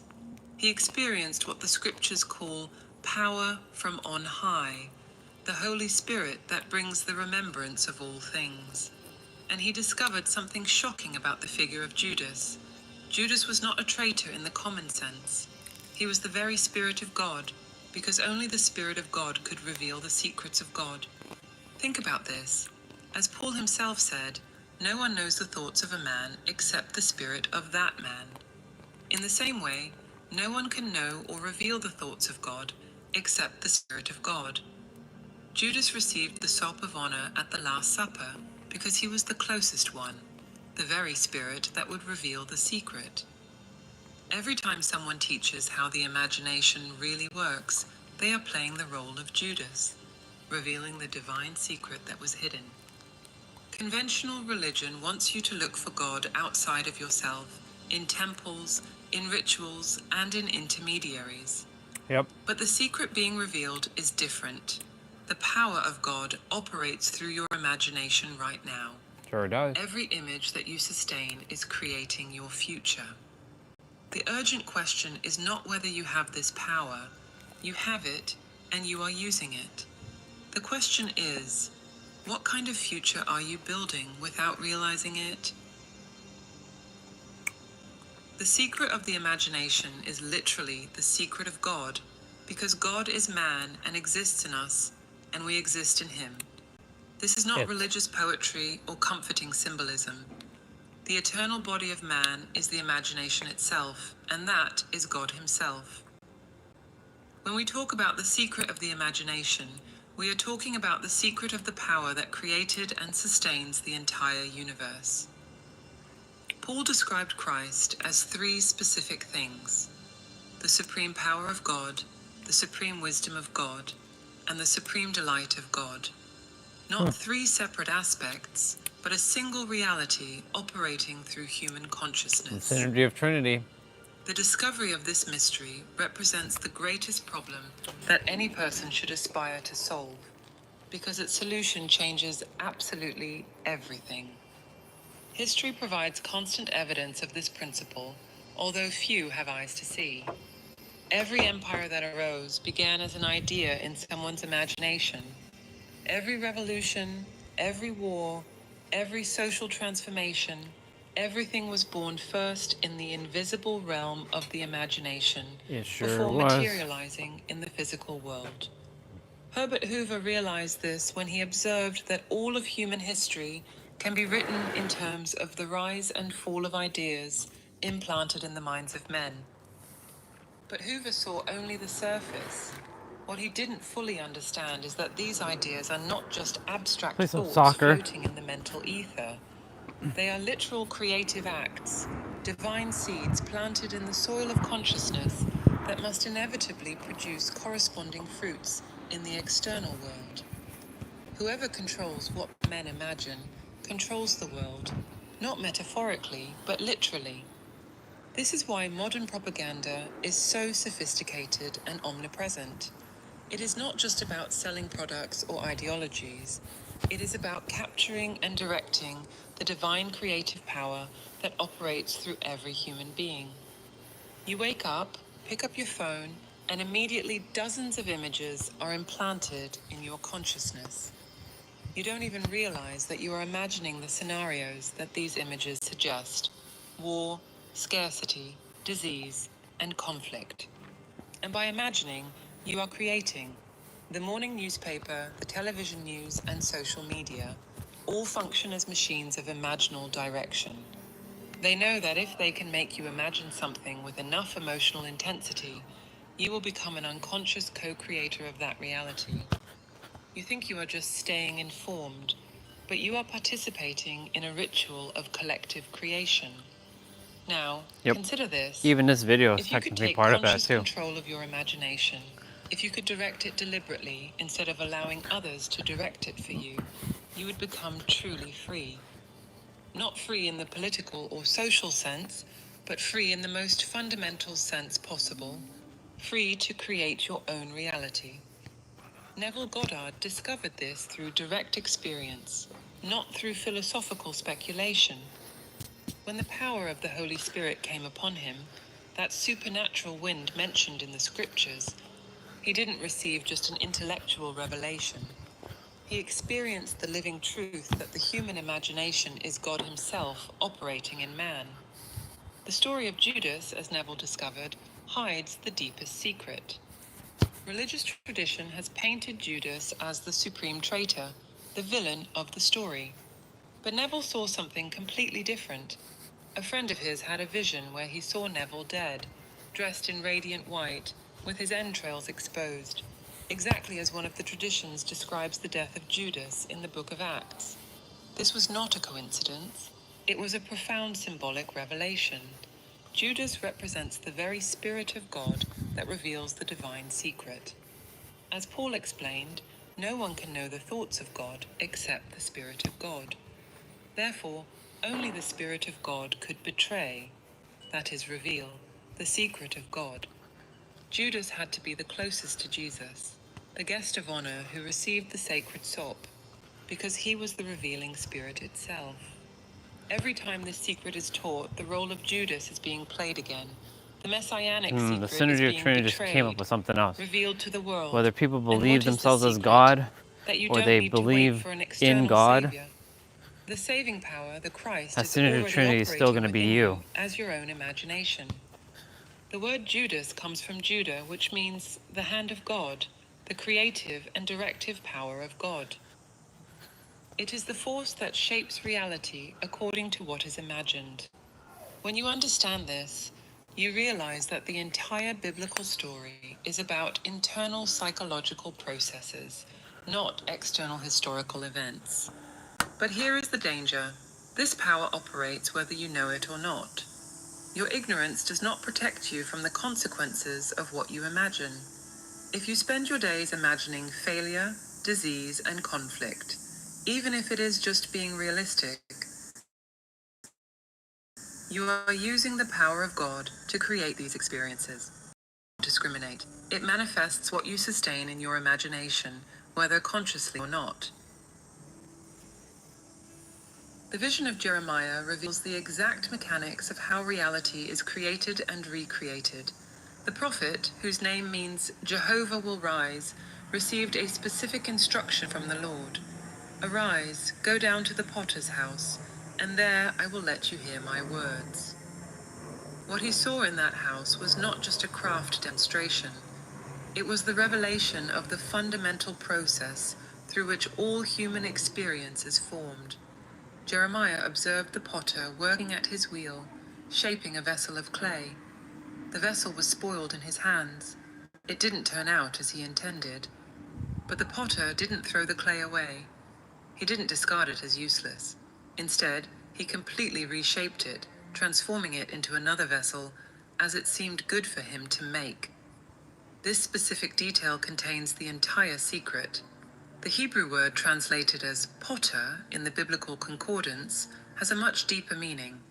It literally means to imagine, to form in a mold, to make a resolution, and to determine. The potter is not an external figure shaping your destiny. The potter is your own imagination, constantly shaping and reshaping your experience of reality. Isaiah confirms this with an even more direct statement. O Lord, you are our potter, we are the work of your hands. But who is this Lord? Where is he? The scriptures answer clearly, the Lord is the I am, the consciousness that you carry within yourself. When you say I am, you are pronouncing the name of God. And this God consciousness shapes your life through the power of the imagination. To see what the potter is doing, Jeremiah had to go down to the potter's house. You need to do the same. Going down to the potter's house means turning your attention inward, to your own imagination, and honestly observing what you have been shaping. What resolutions have you made? What determinations have you established about yourself? What form have you given to the clay of your life? Most people never go down to the potter's house. They live completely identified with the vessel, with the external circumstances, with the body, with the personality they believe to be fixed and unchangeable. They look at their financial situation, their social status, their health, and their relationships, and say, "This is reality. This is what I am." They don't realize they are looking at the vessel, not at the potter. But here is the transformative revelation. Since you are the Lord, the I Am, and since all things are possible to the Lord, you don't need to conform to anything. Were you born into a certain family? That is just the current vessel. Do you have educational, financial, or social limitations? Nope. That is just the present form of the clay. The potter can remake everything. The crucial question is this: is the concept you hold of yourself spoiled? Is it not what you would like to be? Conventional religion would tell you to accept your cross, to resign yourself to your lot, and to wait for reward in another world. But this is exactly the opposite of what Jeremiah's vision teaches. You don't throw away the spoiled vessel. You don't commit suicide. You don't resign yourself. You remake the vessel. How? Through a conscious decision, a resolution, a determination to be different. Not through external effort, not through struggling against circumstances, but through the imaginative act of conceiving yourself differently. The potter works with the clay on the wheel. The wheel represents the continuous movement of the imagination, always spinning, always creating, never stopping. This process is not mystical in the vague and nebulous sense. It is a precise spiritual technology. When you go down to the potter's house, when you examine your imagination, you discover specific patterns. Do you constantly imagine yourself as a victim or as a victor?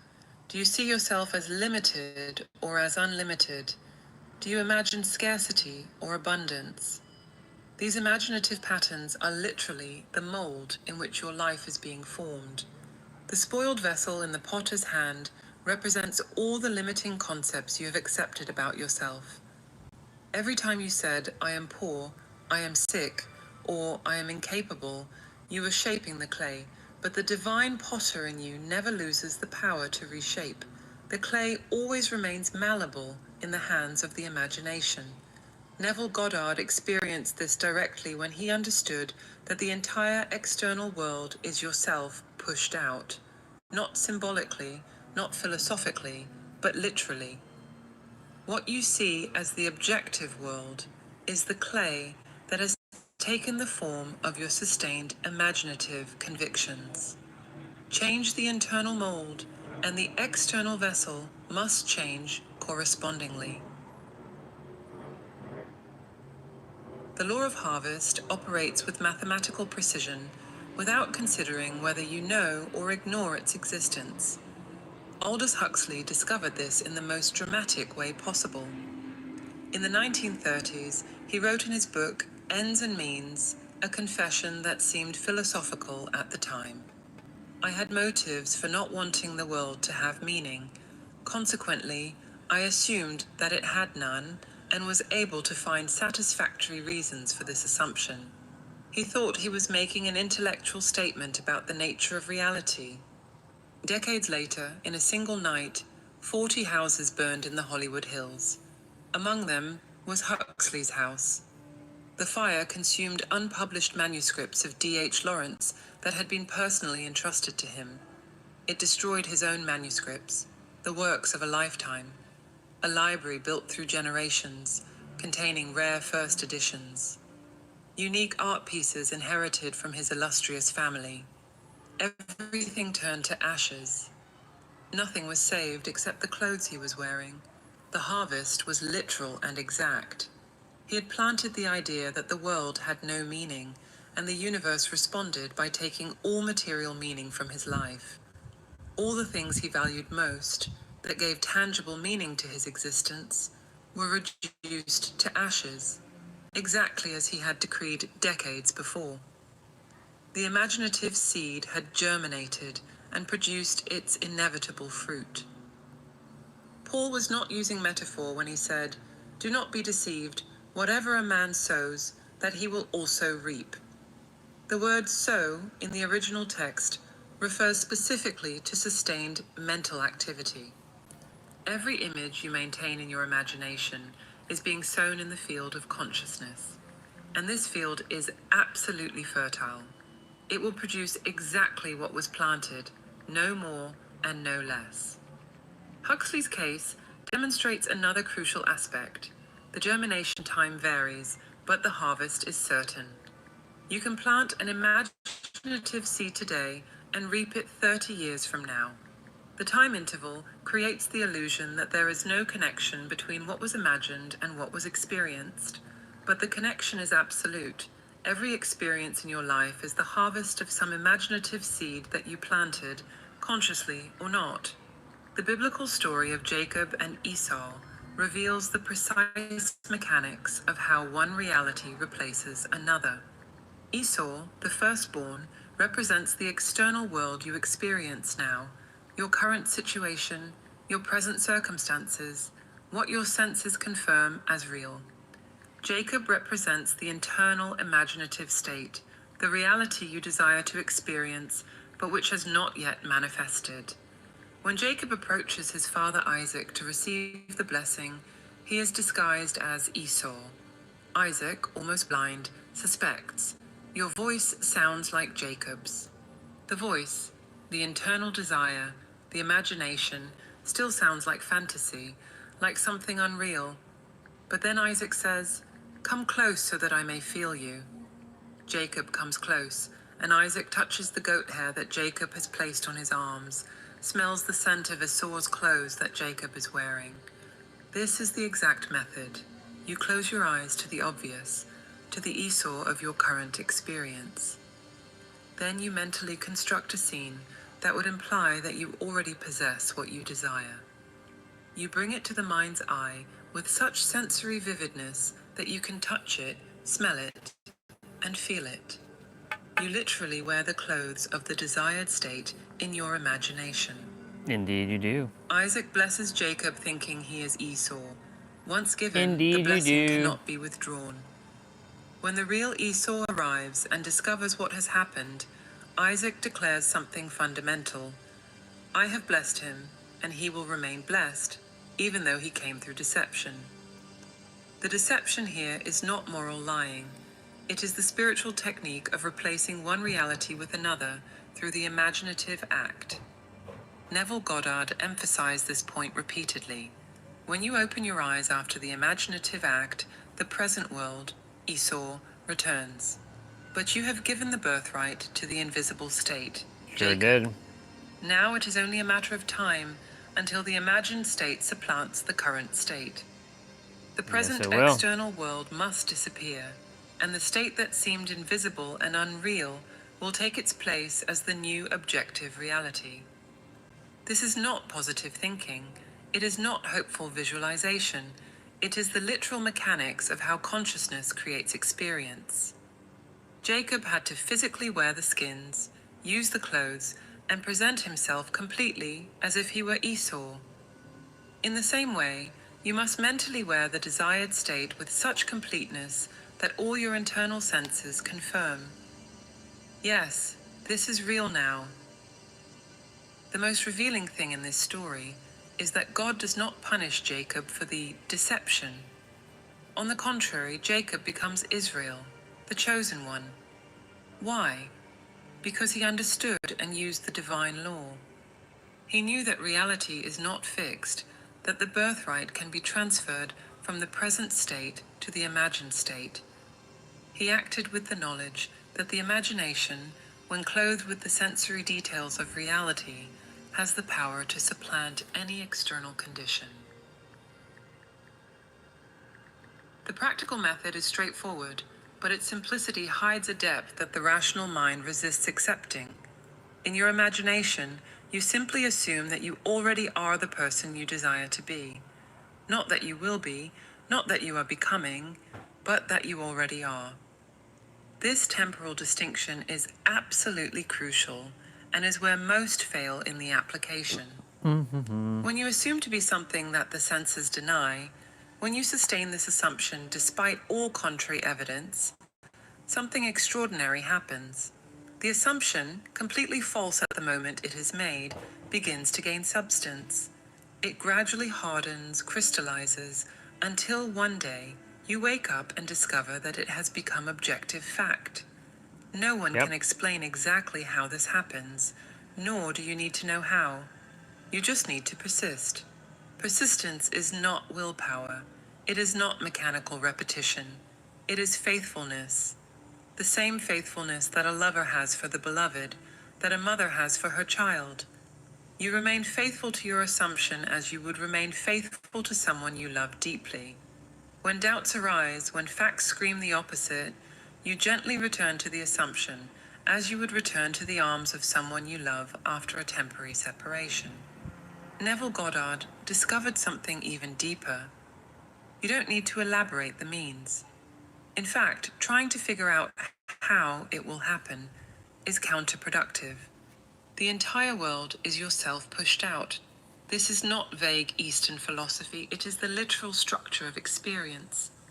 Every person you meet, every circumstance that arises, every coincidence that occurs, all of this is your own consciousness taking the necessary forms to give birth to your assumption. Any person who can help materialize your assumption will be compelled to do so. They won't know why they suddenly feel like calling you, why they decide to make that offer, or why they change their mind about that decision. They will think they are acting of their own free will, and they are. But I'm their will redesigning and my yours diagrams are right one now. at the deepest level of consciousness. You don't need to organize anything, you don't need to manipulate anyone, and you don't need to create elaborate strategies. It's true. Everyone Keeping will it play simple. exactly the role they need to play to bring to birth what you have assumed to be true. This happens with a precision that defies rational understanding. People you have never met will appear at the exact moment. That they will. Doors that were welded shut will open. That. Mathematical impossibilities will resolve themselves. Yes, But they here is will. something that few understand. When you love someone enough to desire something noble for that person, you can do for them what you do for yourself. Not through external action, not through convincing or manipulation, but through the same imaginative act. You assume that the person already is what you desire them to be. Yep. You see them as they desire to be seen. You maintain this image with faithfulness. This works because the other is literally yourself pushed out. There is no true separation between you and any other person. True. The apparent multiplicity is an illusion of the senses. At the level of the imagination, at the level of the I am, Simplicity, there is only one authenticity, consciousness gratitude, experiencing imaginative. itself through infinite points of view. When you imagine nobly for another, you are reorganizing your own consciousness. The entire world is contained in your imagination. It is. This seems impossible to the physical brain, which thinks in terms of space and size. But the imagination has no size, it is dimensionless. Only the human imagination is vast enough to contain the immensity of space, because space is a creation of the imagination, not its container. Consider the practical implications of this. Every problem you face exists only as a specific configuration of your consciousness. Poverty is not a lack of money, it is a state of consciousness manifested. Disease is not biological malfunction, it is a state of consciousness embodied. Conflict is not a clash of personalities, it is a state of consciousness externalized. This doesn't mean that these problems aren't real, they are absolutely real at the level at which you experience them. But their reality derives from consciousness, not the other way around. Change the state of consciousness, and the external experience must change correspondingly. It cannot not change, just as your shadow cannot fail to follow your body. The technique is always the same. You construct a scene that would imply that your desire is fulfilled. A simple scene, one that you can easily repeat. If you desire to be married, imagine a ring on your finger. If you desire to be employed, imagine someone congratulating you on your new job. If you desire to be healthy, imagine your doctor expressing surprise at your complete recovery. The scene must be seen from within, through your own eyes, not as an external observer watching yourself. You must be on the stage, not in the audience. And it must involve your senses. Touch the ring, hear the congratulations, see the expression on the doctor's face. Do this until it seems real, until it produces in you the feeling of reality. Then let go. Don't keep trying. Remain faithful to what you experienced in the imagination. The danger of not knowing these principles is that you continue creating unconsciously. Every fear you feed, every limitation you accept, every negative image you sustain, everything is creating your future. Ignorance of the law does not suspend its operation. You are using the power of God at every moment, whether you know it or not. The only question is whether you will use it consciously to create what you desire, or unconsciously to create what you fear. The day will come when you will awaken to the most extraordinary and disturbing fact possible. You are God the Father. Not symbolically, not metaphorically, not as a part of God. You are literally God who has entered into profound amnesia to experience limitation. You who seem so small, so fragile, so lost in this world of apparent chaos, you are the very power that created and sustains all universes. Neville Goddard did not reach this conclusion through philosophical speculation. He experienced the literal awakening. The Holy Spirit came upon him as a violent wind, exactly as described in the scriptures. He woke up to find himself in a tomb, pushed the stone away, came out, and found witnesses waiting. But that was just the beginning. The definitive moment came when David appeared before him. Not a symbolic David, not a vague vision, but the real biblical David, the young shepherd who became king. And David looked at him and called him Father. In this moment, all memory returned. It was not a new relationship being established.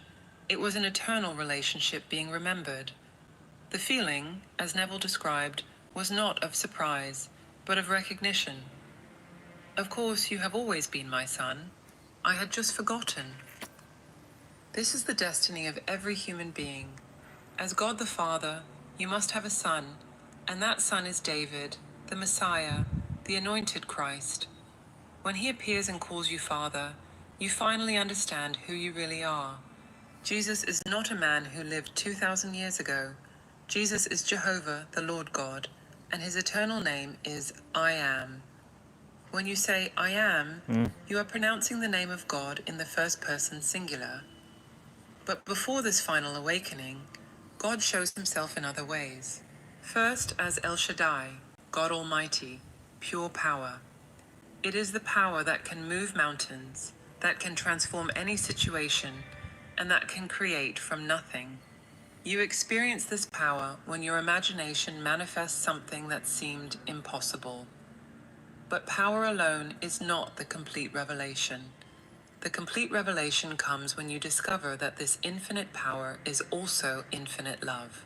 Not love in the sentimental human sense, but love as the force that allows all experience, including suffering. God creates everything, the light and the darkness, the peace and the conflict, the health and the disease. And he does it out of love, because love is giving oneself completely, including the freedom to experience everything. The tree of the knowledge of good and evil was not a mistake or a test. It was the supreme gift. God knew that you would eat from it, because God is you making the choice. When you eat from this tree, when you choose to experience duality, you become what you eat. You experience yourself as good and evil, pleasure and pain, abundance and scarcity. And God waits for you, as indifferently and quickly, when the will in you is evil as when it is good, because God is you experiencing both. This is the meaning of divine amnesia. You are dreaming that you are human, dreaming so deeply that you have forgotten that you are the dreamer. Every person you meet, every situation you face, every challenge you overcome, all of this is you creating experiences for yourself. You are the only actor in a play with billions of roles, all performed simultaneously. But here is what changes everything. Even before the final awakening, you can consciously operate the divine power. You don't need to wait for David to appear to begin creating consciously. The imagination is the power of God operating now, at this moment, through you. Every image you sustain is shaping your tomorrow. Think about what this really means. Right now, as you process these words, you are imagining something. Perhaps it is doubt about what you are reading. Perhaps it is hope that it is true. Perhaps it is fear Okay. that you won't be able to apply We'll be it. doing our playout shortly. Whatever the dominant image in your consciousness at this moment, it is being planted as a seed. In days, weeks, or months, you will reap its manifestation. Most people spend their entire lives without knowing this. They imagine what they fear and then are surprised when the fear materializes. They imagine limitation and then accept the limitation as reality. They imagine themselves as victims and then find infinite evidence of their victimization. They I've are done using the that. power of God against themselves, creating the very hell they wish to escape. I've done You that. have a choice now. You can continue creating unconsciously, letting propaganda, fear, and social programming direct your imagination. Or you can take conscious control of the divine power that has always been yours. You can begin to imagine consciously, deliberately, and persistently. You can become the conscious potter shaping the vessel of your experience. All change begins with the understanding of your role as co-creator, and the only way to connect with this divine intelligence is through meditation. We have developed a set of audio tools to help you access this higher state of consciousness. To learn more and get immediate access, click on the link on the screen or in the comments. If this video resonated with you, write in the comments, "It made sense to me." Cool. I finished the U diagram. The U diagram is a little bit more complicated though now. I'll have to simplify it. It's not the aging that's the problem. It's not how far you've moved in time. It's whether or not you've deteriorated. What the science is showing, there are longevity enzymes that live in every human. We all have them that are awaiting a trigger. And when we accept all of the potentials of super memory, super longevity, super resilience, super healing, heart-brain coherence is a big part of. There are 7 epigenetic triggers, I think, that will answer your questions. Thought, feeling, emotion, breath, movement, nutrition, and focus. And these are what the Tibetan monks put the focus in the body, how they feel about that part of the body. But the epigenetics shows us very clearly that we are soft and malleable all the way down. It's not just neuroplasticity. We're talking about cellular plasticity. We're talking about genetic plasticity. And that's what sets us apart from every other life. No other form of life was given the ability at will, on demand, when we choose to access those epigenetic triggers. It's our divinity that allows us to do that. The forces of evil that want to keep us repressed, of course, want to veil the power of human divinity. But rather than fight back on the forces, just live the divinity. Just live your best life. It's not the aging that's the problem. It's not how far you've moved in time. It's whether or not you've deteriorated. What the science is showing, there are longevity enzymes that live in every human. We all have them that are awaiting a trigger. And when we accept all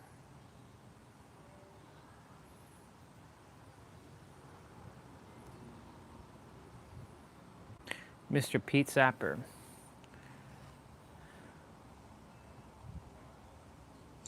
Welcome back, beloved masters. Today in Module 5, we are going to be talking about probably my favorite thing to talk about, especially when it comes to manifestation, is gratitude, the 3 forms of gratitude we can begin to radiate. As we know, the outer world or the universe, the entire universe, is a mirror which is actually an extension of you. It's not enough to say it's a reflection of you, it's actually an extension of you. And whatever frequency that we are emanating, whatever frequency that we're vibrating at, the universe will always mirror that frequency back to us. It's fair to say that, and it's proper to say that our life is the sum total of the frequencies that we're emanating, okay? And so one of the most powerful frequencies to be emanating is what I call the great multiplier, gratitude. Okay, and before I get into gratitude, which is like I said, my favorite thing to talk about, because the more you have your focus and your attention, which is your creative life force, on gratitude, on the things you have grateful for, the things you have to be grateful for, the more those things multiply and multiply and multiply, and it just keeps going on, because you are an infinite being that creates from an infinite source. And ultimately, because you contain everything, once you understand your true nature, once you understand the truth about yourself, you understand that you have an infinite number of things to be grateful for. And when we really get that, we start to radiate that vibration, that frequency of gratitude, and the universe, because it doesn't have a mind of its own, has no choice but to reflect it back to us. The great multiplier, gratitude. I just want to say, I've been hearing more and more success stories about all the stuff that you've been bringing into your life, not just beyond money. I know a couple of you've manifested your dream cars, which is amazing. I'm still in the hunt for a very quiet new home where I can go and not have so many of the noise restrictions that I have here. It's something I've been manifesting for a while, but I fully expect that the right place will find me. I fully expect that the right place will find me. Right? Or I fully anticipate, rather. Expectation and anticipation are two different energies, and we'll be talking about that as we expand these modules and make this the most in-depth masterclass. But I love hearing about your success stories. I love hearing about all the amazing things you're manifesting. A lot of you have manifested the ideal partner of your dreams. I've heard from at least 3 of you that have manifested the ideal partner of your dreams, and that's because the inner mechanics, the enlightened inner mechanics of manifestation work the same way. Whatever frequency we desire to see the universe mirror back to us, we embody that frequency. We become a container of that frequency. We emanate that frequency out to the universe, and the universe, because it's a mirror and it doesn't have a mind of its own, has no choice but to reflect it back. So let's talk about the 3 forms of gratitude. Gratitude, I call the great multiplier. Why? Because it's an expansive energy, and anytime we put gratitude upon anything, we expand it, right? So when we add focus plus the feeling of gratitude, so we focus on something we're grateful for, then we add the feeling of gratitude, and whatever that thing is that we're focusing on begins to expand and multiply, and we call forth more into our experience, okay? So that's why I call gratitude the great multiplier. Once you develop the ability to no longer see with your physical eyes, but be able to see with your third eye, you'll be able to start seeing energy, and you'll be able to see how this expansive energy works. Okay, those of you who are all destined to be masters in this lifetime, eventually you will be able to see, again, not with your physical eyes, but with your spiritual or your third eye. You'll be able to start see the energies moving, and as you're summoning them or calling them forward or what have you. So let's talk about the 3 forms of gratitude. Number 1 is gratitude for being source. Right? When this becomes our base frequency, we become a magnet for everything we desire.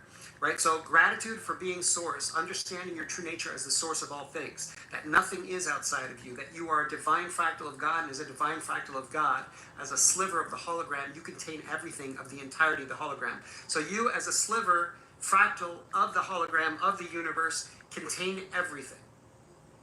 Right? And if we just place our attention on that for a second, that you contain everything. You are, your true nature is infinite possible possibilities. If it exists within the multiverse, it exists within you.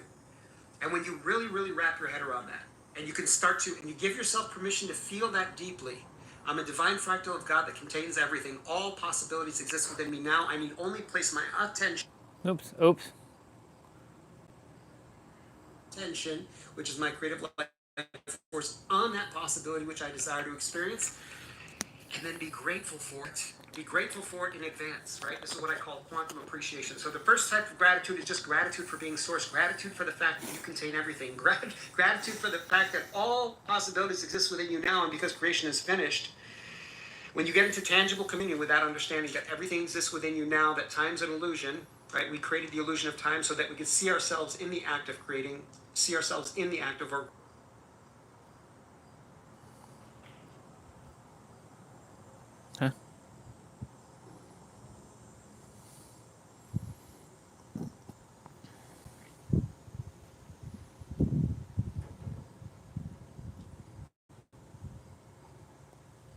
challenges.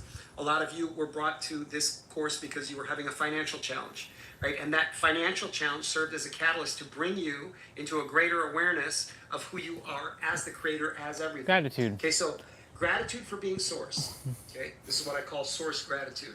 Number two, gratitude for the things that are in our life. Okay, so gratitude for the things that are currently in our life that we're very grateful for. You have a dog, you have a dream car, you have, you have a wonderful home to live in. It doesn't have to be anything extravagant because, again, gratitude is the great multiplier. We need only place our attention on something that we're grateful for, and that instantly elevates our frequency and instantly begins to expand the energy of whatever it is that we're grateful for. Okay, so that is gratitude for things that we have now. Okay, the things that are in our experience. Okay, because we don't want to become we don't want to ever enter into a possessive energy like we have and we're trying to acquire or we're trying to chase or become, because that's more of the third and fourth dimension. And there's a lot of separation there because it suggests that the things that we desire are outside of ourselves rather than we are the source of everything. And there is nothing outside of ourselves, right? We understand that. And again, that goes back to source gratitude, or just the gratitude for being the source of all things. You as a divine fractal of God are the source of all things. The more you hear me say that, and the more that you really allow yourself to feel that, the more you're going to start radiating gratitude, the more you're going to instantly start placing your attention, which is your creative life force, rather than allowing it to be puppeteered by, all the distractions that the matrix has to offer you, the mainstream media, the trauma-based mind control. Rather than allowing your attention, which is your creative life force, to be puppeteered, you're going to deliberately put it on things, because focus and feeling are your superpower. You're going to deliberately put your focus and your attention, creative life force, on things that you desire to expand and grow. Right? So when this becomes a conscious process, when we are constantly looking for opportunities to place our attention on things we're grateful for, we are constantly expanding the things that we are grateful for in our life. Now, most of us have been brainwashed from a small age just by this very this very entitled culture to always place our attention on things that we are not currently in our experience, that we don't have, that we're not experiencing right now. And so we just get more and more of that, right? So lack is also an expansive energy, right? Anything we focus on and add feeling to, we're going to expand, okay? Because focus plus feeling is your superpower. So we're going to shift this this habit that we've all been habituated into about focusing on things that are not in our current experience right now.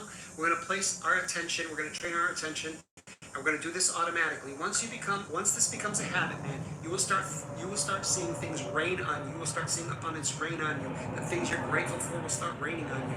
So we're going to train our gratitude, our focus, to go on the things that we're grateful for. We're going to expand those things we're grateful for. We're just going to keep multiplying it because gratitude is the great multiplier. Number three, what I call quantum appreciation, understanding that you are the source of gratitude, the source of all things, that all possibilities exist within you now. You need to only place your attention or your awareness on that possibility you desire to experience, and keep your attention, your awareness, your life force on that. Keep funneling that energy into that possibility, and you literally begin to draw that experience towards you into your reality. So quantum appreciation is knowing that all possibilities exist within you now.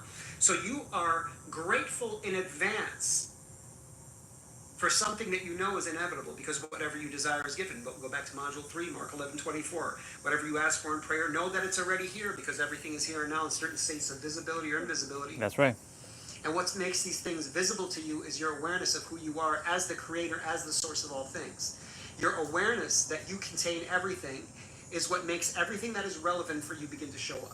Okay, so it is just this tangible awareness, and you got to give yourself permission to feel that I am the source of all things. I am whole and complete as I am. I am missing, lacking nothing as a divine fractal of God. I contain everything.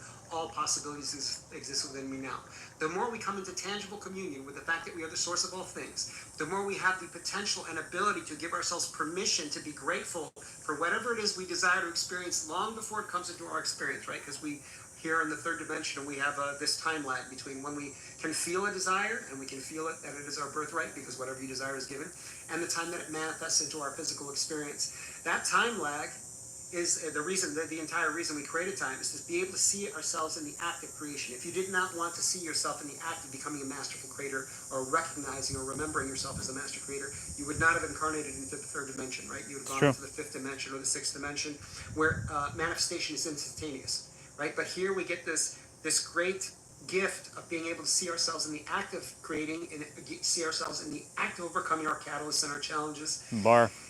And that's what being a master creator is all about, and that is why you were here. Okay, so quantum appreciation is the third type of gratitude, incredibly powerful. It is like hitting the gas pedal, it is like hitting the accelerator on your way to the manifestation. And what is the vehicle that you're hitting the gas pedal on? Your state of being, right? Your state of being, or your dominant vibration, the rate at which you vibrate, the level of your awareness of who you are, and the higher awareness you have of who you are, the higher frequency that you're emanating to the universe. And the universe will have no choice, because it's a mirror, but to mirror back that fullness, that feeling of fullness, completion, it'll mirror back an image, an outside world, a reality, an outer experience of that wholeness and completion. So this is what we're getting to. The most important thing to understand is the only manifestation technique that works is knowing who you are as the creator. We don't manifest based on what we want. We manifest based on who we are.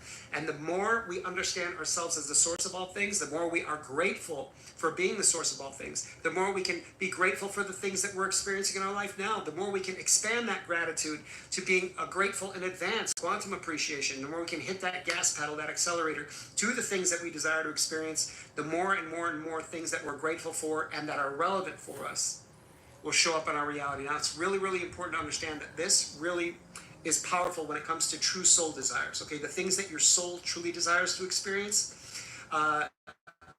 those are the things that this works exponentially on. We are at a point in your evolution, especially if you're from this soul group, and you wouldn't be here if you weren't. We're at a point in your evolution where egoic desires, which are false desires, are not true desires. They're desires that we have had programmed into our brainwash, into our subconscious mind, will not manifest anymore, because we've had enough. We've played in the third dimension of being the false self, being the separate self, being the ego mind. We've played in that long enough. We've had enough of that experience of, I'm separate from everything. Everything's outside of me. Everything's going to take a long time. It's going to be a lot of work. We've transcended that experience now. If you've aligned with these teachings, if you have drawn these teachings to yourself, it's because you are ready for the closest thing that we are prepared for instant manifestation, and that is the great, by utilizing the great multiplier, which is gratitude. Okay, and these are the three forms of gratitude. Again, gratitude for being the source of all things. That's number one. Okay, that's our base level of gratitude. Once that becomes our dominant frequency, everything we want is going to start showing up in our life. Everything that's relevant for us. Again, egoic desires, which are not relevant for us, will not be a part of our experience because they don't belong there, and they would be a distraction from what we actually desire to experience. Number two, gratitude for the things that are currently in our experience, placing our attention and our awareness on those things that we're grateful for, and therefore expanding and multiplying them in our experience. And then number three, quantum appreciation, gratitude in advance, hitting the gas pedal, accelerating the process of manifestation like nothing else does. And now I want to throw a fourth type of gratitude in there. Now this is gonna be heavy. As we know, all of existence is one thing.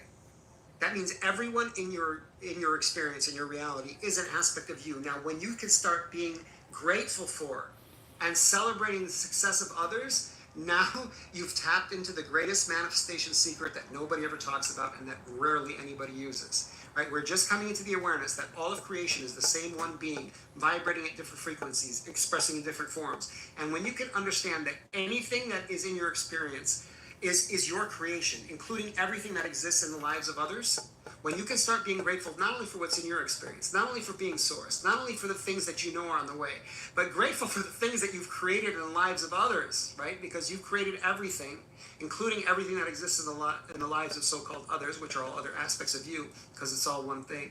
When you can start being grateful for everything that's in your life and everything that's in everyone else's life, you'll start expanding and multiplying the things that you've always desired, that other people are enjoying in their experience, and that you'd like to experience for yourself, right? This is a cheat code. This is like a matrix hack that nobody ever taps into, rarely. I've never heard this really talked about at the highest level. That because you are the one infinite creator, there's only one creator here, you create everything, the circumstances in your life as well as the circumstances in other people's lives. And when you can expand the gratitude, that frequency, that great multiplier, that high frequency energy of gratitude, when you can start radiating that, not only for yourself, but for others, this is where we start commanding energies that are outside of our direct control or our direct command. This is when we start bringing the energies of others, of all of creation, into our experience, right? This is how we start commanding commandeering the energies that were not allotted to us as an individualized soul unit directly. And I'm going to talk about more and more and more about commanding energies that are outside of our allotment. We could say our personal allotment. It's our soul allotment, the allotment of energy that we're granted as an individualized soul unit. We can start commanding more and more energy of all of creation, and this typically has to do with expanding your intention to include and benefit of more and more of the collective. Right, so we're going to get into that more. I don't want to overwhelm you right now. The most important thing to focus on is the 3 forms of gratitude, and then if you really want to be masterful, if you can start extending your gratitude out to what you're grateful for in the lives of others, you'll start drawing those experiences to you as well. You are an experiencing machine, and you will never stop. You're the creator, and creation is finished. I love you guys so much. Please keep sharing your success stories. You are the leaders and teachers of New Earth, and you're going to be the embodiment of what it means to be source, what it means to be the creator, what it means to be the source of all abundance, the source of all wealth, the source of all great things, the source of your own good, and ultimately, you will know yourself as the source of everything. I love you all. Thank you so much for being here. Infinite love, as always. And gratitude. Remember who you are. Remember who you are.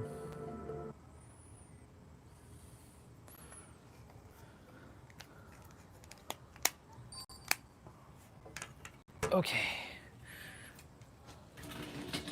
Ooh. All right, y'all. It's time. Ugh.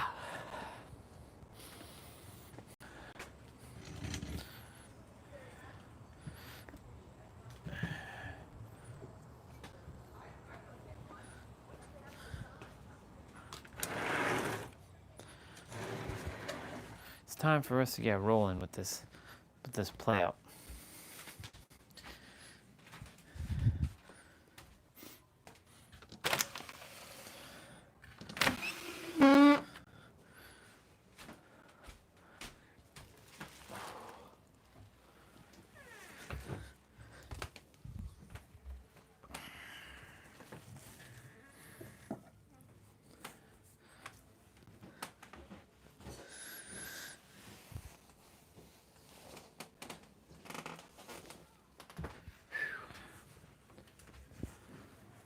Okay.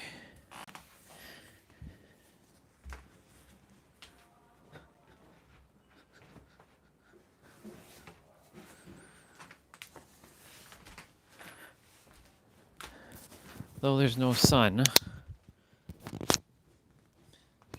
it's definitely going to be hot. So.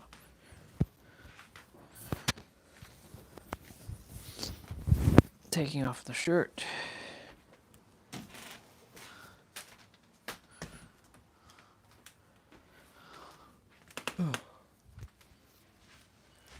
Oh yeah. Okay.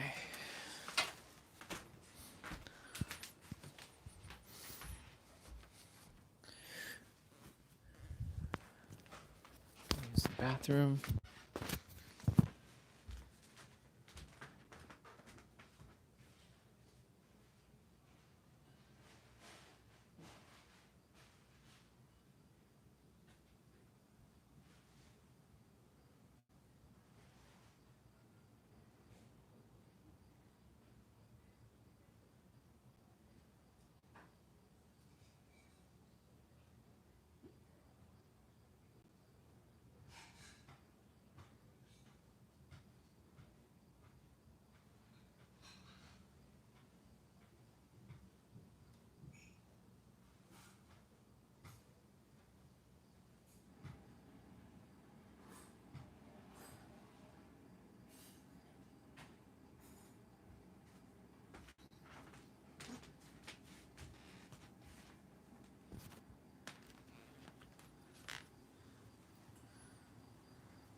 All right.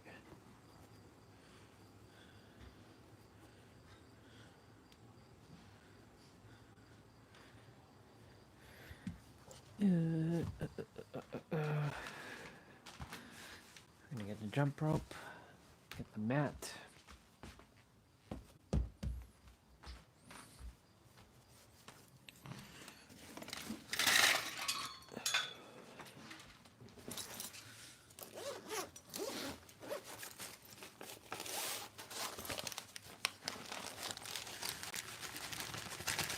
Yeah.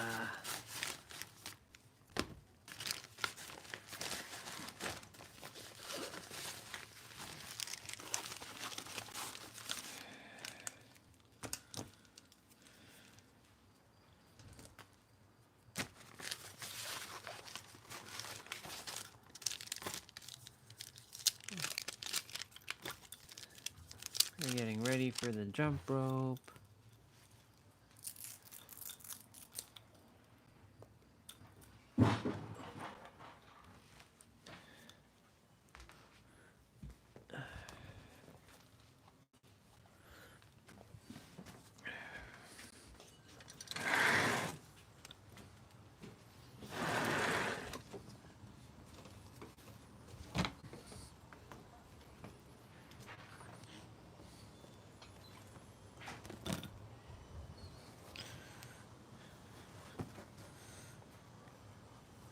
All right, y'all.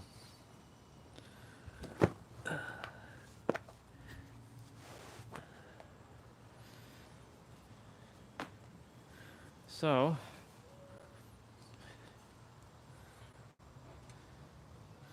I'm just gonna put on some music. Yeah, you can still hear me good. Just gonna put on some music. Yeah, you can still hear me good. Just gonna put on some music. Yeah, you can still hear me good. Just gonna put on some music. It repeats itself. How many steps am I at? 12,497. Okay. Well, 12,539. To Mr. T. Bray, we'll be playing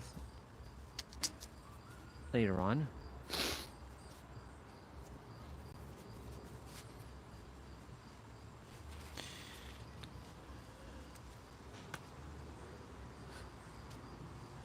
It's time to get this show on the road, folks.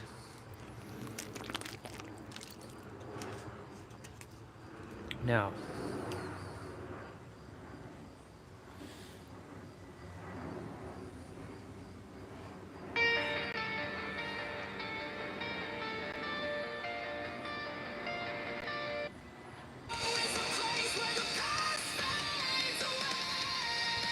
interesting.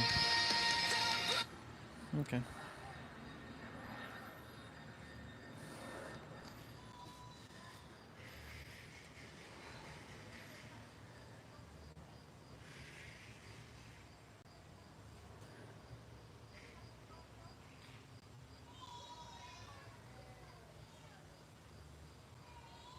You know, we get to the class, we walk to the class, she nervous, you know what I'm saying? Didn't last long. Once she walked in, she made a friend in the first 2 minutes. Yo, they're playing with some other little girl named Sanaya. They over there kicking it off, exchanging bracelets and stuff. That's awesome. I'm kind of just leaving. You know, very overprotective of my children. You know, she looked up. She's like, Daddy, you good. Go to work. I'm good now. I'm good now. I'm like, you sure? She was like, yeah. We're just tapping to get ready. Like, as long as I got you, I'm gonna be up. Wow. That's You know, I'm some real shit, bro. that's a bar. I'm 31, man. You feel me? I fucked off most of my life. I ain't got too many productive memories in my 31 years. I ain't did too much. I ain't got no lot to tell you. But one thing I know is I always did right by my kids, bro.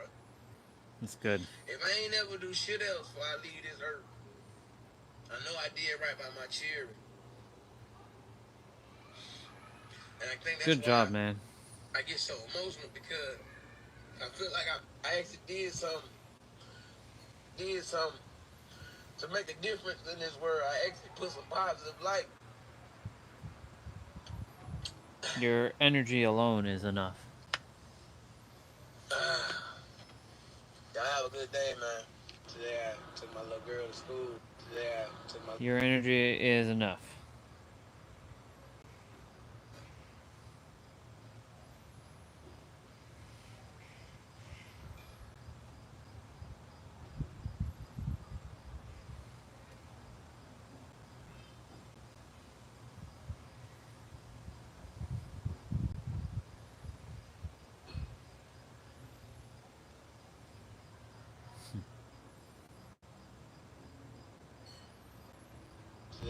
Took my little girl to school. Okay. So I'm gonna do. I'll go grab my walker.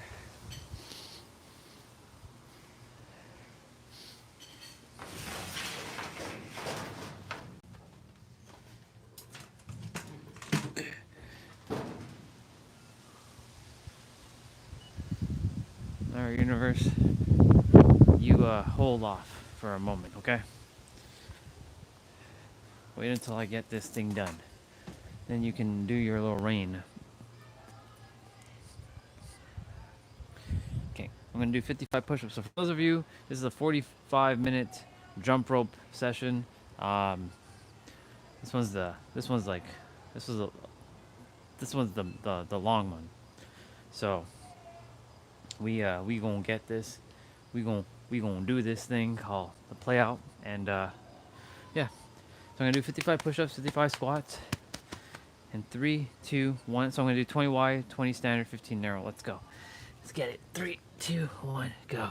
1, 2, 3, 4, 5, 6, 7, 8, 9, 10, 11, 12, 13, 14, 15, 16, 17, 18, 19, 20.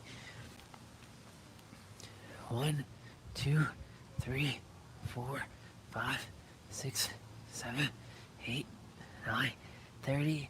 1, 2, 3, 4, 5, 6, 7, 8, 9, 40.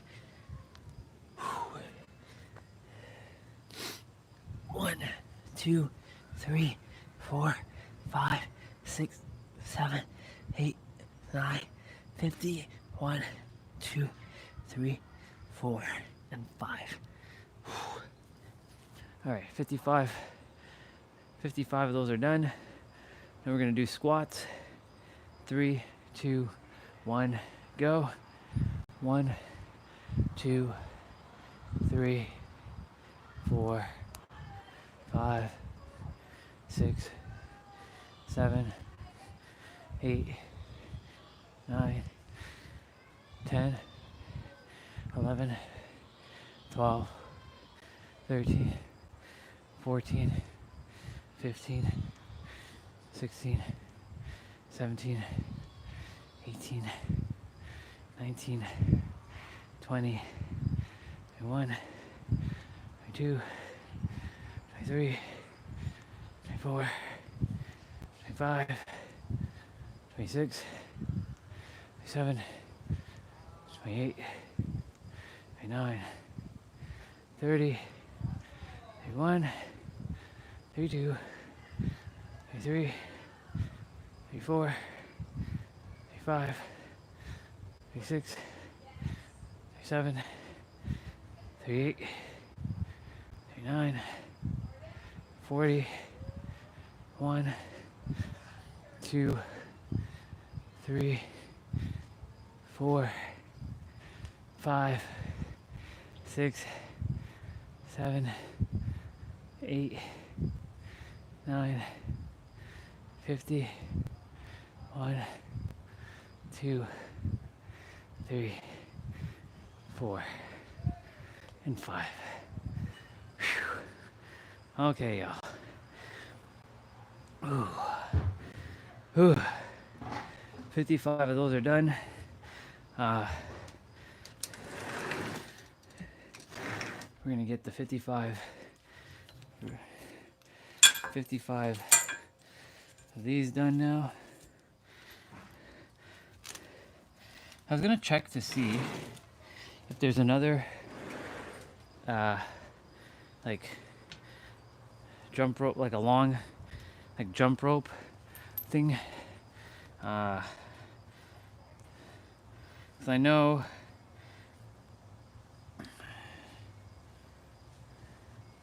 let me see. I'm sure there is video. If I could search this channel.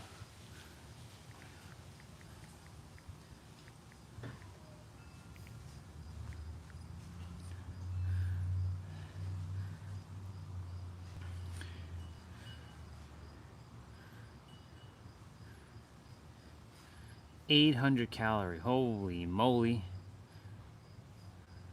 Today we are doing an 800 calorie burn jump rope.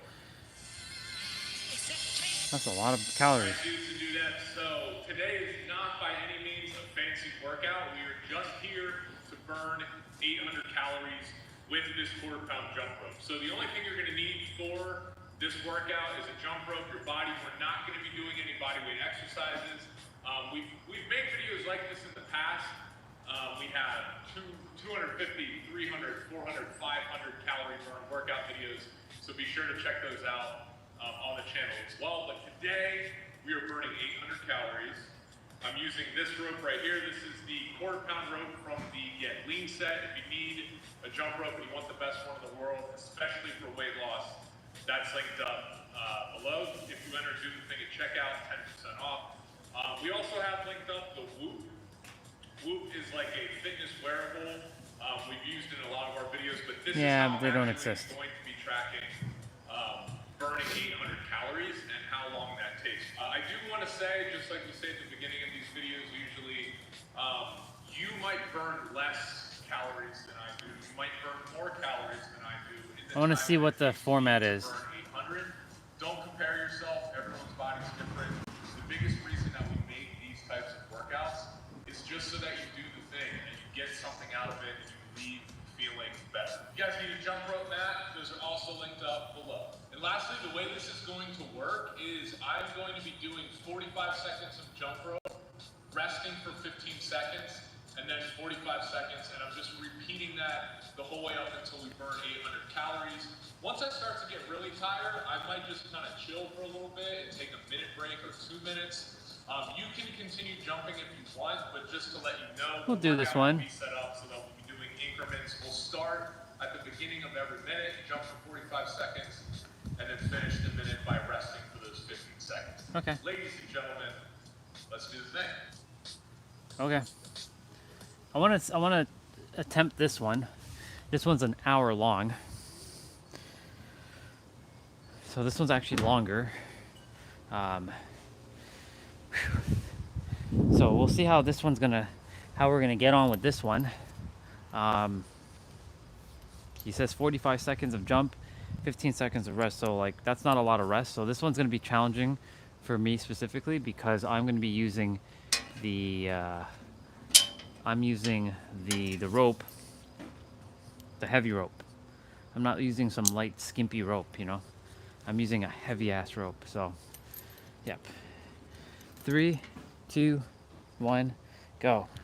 1, 2, 3, 4, 5, 6, 7, 8, 9, 10, 11, 12, 13, 14, 15, 16, 17, 18, 19, 20, 21, 22, 23, 24, 25, 26, 27, 8, 9, 30, 1, 2, 3, 4, 5, 6, 7,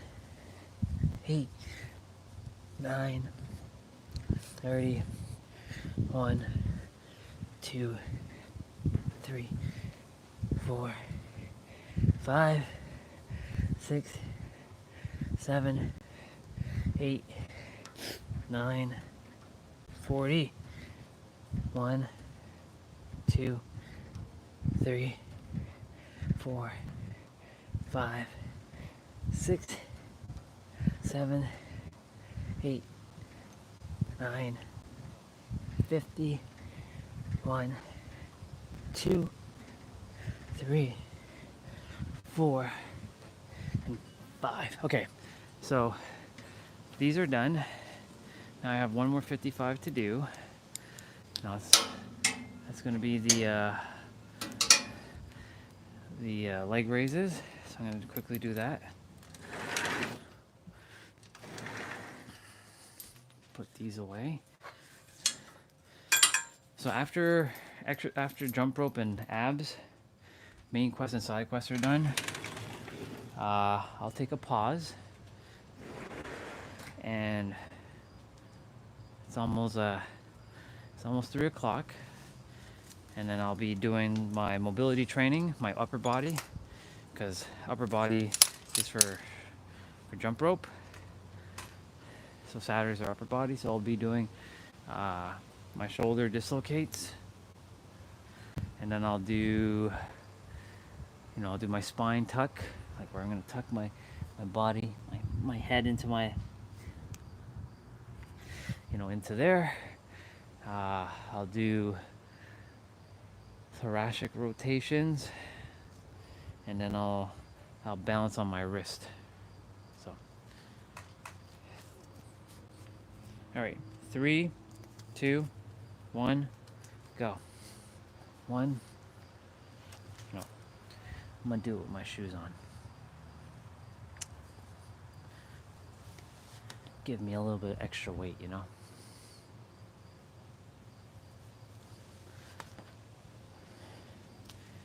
3, 2, 1, go.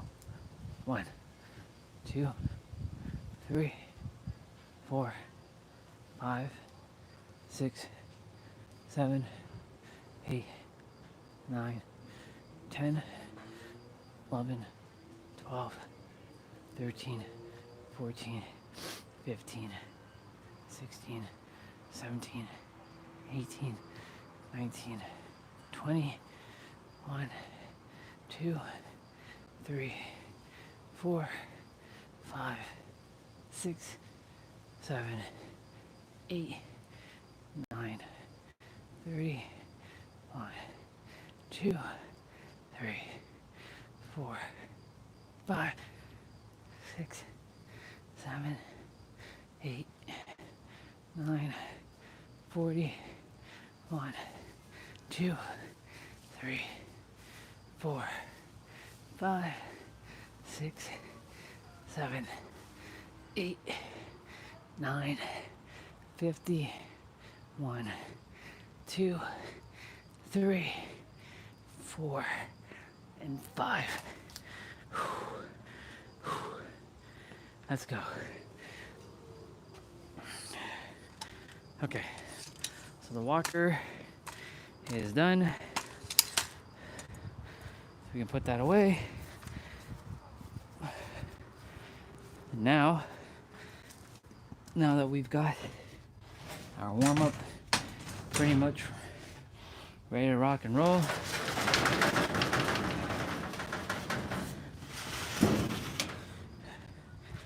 ladies and gentlemen, it's time to get our game on. It's time to get our game on, and we're gonna do the thing. Remember to drink water in between. Depending on this one, I've never done this one. Actually, I have done this one. I just don't remember how intense it is. So it's gonna be a good challenge. Let me use the bathroom quickly.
All right, y'all. We're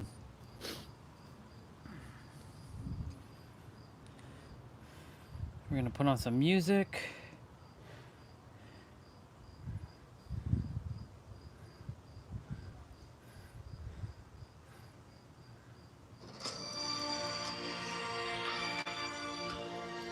Actually, hold on. We didn't even put the rope together yet. And we're already jumping music.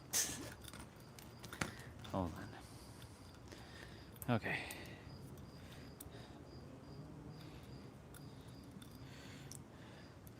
I love this jump rope so much. I love it very, very much.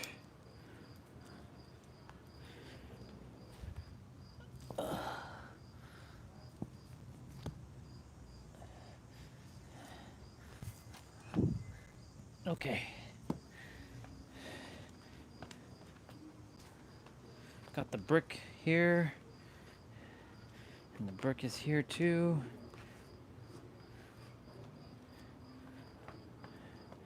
All right, y'all. Let's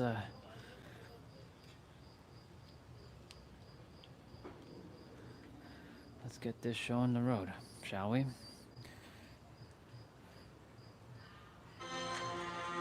Okay. So, 45 seconds of play, 15 seconds of rest. He's doing it with a quarter pound. I'm doing it with a pound. So I'm doing it with a much heavier rope. So I'm just going to be following along with his stuff.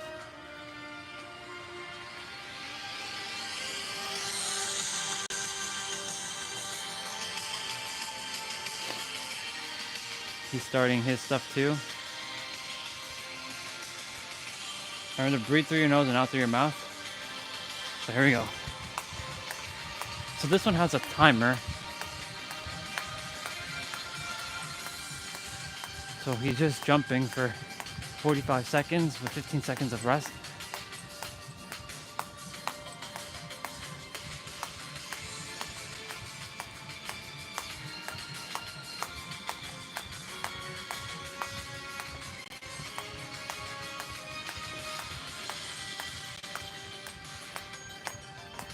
Remember to go at your own pace.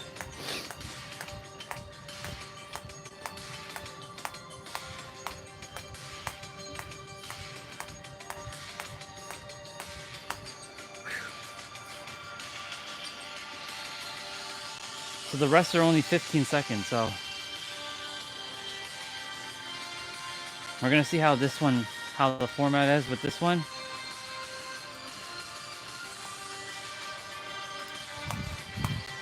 And see if I prefer this one or if I prefer the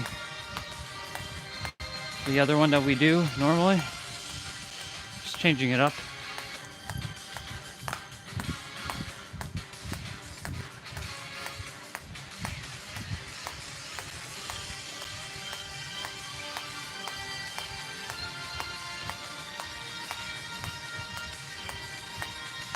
I should have did some arm circles before I started, but it's all good.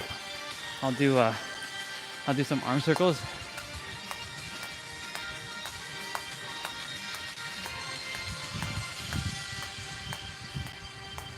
Okay.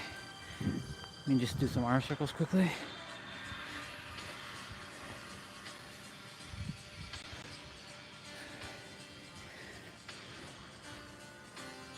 Shake it out. Shake it out.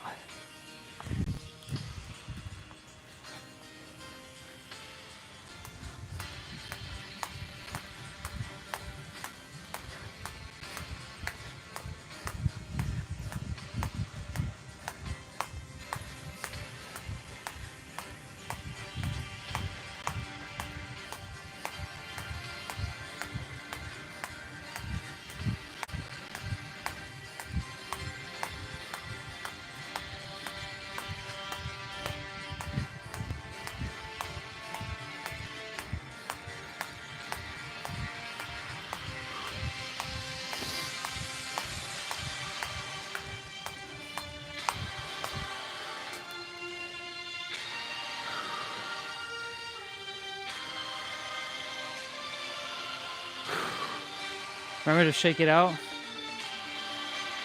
if you're feeling it.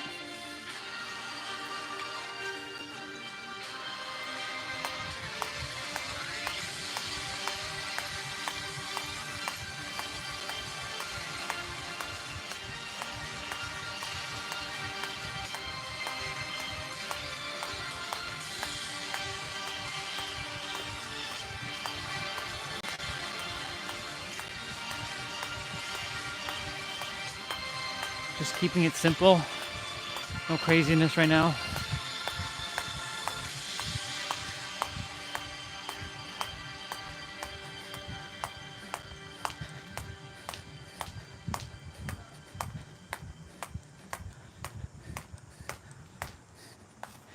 Okay.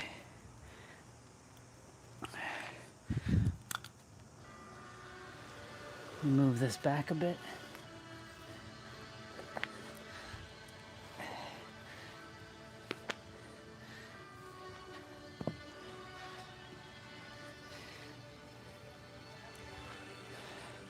Shit.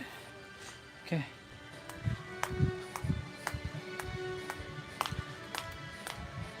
Actually, I have to move it forward. It's okay.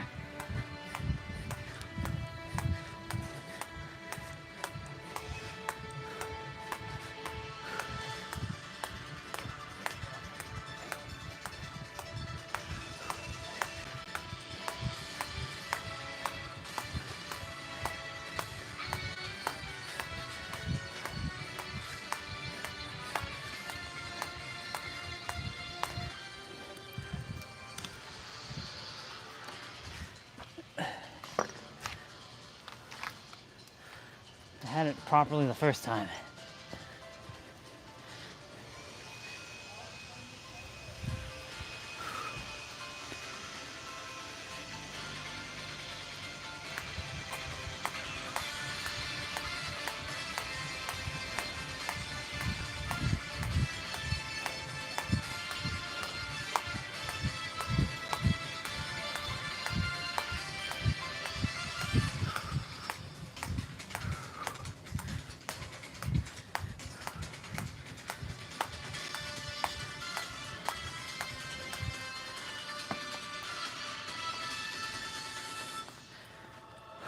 Feeling it already.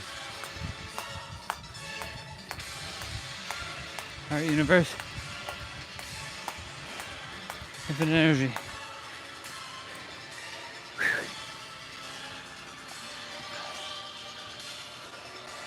It's also because I'm also doing this with a heavier rope too. So, challenging myself.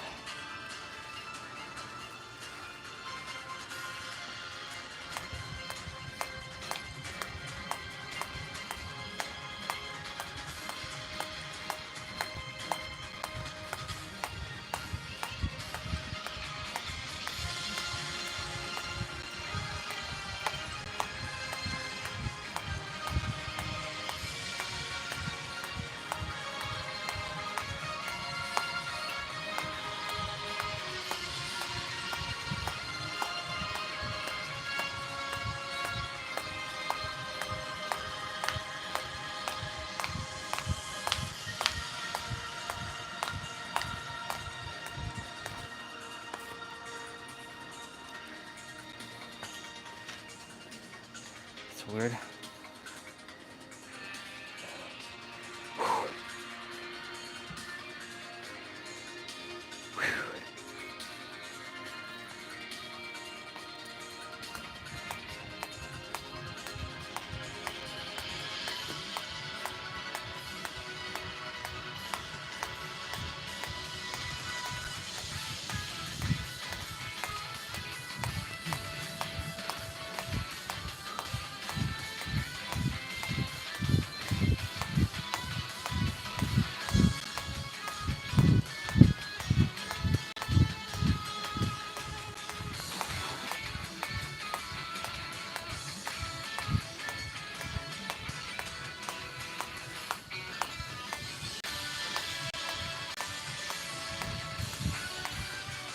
Okay.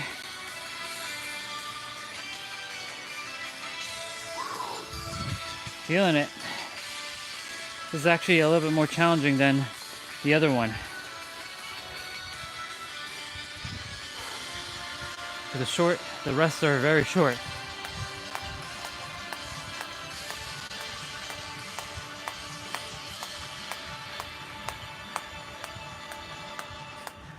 Wow, I like it.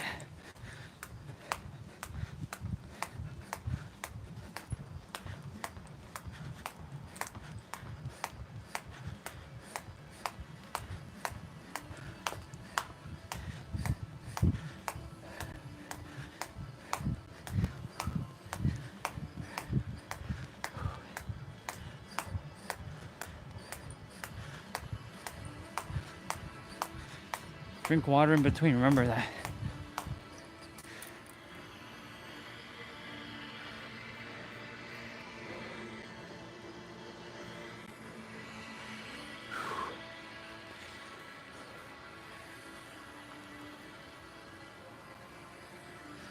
How is this part of the rope getting damaged? It's not even, it's weird.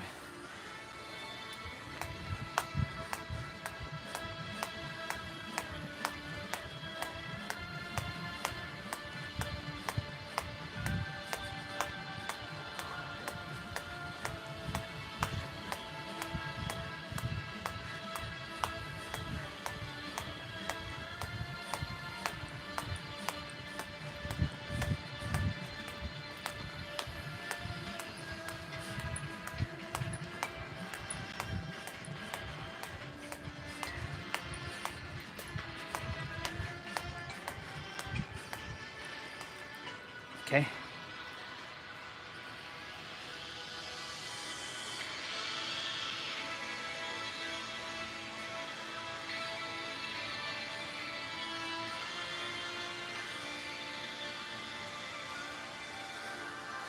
He's actively checking his, seeing where he's at in terms of calories burnt.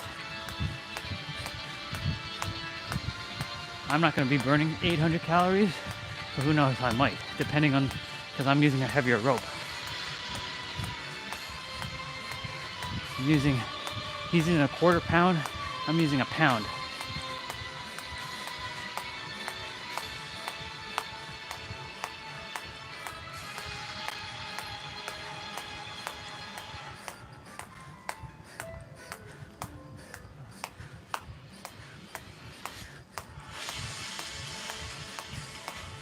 Okay.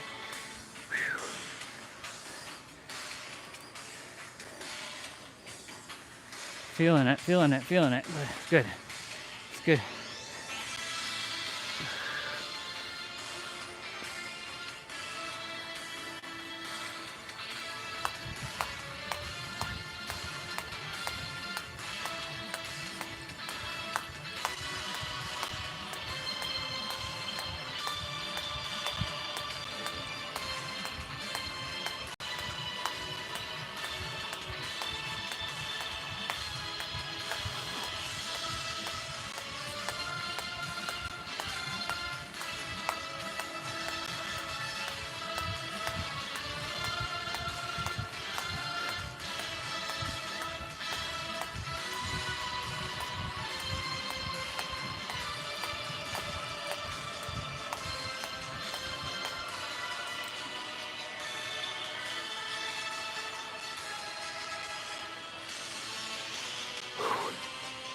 Starting to sweat, y'all.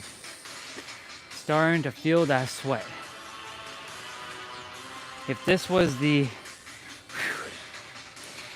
if the sun was hitting my skin right now, I'd be like, oh boy.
Oh man. We've got ways to go, y'all.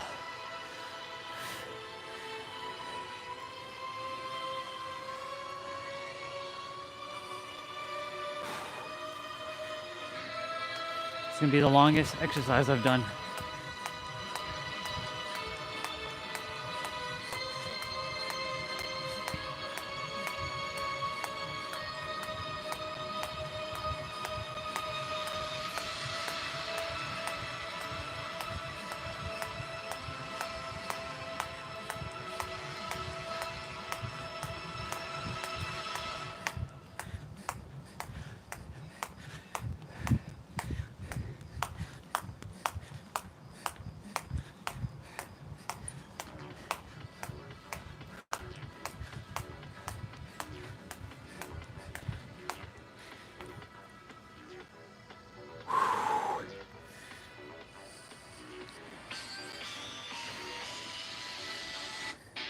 I'm not quite ready to drink water yet.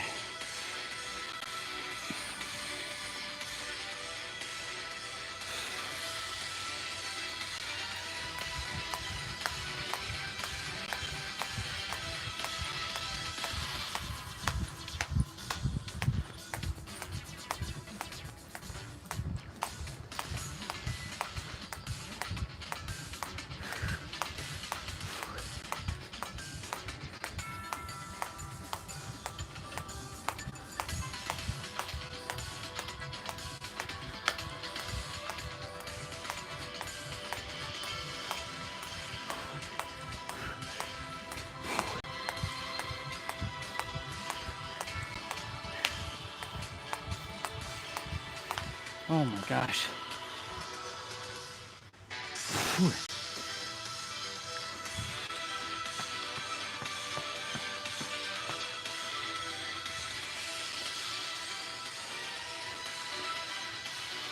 My, oh my. Okay.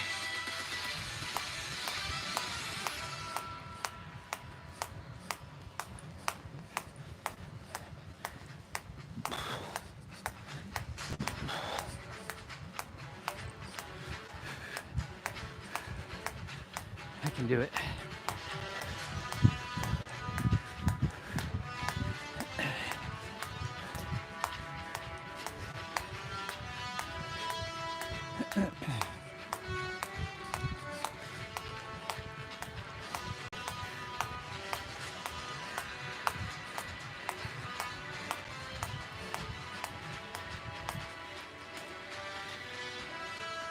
Oh my gosh.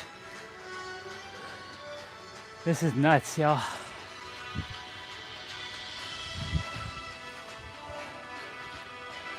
I remember doing this one a long time ago. What the hell's happening with the rope here? Okay. Weird.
Holy, oh my goodness gracious, y'all.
He's at 313 calories burnt.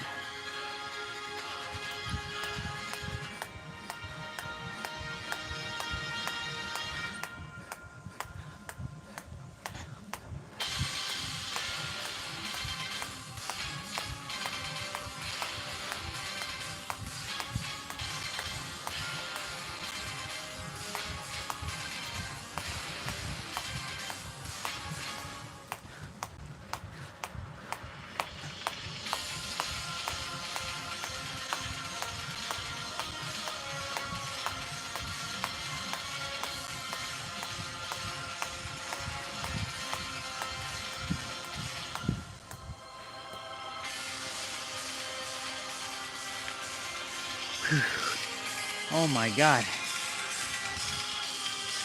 We got 40 minutes left to go on this thing. Holy moly, let's go.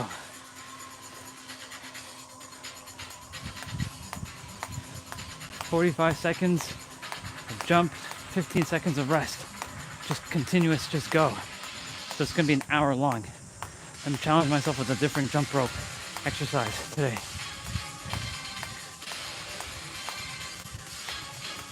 See how far I can push myself.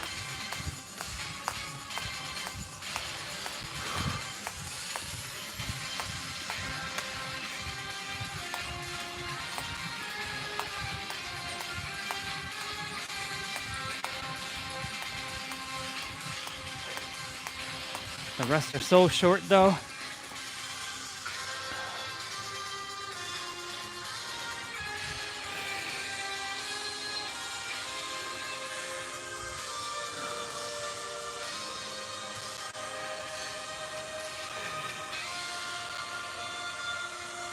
Let's go.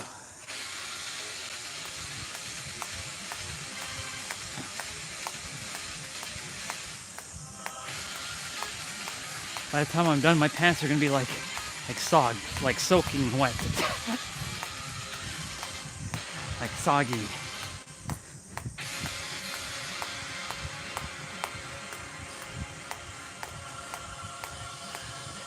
Whew.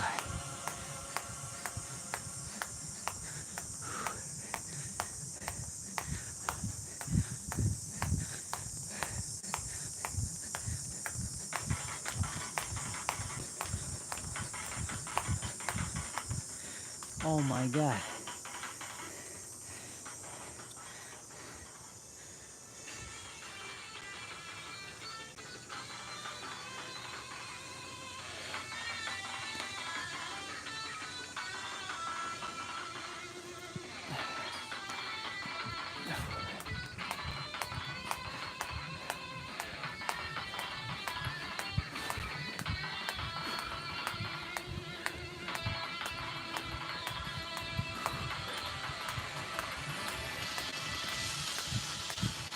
Looks like the sun wants to break through.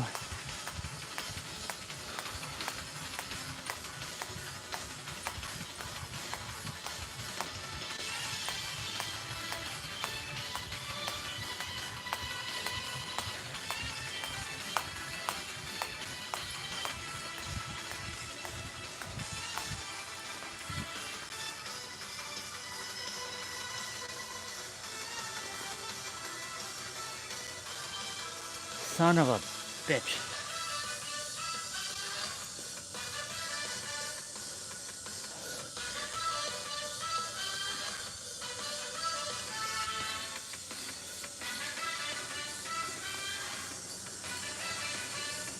Whew. We can do it.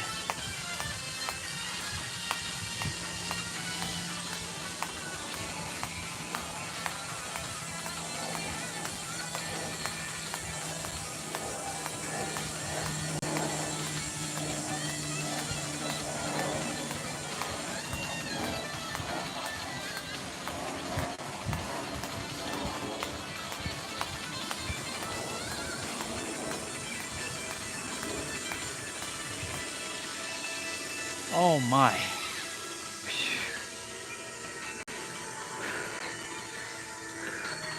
This one's rough. I changed it up from the 45-minute one to an hour one. And the hour one, it's just 45 seconds of jump, 15 seconds of rest. And he's using a much, much lighter rope than I am. So I'm basically training my body to get used to this rope. I mean, I already have, but like to make this my norm. So like when I skip any other rope, it's like child's play. Of course, like when I get the heavier ropes in the future, so-called future is, you know, now, but you know, when I do get them, this one will be child's play. Like a 5-pound rope. Jumping a 5-pound rope, that's crazy. I gotta clean my rope, it's like dirty.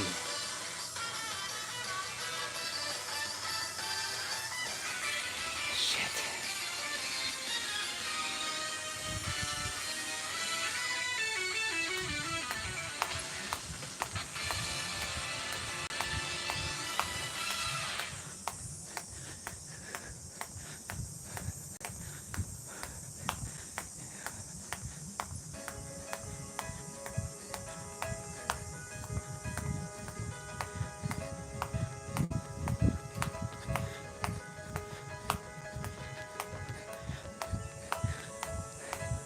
Now the sun's coming out.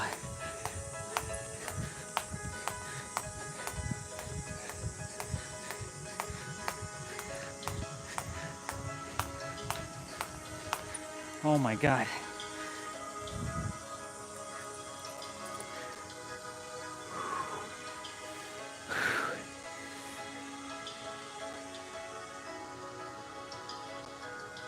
What's up with the mat?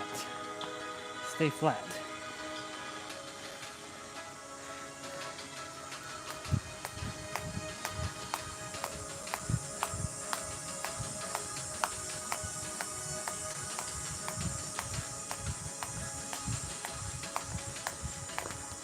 Nope, not good.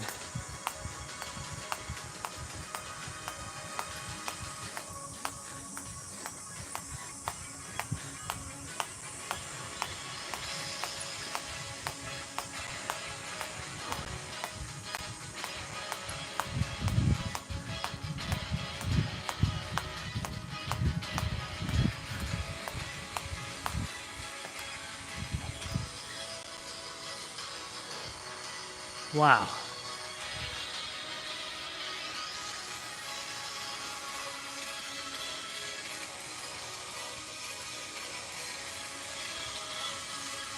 Okay, y'all.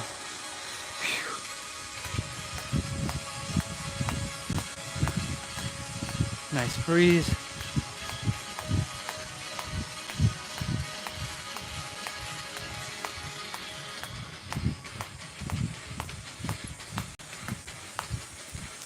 Let's do this. Ow. Never mind. Side to side. Oops. And I hit that. That's why I can't do southpaw properly here. There's not enough room. Have to be in an open spot where there's nothing gonna... I mean, I can kind of do it, but like... Oh my God. Hi, sister. Welcome back. Fuck. 30 more minutes of this.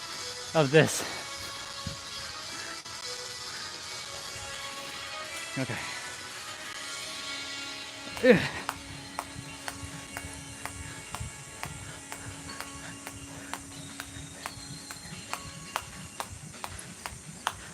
Energy reserves are kicking in now. I used like an energy tank just now.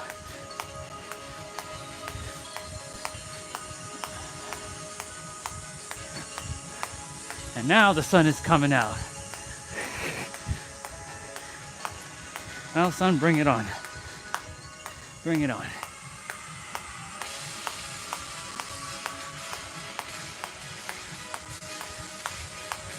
Oh, pause for a moment.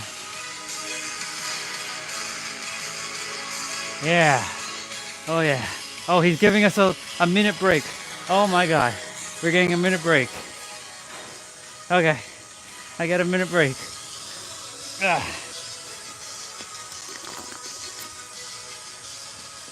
30 seconds, or sorry, 35 seconds left.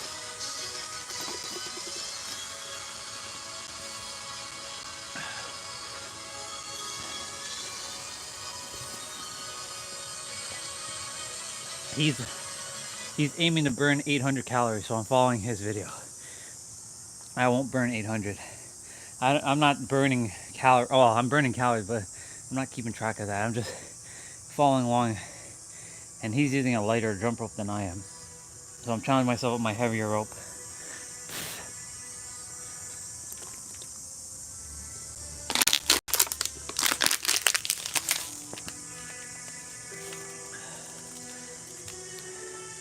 Pause for a second. I'm gonna give myself an extra couple, like a minute more to rest. And I'm gonna go get me another water bottle.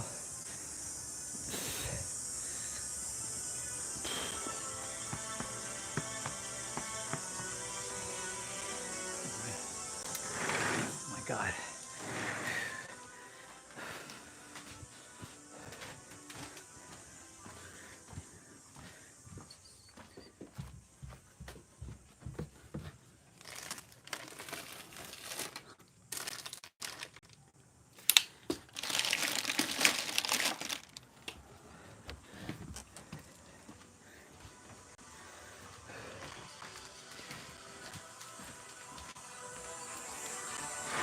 Okay.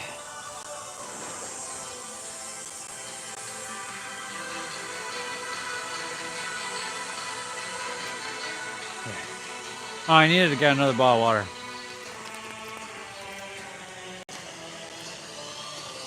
I required it. All right, we still have halfway to go.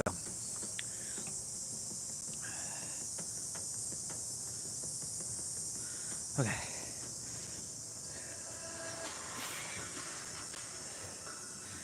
All right, Mr. Dan, let's go get it.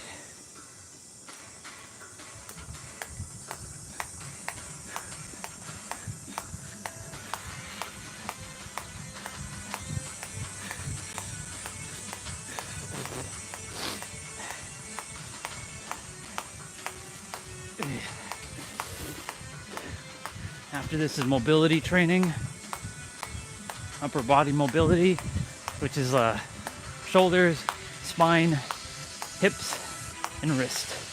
One exercise per body weight or body part, and it'll be done quickly. Like, I mean, technically my wrists are being done right now, so I have to swing the rope like this. My shoulders are technically being done as well.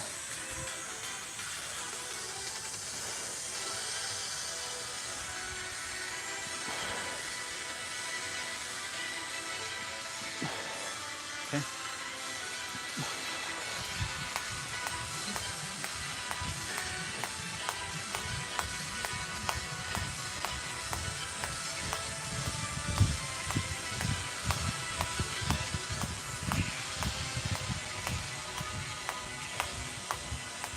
Wait. Hey, you. Go. Get. There's a bee flying around the groove. I have to get it out of there.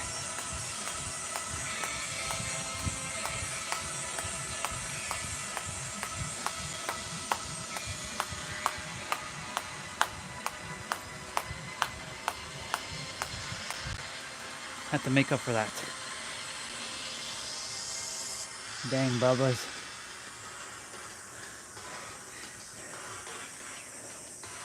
They have all out here to fly, and they go fly over there. Come on. Like, come on, Bubbas. You have all out here to fly.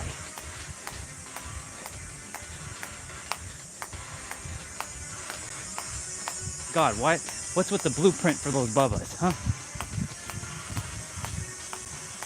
Oh, welcome back.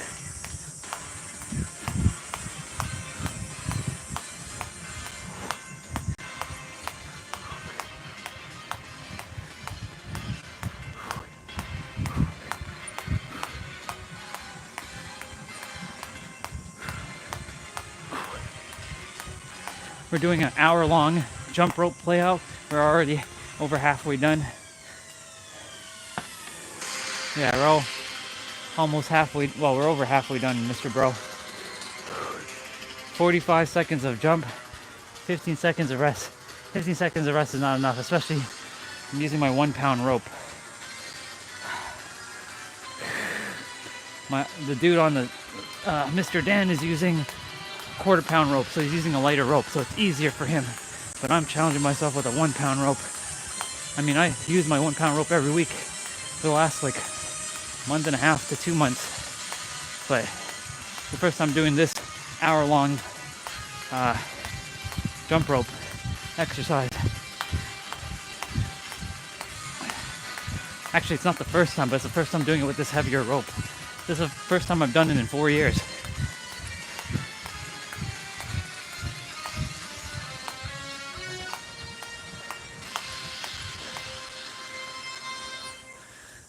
And we're listening to Dragon Ball music in the process.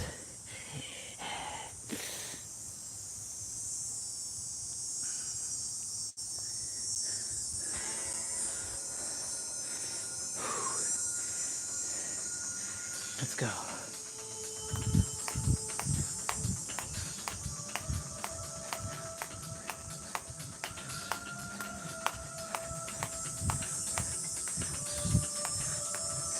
We're not doing too many fancy moves, just, straight bouncing, throwing cross here and there.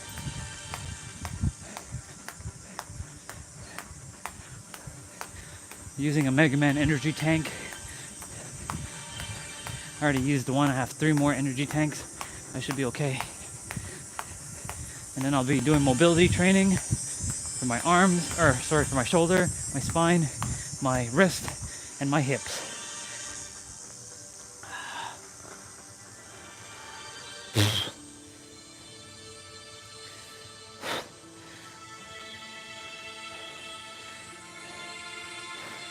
For all of you who are doing this, you're doing great. Keep it up. Keep it up. You're doing amazing. We still have a ways to go, though.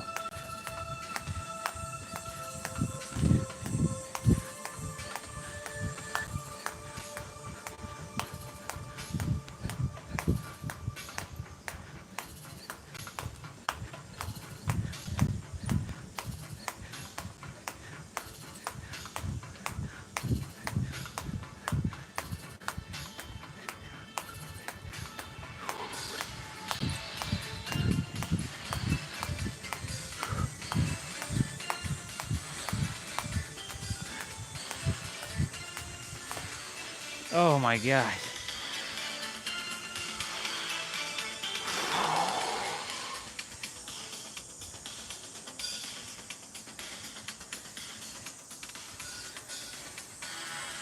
Getting it, y'all. Getting it. We're getting it. We're doing it. Doing it.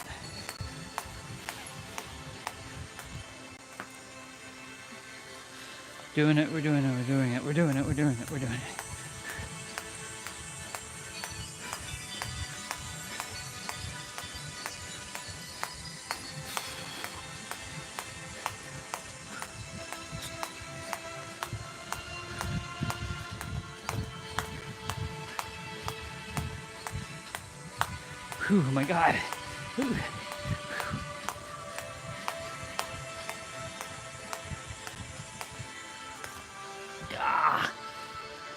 Mr. Ramon, I don't know if you're here, sir, but if you still are, 2 V8's back, just so you know.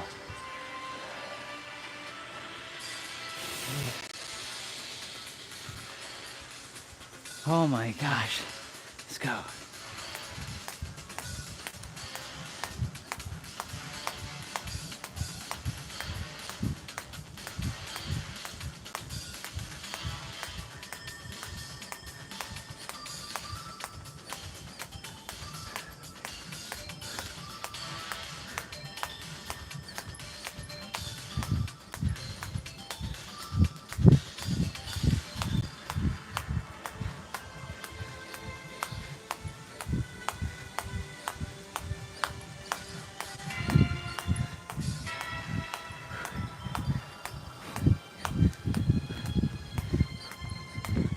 Oh.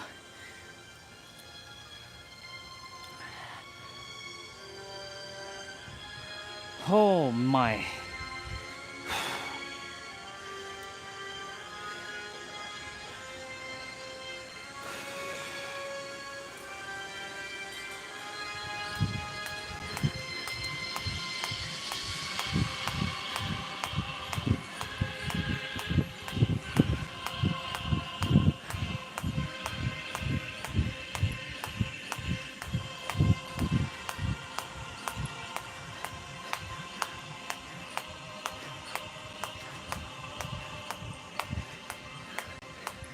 Whew. Let's go.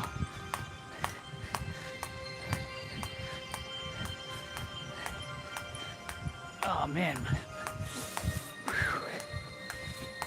Ooh.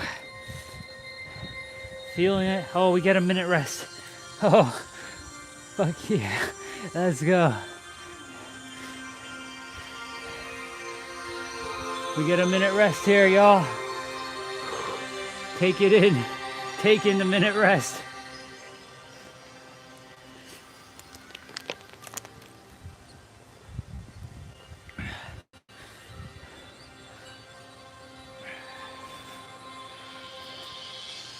Oh my god, I was like running into the brick there.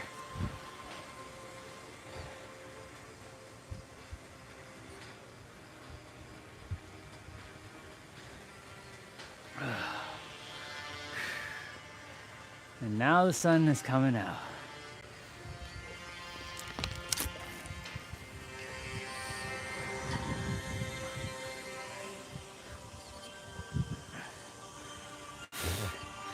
Okay, let's go.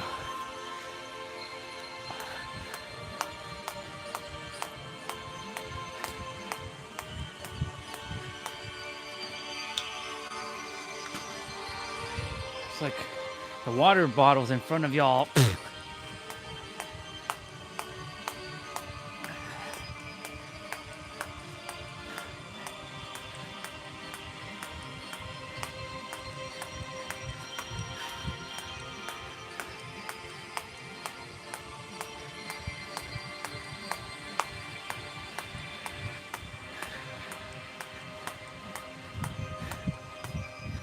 Oh my. Oh.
Wow.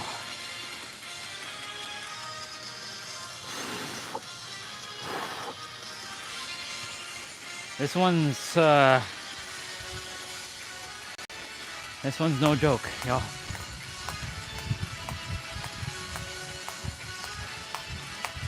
But I can then say that I've done an hour-ish of jumping with a 1-pound rope.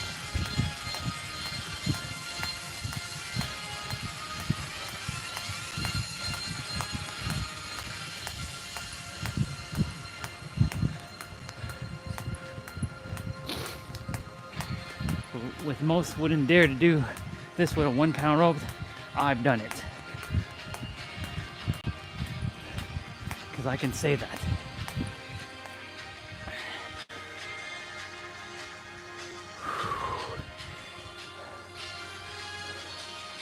Oh my goodness.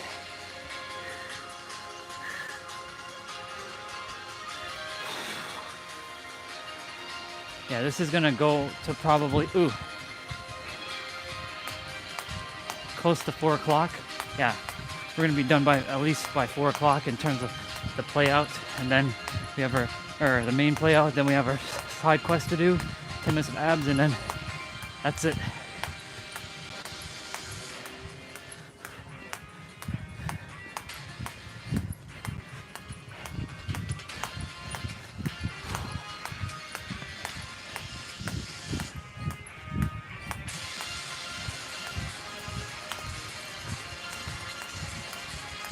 Almost tripped there.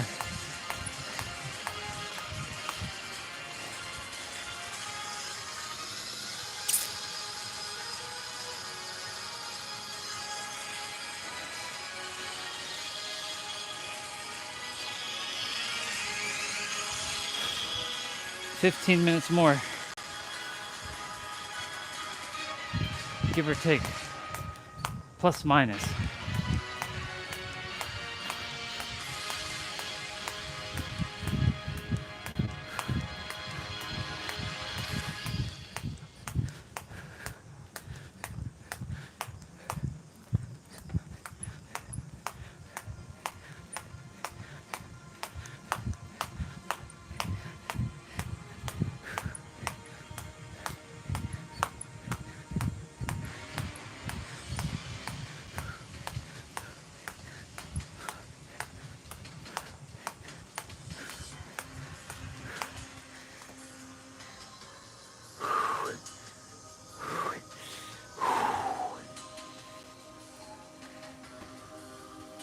Foot, you're okay.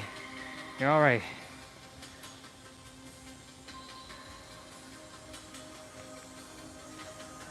Don't worry, ankles, you're okay.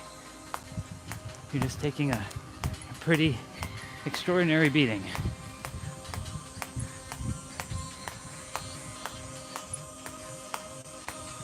Just taking an extraordinary beating.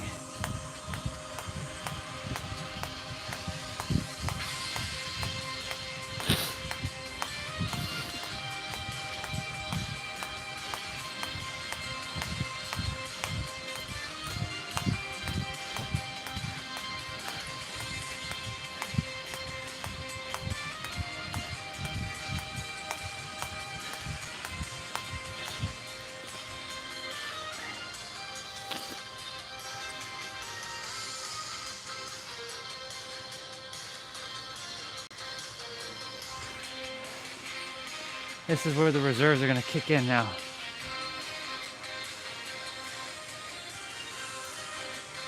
This is Super Saiyan 3 music.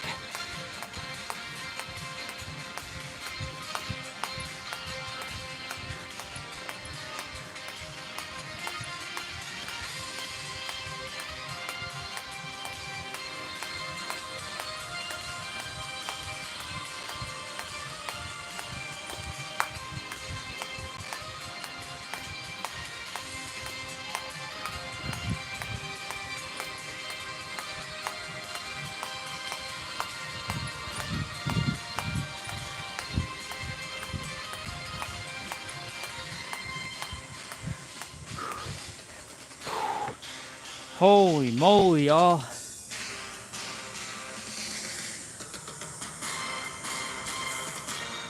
Ten minutes. 10 minutes. 10 minutes. You got 10 minutes.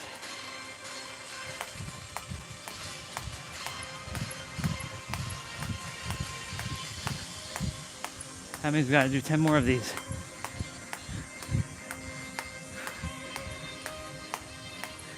We choose to, anyways.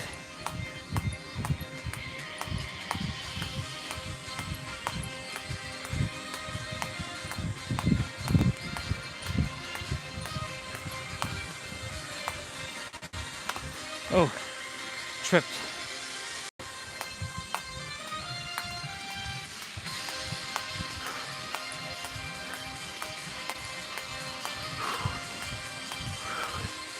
Oh my God.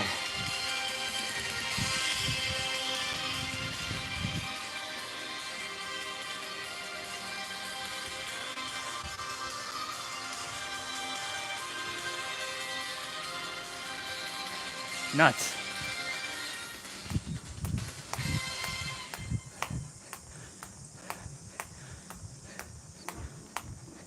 That means we did about, well, if it's every minute, that means we did about 55 to 56 of these things, because 2 minutes were allocated for rest. So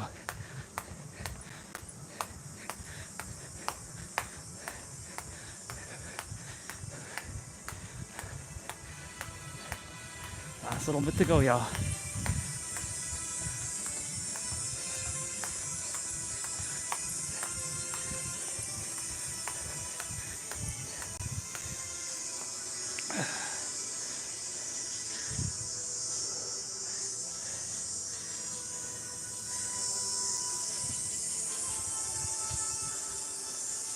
Yo, my pants are like soaking wet. That's crazy.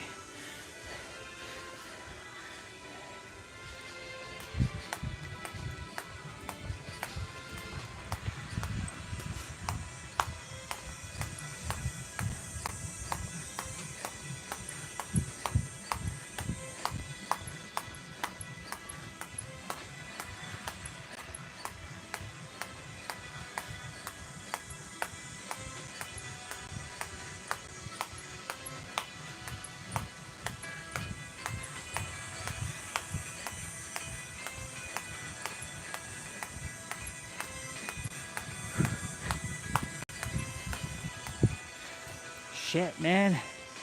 Okay, we get a minute rest.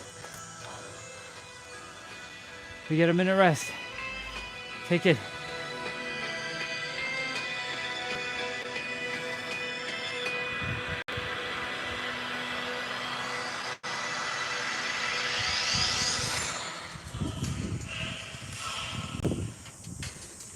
Aging stops.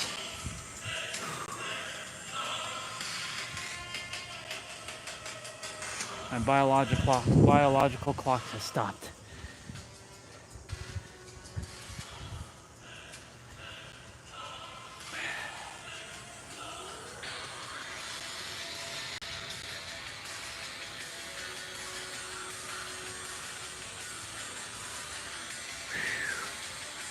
Oh, oh my gosh. These pants are like soaking, like they are like, they're crazy.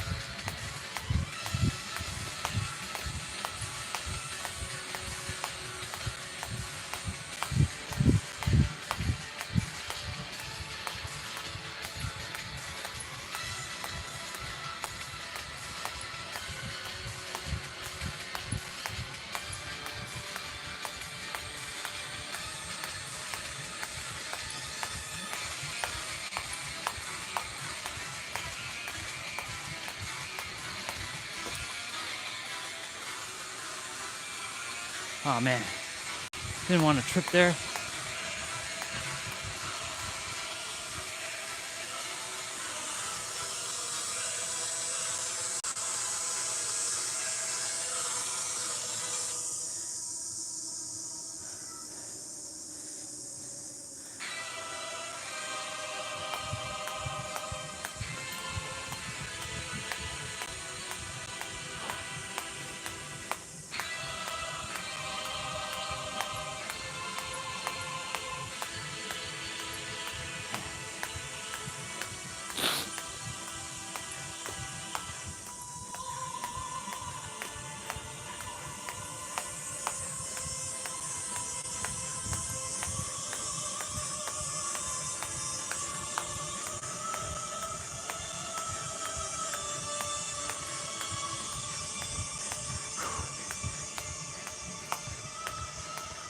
Oh.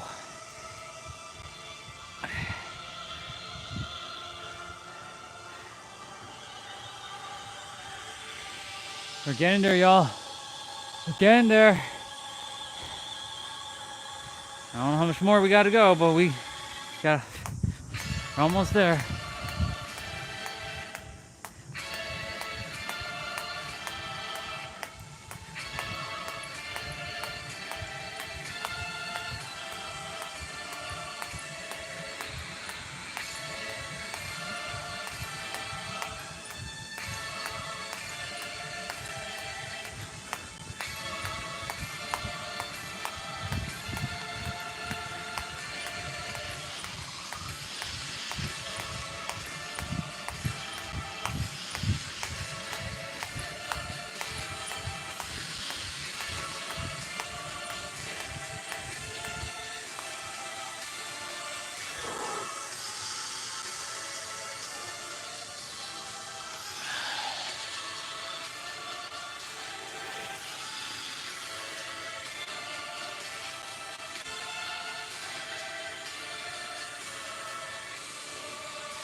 Holy shit, y'all.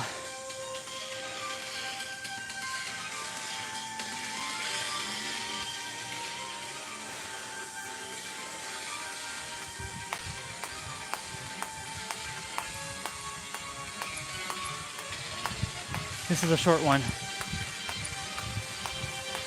We're pretty much done, y'all. Give yourselves a round of applause after this, because that was great.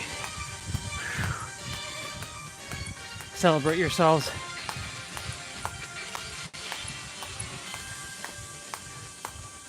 Ladies and gentlemen, we're done.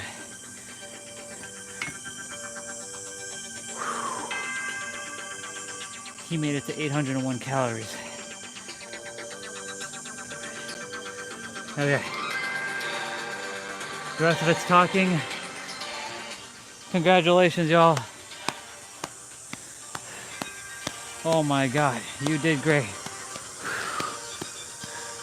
Celebrate yourselves, y'all. That was... I'm celebrating myself. You did good. You did good, body.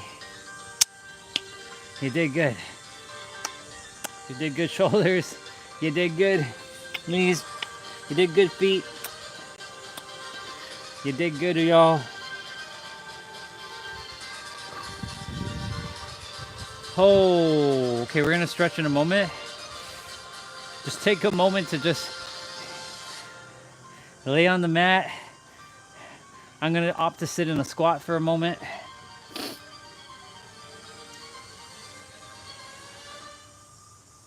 That's crazy. Whoa.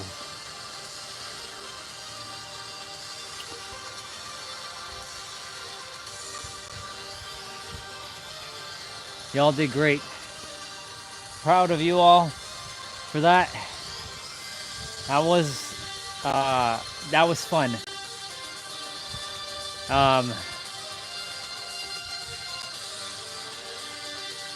Now, would I do that one over the one with Brendan? Brendan's no longer a part of the Jump Rope Dudes, but it's kind of weird because Jump Rope Dudes with an S, there's only one dude now. The Jump Rope Dude. I'm not sure why he left, but you know. Anyways, you know, Brendan's version, it's 45 minutes. His is random because like it goes on a timer, like a clock. So like he'll stop, but the time will still keep going. So like I like structure. So I may opt to do this one more. And now that we've completed a 1 hour, close to an hour, it's not quite an hour, but you know, close to an hour. Let's say it's 55 minutes of just jumping. Yeah, it's I like this one. Okay, my knees are feeling it right now.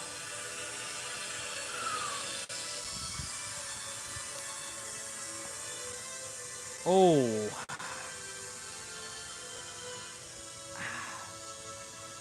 Hey. Andre, how are you? Great, you? Usual. Killing time. Waiting for the wife. We got about 4:30. I saw her this morning. In the park? Yeah. She was running. She told me. She said, I think that's Robinson. Yeah, it is. No, you guys don't talk? Well, she doesn't know that. I mean, I do say hi and stuff, but I don't like know if it's her. Yeah, because she said, I think that's Yeah. Robinson. He always say hi. Yeah. I said, yeah, because he told me see you too.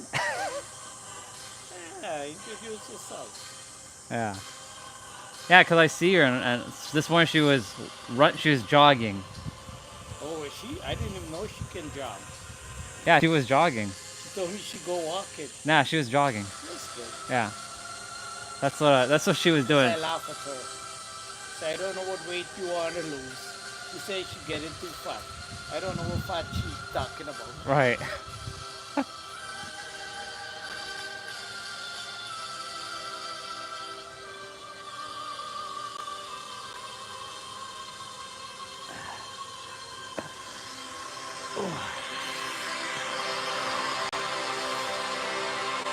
Yeah. Oh my god, my knees they're getting absolutely smashed right now.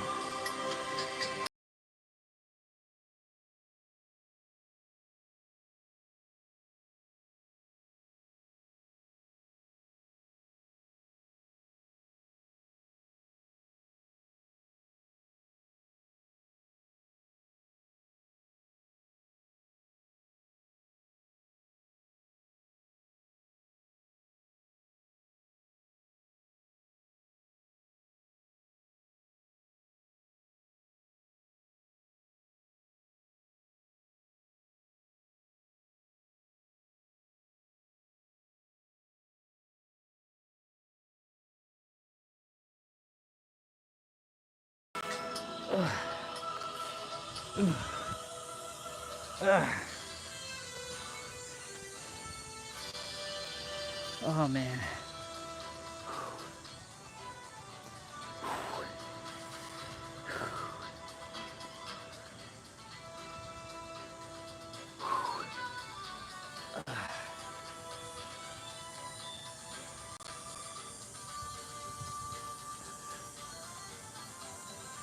What's her name? Sue.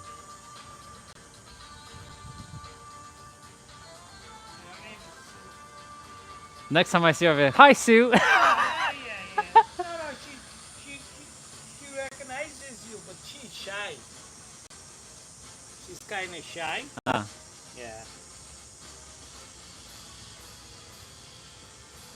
Well, I mean, I make sure, like, anytime I see anybody in the truck, I say hello, because, you know. Yeah. Well, let's take it. Because, like, you can just walk by and, like, give them, like, or you can just be like, No. you know? It doesn't take... It doesn't take much effort. No sweat to say hi. Exactly. It's up to people to respond. Yeah. Some people want to turn up their nose. They think you're hitting them. Yeah. It's me too. But I know if I say hi the first time when they turn up their nose at me, the next time I pass them straight. Yeah. There's a couple people that just kind of stare at me and they look like an alien. But one time, the next time I don't do it. Yeah. Some people think you're trying to pick them up or something. Yeah. Nothing wrong with being polite, you know? Yeah. It doesn't take that much effort. Yeah.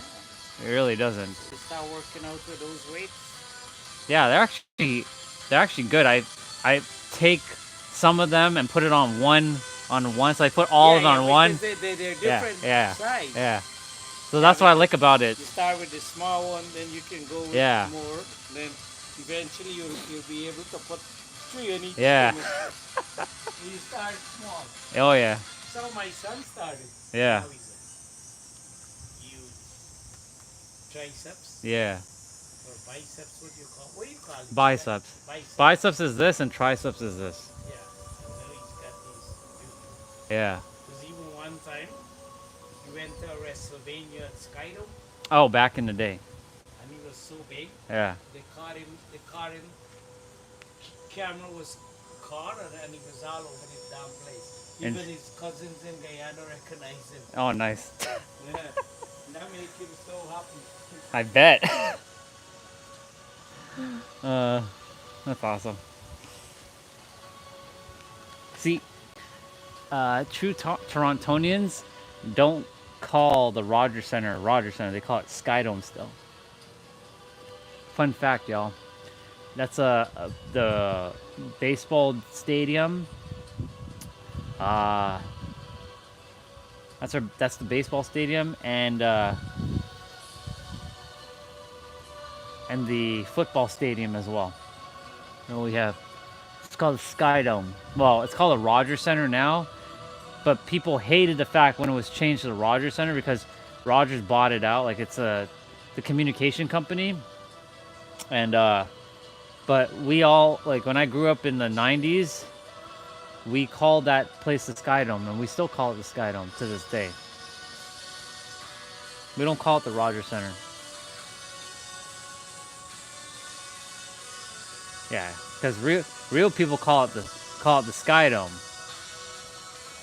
But I'm not real Torontonian anymore, so I mean, no.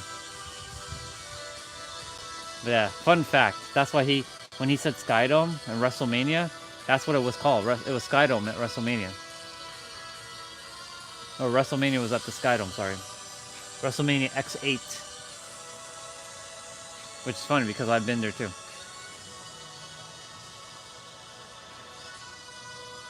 I don't know where, yeah, he's got probably like he just mentioned his son's got like massive like biceps. That's pretty dope.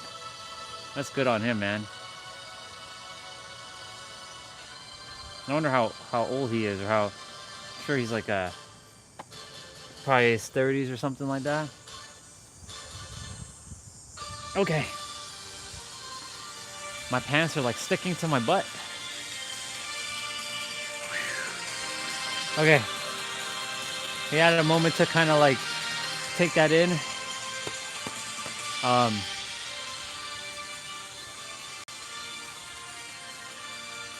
There's sweat on the ground here, so I'm gonna kind of take a moment to like get my pants dry. Oh shit, man. My knees are done at the present moment. Like they're done. Like they're done. So unplug my gimbal. We're gonna stretch shortly. I'm gonna put away my jump rope. I want to make sure like when I'm done with stuff I just put it away so it doesn't like stay outside, you know? Keep things organized. Man, that's crazy. That's crazy.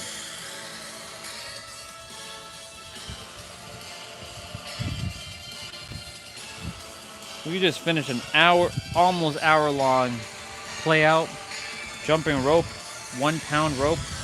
This thing is no joke, y'all. I'm telling you, jumping 1 pound, I know 1 pound doesn't sound like a lot, but when you take in consideration a jump rope is not usually 1 pound,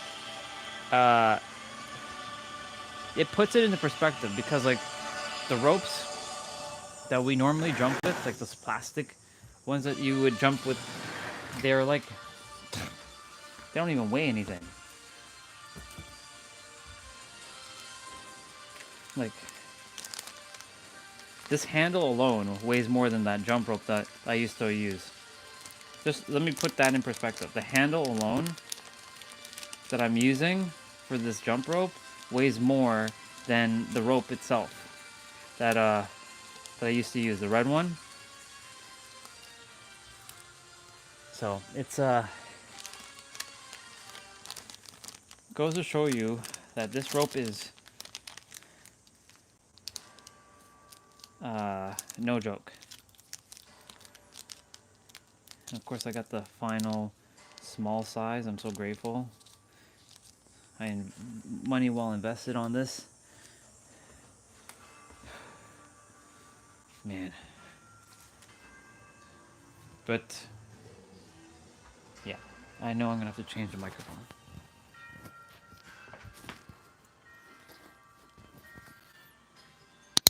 So I'm gonna quickly mic change.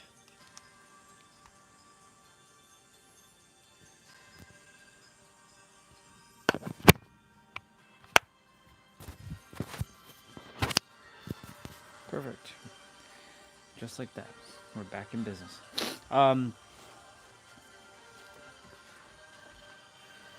You know, eventually I'll get a 5-pound rope. When the 5-pound rope shows up, it's going to be absolutely bananas because, yeah, jumping with a 1-pound rope it's going to become normal for me. I mean, it has technically become normal. Jumping with the other ropes now are considered not normal. Like the lighter ones. So,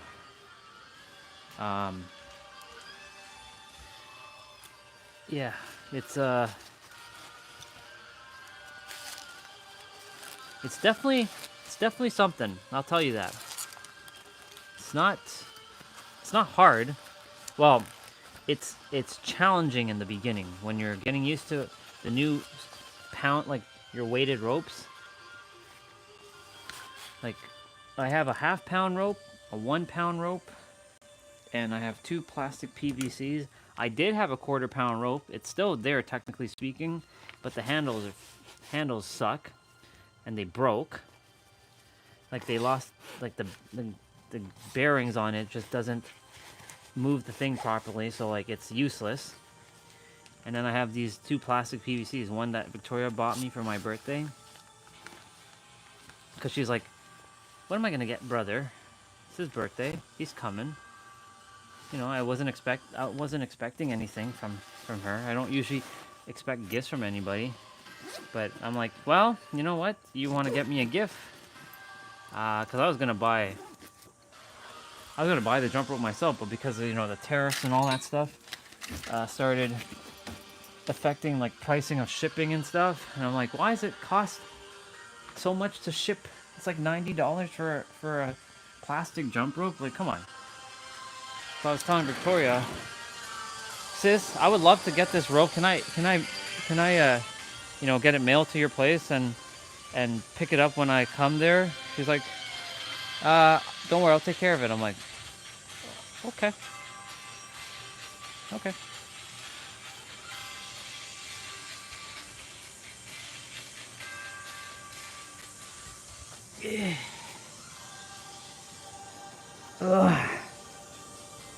Okay, let's stretch. Child's pose. Just take in the energy, y'all. This was great. My knees and my ankles and all that are already recovering.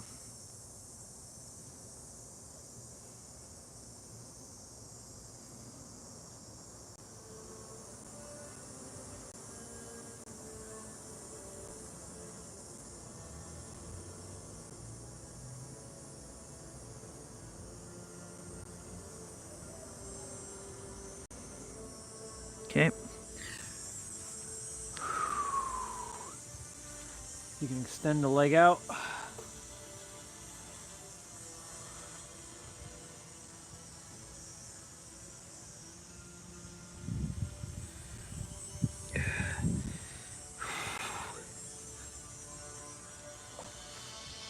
We got 10 minutes of abs to do.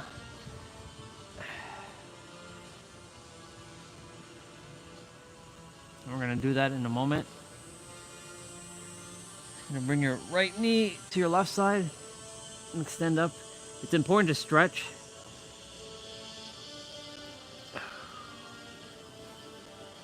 Energy management 101. Yeah. Take your left knee, give your ankle a little bit of a twist, and then bring it up.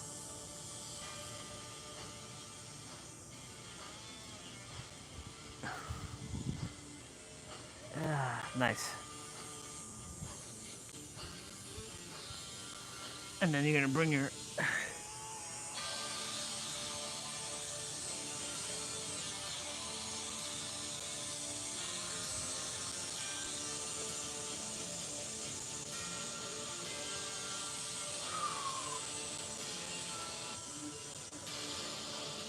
okay.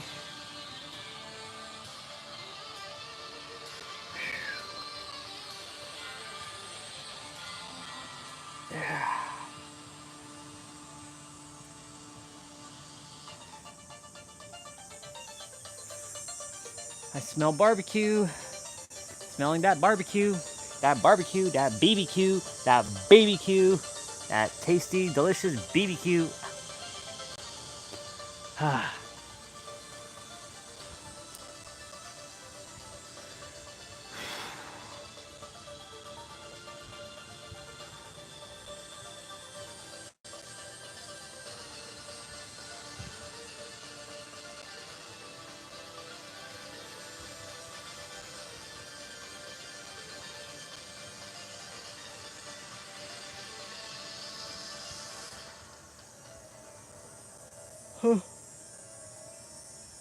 Hey.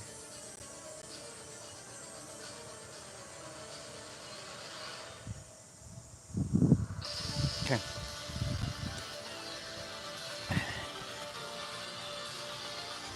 Go ahead and bring your arms up. Bend to the side. It's important to like stretch. Go ahead and do arm circles, or these are also called around the world. And then you can reverse.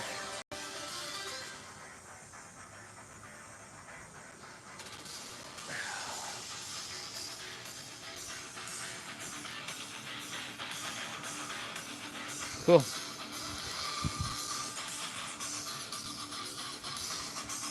All right, time to get these 10 minutes of abs in. Man, that was something. That was something. I'm gonna save this one.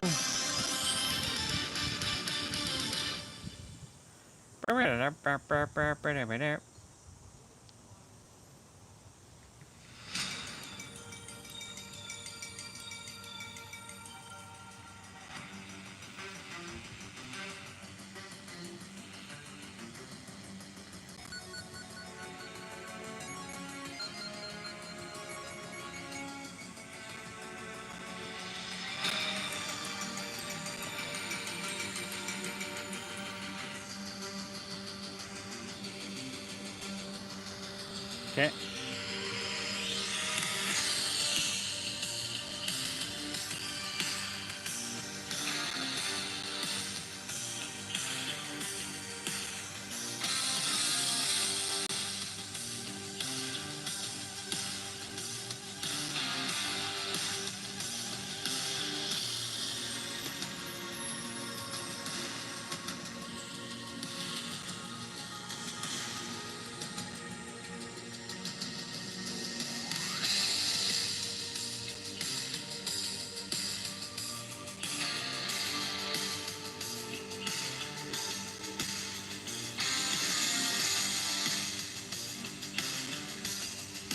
Okay. Just getting the play out ready. We're getting that play out ready, y'all.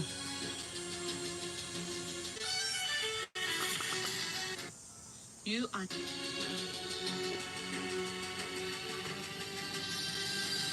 Biddy, biddy, biddy, biddy. Biddy, biddy, biddy, biddy, biddy. Biddy.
All right.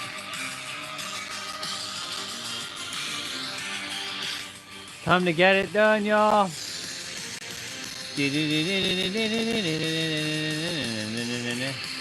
We're gonna do ultimate abs, y'all. 10 minutes, 50 seconds of play, 10 seconds of rest. Oops. Ab exercises don't give you abs. You already know that. But for those who are new, so ab exercises don't give you abs. When you're doing abs, you're doing it to strengthen your core. As a byproduct, your abs are going to start to pop, but it also comes down to your nutrition, your rest, hydration, stress management, sleep, and a whole bunch of other factors. Now, when it comes to nutrition, it's not a one-size-fits-all. I know some will say more protein, less carbs, but you got to find the sweet spot for you and see what works for you. Because not everything works for everybody. Like, some people can't eat dairy. Some people can't have this. Some people can't have that. Some people can't have nuts. Some people can't have soya or soy. Some people can't have this. There's a lot of things that go into your body. And the thing is, you chose your body exactly as it is. So you got to follow what works best for you. Like, some people don't like eating meat, so they'll eat like tofu, tempeh. Some prefer to eat meat, some don't. Some prefer to be vegan. So, like, follow what works best for you. Please get enough rest. I can't emphasize rest. Like, you are an unlimited energy being. However, your body in itself has to be recharged. So you have to sleep. It's primary. You have to rest. And when I say rest, I mean also, like, sit and do nothing. Like, don't be doing anything. Just, like, sit and just be. You'll get enough rest. That's why for me, like, I'm able to rest throughout the day because, like, I'm speaking, but I'm not, like, when I'm speaking, yes, I'm using energy, but at the same time, I'm not like exhausted. You know what I'm saying? Like, when I'm done a live stream, I don't mean like, man, I feel so tired, because I'm living my purpose. I'm doing what I love, and I'm loving what I do. Right? When you live in your purpose, you're filled with joy, you're filled with energy, and you just keep going. You have infinite energy. That's why I'm able to keep going. Now, if the live streams were draining and soul, like, crushing and shit, I wouldn't be doing this personally. So yeah, regarding stress, do your best to stay present. Take that time to breathe. Take that time to slow down, because I promise you, when you slow down, you'll speed up. That's a law of the universe. When you slow down, I know it sounds counterintuitive, but trust me, when you slow down, you make less mistakes, you don't stress out, you relax, and you're able to just take things at a slower pace, and you're able to finish things and accomplish things faster than you realize. Cool. When you're doing these, make sure your lower back is on the mat. Also, make sure that you're breathing through your nose and out through your mouth. So you're going to be sucking in your gut, pulling your navel, contracting your core, bringing your belly button into your spine. That's basically all the same thing with just different words. So choose the words that work best for you. It's basically sucking in your gut. You know how to do that. I don't have to tell you how to do that. You know how to do it. You don't have to believe to do it. You just know that you can suck in your gut. It's something inbuilt into all of us. That inbuilt knowing that we know how to do stuff. Like you know how to blink your eyes. You know how to move your fingers. Right? You don't have to believe. You know. That's why knowing is more powerful than believing. Other than that, 10 minutes, 50 seconds of play, 10 seconds of rest. Anything where you're lifting your legs, you can put your hands underneath your butt for lower back support. Make sure you keep your lower back flat to the mat. You can keep it to the side to challenge yourself or put it underneath your butt. First exercise we're going to be doing is reverse crunch. Again, you can either put it to the side or underneath your butt. And make sure your lower back is flat. And with that being said, let's rock and roll.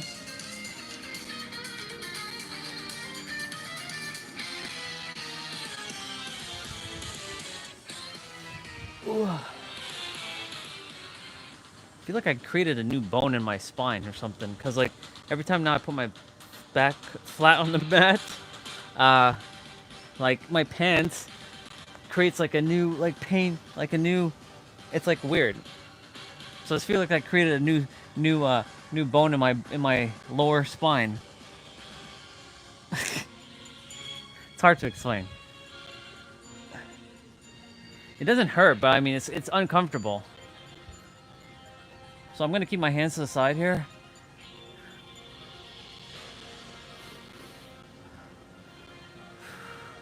So you bring your knees towards your chest.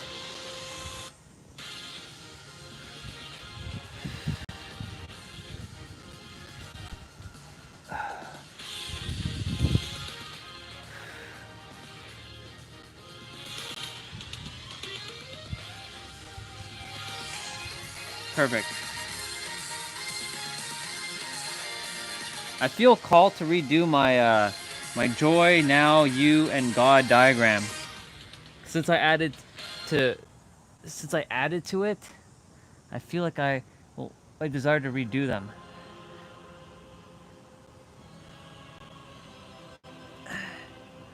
So we're doing hip lift, my bad.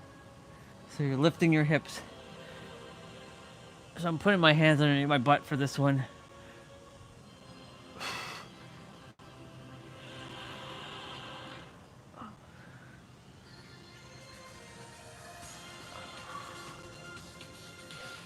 Still can't believe they have not put PyCon into Dragon Ball Sparking Zero. That's so weird.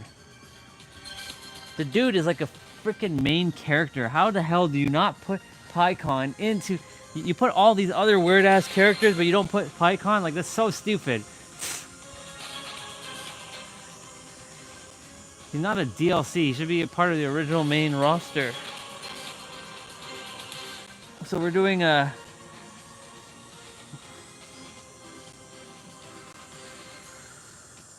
scissors crossover.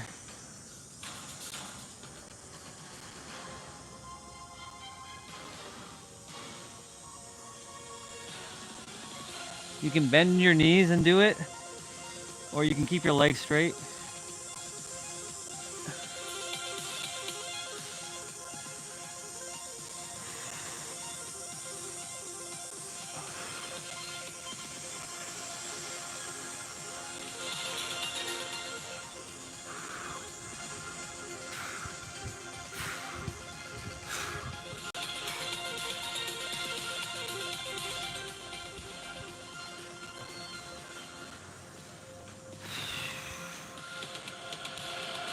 Slow bicycles are next.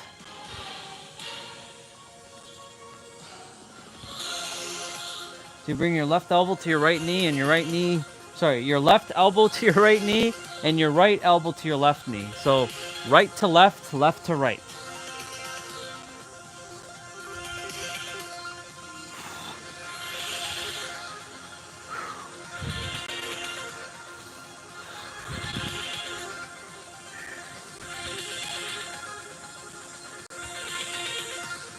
I gave us a little bit of extra time to rest so that we could get this in.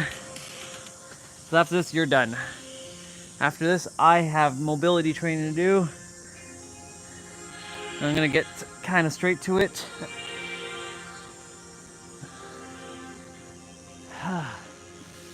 Ah. So we're doing leg switch, so you can put your hands underneath your butt again.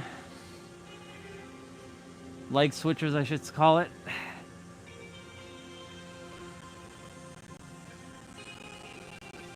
Well, welcome back, sister.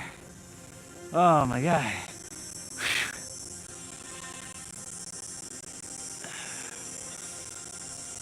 So once we're done this, I'm gonna be doing mobility training with my shoulder. Gotta get my resistant band out, the green one. And I gotta do 90-90 transition for hips. I do spinal curls, and I'll do thoracic rotation. And then I'll do, what will I do for my wrist? I'll do, I did this one yesterday, so I will probably bounce on my wrist. All right, straight leg sit up. So what you're gonna do here, keep your legs straight. Come up, bring your elbows to your opposite knee. Then you're gonna make sure your lower back rolls and touches the ground first before your shoulder blade. And then you can either start with your opposite knee that you last ended off with, or you can just continue the same pattern. Start with the left, go to the right. Or you can start with the right, go to the left, or you can start where you last left off. So in my case, I'm kind of going with the last knee that I left that at. So like I'm going to be starting with the right here, then the left, and then left, and then right.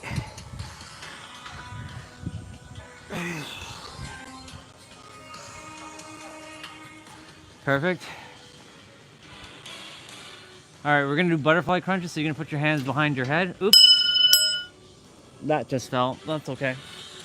I'll fix that. And then you're gonna crunch your knees to your elbows and your elbows to your knees, so they're meeting halfway in the middle. Really contract your core here. Remember, you have abs underneath your belly fat. They always existed and they always will exist.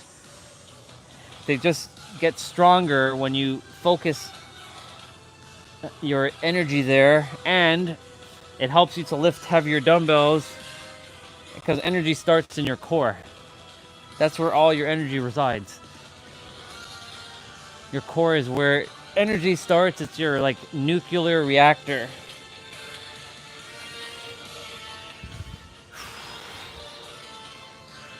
We have a couple more exercises. I'll read what you shared in a moment. We have cocoon, or known as hollow to tuck or extended tuck. You can extend out, tuck, extend. You're gonna tuck your hand underneath your knees, and you're basically just tucking.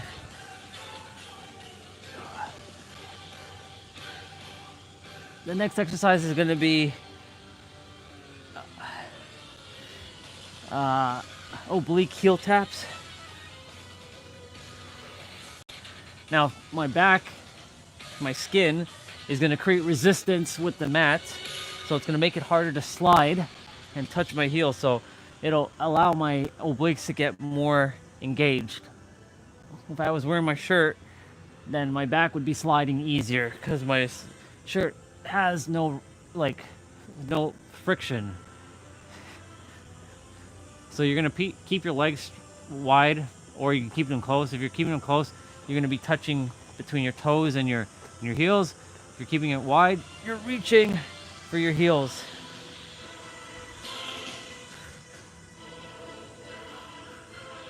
One more exercise after this, and well, you all are done. Mobility training is next for me. 4 exercises. Technically, it's going to be 5 exercises.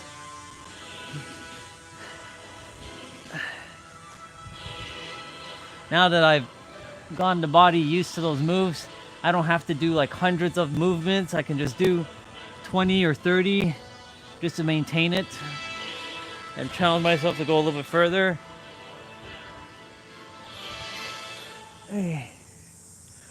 Perfect. One more exercise, and it's going to be sprinter up. So sprinter up is similar to the one where you're touching your elbows with your knees, but you're going to make sure your lower back touches the ground first. You can touch your toes or your feet or your ankles or your knees, whatever you like here, your shins, and you can come right back down. Totally up to you here. Sometimes I opt to touch both my toes and my knees. Sometimes I just touch my feet. Sometimes I just touch my knees. Really, it just comes down to what you prefer. You can change it up if you like. Keep it fun.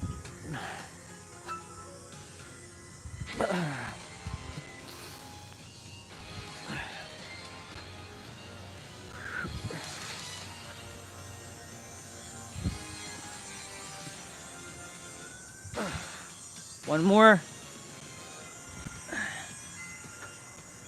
And you are done. That's it, y'all. Easy, 10 minutes. Easy 10 minutes. What we got?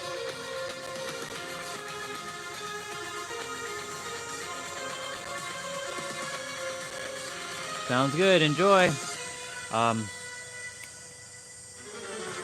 What the heck is that? Okay. All right, y'all. So we're gonna do a couple stretches here.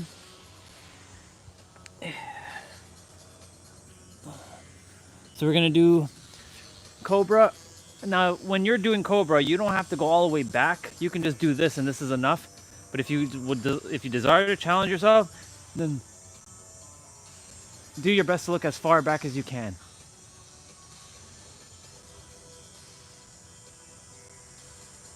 And then hold.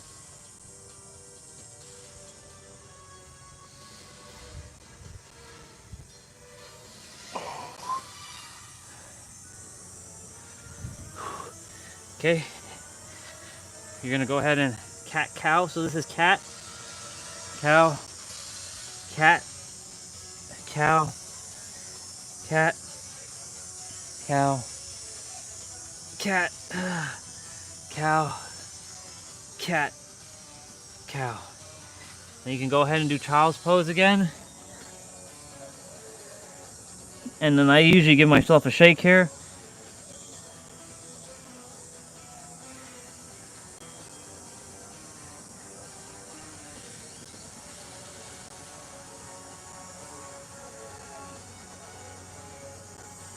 Okay, so the next stretch here is one of my favorites. It's also very good for your lower body, but it's also very challenging. So it's basically laying back, keeping your shoulders on the ground here, and then sucking in your gut and bringing your lower back to the mat.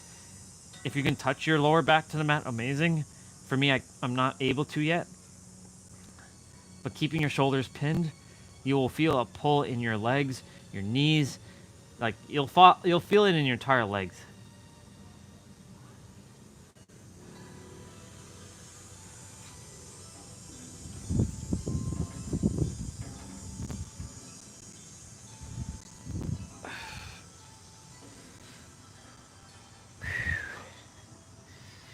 And there you have it, y'all. You all are done. You all are finished. You are finished.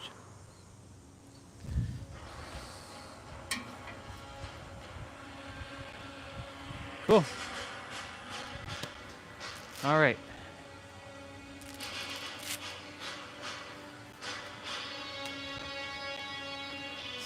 So, I know what I'm gonna do. I'm gonna grab, I know what I'm gonna do for spine. Jefferson curls. I haven't done Jefferson curls in a while. That's what I'm gonna do for spine. So I'm gonna put take my shoes off. Let them start getting aired out. My socks, because my feet have been in the socks for the entire day. I didn't take it off once since I came back from the trail walk. So now, the first time I'm taking it off for the day. Oh, man. Yeah, some of the grass is coming back.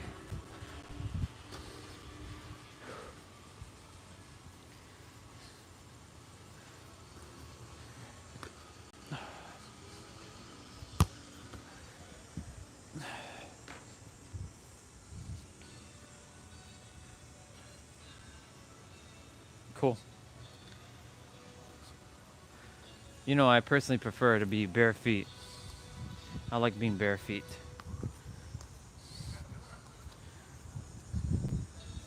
Nice little party gathering over there.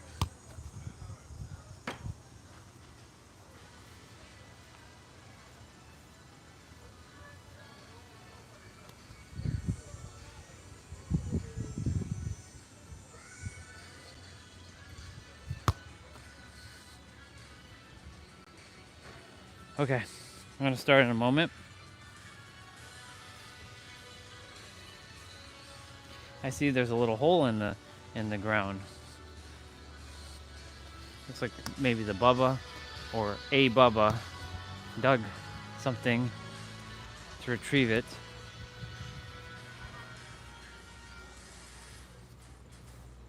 It's right there.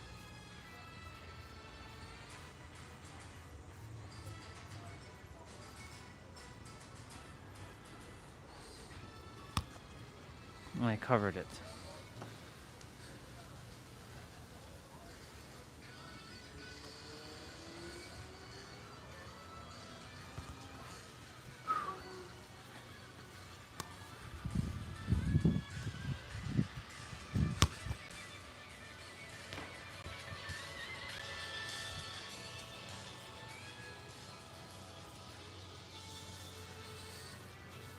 Okay. Give myself a little bit of time to da,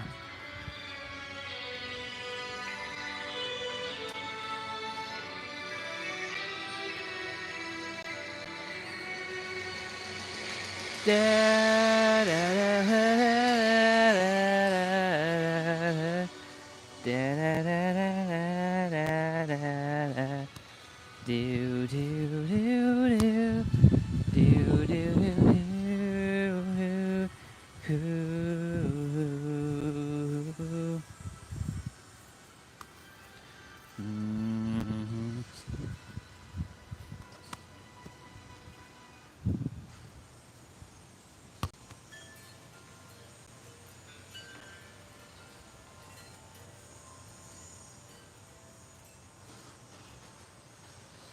Bing bing dee dee dee dee bing bing ding bing dim.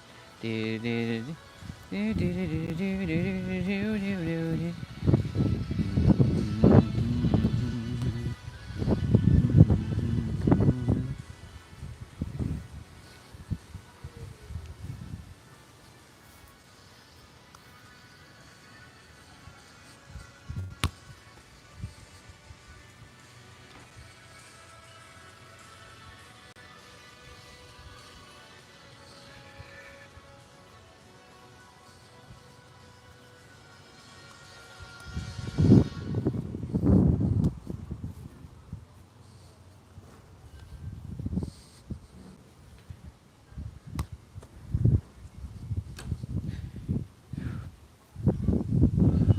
Okay.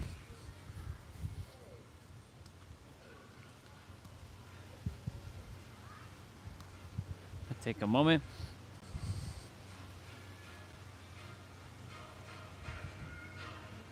Bam, bam, bam, bam, bam, bam, bam, bam.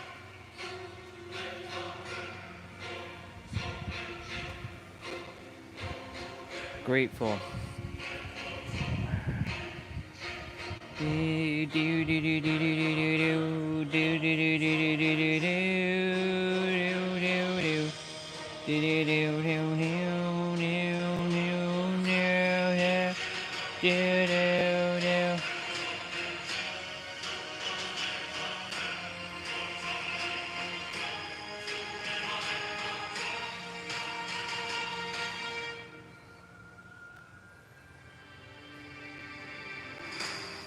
It's 444.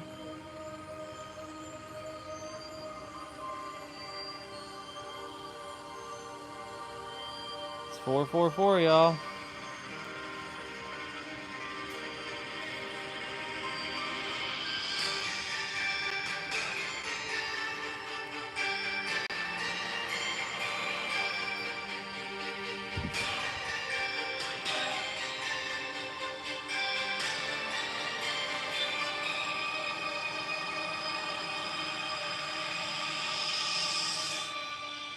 Nice.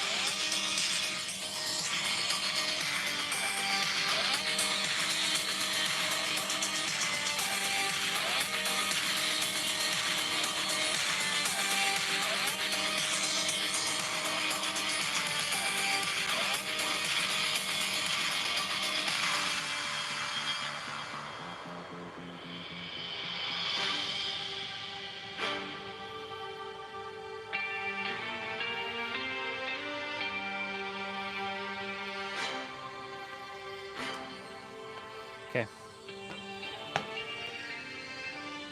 I'm gonna grab this chair.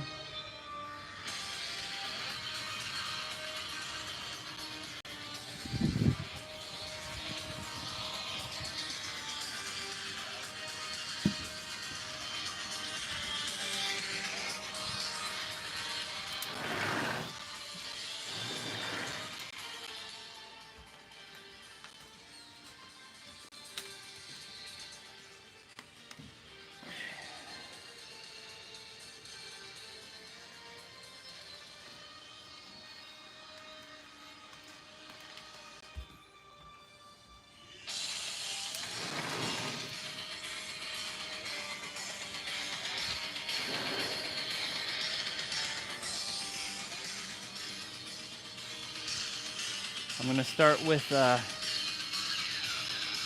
this one.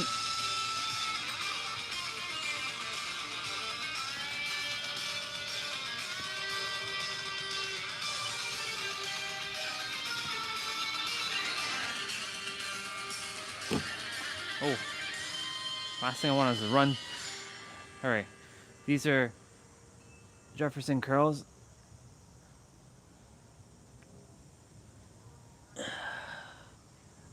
One.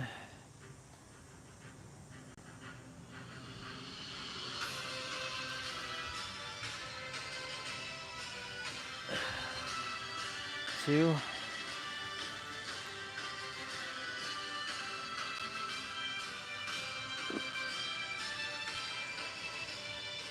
Three.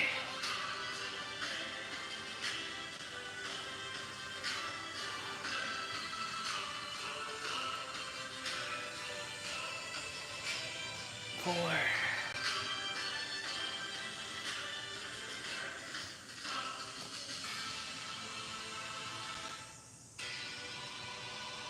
5.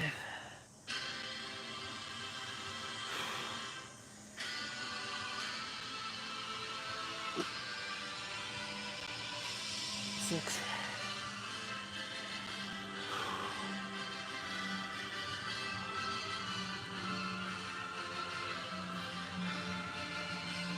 7.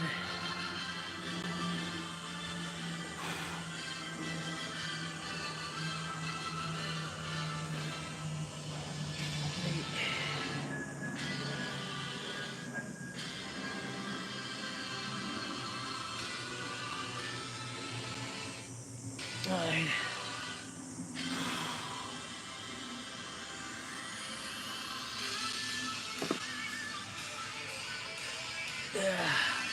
10.1.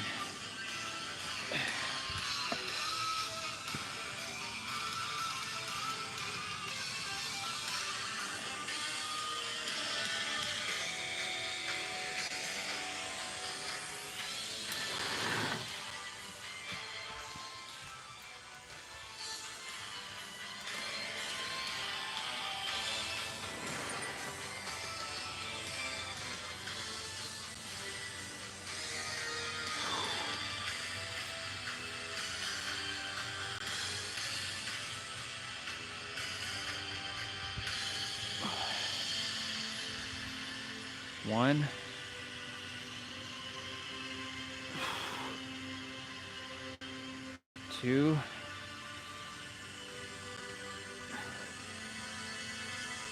3,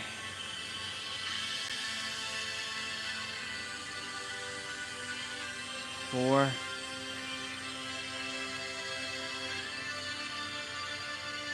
5,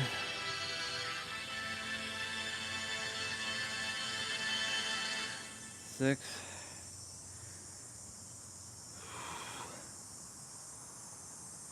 7,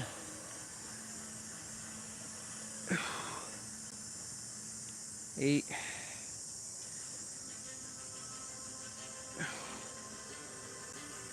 9,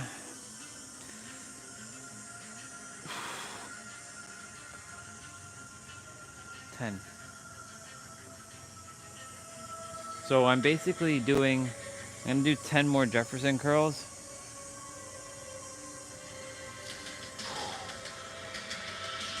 I'm gonna do, I think 30. I'll do 30 of these shoulder rotates.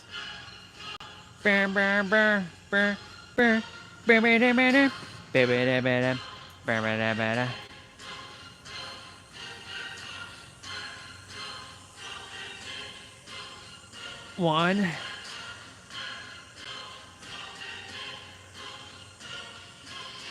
2,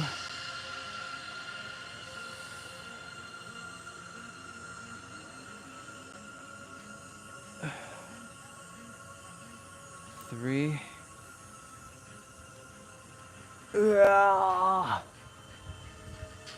4,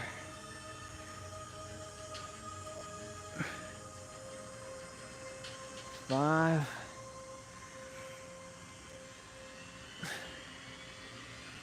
6,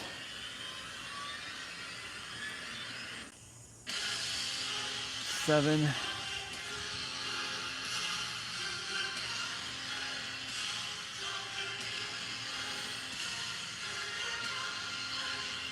8,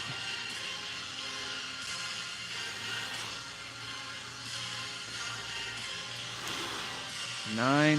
Holy moly.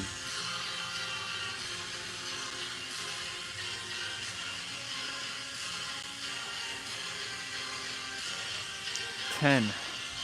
Okay. I'll give myself a moment.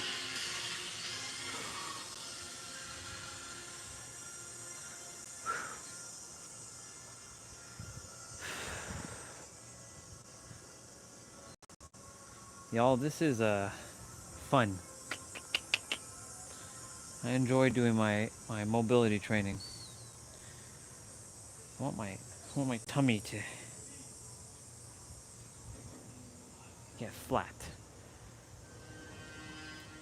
1, 2,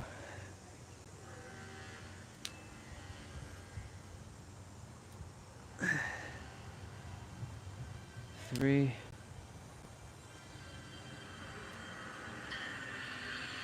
4,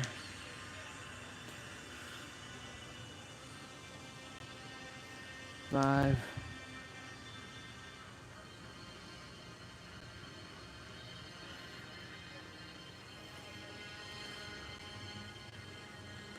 6,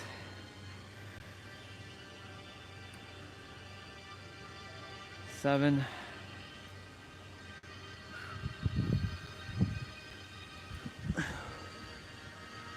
8,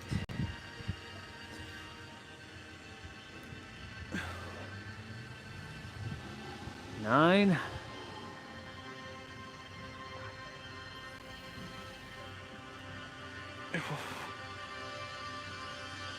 10. We got 10 of those done. So we got 30. 30 of those shoulders are done. So shoulders are complete. We got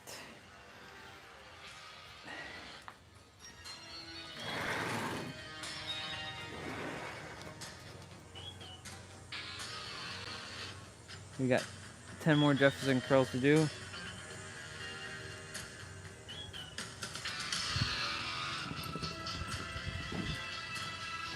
Ow.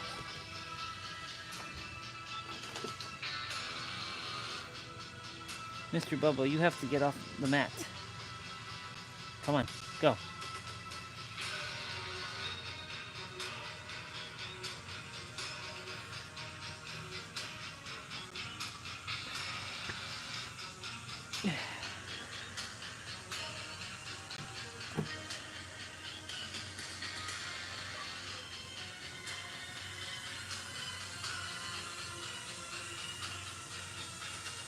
One.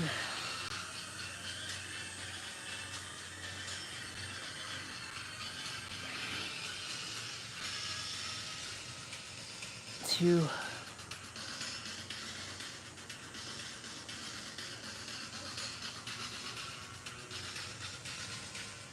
Three.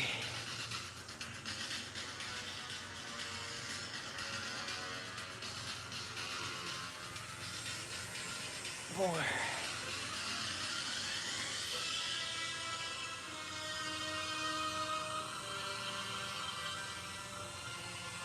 5.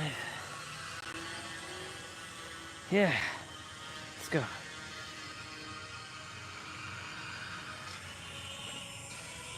6.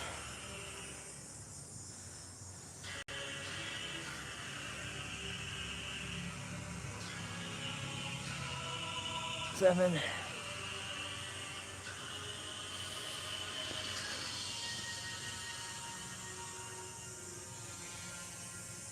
8.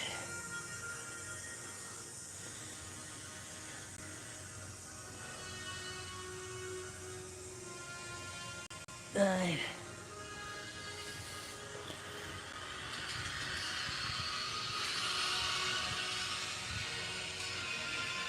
10. Okay.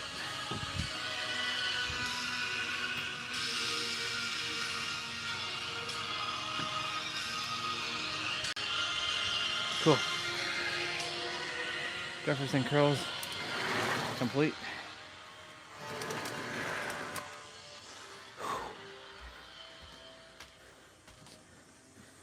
Jefferson curls are complete. Now,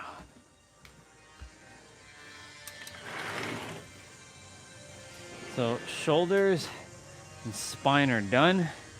Well, I mean, I'm going to be doing spine again in a moment.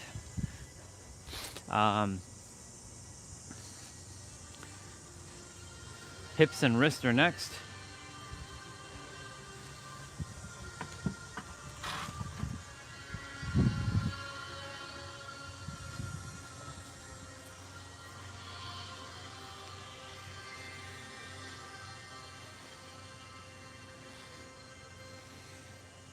One, 2, 3,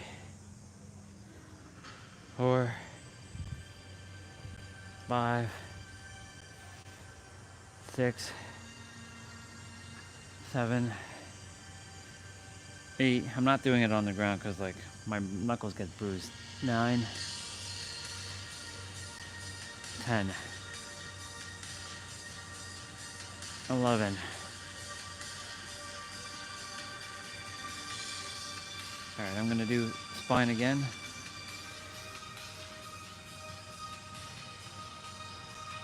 1,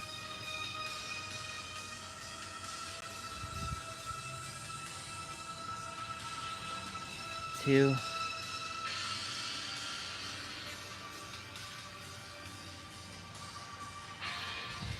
3,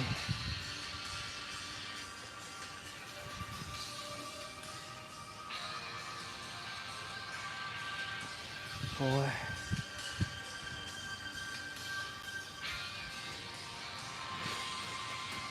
5,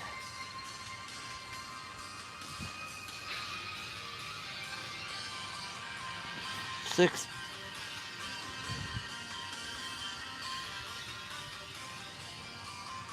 7,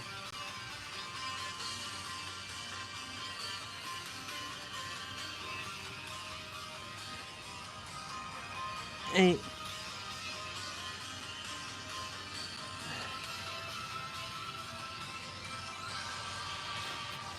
9,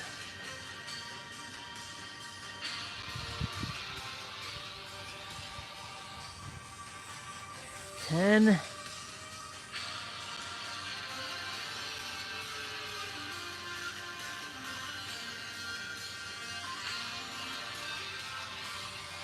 And I'm gonna hold.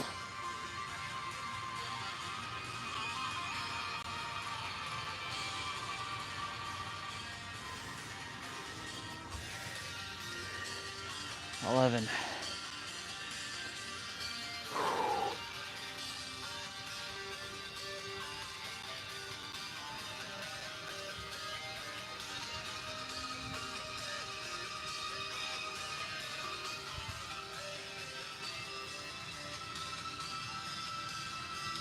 1, 2, 3, 4, 5, 6, 7, 8, 9, 10, 11, 12, 13, 14, 15, 16, 17, 18, 19, 20, 21, 22, 23, 24, 25, 26, 27, 28, 29, 30, 1, 2, 3, 4, 5, 6, 7, 8, 9, 40, 1, 2, 3, 4, 5, 6, 7, 8, 9, 50, 1, 2, 3, 4, 5, 6, 7, 8, 9, 60.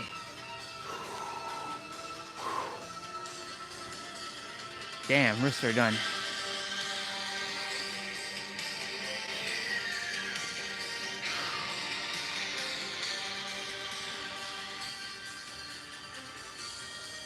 Okay, I'm gonna do 90-90 transitions and then I'm gonna throw some side kicks and we're done. I'm gonna just get into a squat for a moment.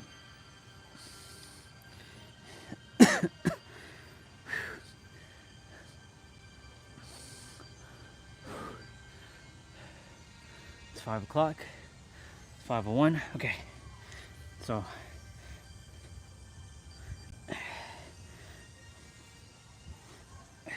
one, 2, 3, getting better at these, 4,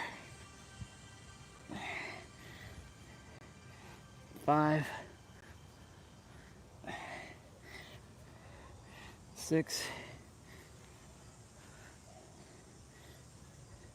7, 8, 9, 10, 11, 12, 13, 14, 15, 16, 17,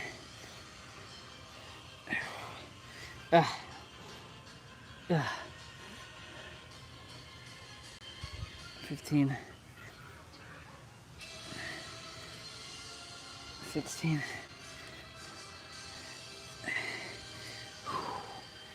17. Oh my God. These are good for my ankles and my hips. 18.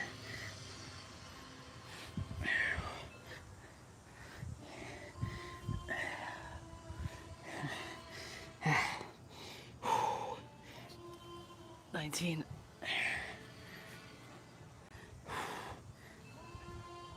20. 21. 22. Holy shit. Oh my God. Holy heck. Holy heck. Holy helk. Helk. Helk. Heck. Heck. Oh man. Okay. I'm gonna throw some side kicks now. 1, 2, 3, 4, 5, 6, 7, 8, 9, 10, 11, 12, 13, 14, 15, 16, 17, 18, 19, 20, 21, 22, 3, 4, 5, 6, 7, 8, 9, 30.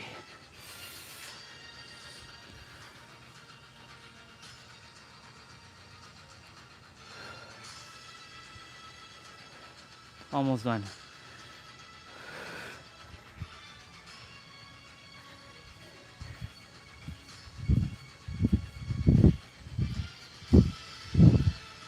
This has become my lifestyle now.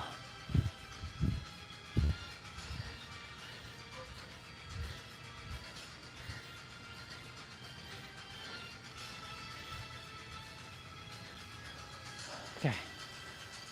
1, 2, 3, 4, 5, 6, 7, 8, 9, 10, 11, 12, 13, 14, 15, 16, 17, 18, 19, 20, 1, 2, 3, 4, 5, 6, 7, 8, 9, 30. Holy hell, y'all, I'm done.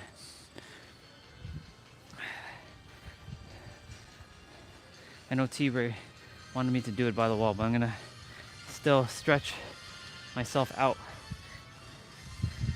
here.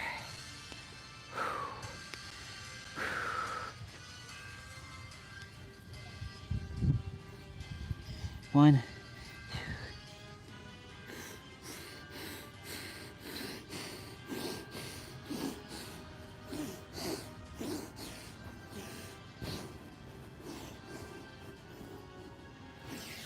Ah.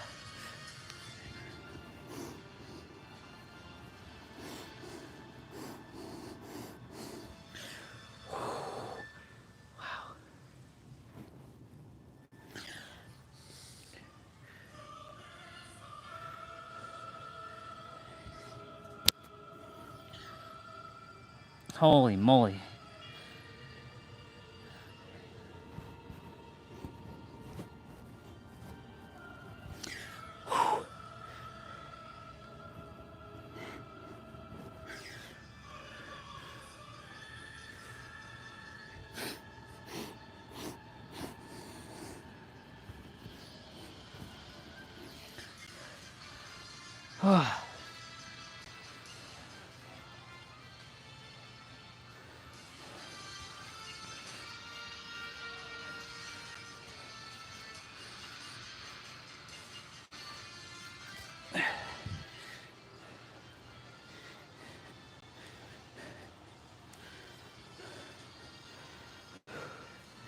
Very good.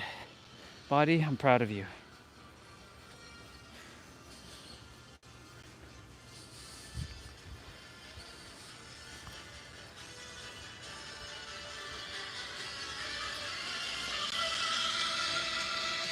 Oh my God.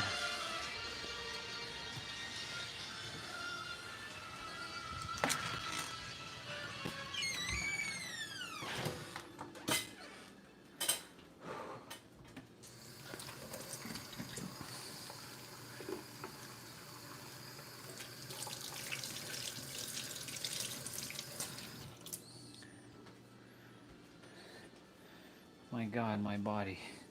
Crazy.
I'm eating a biscuit. I ate a cookie and I ate a biscuit.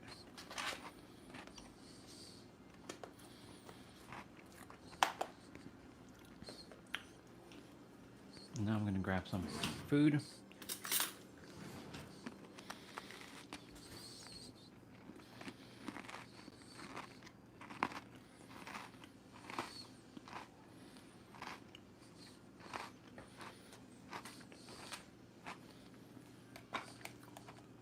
I hear Super Saiyan 1 playing.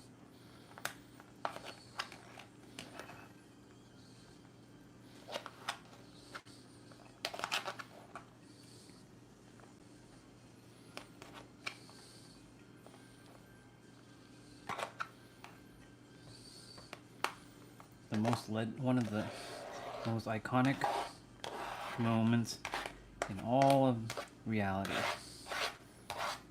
Gohan, listen very carefully. You must take Piccolo and get out of here. Dad, this is the last time I'm gonna tell you. Get out of here now, Gohan, and leave. It's not verbatim, but it's close enough. And then Goku gives Frieza that stare down.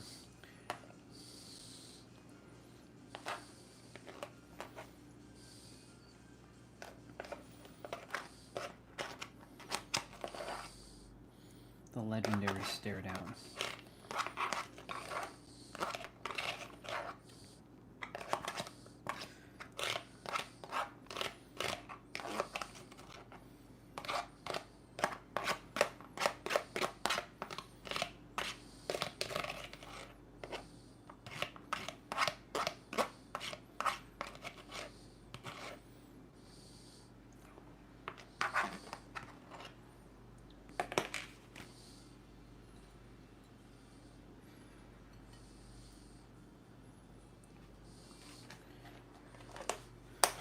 Cool.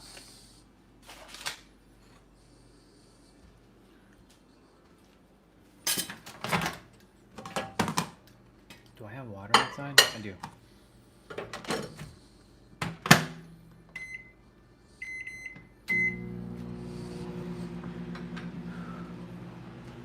Man. That's crazy. Legs.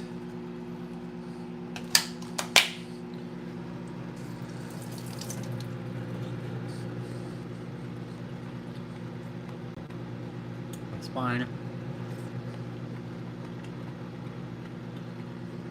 My ankle.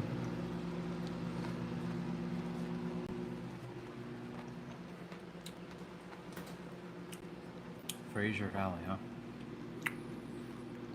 Surrey, BC is where that came from.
we can't play this one. As much as I would love that to play that song, do do do do do do do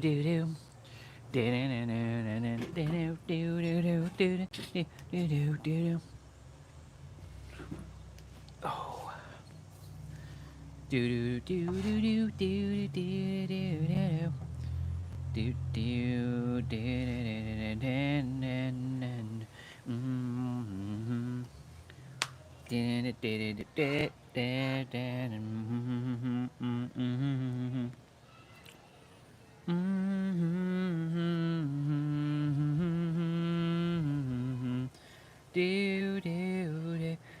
Aaron Dowdy, interesting.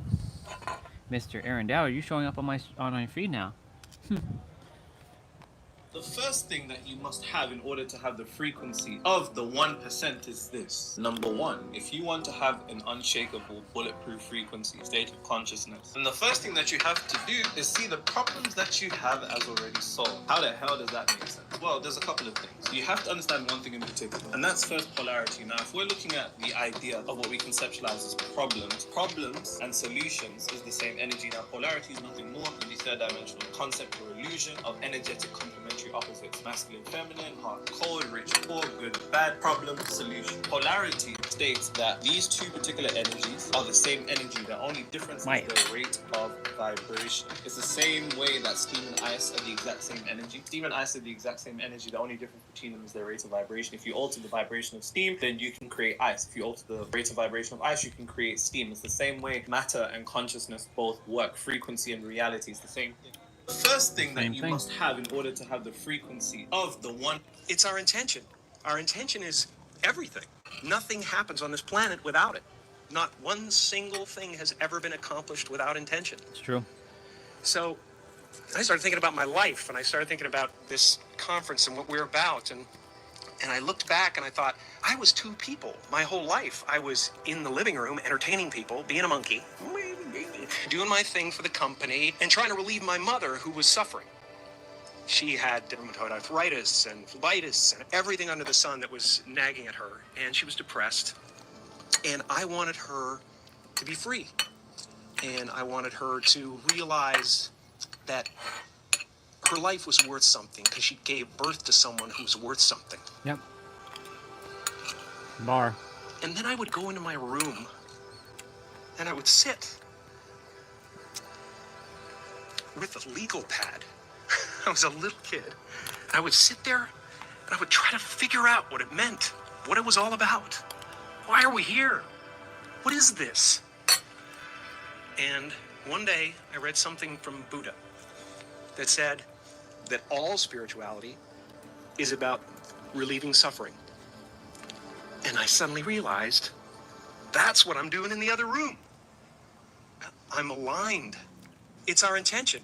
Our intention is everything. Yeah. Nothing happens on this planet without it. Not one single thing has ever been accomplished without intention. So I started thinking about my life, and I started thinking about this conference and what we're about, and I looked back and I thought, I was two people my whole life. I was in the living room entertaining people, being a monkey, doing my thing for the company, and trying to relieve my mother who was suffering.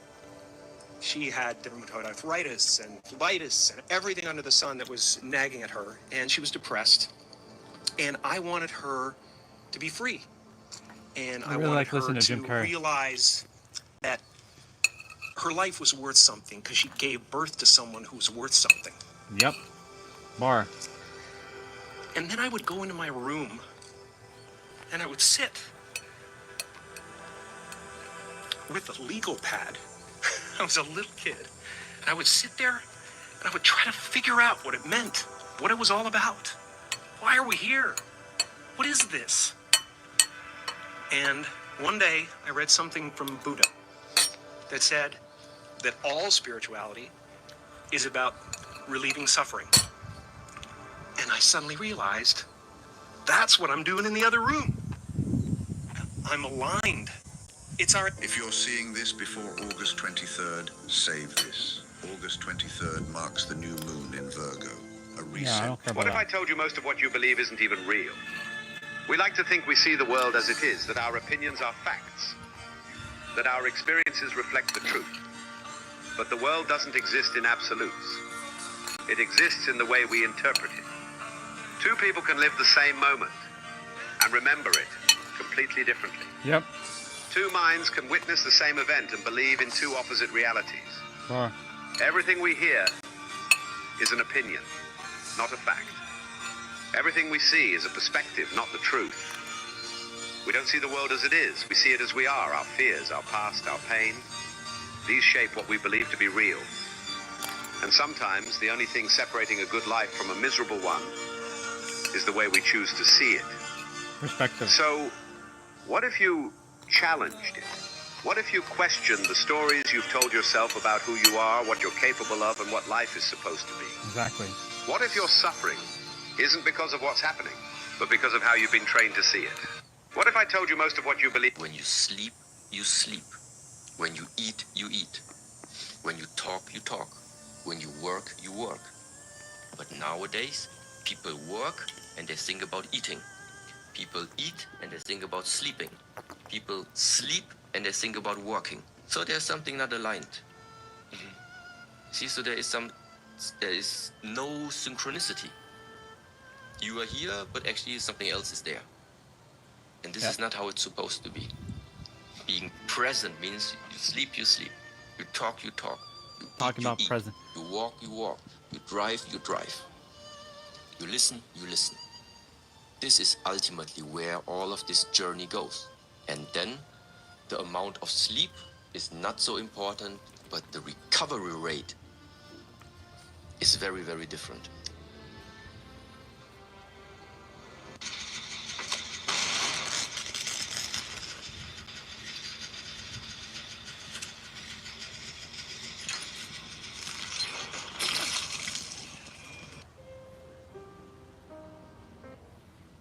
Phone battery at 13%.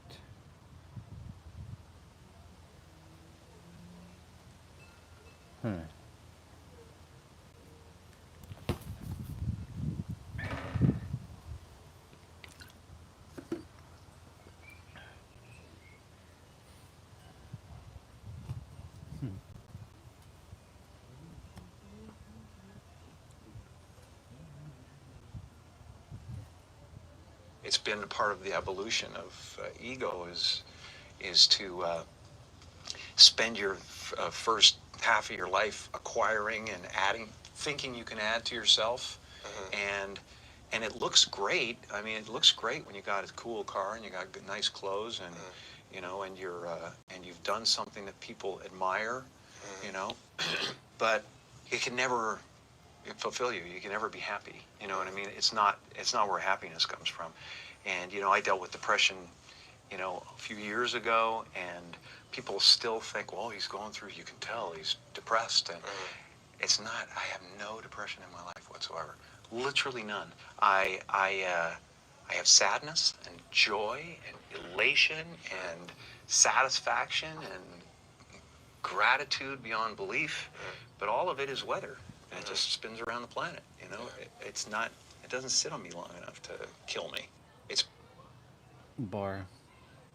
It's the overcoming process that is the becoming process. A person who's sick, who has the belief that they only have a certain amount of time to live, that's because somebody told them that. Okay, so I gotta change that belief. I gotta believe something else. That's not easy. I gotta stop thinking this way, right? Because thought over and over again is a belief. I gotta start thinking this way. So with intention, with attention, I'm gonna remember to think this way, and I'm gonna remember not to think this way. The person who heals also says, I can't act this way, I can't behave this way, I gotta change my behavior. So how do I wanna behave? This is fundamental. Rehearse it. The hard part is feeling the emotion your entire day. The body wants to drop down into its most common denominator. But the person who heals understands that if I feel this emotion and my body is so objective that it doesn't know the difference between the experience and the environment that's creating that emotion and the emotion that I'm creating by thought alone, and it's the environment that signals the gene, the end product of the experience and the environment is the emotion. If I feel this emotion, could I signal genes ahead of the environment? Turns out 100% of the people actually did it.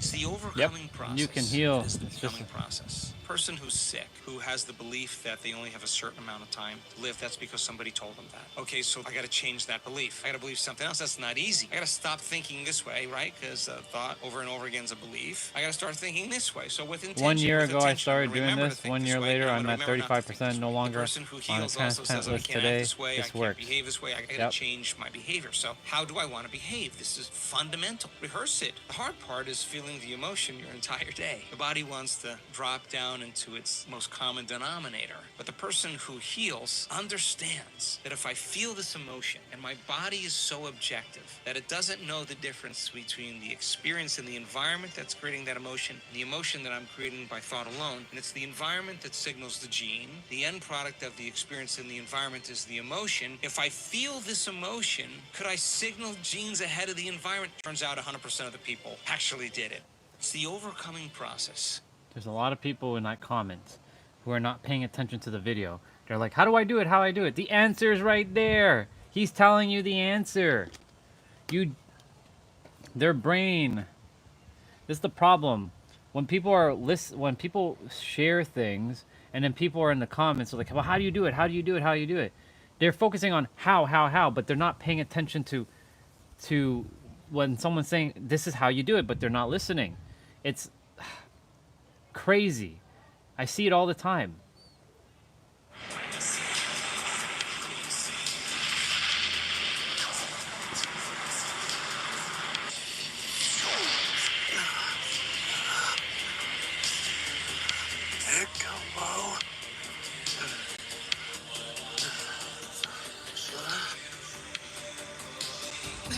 Piccolo!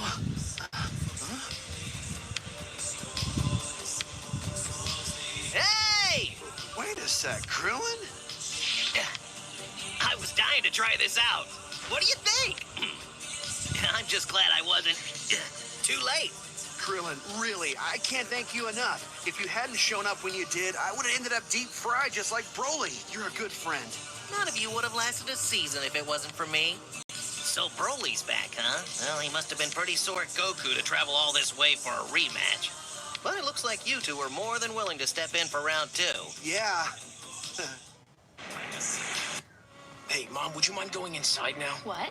Inside? Huh? Where is she, Trunks? Who has a new girlfriend? Mom. Huh?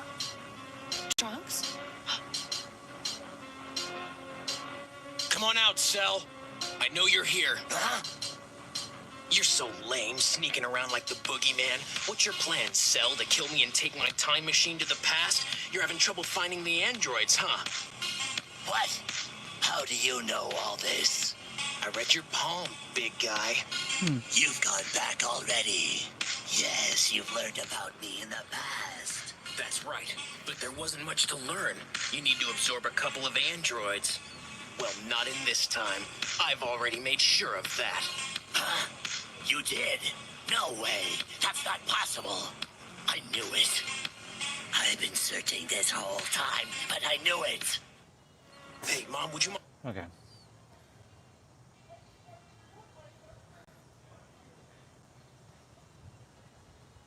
And there's been a series of kind of awakenings I've had in my life. And, you know, people chalk it up to depression and all that stuff. I think grief and sadness and all those things are the ticket home to nothing. I think that was a part of the process. There's been several other awakenings, and yet still I have a lot of egoic attachments that pull my attention and focus. Now I have to believe that I'm a character. I'm playing a character who believes he's real. So there's an extra kind of leap of faith that has to happen. You said you've kind of disassociated yourself with Jim Carrey, but does it, you know, everyone, when we see your face, there's so many iconic roles in so many of our favorite movies, from Eternal Sunshine, Dumb and Dumber, and everything. That has nothing to do with Jim Carrey. That has nothing to do with Jim Carrey. Nothing at all to do with Jim Carrey. That's just what happened. It is wonderful, and there's insane gratitude around it and wonder around it. How did it happen? And fulfillment from it. I look back at it and I see something beautiful that rose out of nothing and happened for no one. And there's been a series of kind of awakenings I've had in my life, and chalk it up to depression and all that stuff. I think grief and sadness and all those things are the ticket home to nothing.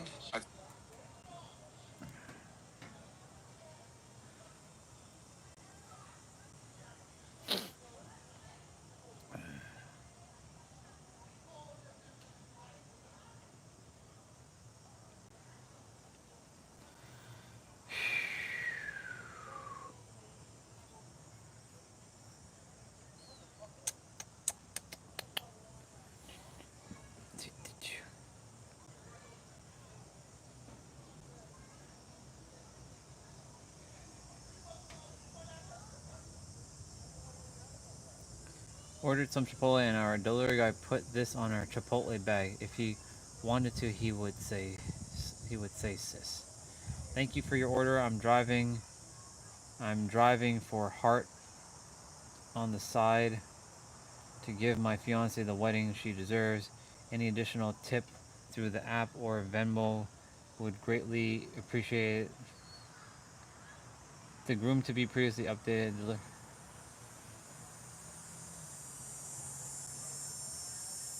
Hey TikTok, this is Paul, and I am the food delivery driver who left the little thank you note on the Chipotle order. I will say for myself, the night that I met her, there was drives just as positive. It is true. Thank you so much for the well wishes, Justine. Allie and I both really appreciate it. To answer your question, yes, Chipotle did in fact slide into my Venmo. I've seen a number of comments like this one saying that Erica, who posted the original. Cool.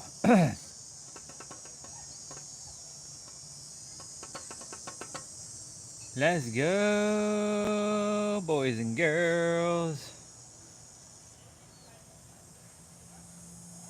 Let's go, boys and girls. Look at that sun. Finished my my routine. Now I'm just taking it easy. Just taking it easy. Just taking it easy. Just taking it easy.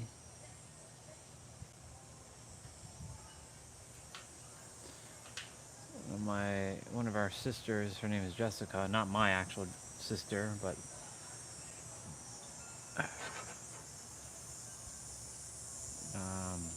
another sister. It's her birthday today, so I'm just wishing her happy birthday.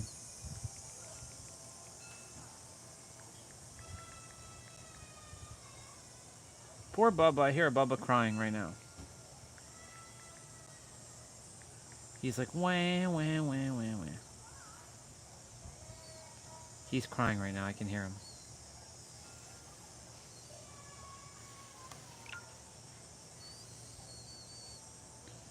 Okay. Oh.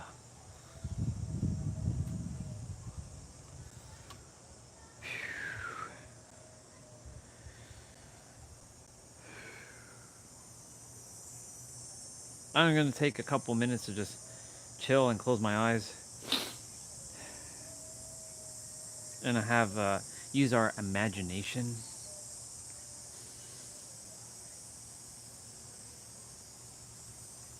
There was a reel I was watching. I don't know if anybody's there. Yeah, someone's there. I don't know who's there, but whoever is listening, there's a Dr. Joe reel popped up just now, and I saw a comment that said I had 16% heart, like her heart was like basically failing. She only had 16%, and she summoned the thoughts and the beliefs that her heart will heal and get better and better, and she did it for a whole year. She kept believing and knowing that her heart will get better, and she kept knowing and knowing. Her heart went up to 37% or 35%, and she no longer requires a heart transplant. So she has confirmed that works. And now, funny thing is, a lot of people were asking, well, how did you do it? How did you do it? Dr. Joe was giving the answers in the video, but a lot of people seem to not listen. He clearly says that you have to believe and know that you can heal. Just like when I'm summoning minerals and vitamins and protein and all this stuff into my body, that I know that I'm doing it. It's not some blah blah blah. We think that we consume things through our mouth. No, you can consume stuff through the air. You can absorb energy if you truly know. But because our third dimensional mind, again, has to see it in a logical, linear fashion, it has to go through the mouth, or it has to go through some stuff. But we are energetic beings. When you can see beyond the third dimension, you can absorb anything beyond the third dimension. So, my point to say all this is to say is there's a lot of people who just don't like listen. When, you know, when someone's typing like, well, how do you do it? Too many people are focusing on the how, but then when you tell them, like, listen to the video, but I don't know how to do it. You do know. It's built into you. Bubba, get out of here. Yeah. Stop flying around here. You have all of this place to go fly, and you're coming to fly around here? Come on. Move. It's a bee. Can you, like, go? Like, what the heck? What's up with you? I don't mind it, but, like, it can fly over there. Anyways.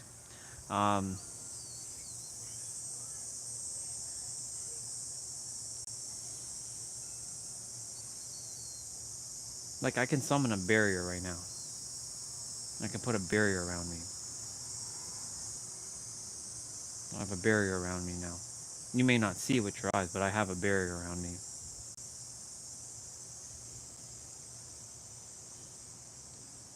Because that's how powerful we are. The only way the barrier is not going to work to prevent me from, like, being bothered by these bubbas is if I believe that if the barriers don't work, right? What you expect is what you're going to get. So I used to tell myself I couldn't visualize. I can't see. I can't see. I can't see. I can't see. I used to say that. I can't see anything. I can't see anything. I can't see anything. I can't visualize. I can't see. I can't see. Of course, if you keep telling yourself you can't see, what do you expect you're going to get? You can see.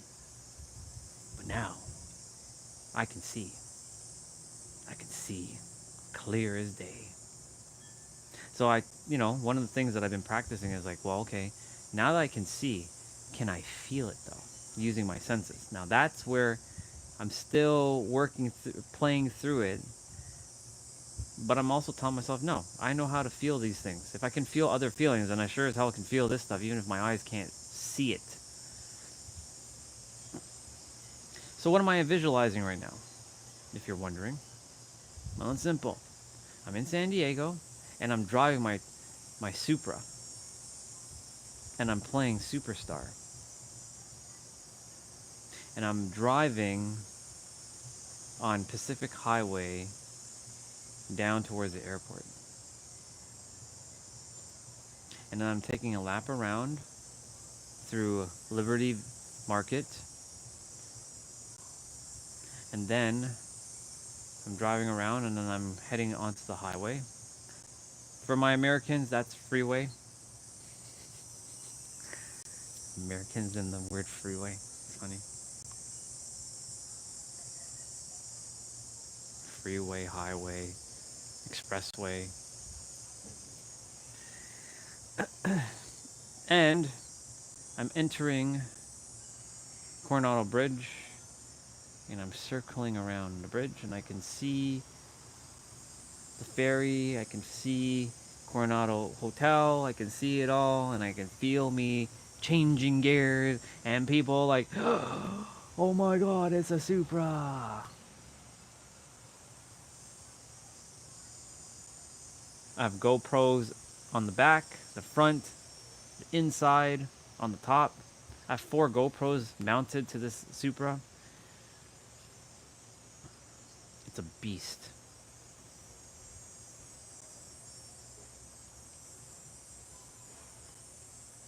I can feel the steering wheel. I can feel the rush of adrenaline of driving that car. And I'm changing gears. And I'm a master driver at manual driving.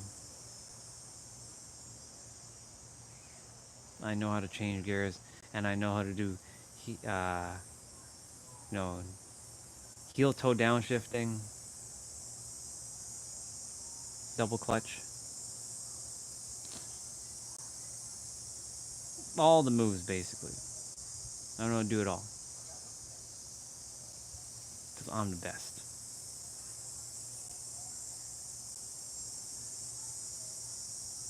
And now I'm driving up to Ocean Boulevard. Actually, Ocean Avenue. It's not Boulevard. It's Ocean Avenue. Parking the car, and people are like, "Whoa, it's a Supra." And I can see the smiles on their face. I can see the ocean, and the sun is hitting the ocean right now. It's kind of like the same. You have like the sun, almost like the sun going down. It's like late afternoon. And I'm just chilling, seeing all the happy faces around.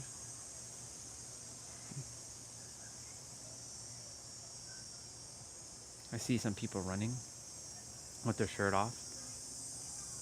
I have my shirt off for the first time in San Diego, walking around like a badass.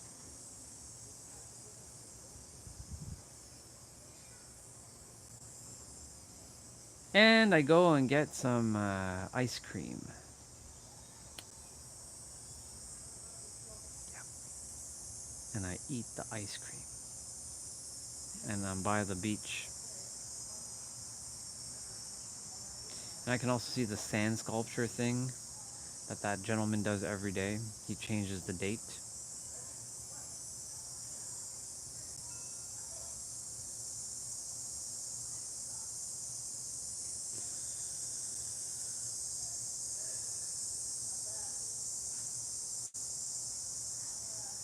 For me, sometimes I have to talk it out for me to feel it. Because, like, I can do my best to just not say a word and just imagine it.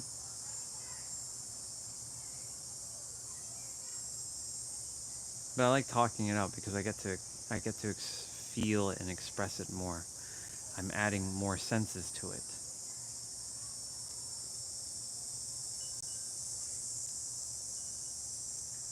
I come back to the car. I see people taking photos of the car. And they're like, I see somebody posing with the car. And I'm like, is that your car? I'm like, yep. I'm so sorry. Nope, you don't have to apologize. That's the reason why it's there. Y'all take your photos. If you want, I could take a photo for you, and I take a photo for the people with the car, and they're actually sitting in the car. The classic. I allow people to sit in the car. It's no big deal.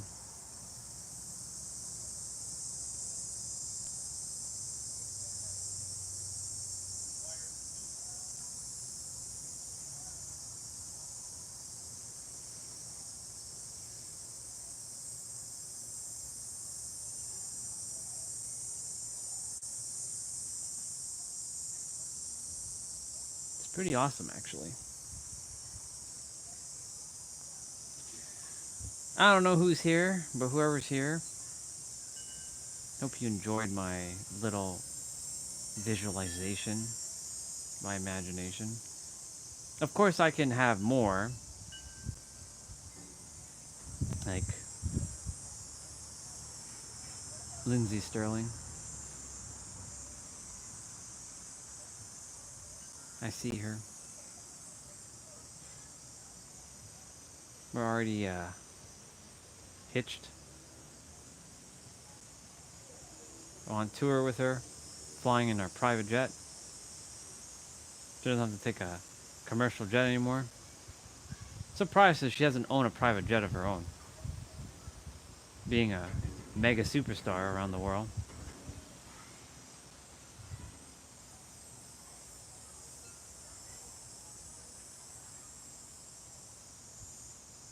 I'm a world-renowned speaker.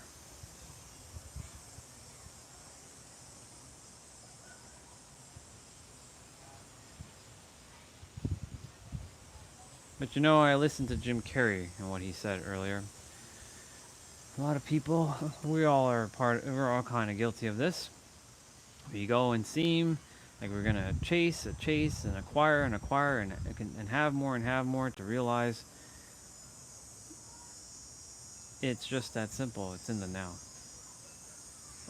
As long as you're happy in the now, you can have like like physically nothing, and you can be the happiest person in the world.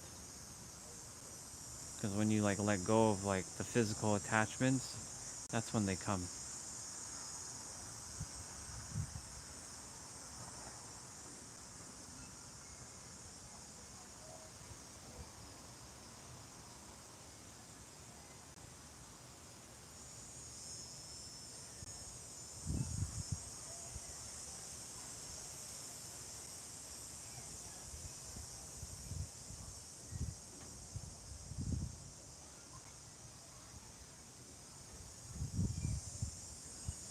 Like right now, I'm walking Balboa Park. I drove through that long stretch where you can see the bell tower. It's very fancy, and there's a sidewalk on both sides. And again, the Supra is there, and I'm parking in the further parking because, you know, a lot of people don't like parking over there unless it's like one of them busy ass days where the parking gets full. That's the first time. There was one time I went and the parking was completely like full. Forget which day it was. It was during Christmas Eve. I'm like, Balboa Park is packed. Oh yeah, that's right. It's holiday. I'm like, duh. Of course it's gonna be packed. I felt like I wasn't a tourist anymore. I felt like I was there. I'm like, wait, why don't I have parking? Like normally parking is like there's so much abundance of parking in this spot. Nope. It's because it was holiday. I totally forgot that I was in holiday time while I was on my own vacation. Because when I was there, I had felt like I've been there. Like, I mean, I've been there many times, so it's like I know it like the back of my hand. I know San Diego more than I do of Toronto. I mean, I know Toronto, I know it quite well, but I know San Diego more.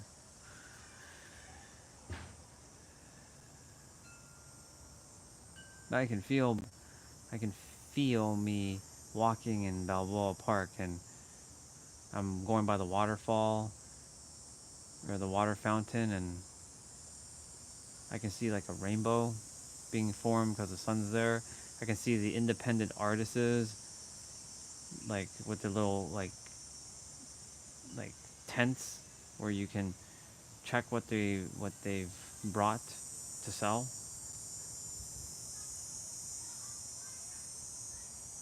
There's all the museums. The Comic-Con museum is pretty awesome.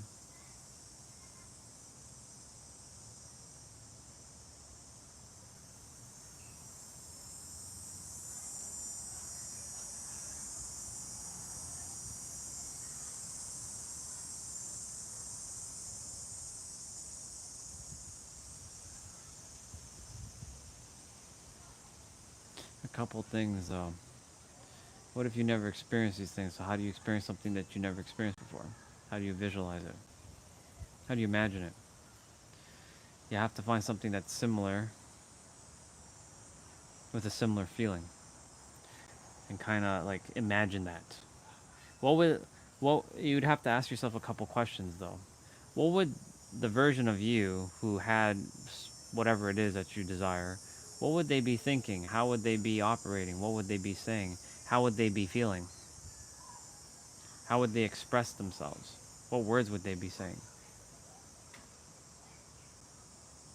You use those questions to get clear as what you would be feeling, thinking, saying, being, doing, and then you eventually tap into that.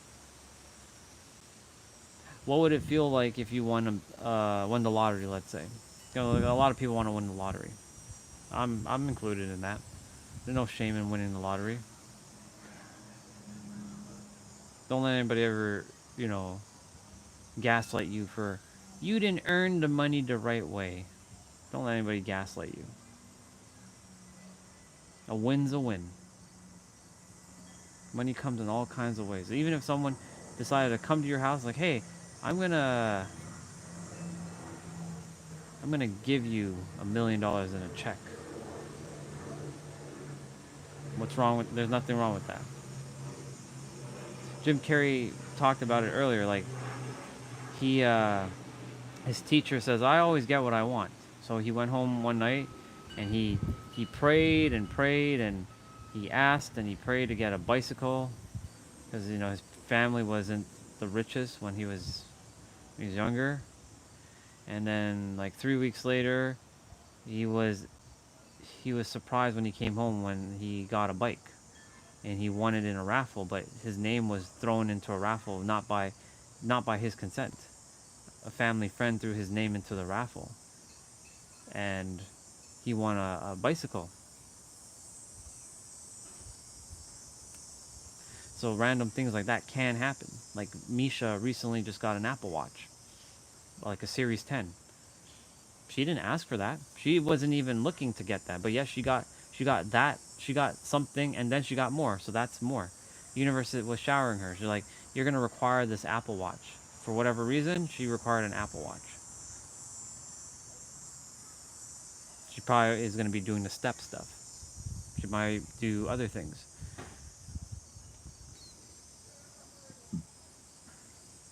The reason why I've been to San Diego 4 times is for me to feel feelings. To know what it feels like to drive my Supra. I have a live stream where I'm driving the Supra. And you can hear me.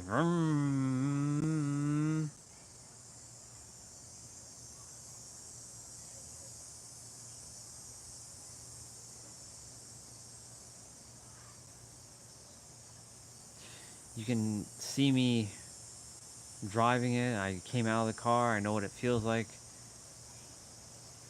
And I said, ladies and gentlemen, here's the beast. And I closed the door. And I'm like, oh my God, it's just so awesome. I took care of that guy's car like it was my own. I babied it up. I babied the hell out of that car. I babied the hell out of that car.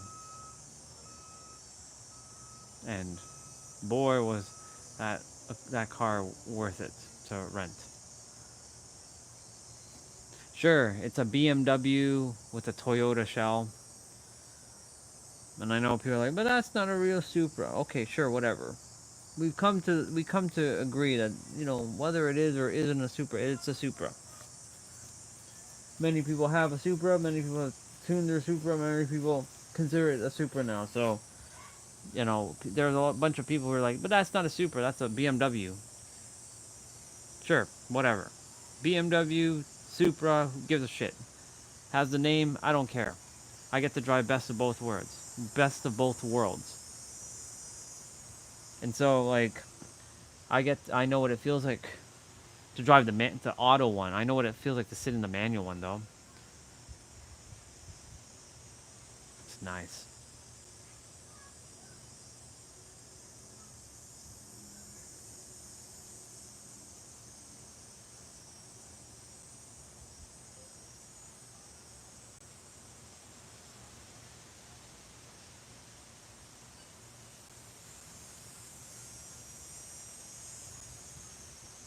Come on, Bubba. You need to get the hell out of here, Bubba.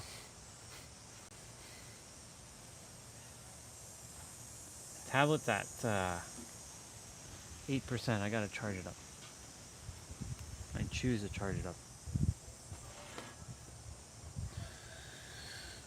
Yuppers. Get out of here. I keep telling you, stop flying here. I'm gonna smack you silly.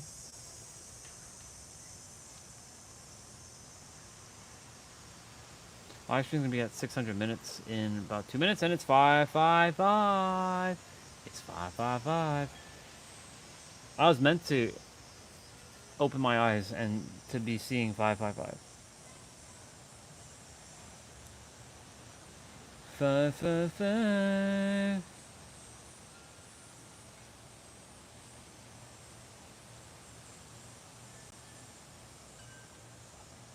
What the hell is that?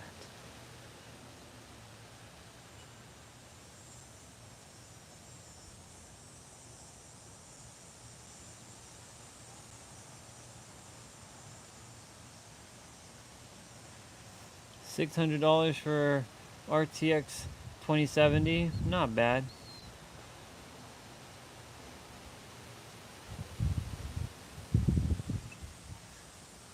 Oh, I just saw 5555555.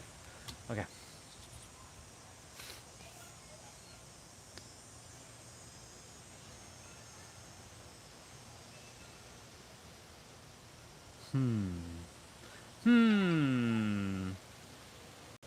Oh well then. Oh well then. I'm gonna go wash the dish and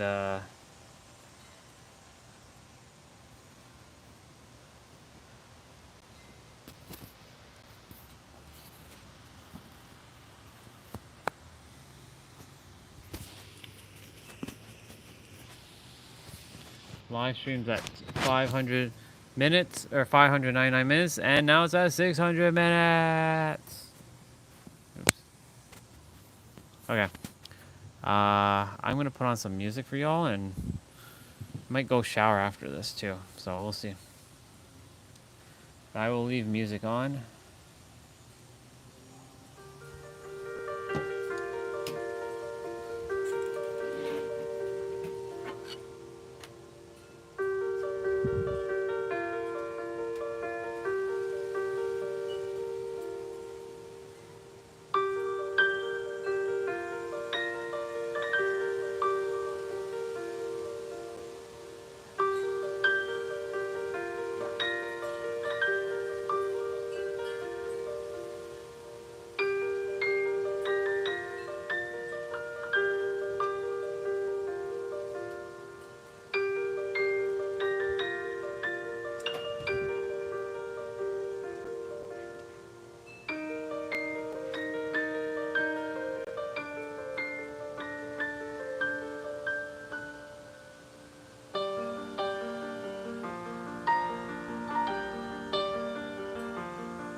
Hello.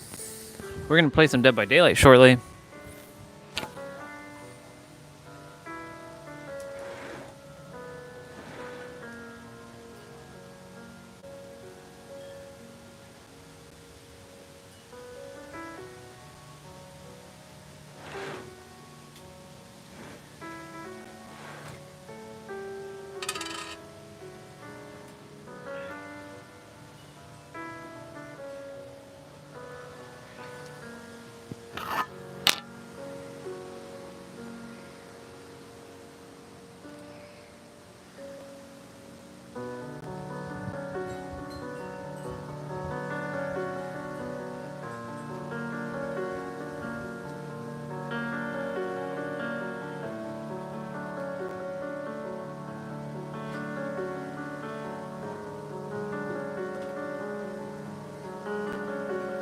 I'm gonna turn you all the other direction. I'm gonna eat a freezy as well. So I said, screw it.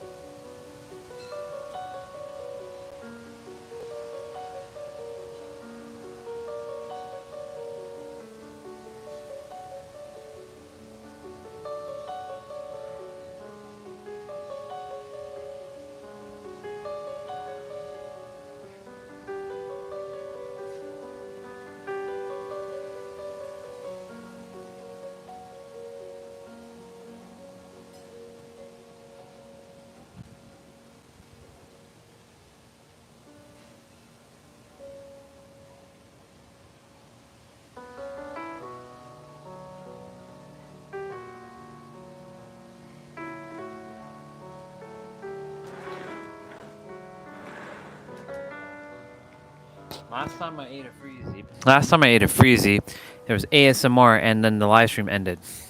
So I'm gonna opt to not do that. I'm just gonna eat it kind of like without the mic.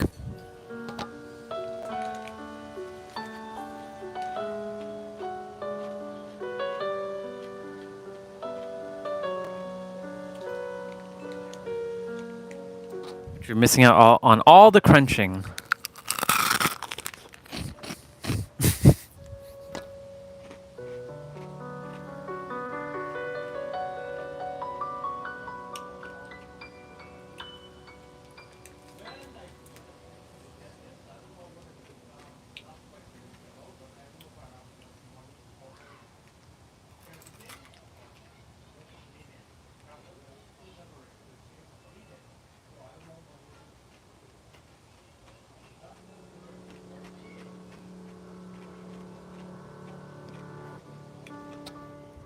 Gotta make sure I don't eat this too fast, because, you know, brain freeze. I was in the shower.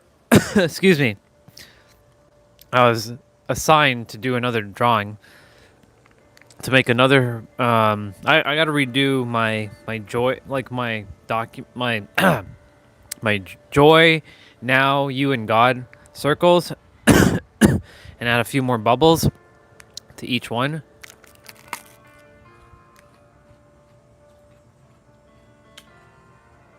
And I'm tasked to make another now bubble, but this time to fill in the now bubble or the now circle with manifestations, creations, and revelations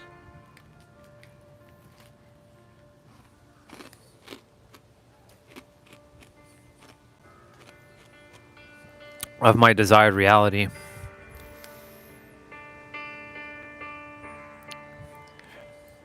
You mean freezy? Yes. I had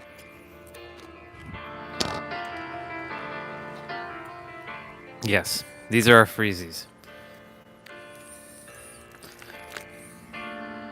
They're called Mr. Freeze, by the way.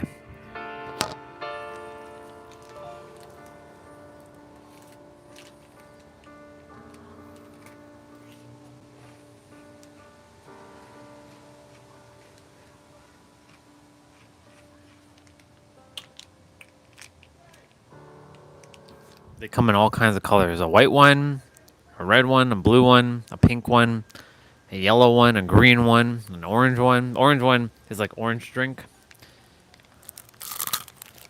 Yeah.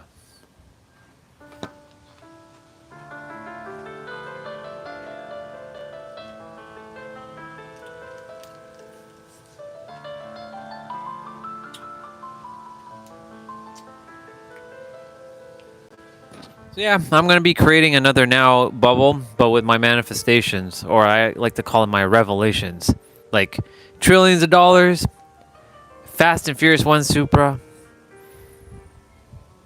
newer Supra, San Diego penthouse, healing resort, pink heart castle. And I just leave it as words. I don't need pictures. I already have pictures of them.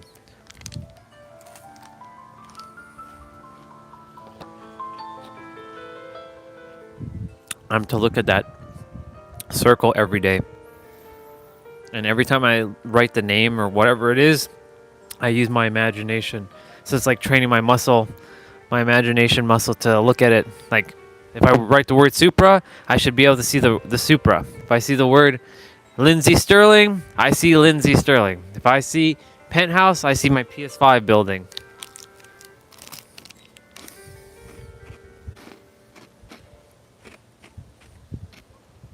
I see if I say San Diego, I see San Diego. I see multiple things.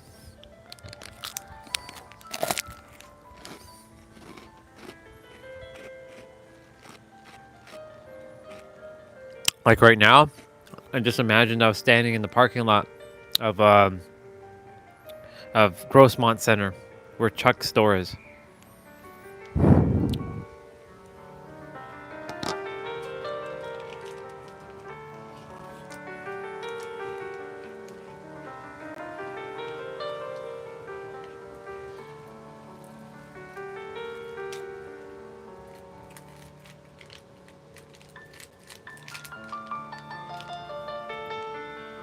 I literally can feel that because I've been there so many times.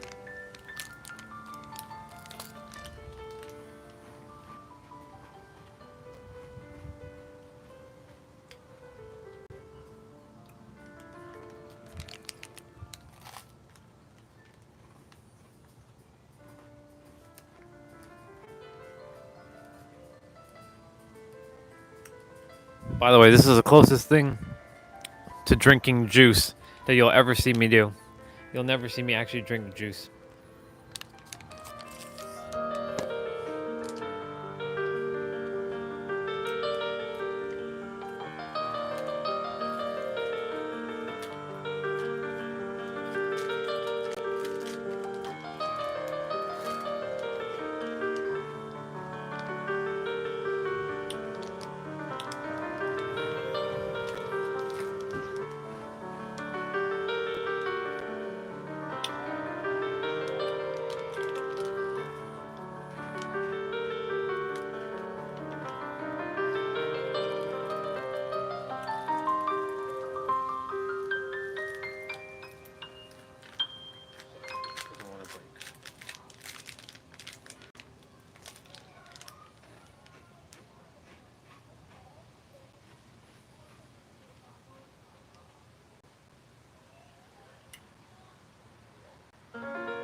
refreshing. I used to take the freezy itself and crush it up until it became like the juice and like guzzle it down. And especially the green one, because you know, I was all into Ninja Turtle, so anytime I had the green freezy, I'd crush it up until it turned to the juice, and then I would guzzle it down like I'm drinking the ooze from Teenage Mutant Ninja Turtles. You know where the ooze turns Shredder into Super Shredder in the second movie, and Token and Razor. Is it Token? Token, no. Yeah, it's Tokan and Razor. Yeah, and they turn into like the mutated versions of the turtle and like the fox or the wolf. Yeah, I would take the green one and do that a lot. Every time there was a box of freezies, I'd always take the green ones and do that. That's the childhood stuff.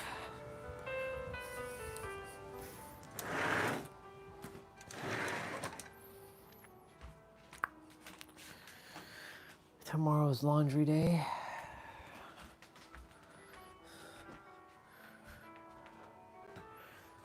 Cool beans. I'm gonna bring a laptop outside. I'm gonna bring it and set it up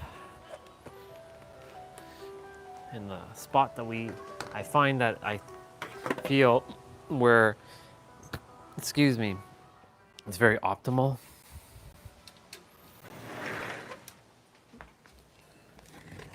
Did all my routine, my mobility, stretching, all of that stuff.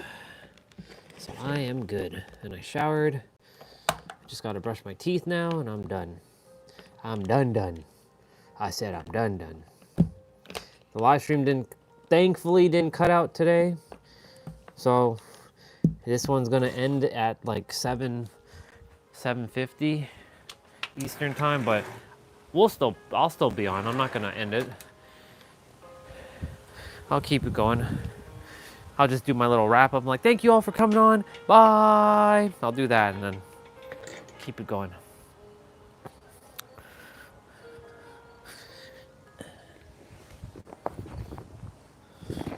That hour-long jump rope, my God, that was quite something. Felt good. It was good. It's just, yeah. It was demanding. Not gonna lie, or NGL, as people of the new generation would say, NGL. Not gonna lie. NGL.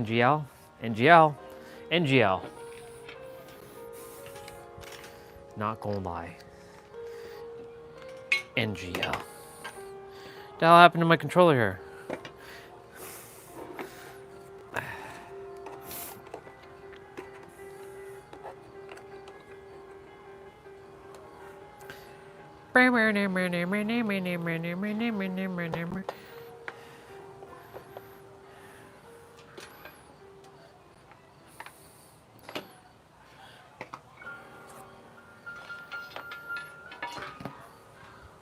Couple minutes, uno momento.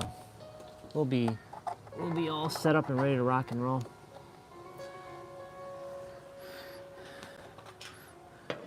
Y'all know I love playing outside. It just feels nice. It feels nice. Hell yeah, it feels nice.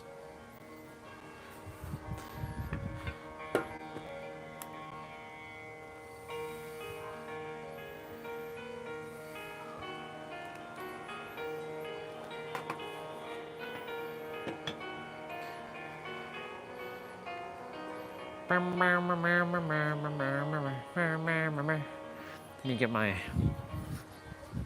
soccer ball. How many steps do I have today? It's probably like 13. Yeah, 13. 13,670 steps.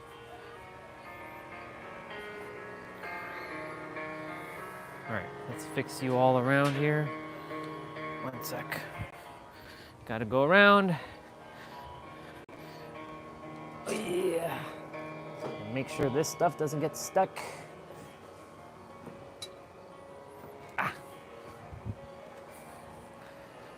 It's the one thing about cables. They always get stuck. Oh, I pulled off the USB port of the cooler.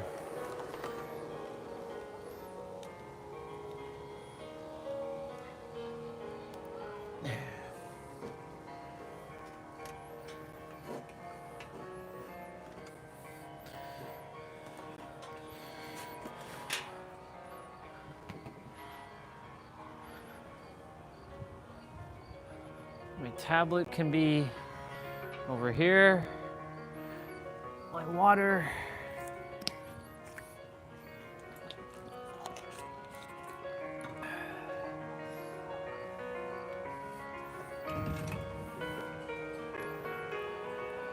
This one's the awkward one to get into because of the pole behind me.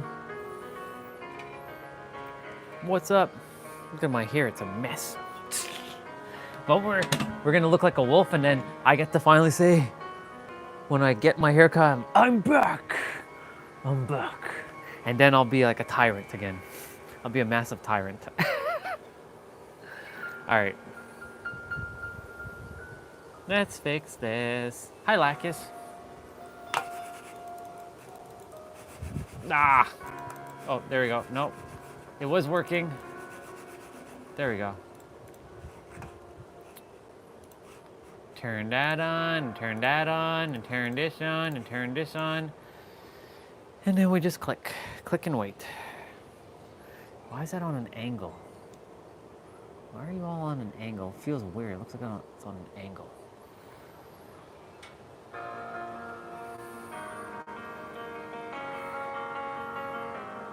Once the stream is like officially done, I'll keep it on, of course.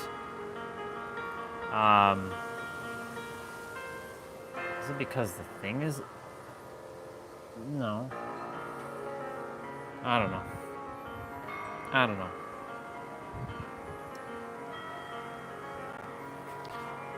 Hit apply.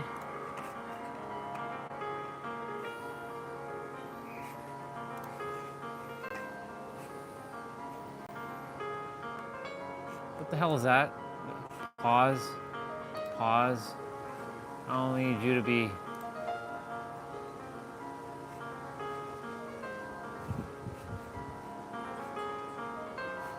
I don't need you to be updating right now.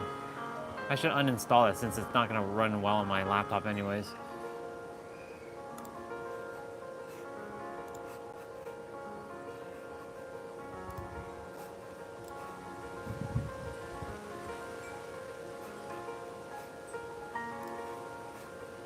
What's this? This person keeps... If you want to play, write to me. No, I don't want to play with you. I don't even know who you are. They keep asking me to like play Counter-Strike. I'm like, no. They're like bots.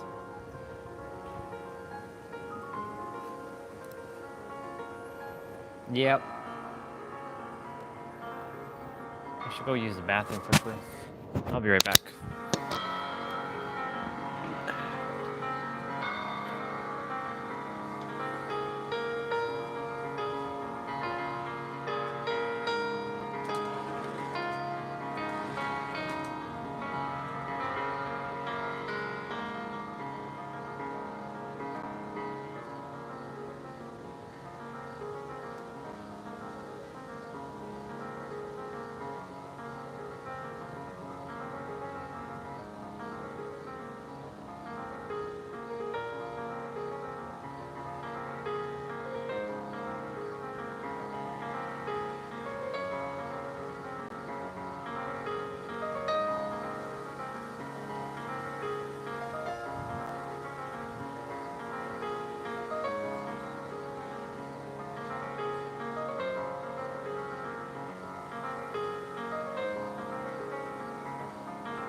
I got a snack. I was like, I'm gonna get a snack. I'm a growing boy after all. I'm a 9-year-old boy growing. Oh God, I spilled honey on my my shirt. One sec. I just realized, what the hell? That's funny.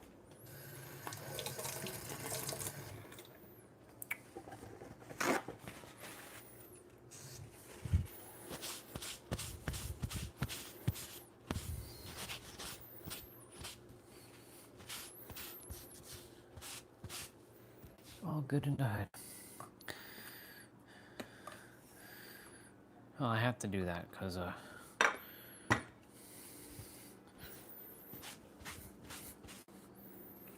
cool. We're ready to rock and roll.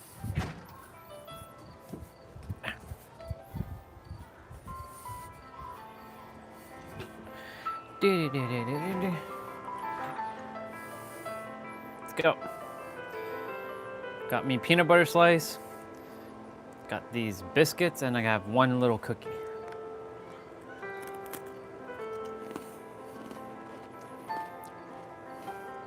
They're called Maria biscuits. And I put some peanut butter on them. They're not sweet at all.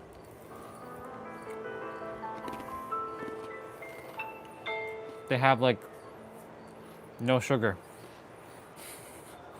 So they're perfect. And I have my water to wash down everything. Let's go! You know what is sweet though? Me?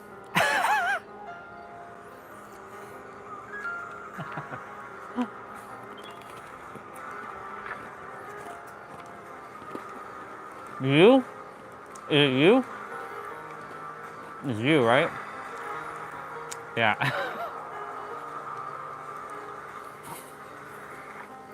You know, I was waiting for something like that.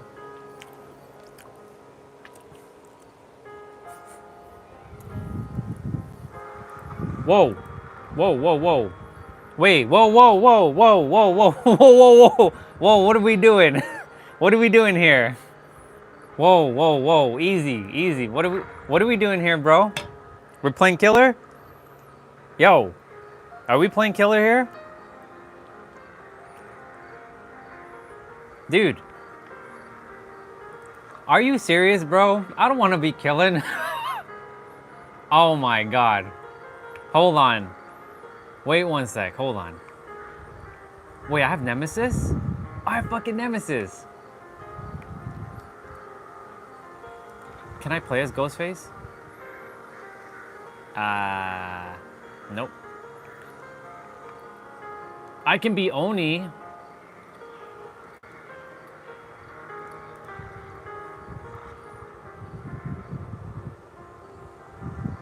All right, one sec, bro, one sec. Because you caught me off guard with this. I was not expecting this. All right. Well, you got to ready up.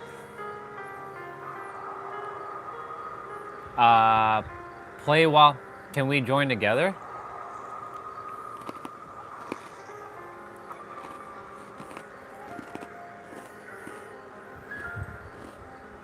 Well, we're gonna play. We'll play one of those killer games. We'll see what happens. This is gonna be hilarious. I'm gonna be Mr. Invisible Man.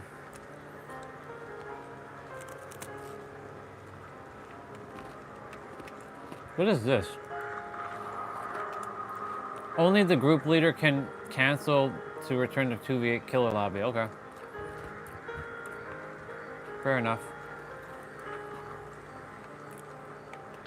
Apparently it works, by the way.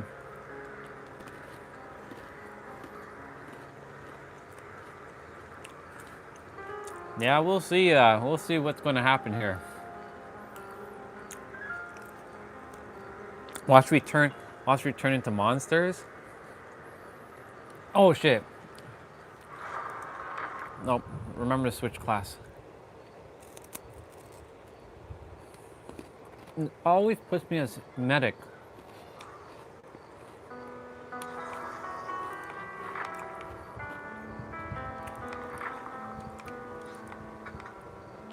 Yeah, I'm not being no damn medic.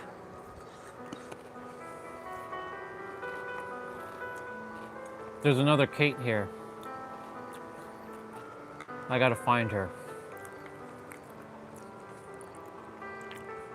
This is gonna be interesting.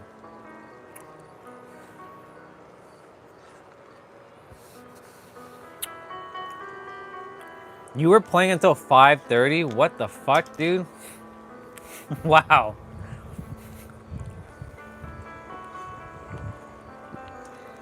Damn, someone was committed. Were you playing Killer? Or were you playing Survivor?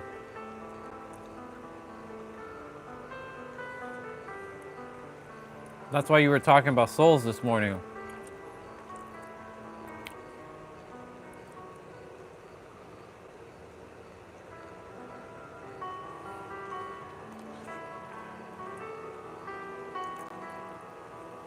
Damn, that person changed from Kate to Meg.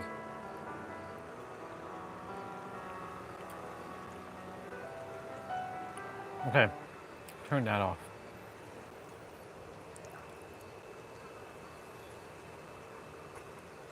That sucks.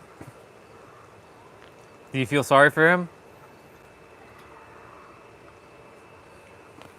Did you feel sorry for hooking them?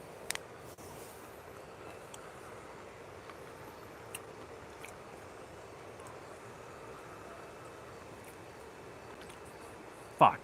Well, guess we're playing Killer.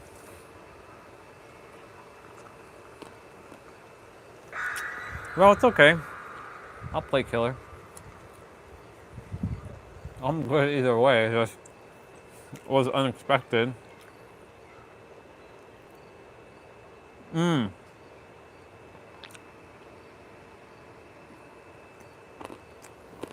he didn't pick himself up? Does he not know that he could have picked himself up and go?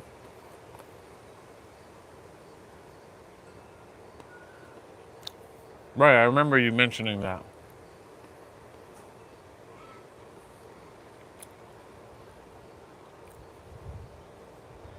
That's too funny.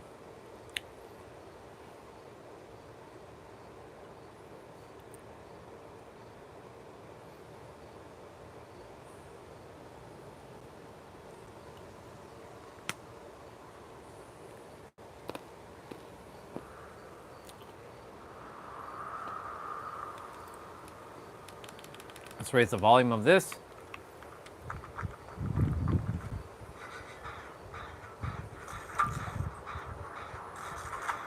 Damn, Killer already coming my way? Shit.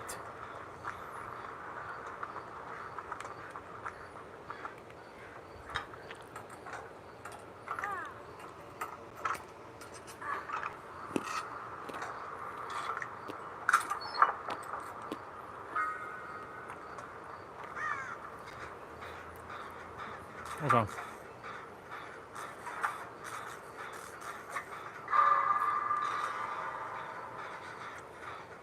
Let's do this.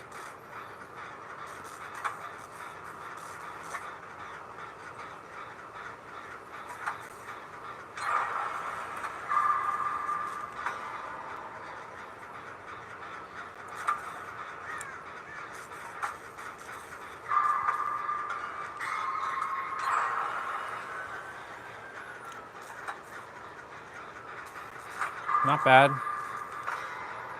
Fly, get out of here.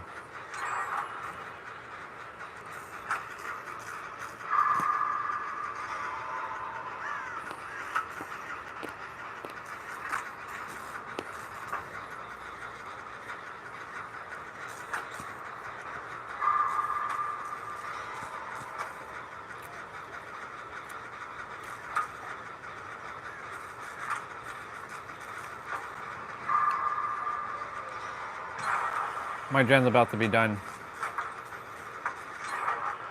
Oh my God! Wow.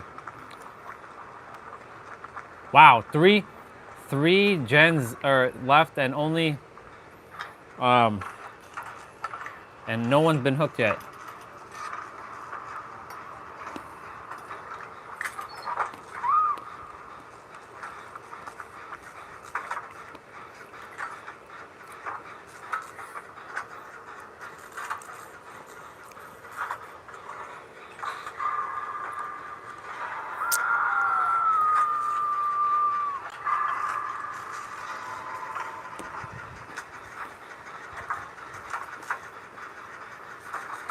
Is this a 4-person gen? Yes, it is.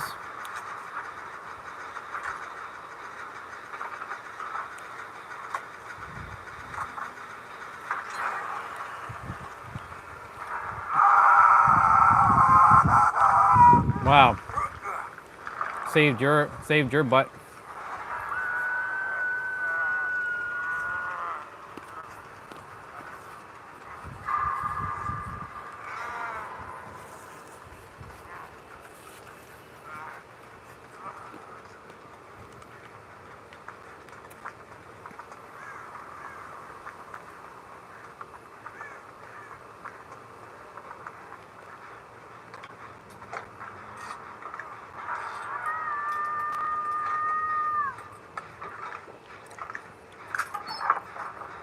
It's Hillbilly and Wesker. No, it's Hillbilly and Ghostface.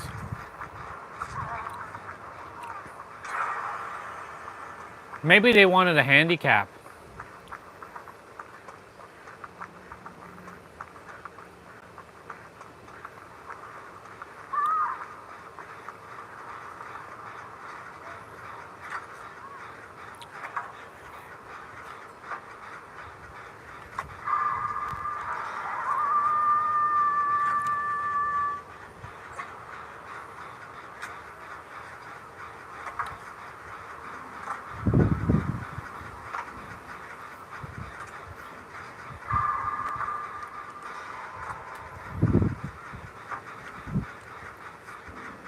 Okay, well, what's his face is about to finish the gen.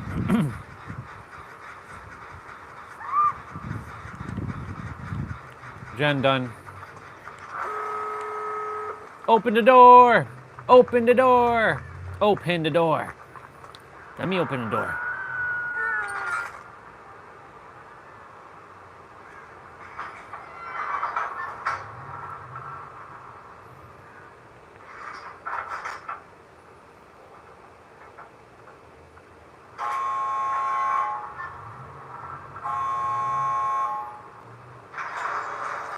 Hey, screw that. You ain't getting me.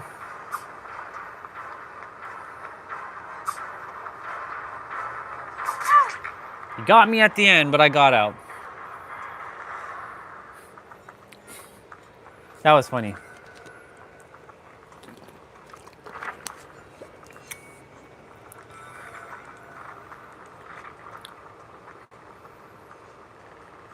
Ah, T-Bray, you got the top point, bro.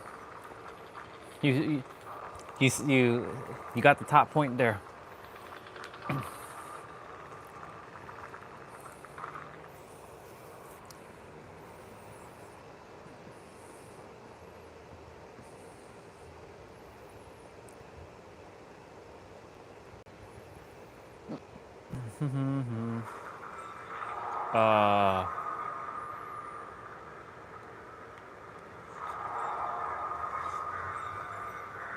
That's weird. That screen doing that thing is gonna be kind of weird. Glad my game is fixed though, because if it wasn't fixed, we'd be running into having to disconnect and reconnect and all that other bullshit.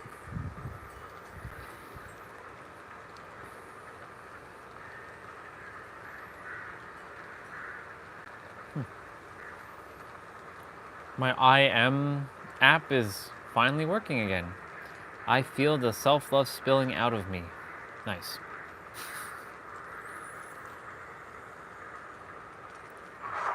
My IM app.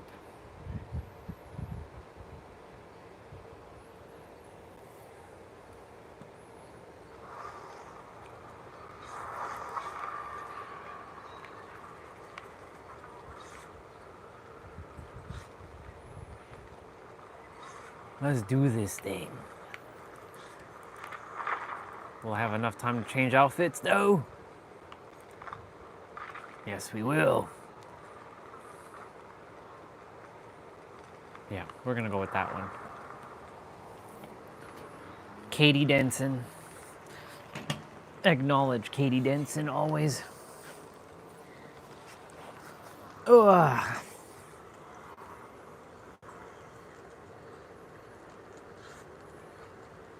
Can't wait to play as Killer any day now. That's gonna be funny.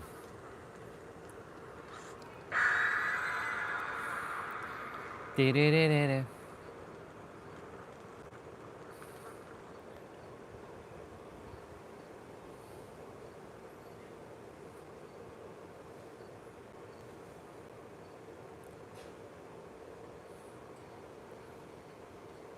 Cool beans. All right.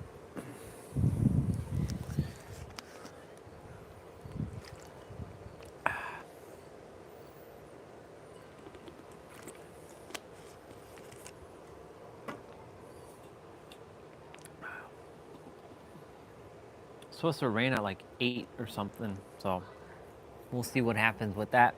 Let me see.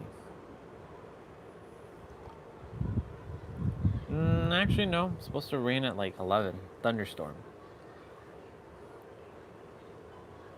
Tomorrow 77.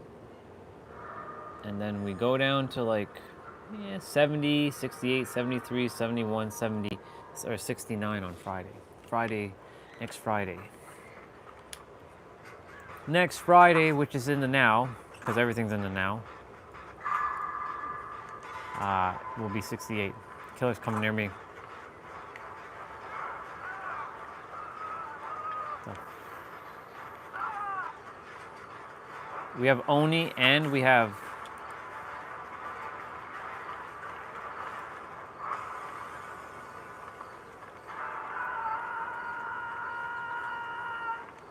he's coming. Wesker's coming for me.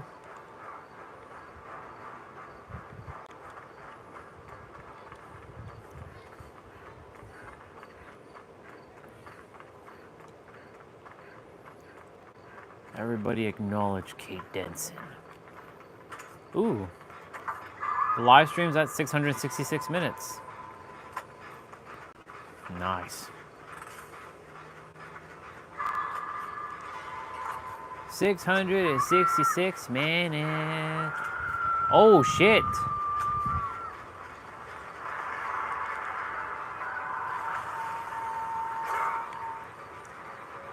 What a punk.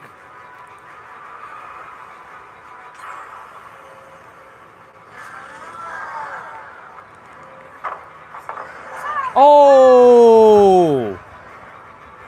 Oh! Holy shit. Yo, that's bullshit. Oh my god. No, I'm the obsession too. Damn.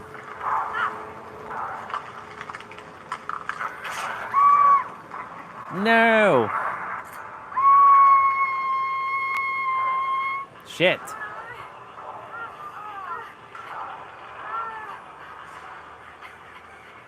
Is that you? No, that's not you.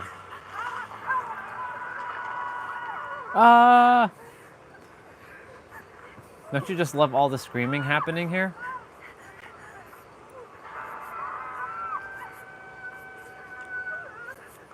You don't want me to hook you, to heal you, girl? I got yous. I know you just got hooked. Jesus.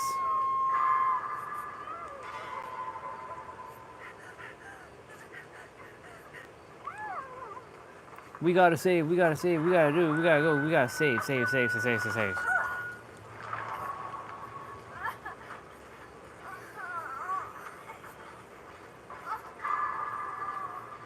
Shit, move. Move.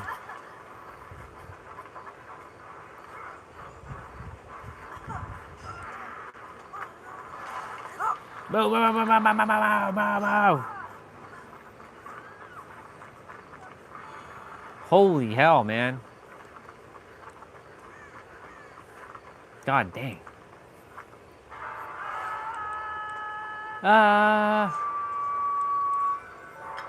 Oh, wow.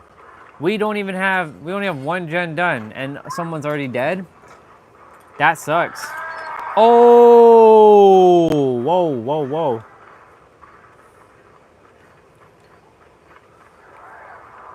Yeah, this one is a no bueno, potentially.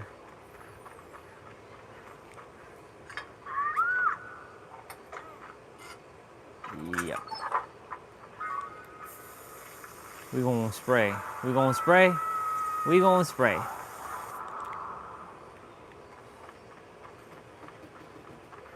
We gonna spray. Yeah, we gonna spray. Shit! Wow! Whoa, whoa, whoa, whoa, whoa, whoa, whoa, whoa, whoa!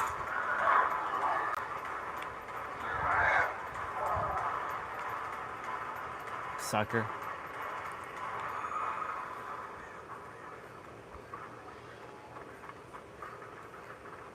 Sucker.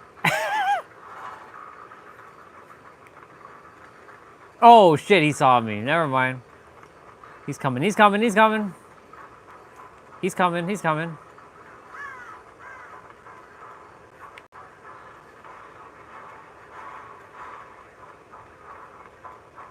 He's like, what the fuck is going on with this person?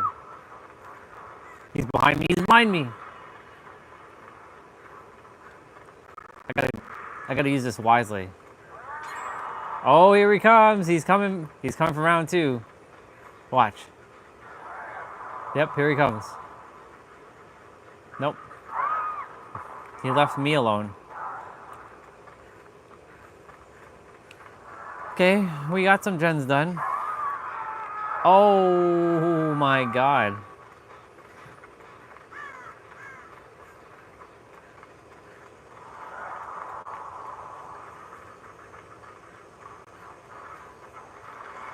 Yikes, yeah.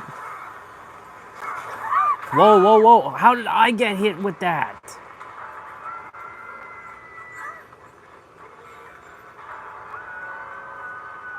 Well, what up with my shit, yo? Oh god, oh god. Oh my god. Yo. Oh my god. You disappoint me. You disappoint me, damn it.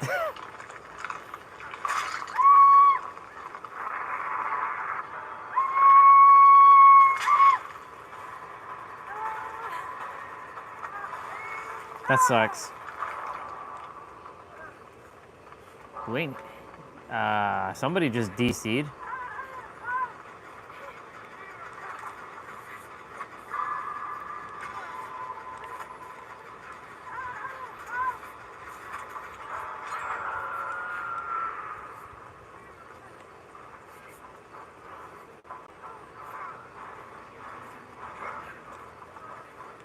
No. He got powered up because of me.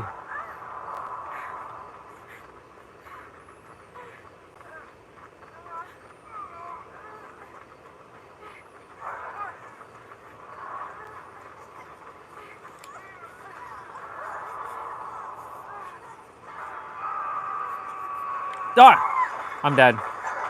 Holy shit. Wow. I'm dead. Bye. There's 1, 2, there's 3 of you left. No. There's 4 of you left. Damn, I got smacked.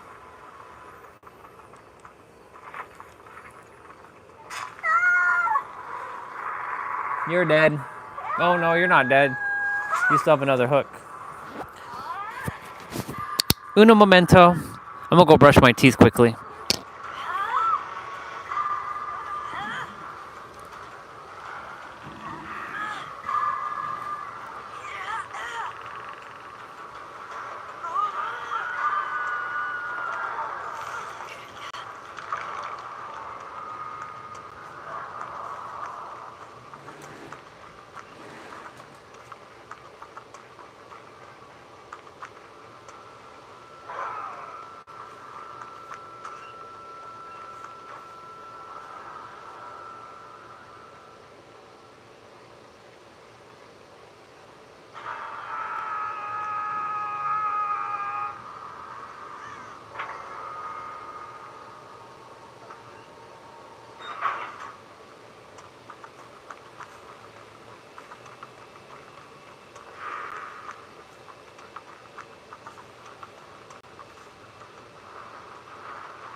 Okay. Did you make it out? Or did you die?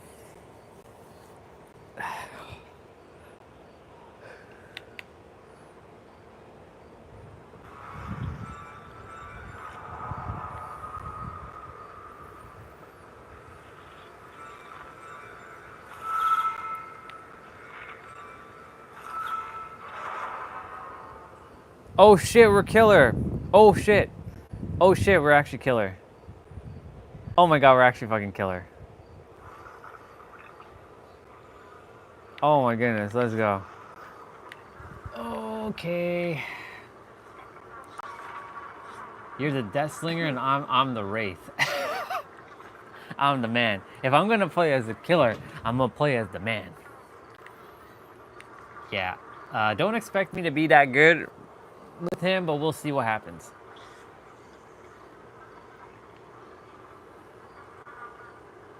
Gotcha. Okay, so we can see, so this is what it looks like on our end. We can see who they are and what they are. So we got, I can change my class actually, hold on. What the hell do we have? Fearmongerer, Shadow. Lurking in every corner, they won't know that someone's following them until it's too late. Maybe I should do that. Yeah. No, I played Killer. I just never played Killer in this mode because the Killers have different skills. So I've never played Killer in this mode, ever. Because the first time I'm playing Killer in 2v8. First time for everything. Don't worry. Oh,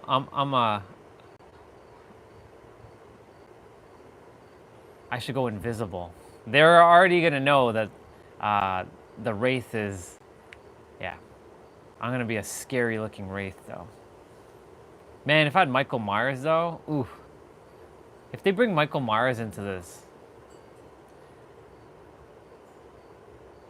that'd be pretty badass. I could have played Trapper too, you know. I could have put down traps in random ass places and just like get them.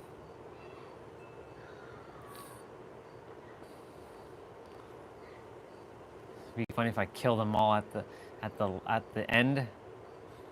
Provided they make it to the end. Okay. All right, let's do this. Let's do this, bro. Let's go. I see you. Bro, I see you.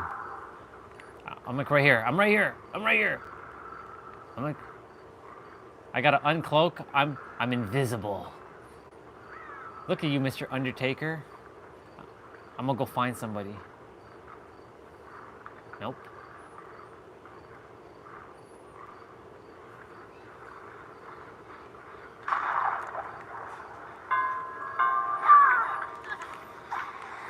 Shit.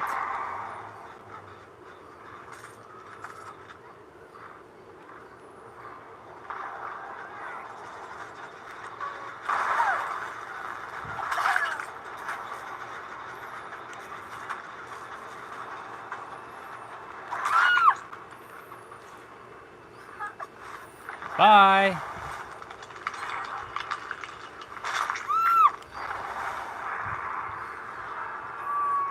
I see these sons of bitches. Yeah, let's go. Yeah. Let's go. Let's go. I see you. I'm gonna get you. I'm gonna get you, you son of a mother. I'm gonna get you.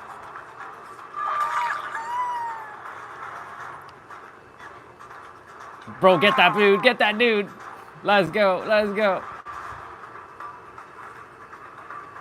We're gonna tag team these bitches.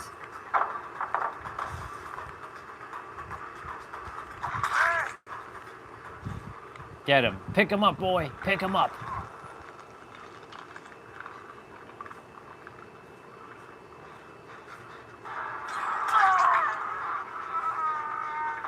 Oh, nice. Nice. We're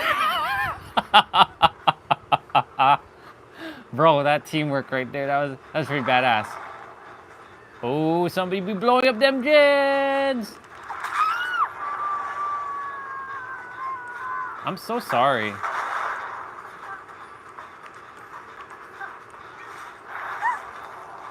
Yeah, you think that's gonna help you? Poor Fang Ming, bro.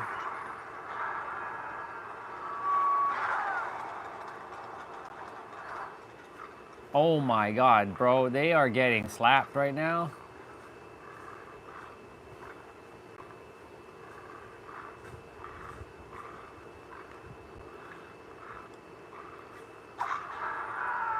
Okay,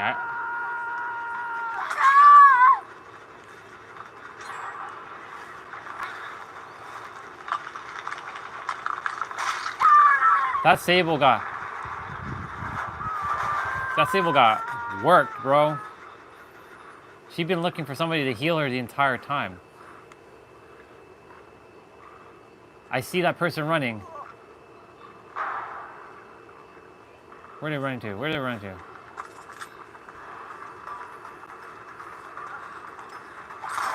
Oh shit.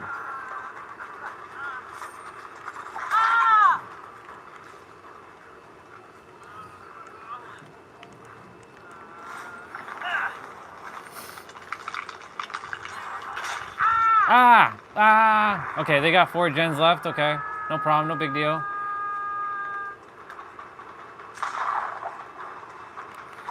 Oh shit.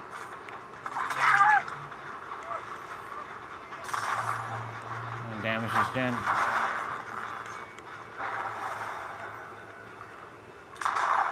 Did you get them?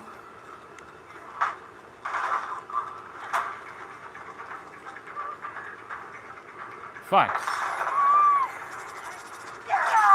Go get him, bro. Damn.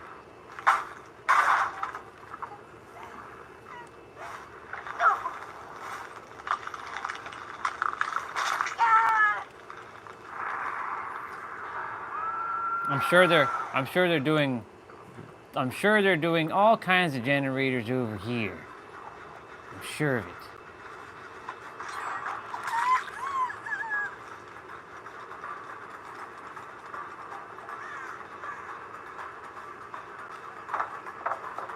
I know, Fangming. I know. I'm a very vile person.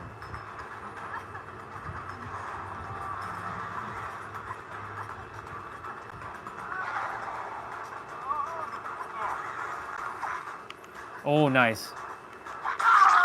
Take that hit. Take that hit. Take that hit, boy.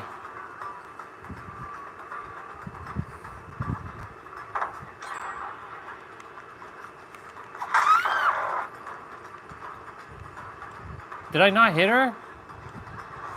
Bro, what the fuck? I hit that Fang Ming. What the hell?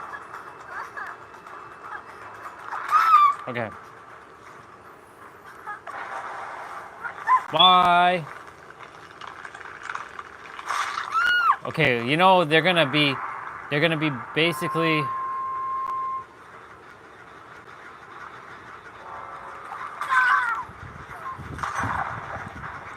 There's a Sable over there.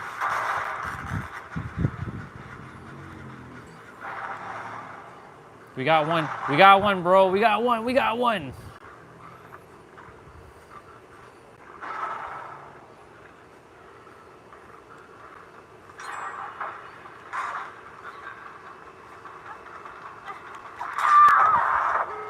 What? Okay. We gotta go to those exit doors, bro.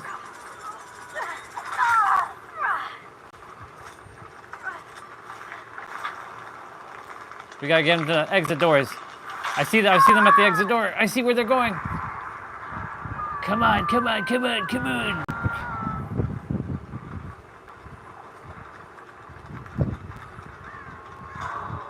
Shit, they opened the door.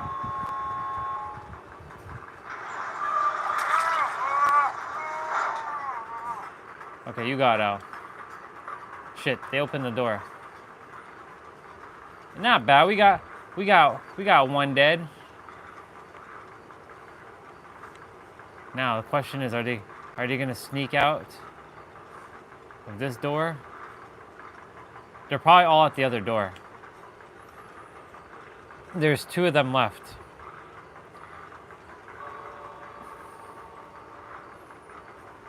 One, two, no, there's 3 of them left. Are they at the door?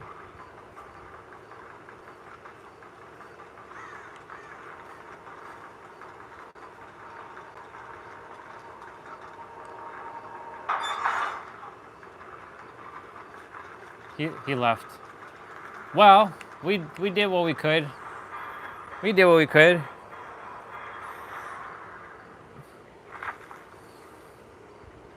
No, I mean, Michael Myers, you can't play as him in 2v8. Not yet, anyways. Not yet. Not bad. We got one. We got one. We should, definitely. Look at this scary monster.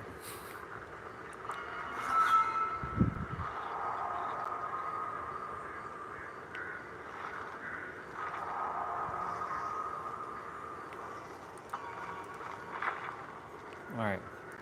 That wasn't bad. That wasn't too bad. Yeah, Michael Myers, you can't play as him in 2v8. Not yet, anyways.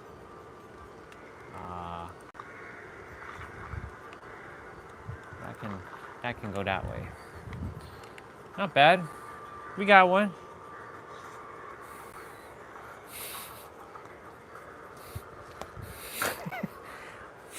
I chased down that Fang Ming.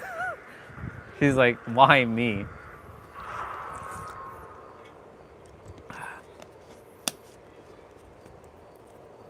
Well, I mean... Wait, what? Oh. That was funny, though. Wow, I'm the only Steam player. In this one, I'm the only Steam player. Everybody else is either console or maybe even Epic. But if you're gonna play Dead by Daylight, who the hell plays on Epic when you have Steam? It's weird. Anyways.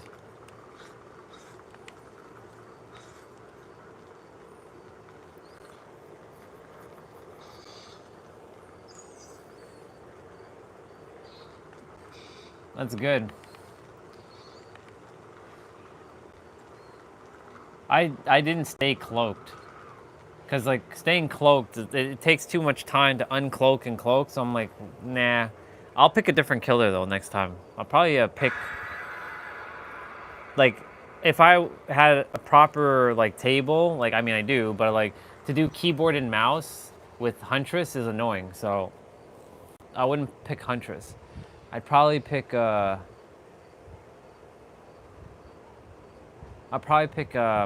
what's her face? Spirit. And chase them.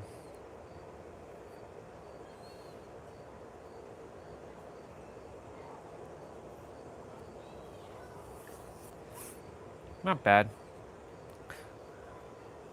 Oni would be good. Yeah, I should actually pick him because if I hit him, I can get powered up. I've never played as Oni before, so I don't understand his power. And then that running thing, I mean, I guess I'll give him a shot. I do own him, so I mean, can play as him. And now we are the survivors.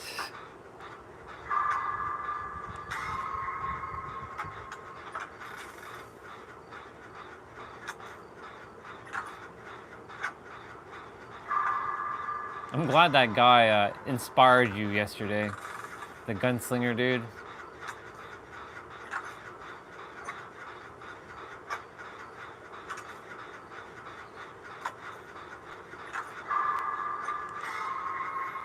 Oh my, we're gonna have a gen already done. Nice. Hopefully somebody comes my way. My way, or the highway. So, live stream's at 690. I'll do my little wrap up at 714 minutes, but I won't end the live stream. I'll just keep it going.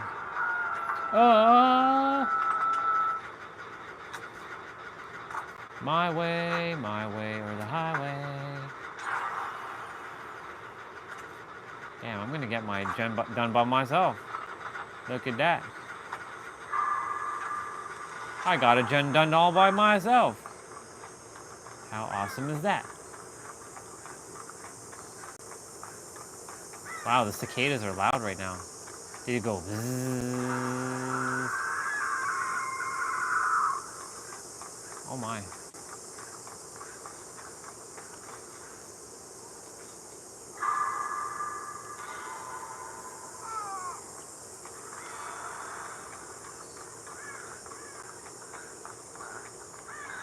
Hi, Laura Croft.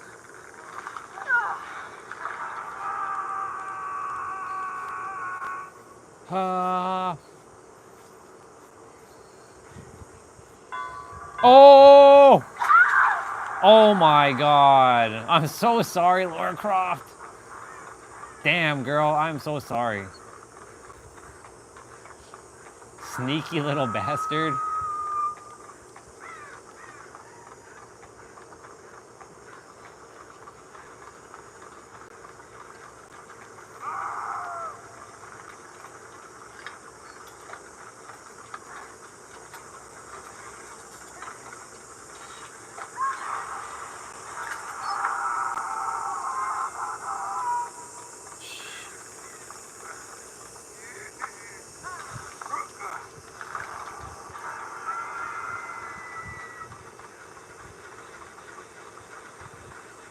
Whoa, rubber band. Wow, that was a rubber band.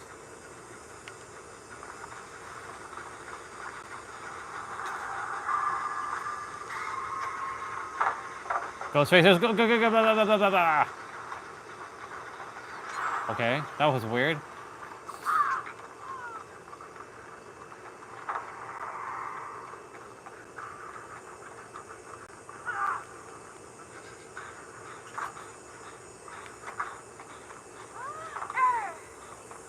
Yeah, I'm not doing that, Jen. Ha ha ha ha.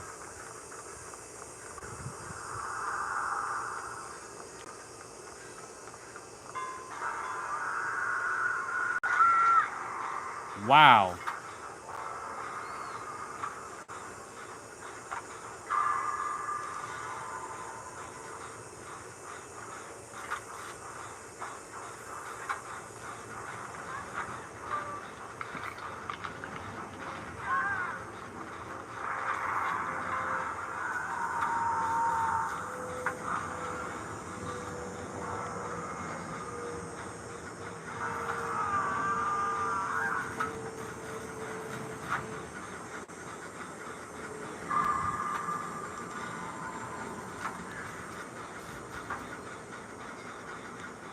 Have to like peek on both sides. Like I know he's over there, but you know, Ghostface could just randomly show up.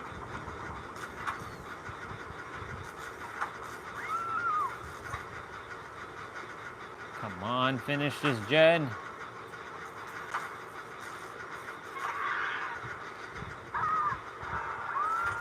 Oh, he got you.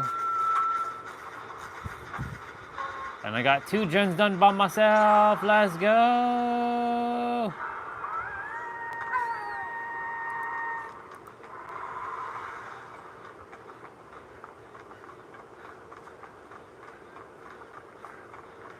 I'm gonna get you and I'm gonna... Oh, shit. Sneaky little bastard. Oh, shit. Oh, God. Ah. Yeah, they're teaming up for sure. They're definitely teaming up. I would like to play as Ghostface. I don't have Ghostface. I'd have to buy him. Him in his Sephiroth looking jacket. Poor Kate. She doesn't deserve to be impaled like that.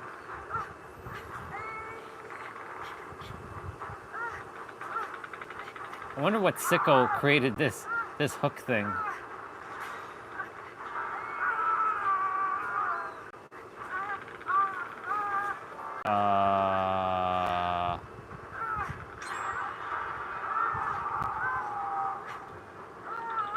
Yeah, no one's near me. The three of you. Yeah, you all are over there. Ghostface is right in front of me. He's coming to the other... He's waiting around my area. Shit. He's kind of stalking between the two. Damn, I got him teleported. I got moved over here. Nobody's gonna get me. I'm gonna die. I'm gonna die. Yeah, I'm dead. This is bullshit. I'm gonna die before I even... Save me, fool. Oh my god, this person... Do you not see me? Pick me up. I'm dead. How unfortunate is that?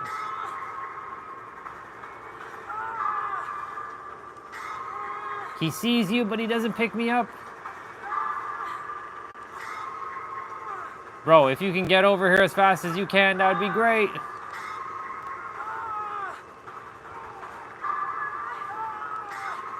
Oh my god, oh my god. Somebody get over here. Oh my god, you're gonna not make it. Oh my god, last moment, holy fuck. Wait, what? Wait, what? I died? Yo, I died.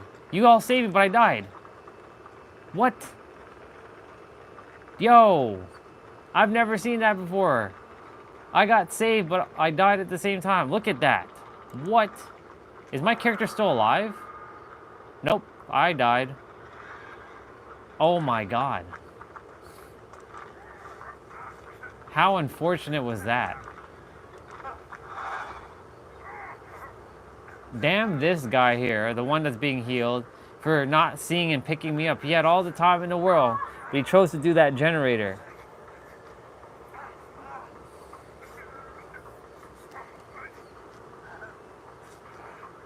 Just slap the ugly out of this guy. Of course, it's a Victorio.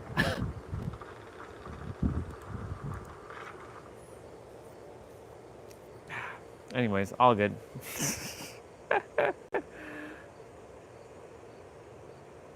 I don't think so. I don't remember if anything you have to mend with him. Damn, I don't have half these killers.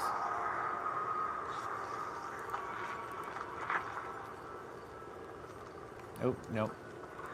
Customize. Schoolgirl Kate.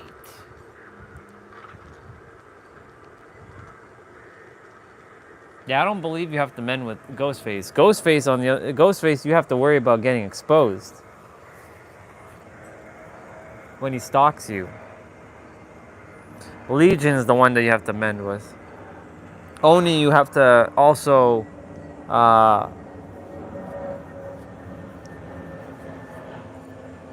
who has to mend? I think Gunslinger sometimes. That's weird. I don't know what he did.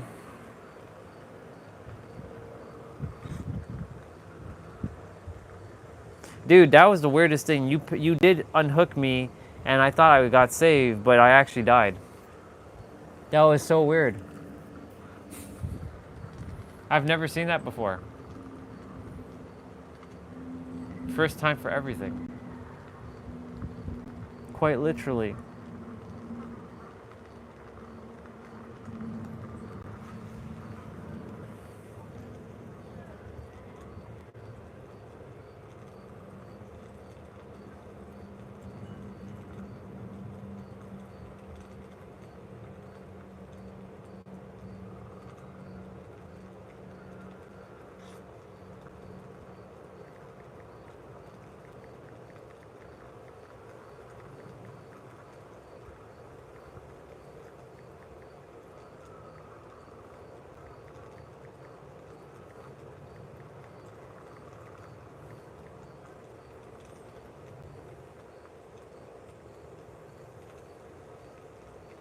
Yeah. The other guy was doing the gen, and he chose to not save me, and he was facing the way he could see me. So there was kind of like, well, I don't know which direction his camera was actually looking, but a little annoying, but it's all good. All good. Live streams at 701 minutes.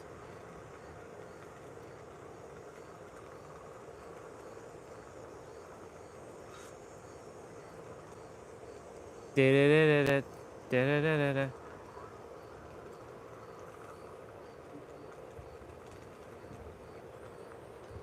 Oh, that guy? That's Detective Tap. He came out just after Kate did. He's like one of the OG characters.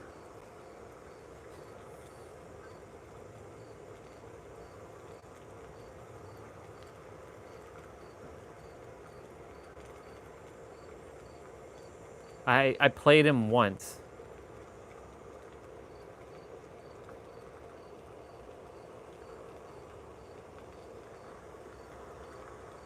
Yeah, he looks like 50.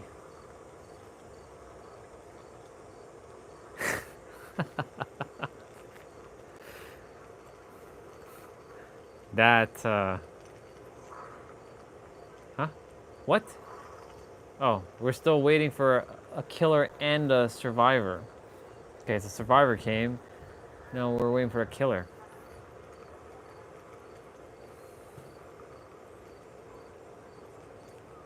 Pam, pam, pam, pam, pam, pam.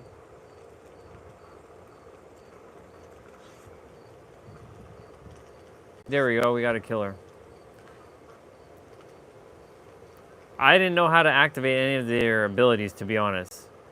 I didn't know like what was what for killers, so yeah.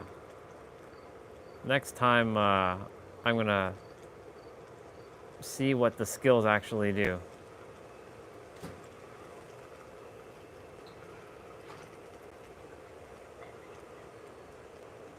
Two.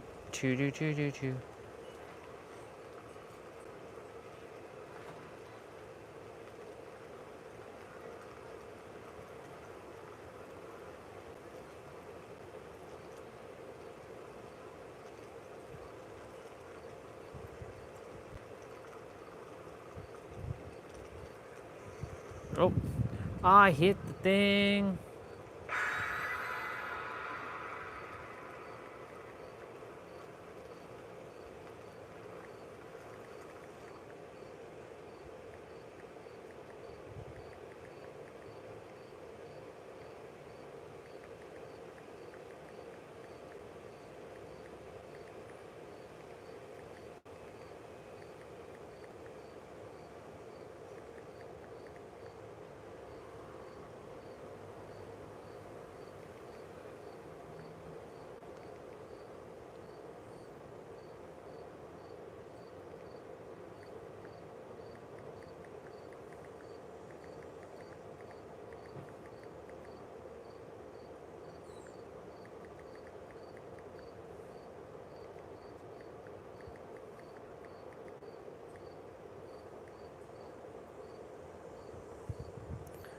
Do.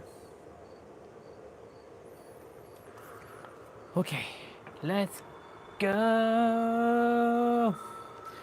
Live stream's at 704 minutes. I'll do my wrap up, but I won't end the live stream. So whoever else is watching, don't disappear. I'll just say bye, y'all, but I'm not actually turning the live stream off.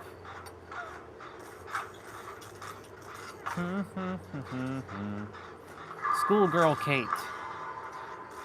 Kate be the most versatile character of all of Dead by Daylight.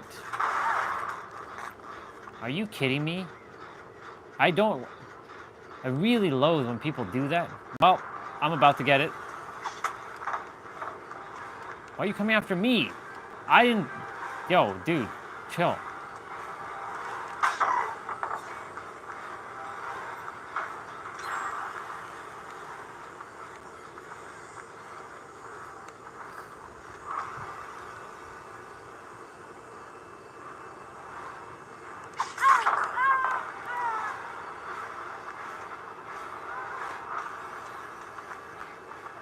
I'm dead.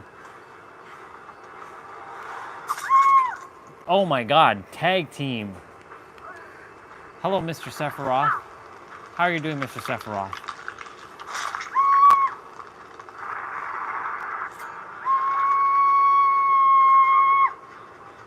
Freaking Fang Ming blows up the gen and I have to deal with that garbage.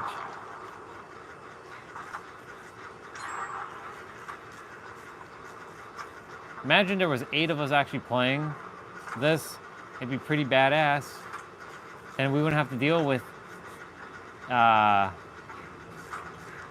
we would be like on comms. We'd be like, yeah, I won't be able to do that, Jen.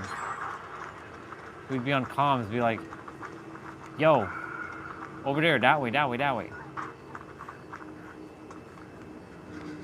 You.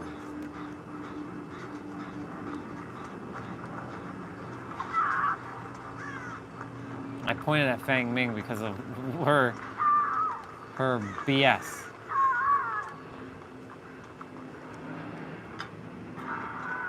Ah.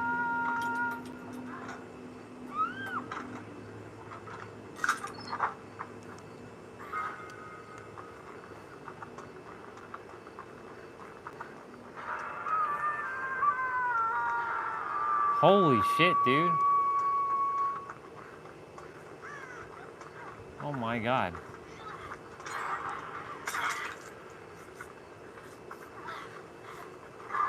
Great. Oh my god. Yo, yo. Whoa, Ghostface. Yo, easy, boy. Oh my god, Trapper again. Yeah, let's go.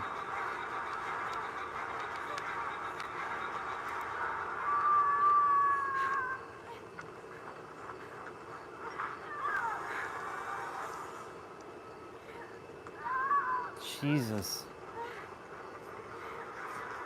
Oh my god. Yo, what the fuck? Dude, what the hell? He just stared at me going up. What a punk.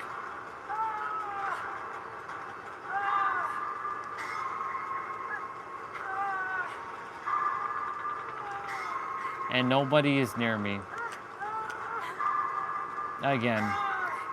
They always put me so far away where nobody can rescue me.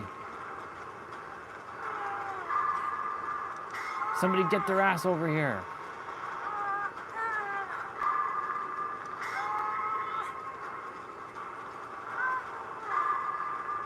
That person can't get me.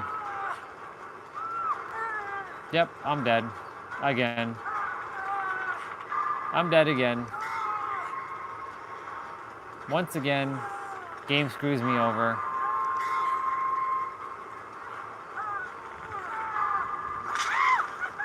Oh my god. I'm dying and nobody's coming to get me. It's really annoying. What's this clown doing in here? Oh, hiding in a locker.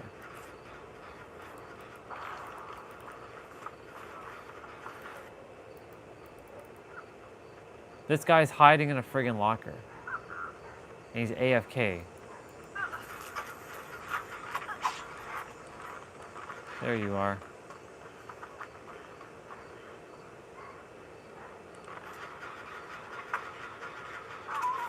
Live streams at 710 minutes, 5 minutes more. And then I'll do my, 4 minutes more and I'll do my wrap up. In the meantime, it's cool. It's just that it's the game that put me further away from everybody. So nobody could come, even if you did manage to find me, you wouldn't have made it in time. It was it put me further away, like than normal. All good. All good. Just putting away my my clothing. What? Gave it time to air out outside.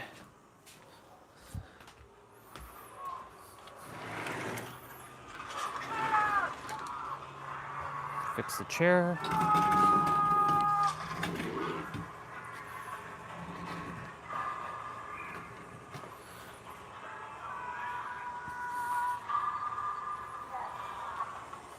I'm gonna kick the soccer ball for a moment. Are you dead?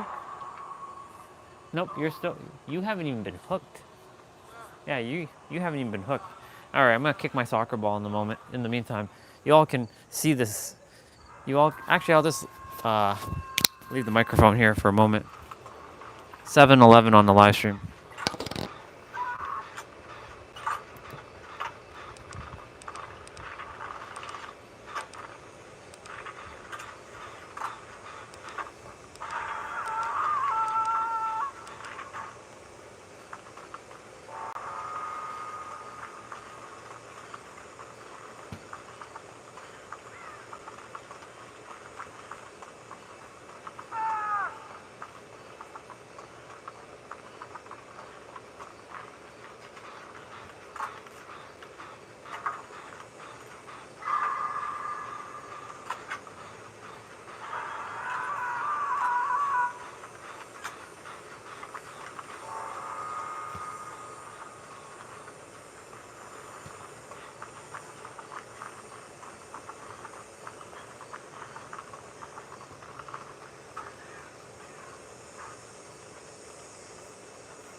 It's pretty badass to play soccer outside and play video games at the same time.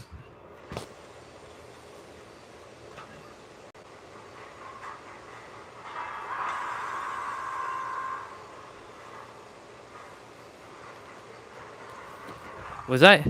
He knows you're in there, bro.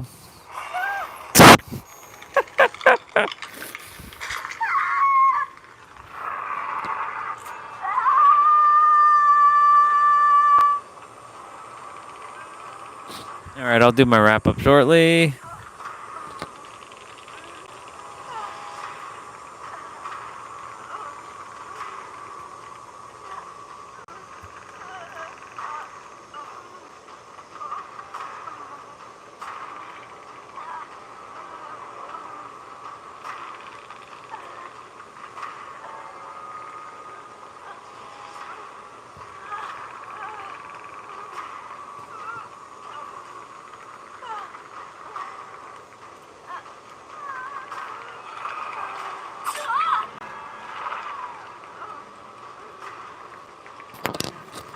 And you're dead. And you're dead. As soon as, actually no, you the disabled person's coming for you. All right, y'all. We're about to do this wrap up. I'm not leaving. I'm not ending the live stream. I'm just doing my ending. All right, y'all. Thank you all so much for coming on today. It was an awesome day. I got an amazing flow. A bunch of you showed up at one given time, so it was nice to see. It was nice to see a bunch of you at the same time. T. Bray, Regina, Misha, Ramon, Olga. Yeah. Tomorrow is cardio day. No excuse. No excuse. Then yeah. Remember that you are the ultimate revealer of your reality. Everything you desire is truly in your... I'm pointing... Yeah, no. Okay. Everything you desire is truly here and now. And creation is finished. Love you all. See you tomorrow. I don't know why my nose is itchy. And yeah. May your heart be your guiding key. I'm gonna do my bye, but I'm not ending the live stream. Stay on. Bye. Okay.